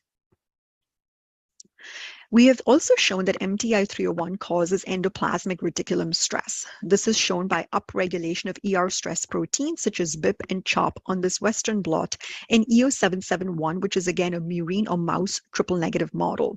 This ER stress results in apoptosis or tumor cell death. What ER stress also causes is that it causes translocation of calreticulin, which is an ER stress protein, to the plasma membrane. Here we have also seen that MTI-301 induces translocation of calreticulin to the cell membrane. So this is what is seen in the blue bar here by flow cytometry. Oleic acid, which is the monounsaturated fatty acid end product of SCD1, blocks the CRT translocation in MTI-301 treated cells, indicative of the role of SCD1 in CRT translocation. Here we can see that EO771 cell lines, again, mouse triple-negative breast cancer cell lines that are treated with MTI-301 and co-incubated with macrophages, shows increased phagocytosis. Here we can see also that the combination of MTI-301 with anti-PD-1 antibody, in again the triple-negative mouse model, causes a significant decrease in the mean tumor volume, shown by this almost flat blue line, compared to either placebo, MTI-301 alone, or anti-PD-1 antibody, which translates into increased survival. So here in this curve, the red actually denotes the combination therapy of MTI-301 with anti-PD-1 antibody. So what this essentially shows is that MTI-301 can really immune sensitize the tumor. We've also seen that this synergistic effect of MTI-301 with anti-PD-1 antibody, here now denoted in this red line, also shows the same synergistic effect in this tubo model, which is a HER2-enriched mouse breast cancer model. And again, this translates into improved survival. So far we've demonstrated that single-agent MTI-301 has activity in triple-negative and HER2-positive breast cancer models. And we've also now shown that the combination of MTI-301 and anti-PD-1 antibody has a greater synergistic effect in these two breast cancer models. And I think what's even more exciting is that the combination of MTI-301 with the current standard of care therapy for metastatic triple-negative breast cancer, which is either paclitaxel alone or paclitaxel in combination with anti-PD-1 antibody, has a significant synergy as denoted by this pink line here compared to either paclitaxel or anti-PD-L1 alone or the combination of paclitaxel and anti-PD-L1 antibody. This is shown much better here with this pink line, which is the triplet therapy. What we found that single agent MTI-301 or MTI-301 monotherapy itself can promote effector T cells into the tumor. So here we can see that there is CD8 positive T cell tumor infiltration, CD4 positive T cell tumor infiltration, and by flow cytometry, we've shown that SSI4, which is also called MTI-301, can increase dendritic cells, can increase macrophages that are found to be M1 macrophages, but more encouragingly, it can also decrease the CD4 positive, CD25 positive, FOXP3 positive cells, which is essentially the T regulatory cells. Here you can see that it's difficult to even look at the red bar diagram because there's significant suppression of the T regulatory cells. What we've also found in other papers, including a recent publication, that SCD1 inhibition can actually increase the CD8 mRNA levels, as well as the number of CD8 positive T cells that are infiltrating the tumor. The next thing we wanted to evaluate is mechanistic biomarkers that can help with predicting and monitoring the response to MTI-301. So MTI-301 sensitive cell lines that are denoted in this panel B on the left-hand side, they demonstrate a higher ratio of monounsaturated to saturated fatty acids at baseline. And that is denoted by these different cell lines, HLE, HLF, SNU449. So MTI-301 sensitive cell lines have a higher MUFA to SFA, so monounsaturated to saturated fatty acid ratio at baseline. But more importantly, when you treat them with MTI-301, it results in the attenuation of this ratio, and this effect is really not seen in MTI-301 insensitive cell lines, suggesting that monounsaturated to saturated fatty acid ratio can serve as a potential predictive biomarker of MTI-301 response in our clinical trials. And then here we see this effect in a range of hepatocellular cell lines that we treated with MTI-301, where the phospholipid ratio of monounsaturated to saturated fatty acids was higher than 3.4 in the responding or the sensitive cell lines, and this effect was not seen in the insensitive cell lines. So what are the next steps in development of MTI-301? The phase 1 first in human trial in patients with advanced solid tumors is set to be activated at Mayo Clinic, hopefully in Q3 of 2023. A phase 2 trial is being designed with generation of appropriate preliminary data to explore the combination of MTI-301 plus immune checkpoint inhibitors with or without chemotherapy for metastatic triple-negative breast cancer. And additionally, in our preclinical models, we're also exploring different combinations for MTI-301, including tyrosine kinase inhibitors that are being investigated in hepatocellular and renal cell cancer patients. With this, I would like to thank you for your attention, and I'm happy to take any questions.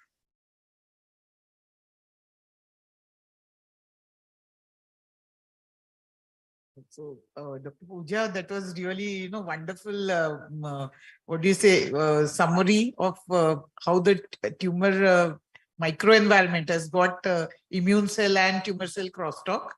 And I mean, you covered everything, T cells, B cells, Treg. You even covered cytokines, and that was really, I mean, this is the entire networking, we can say, where the immunosuppressor cells also. So that entire the balance between the immune cell microenvironment crosstalk, that actually dictates. So this is how probably all the clinicians are also wondering. They start with probably just one immune checkpoint or maybe one kind of cytokines or whatever. So somewhere that balance has to be looked at, and I think you've given a nice, concise overview of this. So any questions? I think Dr. Jyoti Bajpayee is here. So thank you, Dr. Pooja. In fact, it was an excellent presentation. My Thank you, question Jyoti. is, Yeah, my question is rather more of a from clinic. So essentially, we have several subtypes in breast cancer, and we see the immune, the relatively immune hot tumor is triple negatives. So I would like to have your thoughts on the other subtypes like HER2 positive or hormone receptor positive. How can we essentially augment immunotherapy efficacy in these so-called immune cold tumors to convert into them, immune inflamed or hot? Sure. No, that's a great question. So I think traditionally we think about triple negative breast cancer and we think about HER2 positive breast cancer as being immune hot. And, certainly immunotherapy is approved in triple negative and it has and is being actively investigated in various combinations in HER2 positive breast cancer. And I think that, with ER positive breast cancer, I think we call them immune cold by default, but I think that the truth is somewhere in between. I feel like, because the traditional classification is immunohistochemistry based, I feel like a gene expression based classification, for example, luminal A, luminal B, certain ER positive tumors are basal type as well. I think, for example, luminal B and ER basal may be more immune hot. There have been invasive lobular carcinoma patients that are hormone receptor positive. If you look at their reports, sometimes you'll find a high tumor mutation burden, right? You can see a tumor mutation burden of 20 mutations per megabase or more. And I have used immunotherapy in these patients and it has been very successful. There's also a signature that we've reported. It's called the Applebeck signature.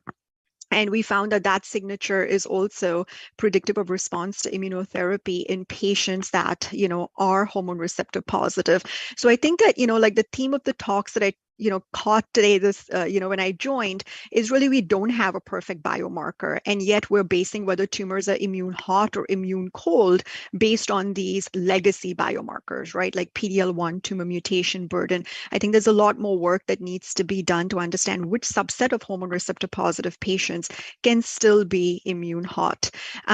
Second, works that, like I'm doing in the laboratory with, targeting the de novo lipogenesis pathway. And there's several other colleagues that are doing, work targeting other hallmarks of cancer. This may be able to convert immune cold tumors to immune hot in the appropriate setting.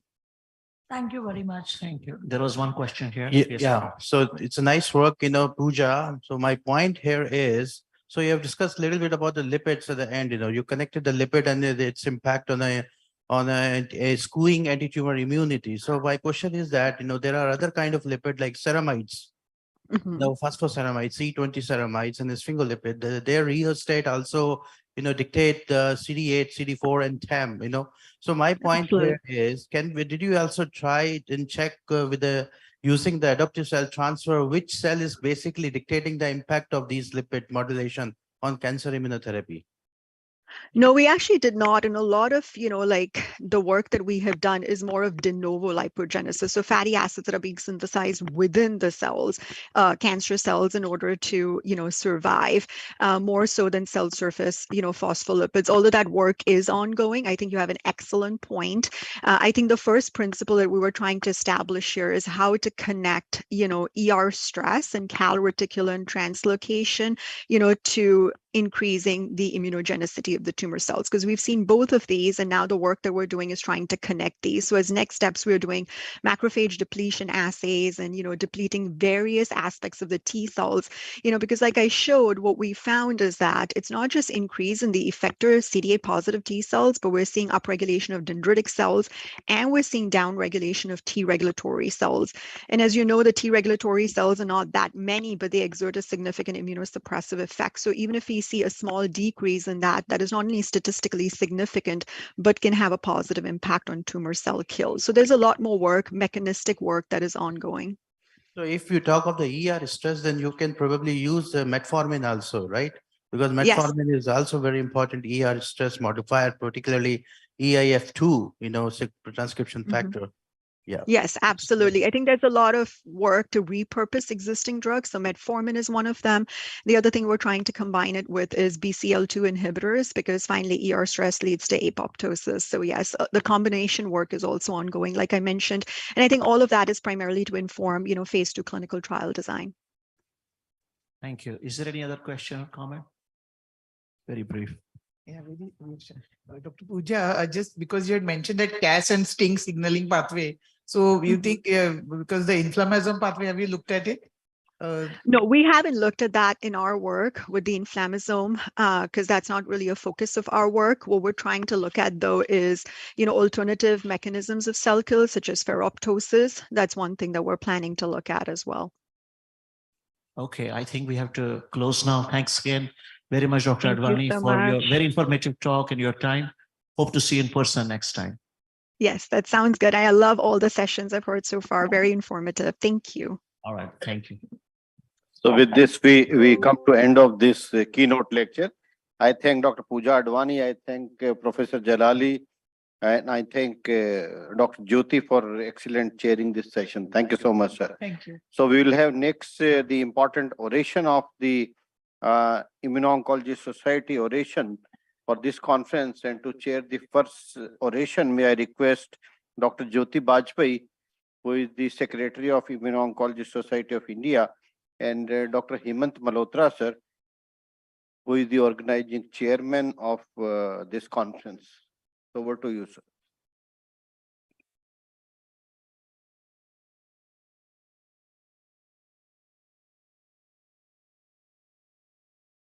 So good evening, everyone. And it's an extreme pleasure and privilege on behalf of the entire Immuno-Oncology Society of India and my co-organizing committee to welcome none other than Professor Lisa Butterfield, who is an adjunct professor of microbiology and immunology at University of California, San Francisco, and a consultant in immuno-oncology. Her research is essentially focused on cancer vaccines, immune profiling, and cellular therapies for melanoma, hepatocellular carcinoma, and other tumor types. She is most recently Vice President of Research and Development at Parker's Institute of Cancer Immunotherapy, and she was previously associated with the University of Pittsburgh as a professor and as a director at the Hillman Cancer Center for Immunology Monitoring. She has been past president of Society of Immunotherapy of Cancer, that is SITSI, the most prominent immuno-oncology society. And also she is one of the co-leads and pioneer for SITSI Women Leadership Institute, which is one of its kind, a unique forum. She is also co-editor of SITSI textbook, Cancer Immunotherapy, Principle and Practice, and she is having several original articles in various lead journals, more than 200. So without taking much of the time, I would like to welcome Dr. Butterfield.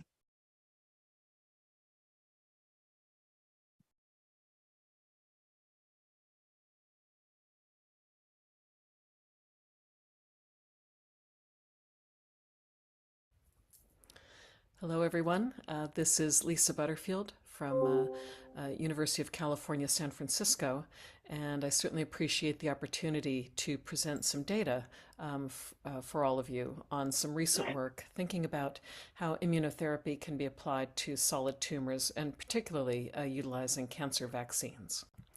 So I'll let you know that sometimes I talk to people in the field mostly about their own work, and nothing I'm going to tell you today relates to any of these conversations that I have. So I think we all know where we are in the cancer immunotherapy cycle. This is a wonderful handle for me in order to see where interventions fit and everything we need and how we can provide that to activate anti-tumor immunity for patients. So cancer vaccination, as you can see on the left, both presents cancer-derived antigens and primes and activates the effector cells that we need to go and find the tumor and eliminate it. And I have to say, cancer vaccines are in the news again lately.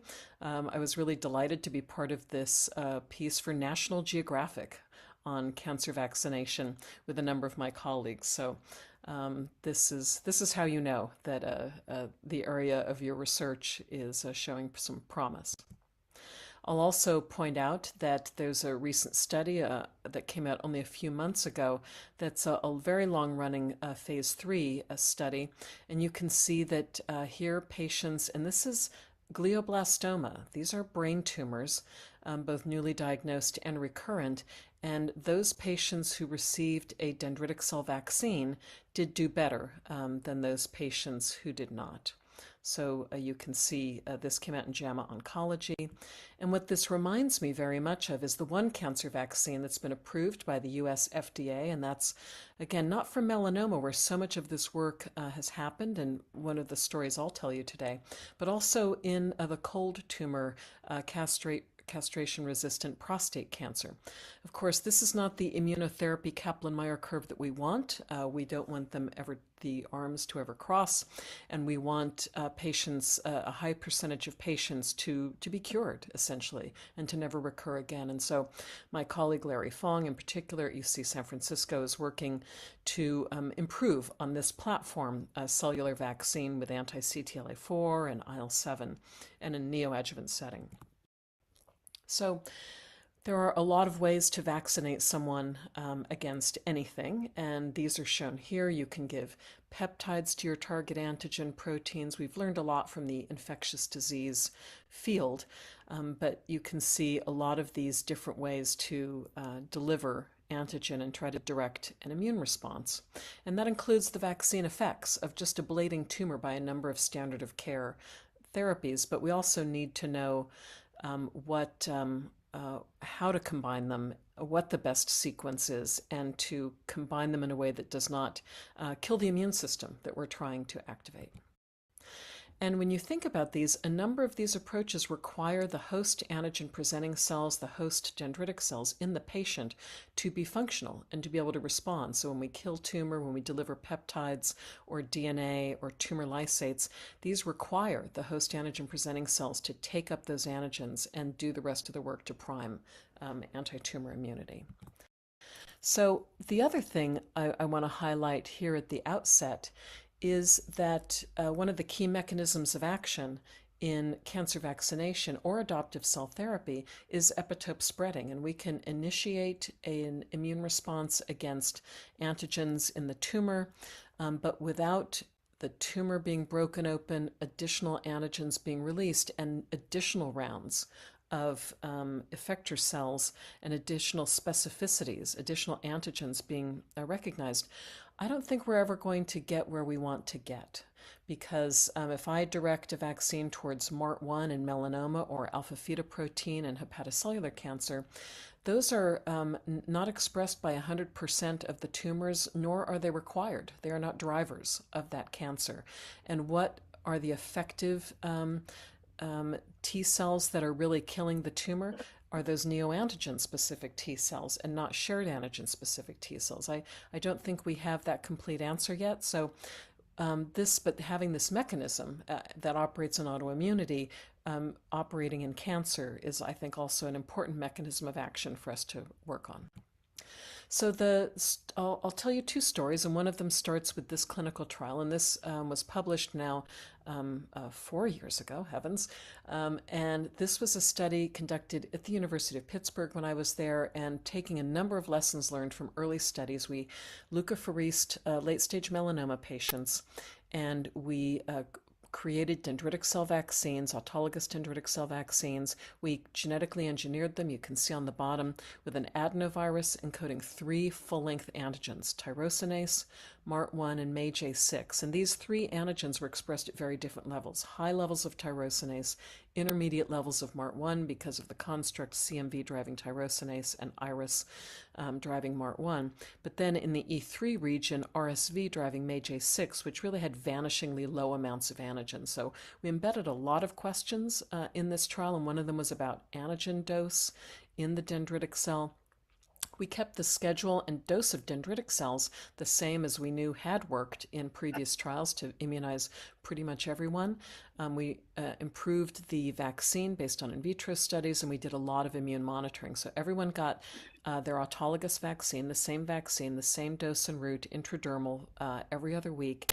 And then we divided the patients into 2 arms, and some of those had observation for the follow-up, and others had 1 month of high-dose interferon alpha, which is a known therapy for melanoma, although not especially effective, but it is effective at skewing the immune response and driving more of a type 1 response, and possibly actually amplifying vaccine responses. So we had a lot of reasons to combine these. And One of the things we wanted to do was to understand what is important about the dendritic cells. So we ran microarrays in a collaboration on the immature dendritic cells taken at day 5, the matured dendritic cells that had been treated with LPS and interferon gamma, and the vaccines we delivered to the patients that had been genetically engineered with the adenovirus encoding 3 full-length antigens to promote both CD8 and CD4 responses to these antigens. And so we looked at all 3 of those time points in each of the patients. So we have 3 microarrays times 35 patients to really look. And those cells are different as we move through this process. So what is a potent dendritic cell? How can we make dendritic cells better? You have to have them be safe, and that's easy: sterility, endotoxin, mycoplasma. But a lot of the things we've looked at, their phenotype and their morphology, these are just identity. These tells us we are giving a dendritic cell, but none of these molecules correlate with immune response induction or clinical outcome. And so we thought we would look at IL-12P70. Maybe it's trafficking that's important. And it turns out that no matter how much IL-12P70 is or is not made, that didn't matter. Nor did how much IL-10 was made. Didn't matter. So what matters? Well, the antigen matters, and I'll tell you a little bit about that. But the amount of antigen didn't matter. When you have high levels of tyrosinase and MART1 and MAGE-A6, high, medium, and low levels of antigen, the T cell responses were similar, so that didn't matter. Checkpoint molecules matter, and if you have high CTLA4 and PD-1 gene expression networks in the circulating cells of the patient, that's bad. And we had some patients who had vaccine first and then checkpoint, and that amplified those vaccine responses, suggesting we should look at vaccine first and then checkpoint. Co-stimulation does matter, but patient dendritic cells don't signal NF-kappa B the way healthy donor cells do, and I'll talk a bit more about that. And we found that not the usual things we've been looking at, but instead ICOS ligand amount mattered. And the story I'll tell you today is about cellular metabolism, which matters very much. So we saw a lot of correlations between metabolic pathways and in our transcriptional profiling of these DC vaccines, and those correlated significantly to both anti-tumor immune response and clinical outcome. So to look at this, what we did is we cultured the dendritic cells first from healthy donors, because we wanted to understand really the guardrails. What are the endpoints of dendritic cells? And we made stimulatory dendritic cells, type 1, with LPS and interferon gamma, like we did in the clinical trial. And then we made tolerogenic dendritic cells by a known protocol involving vitamin D3 and dexamethasone. So we used 2 techniques. These are very newly published techniques that are functional metabolic profiling at the single cell level. CNIF, which is functional with different inhibitors, metabolic pathway inhibitors and deep phenotyping, and SCMEP, which is a mass cytometry profiling that includes transporters and receptors. And so these were 2 wonderful collaborations at UCSF, Marseille, in France, and Stanford in California. So using this CNIF functional profiling, and this was a collaboration with Max Krummel's lab and the Pierre lab with Rafa Arguello, and this is where the technique was published in Cell Metabolism.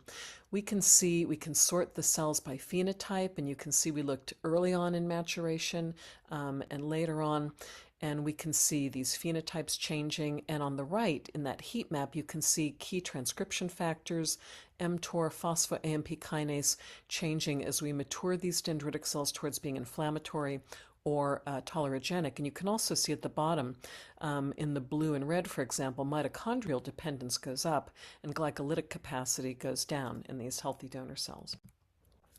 So, and follow up that example with this example of the SCMEP CyTOF, and this was a collaboration with Felix Hartmann, now back in Germany, and Sean Bendel from Stanford. And you can see that this looks both at surface phenotype and intracellularly at these key molecules in different metabolic pathways. And so all of those circled molecules are proteins are looked at, and you can see in the inflammatory interferon gamma dendritic cells, in red, some of those molecules are increased, and in blue, in the tolerogenic DC, entirely different molecules are increased. So, what did we learn in this metabolic profiling? And so this was published a few months ago, and so I'll just summarize these healthy donor, tolerogenic versus inflammatory. And the way to read the panel on the left is the inflammatory DC, if black is on the top, the inflammatory DC had more, so they had more class 2, more CD86 co-stimulation, but they had less PD-L1, more ILT3, which is a negative checkpoint, more CD14, which is immature myeloid cells.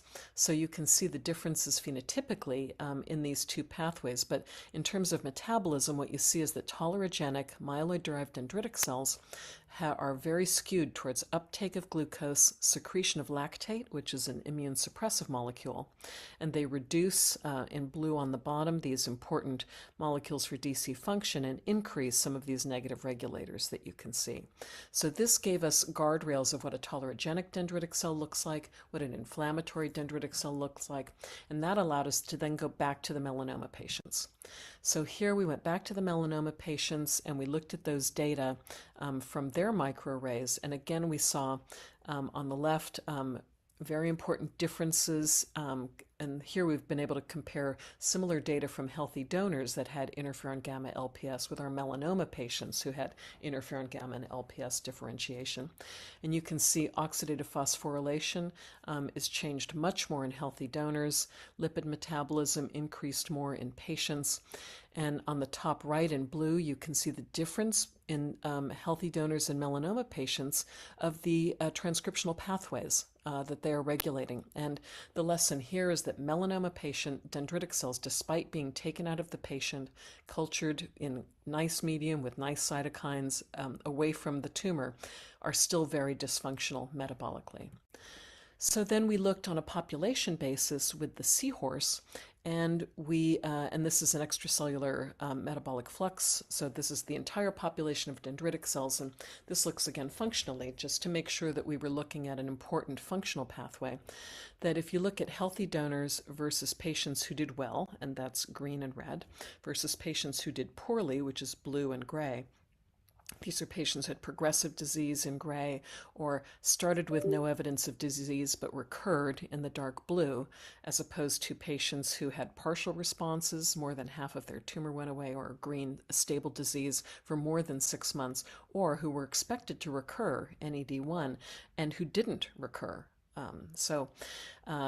For years. So we have good and bad outcome patients, and you can see that the maximum oxygen consumption starts to decrease in patients who did poorly. Basal respiration starts to increase, but when you look at the bottom, you see very big differences between healthy donors and patients in fatty acid oxidation, proton leak, which relates to mitochondrial function, and you see a very strong increase in glycolytic capacity and basal glycolysis in patients who do poorly, patients in general and patients who do poorly in particular, telling us that even on a population basis, these cells are not functioning properly. So importantly, we looked then with these single cell techniques, and you can see that in this heat map, it's complex, but we can see sort these patients. The patients who do better are more to the left, patients who do poorly are more to the right. And we can divide each set of patients into those with high mitochondrial content and function versus high glycolytic function. And you can see that phospho-AMP kinase, phospho-mTOR, and the ratio of these, which we identified in our first study, again shows that those are key. That's a key node of regulation, deciding whether the cells are going to be more glycolytic or more mitochondrial. And you can see that the high glycolytic cells on the left have more ILT3, less ICOS ligand, and CD36 here, lipid uptake molecule, doesn't change. So you can see that those cells in a population of DC that have more mitochondrial function are less suppressive, less ILT3, and more stimulatory, more ICOS ligand. So with the SCMEP CyTOF, we could see that, again, these patient cells have upregulated MCT1, and this is a lactate transporter, and there's more lactate in the medium and less glucose. So this functionally substantiates that some of these patient cells are skewed towards glycolysis, taking up a lot of glucose and secreting immunosuppressive lactate into the medium. And here, this is a heat map that you can't possibly read, but what I want you to take away from looking at this at a distance, these are cytokines and chemokines and growth factors secreted into the dendritic cell medium. And what you see on the bottom are progressive disease patients in that dark gray block, and what you see above that are patients who did well. And so the stark difference between the progressive disease patients and the others is those dendritic cells that passed GMP manufacture release, that phenotypically passed our criterion, secreted very little of these soluble mediators and were less active, less functional in those patients, as opposed to patients who did better, had responses, which had a lot of different molecules secreted. So overall, we showed with microarrays that there's metabolic dysregulation in melanoma patients compared to healthy donors, and in particular melanoma patients who do poorly. The population-based seahorse substantiated the increase in glycolysis on a population basis, but really these two single-cell techniques that are high throughput, CNIth and SCMEP, allowed us to really dissect mechanism and show the metabolic profile, which correlated with outcome, overall survival, and progressive-free survival, and showed functionally an increase in glucose uptake, increase in lactate transporter, and an increase in lactate into the medium. So why are these melanoma patient cells dysfunctional? So we looked at baseline at the circulating precursors, these three different monocyte subsets and dendritic cell subsets in the next slide, and they're already skewed. You can see in the third column glycolytic capacity, just as one example, that circulating monocytes in melanoma patients are already skewed towards glycolysis. And have reduced glutaminolysis and fatty acid dependence depending on the subset of monocytes. And this goes for, these are 5 different subsets of dendritic cells. Again, we see increased glycolytic capacity in CDC2s that do or do not express CD5, CD14 negative DC3s, more glycolytic capacity. So as we think we can take out healthy cells from the patient, instead, the precursors and the circulating cells in the patients, those endogenous antigen presenting cells that we need, are already skewed. And so this is a repeat of that summary. And so let me just tell you that the biomarker of hepatocellular cancer, alpha fetoprotein, which is avidly taken up by dendritic cells, shown here on the right. Dendritic cells take this up, it's glycosylated.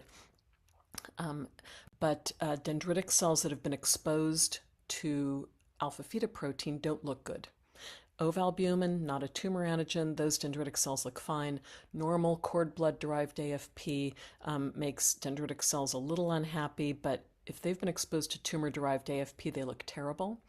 And long story short, dendritic cells that have been exposed to tumor-derived alpha-fetoprotein have high glucose dependence, if you're following the red, less mitochondrial dependence, high glycolytic capacity, and reduced fatty acid oxidation. They can take up less fatty acids, but both showing in both RNA and protein level, and they also secrete lactate and take up glucose. So what these techniques have allowed us to show is that dendritic cells in patients and ex vivo exposed to this tumor-derived factor are also already defective. And this correlates with the phenotype of those cells. The more glycolytic capacity, the less mitochondrial dependence, the less co-stimulation these cells have, and the less active they are. So 3 stories of healthy donors skewed towards being tolerogenic in vitro, melanoma patients treated with a vaccine, and healthy donors exposed to the tumor-derived factor AFP, all show that this can lead to dysfunctional, metabolically skewed dendritic cells. And if we think about vaccinating patients, we really need functional antigen-presenting cells to take up these vaccines. So this gives us something to change about our ex vivo dendritic cell manufacture, and also things to consider as we vaccinate cancer patients. So metabolism matters. And so let me just quickly thank some of the key people in the laboratory that helped with this work. Thank you very much.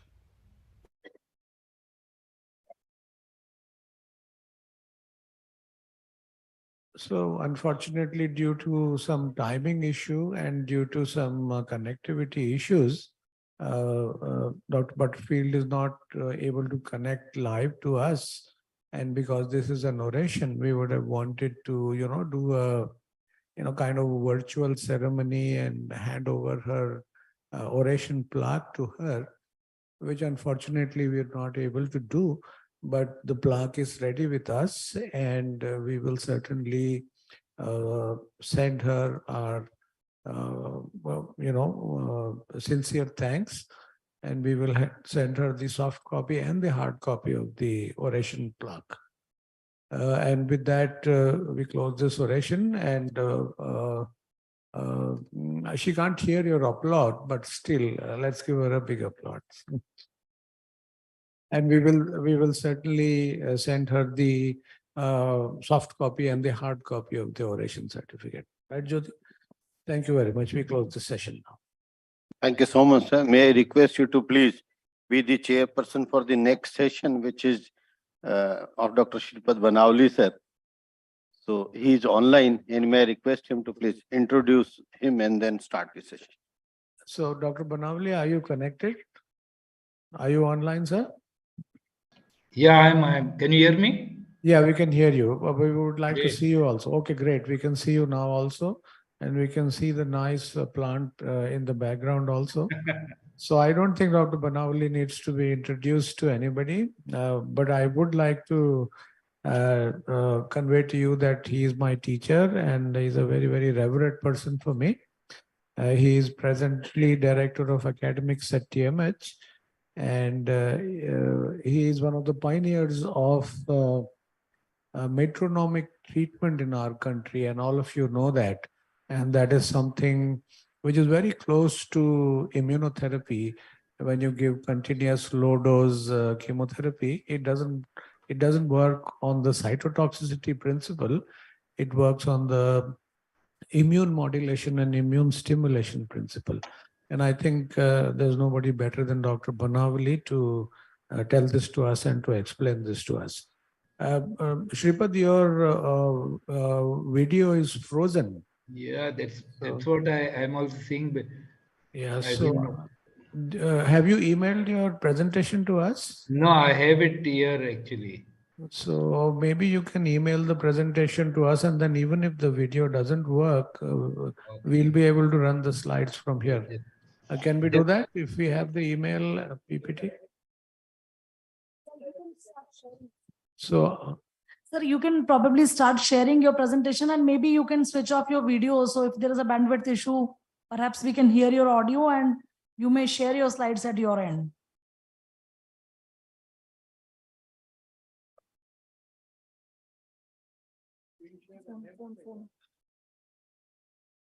So can you hear me?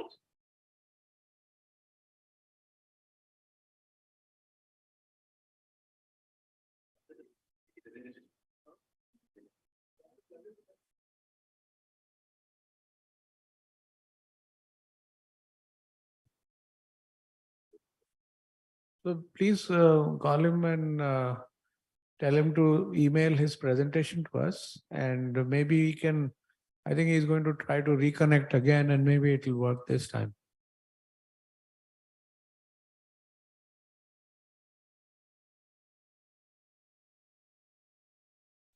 So Yeah, Dr. Banavali, yeah, if you allow could, me to share. yeah. So if you could share your screen, sir, and start. We are Yeah, all. I'll do that. Sorry about that. Thank you very much. Thank you. Sorry.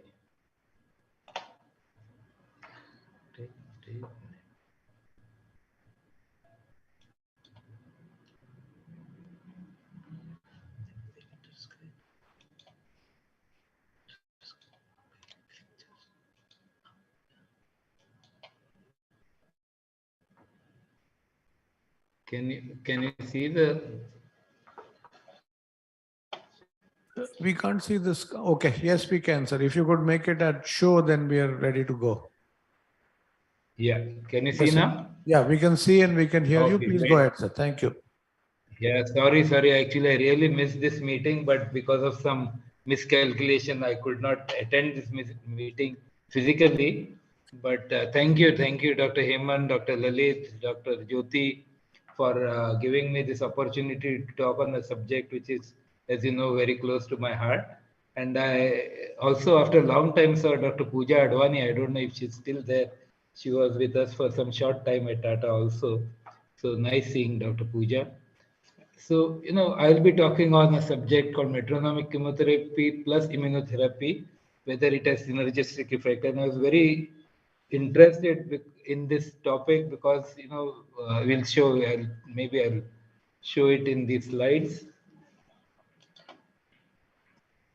So as we know, actually for a long time, actually, the treatment, especially of metastatic cancer, has been, hardly any improvement has occurred in that. And though we have had improvement in taking care of maybe advanced cancer, still metastatic cancer is one area where we don't know how to really cure many of them. And if you see nowadays, we talk a lot about immunotherapies, whether it is CAR T cell or checkpoint inhibitors. But as we know, even with CAR T cell, though they have given us so good responses in hematological malignancies, the outcome of using CAR T cells in solid tumors is still very poor. Not only that, I'm showing you the best slide of immunotherapies. In melanoma, we have the great results. But you see, overall, if you see use of checkpoint inhibitors in cancer, we see something like this. The tail hangs at around 10 to 15%. So there are many patients with cancer who still do not benefit with the checkpoint inhibitor therapy. So the question is, why is this happening? That the same treatments which are working so well in hematological or liquid malignancies are not showing us good responses in solid tumors. And one of the reasons we think is that this, the soil versus seed theory, and this was very interestingly was given first by Charak in 100 BCE and very many thousands of years back. So what is important is not only the cancer cell, but the cancer tumor microenvironment is as important as the cancer cell. And if we have to cure these patients of cancer, we have to concentrate not only on the tumor cell, but also on the tumor microenvironment. So this is what it is basically in solid tumors, especially in solid tumors, wherein, as we know, the rate limiting step in solid tumors is the abnormal angiogenesis, or what we call the angiogenic switch. And I've been telling this again and again that angiogenic switch is one of the most important step which occurs in a tumor and which can change a tumor from being curable to non-curable. And there are very many reasons. We can give a full talk about what angiogenic switch causes. But in short, there's a lot of inflammation, immunosuppression, fibrosis that occurs, there's resistance to radiotherapy, chemotherapy, immunotherapy. Many of the cells become stem cell-like, or they acquire the stem cell-like properties. So there are many things that occur in a tumor when there is angiogenic switch. And the same thing happens basically is that the tumor microenvironment becomes so bad that many of the treatments will not be working.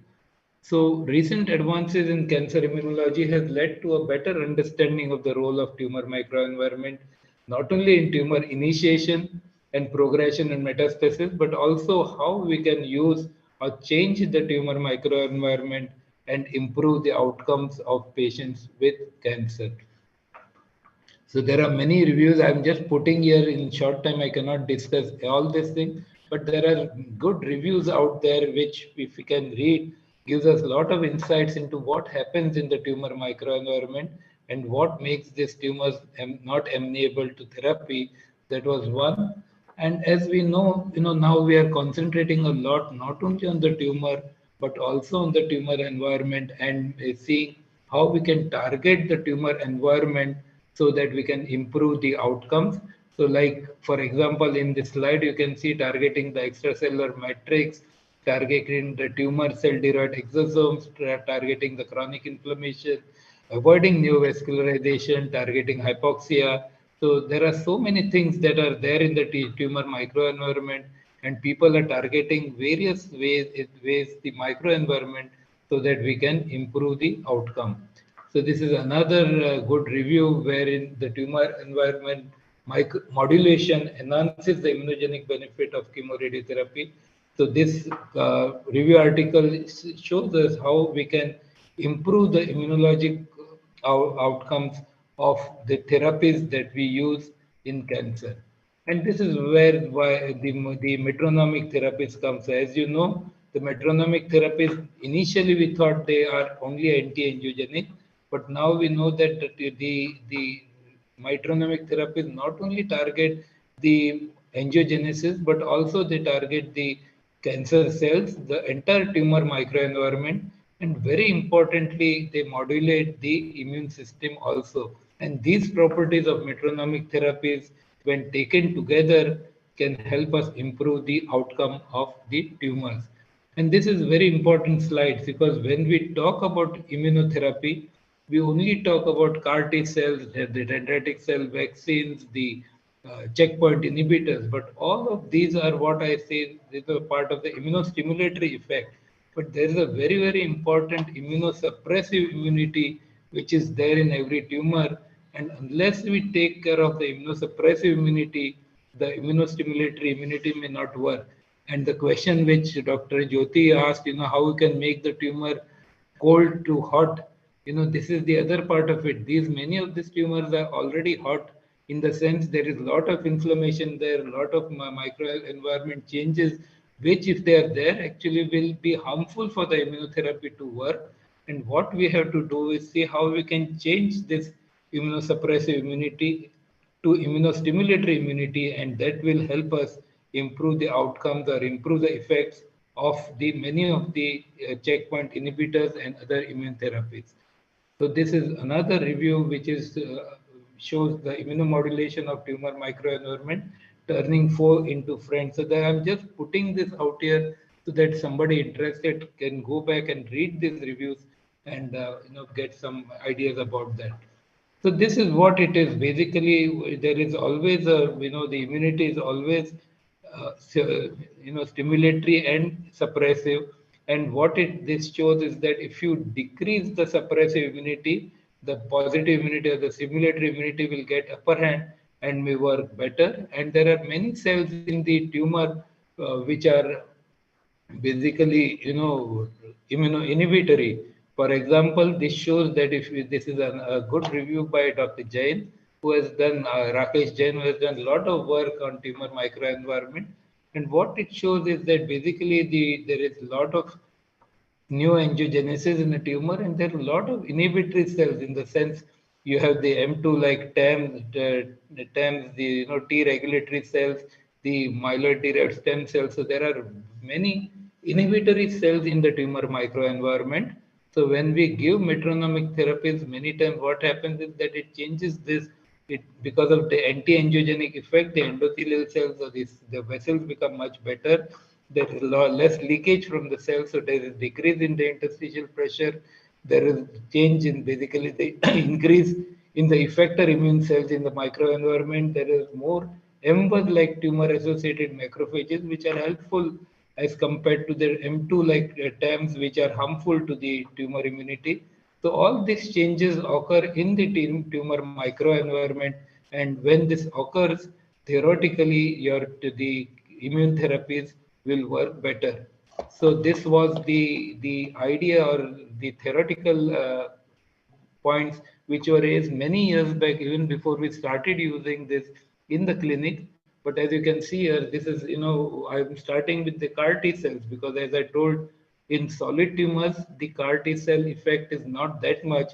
But like in this article, it was shown that if you use bevacizumab, which decreases the angiogenesis in the tumor microenvironment, the CAR T cells, the GD2 CAR cells, work better. So what they showed is that the GD2 CAR T cell exerted a significant neuroblastoma activity only in combination with bevacizumab.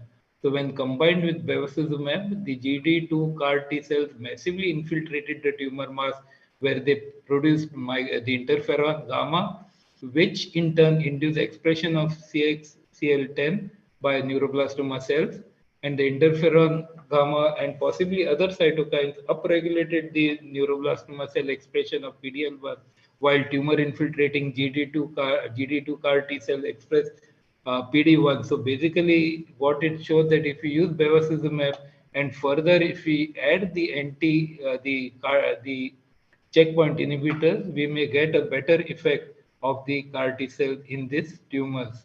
So that was using the CAR T cell, but there's much more data of using of how we can modulate the PD-L1, PD-1 mediated tumor escape using the metronomic therapies. And this was one of the initial review articles which showed that theoretically, if we use the metronomic therapy, it will slowly change the tumor microenvironment as well as decrease the tumor mass. And along with that, if you use checkpoint inhibitors, because checkpoint inhibitors alone many times cannot basically cause infiltration of the microenvironment of the immune cells. So if we use both of these together, there will be more infiltration of the immune cells into the microenvironment, and thus there will be immune cells can target the therapy resistant cells thereafter. So this was a theoretical review some time back where it was told that if you use metronomic therapy and checkpoint inhibitors, the outcomes may be better. And this is another review by Chen et al. Where this is a recent one where they did the ex vivo studies wherein to mouse model they showed that if this is control, if you use only the paclitaxel, metronomic paclitaxel, there was some effect. If you use the PD-1 monoclonal antibodies, there was some effect. But if we use this PD-1 antibody and the paclitaxel, metronomic paclitaxel together, there was much decrease in the tumor in this mouse model. So another model is basically in the non-small cell lung cancer, where they showed that if you use metronomic therapy alone, there is some effect. If you use basically the anti-PD-1, there is some effect. But when you use it together, you can see there is near complete resolution of the tumor. So basically, what it shows is that metronomic therapy plus the checkpoint inhibitors may work better in this mouse model, in the animal models. But now there is data, even in human data, is slowly coming out of this using this strategy. And this was another very interesting paper. How we actually use or the use of the PD-1 or the checkpoint inhibitors and the immunomodulating therapy, because in this article, for example, when these patients who had progressed on pembrolizumab, when they used after that metronomic temozolomide, which as we know is the immunomodulatory drug at this dose, basically it was shown that these three patients got sustained relief or response to the therapy. So something that was not working changed into basically showed a response when they used the metronomic temozolomide in patients who had progressed on pembrolizumab. And this is very, very important because this is our own data. Dr. Vijay Patil and our team here at TMH had shown, this was just presented, he presented it in the ESCO, this last ESCO that happened, where we showed that basically when we use the metronomic therapy, the triple metronomic therapy, when it was used, along with low dose actually immunotherapy. In this case, it was just 40 milligrams of low dose metronomic therapy and low dose immunotherapy. When it was used together, there was much improvement in the overall survival of this patient. So this was just an initial paper, but they are doing some bigger trials now, and hopefully in short time we'll have more clinical data out of this. But definitely what was thought theoretical has been proven in this study, where they have shown clear improvement in overall survival when this was used together. So what it shows is that this, again, I'm coming back to the drawing, which was a graph which was shown by Drew Pardal years back, where it showed that if you do not give any treatment to patient, this is the outcome. If you give the standard chemotherapy, there is some improvement. But if you use checkpoint blockade, there is a further improvement.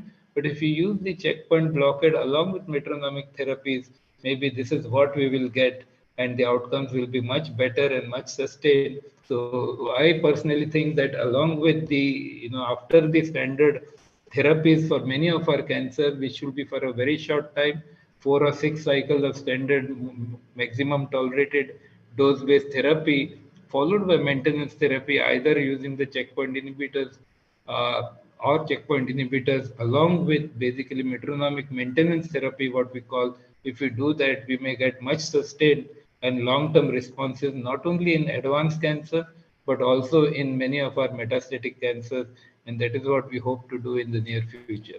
So this is what it is theoretically. This I always show this photograph, but this is a Lamborghini which is on this road full of potholes, and it is stuck there. So even an expensive car or the expensive therapy of CAR T cell or your checkpoint inhibitors will not work unless the road is better.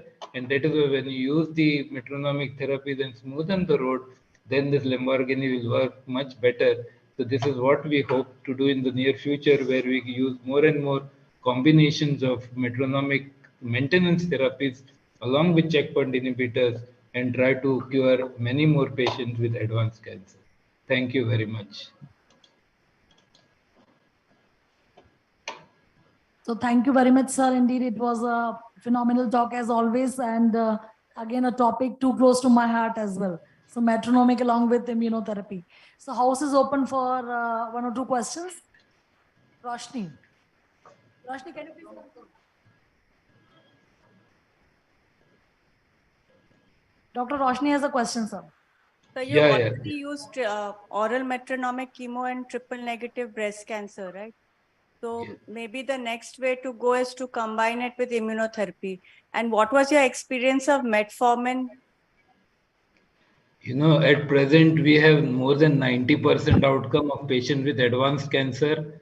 So, I don't know whether to use or not to use the checkpoint inhibitors there. Dr. Jyoti is here. So along with Dr. Jyoti as the PI, and we have just submitted this randomized trial of using only metronomic maintenance, the standard or the so-called accepted one of capecitabine versus our triple metronomic low dose that we use metformin, cyclophosphamide, and methotrexate.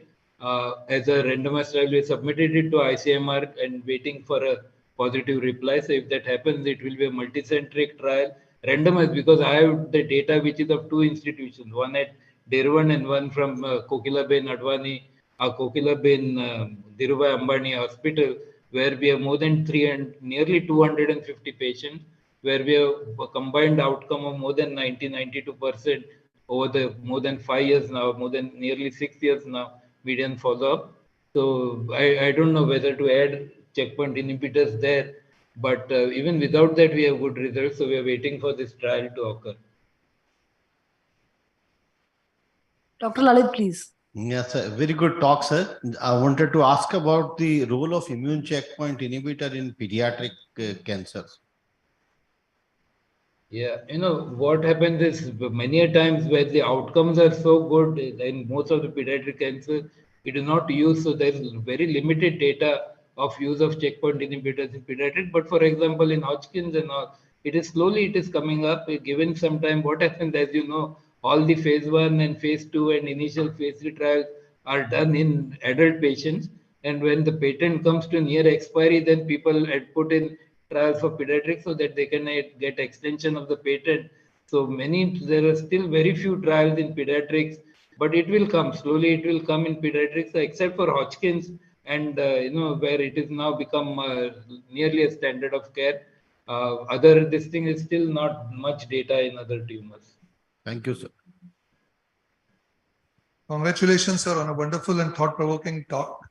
I was just thinking, have you had any experience with tumor vaccines, metronomic chemotherapy, and these, because they all are supposed to be working in synergy with each other.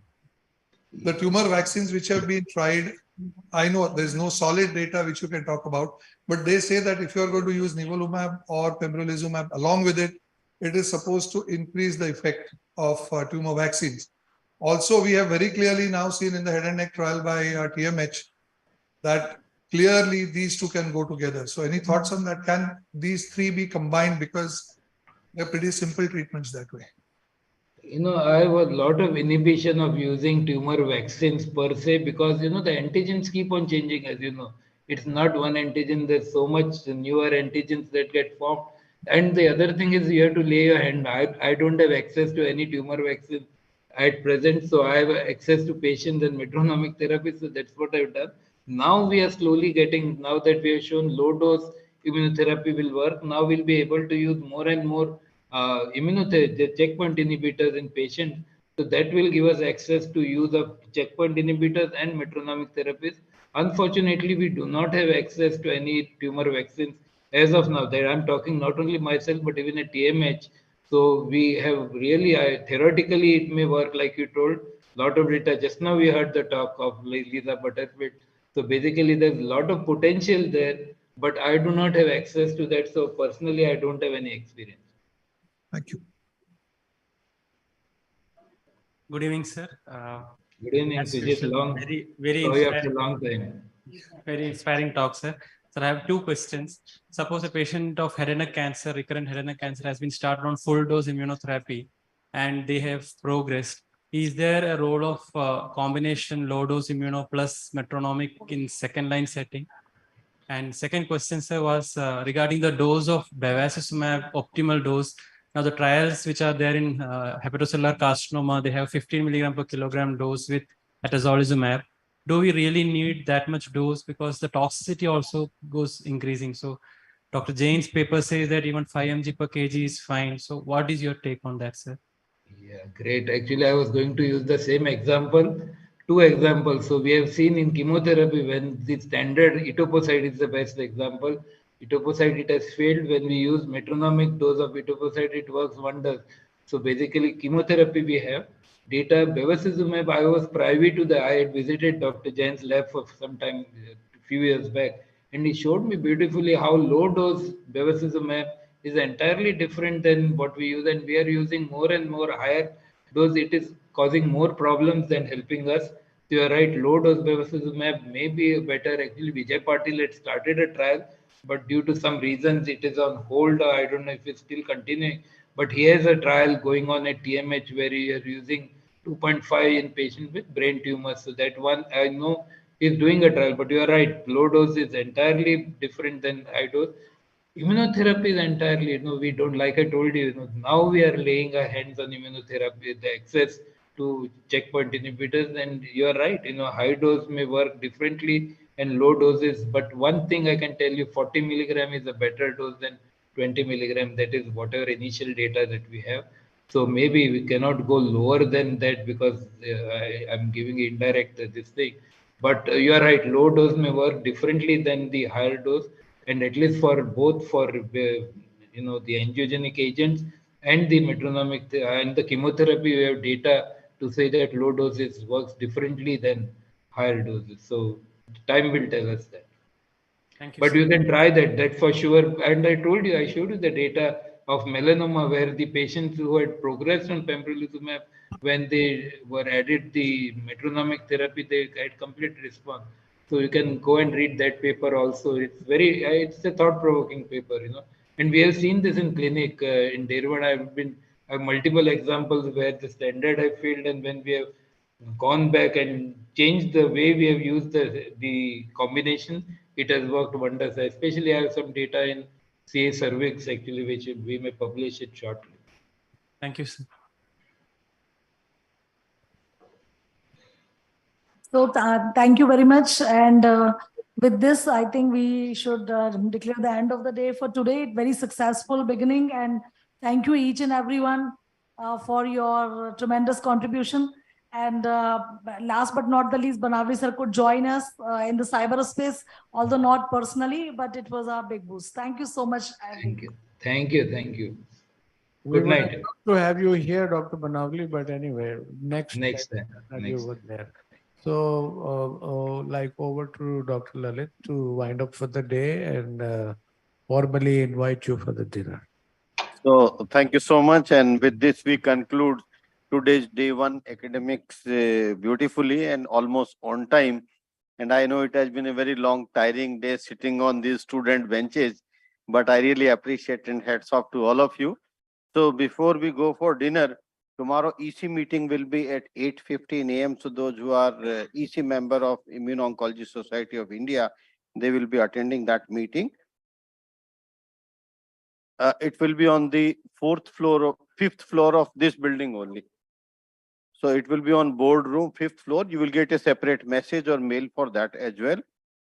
All the academics tomorrow will be at 9 o'clock, and this will be in the auditorium, R.L. Swarnkar Auditorium, which is on the right side or left side of you, R.L. Swarnkar Auditorium. You will be more comfortably sitting full day there. And today's dinner is on the rooftop. So on the lift, you need to press 6 and reach there for the dinner. Thank you so much and enjoy your dinner.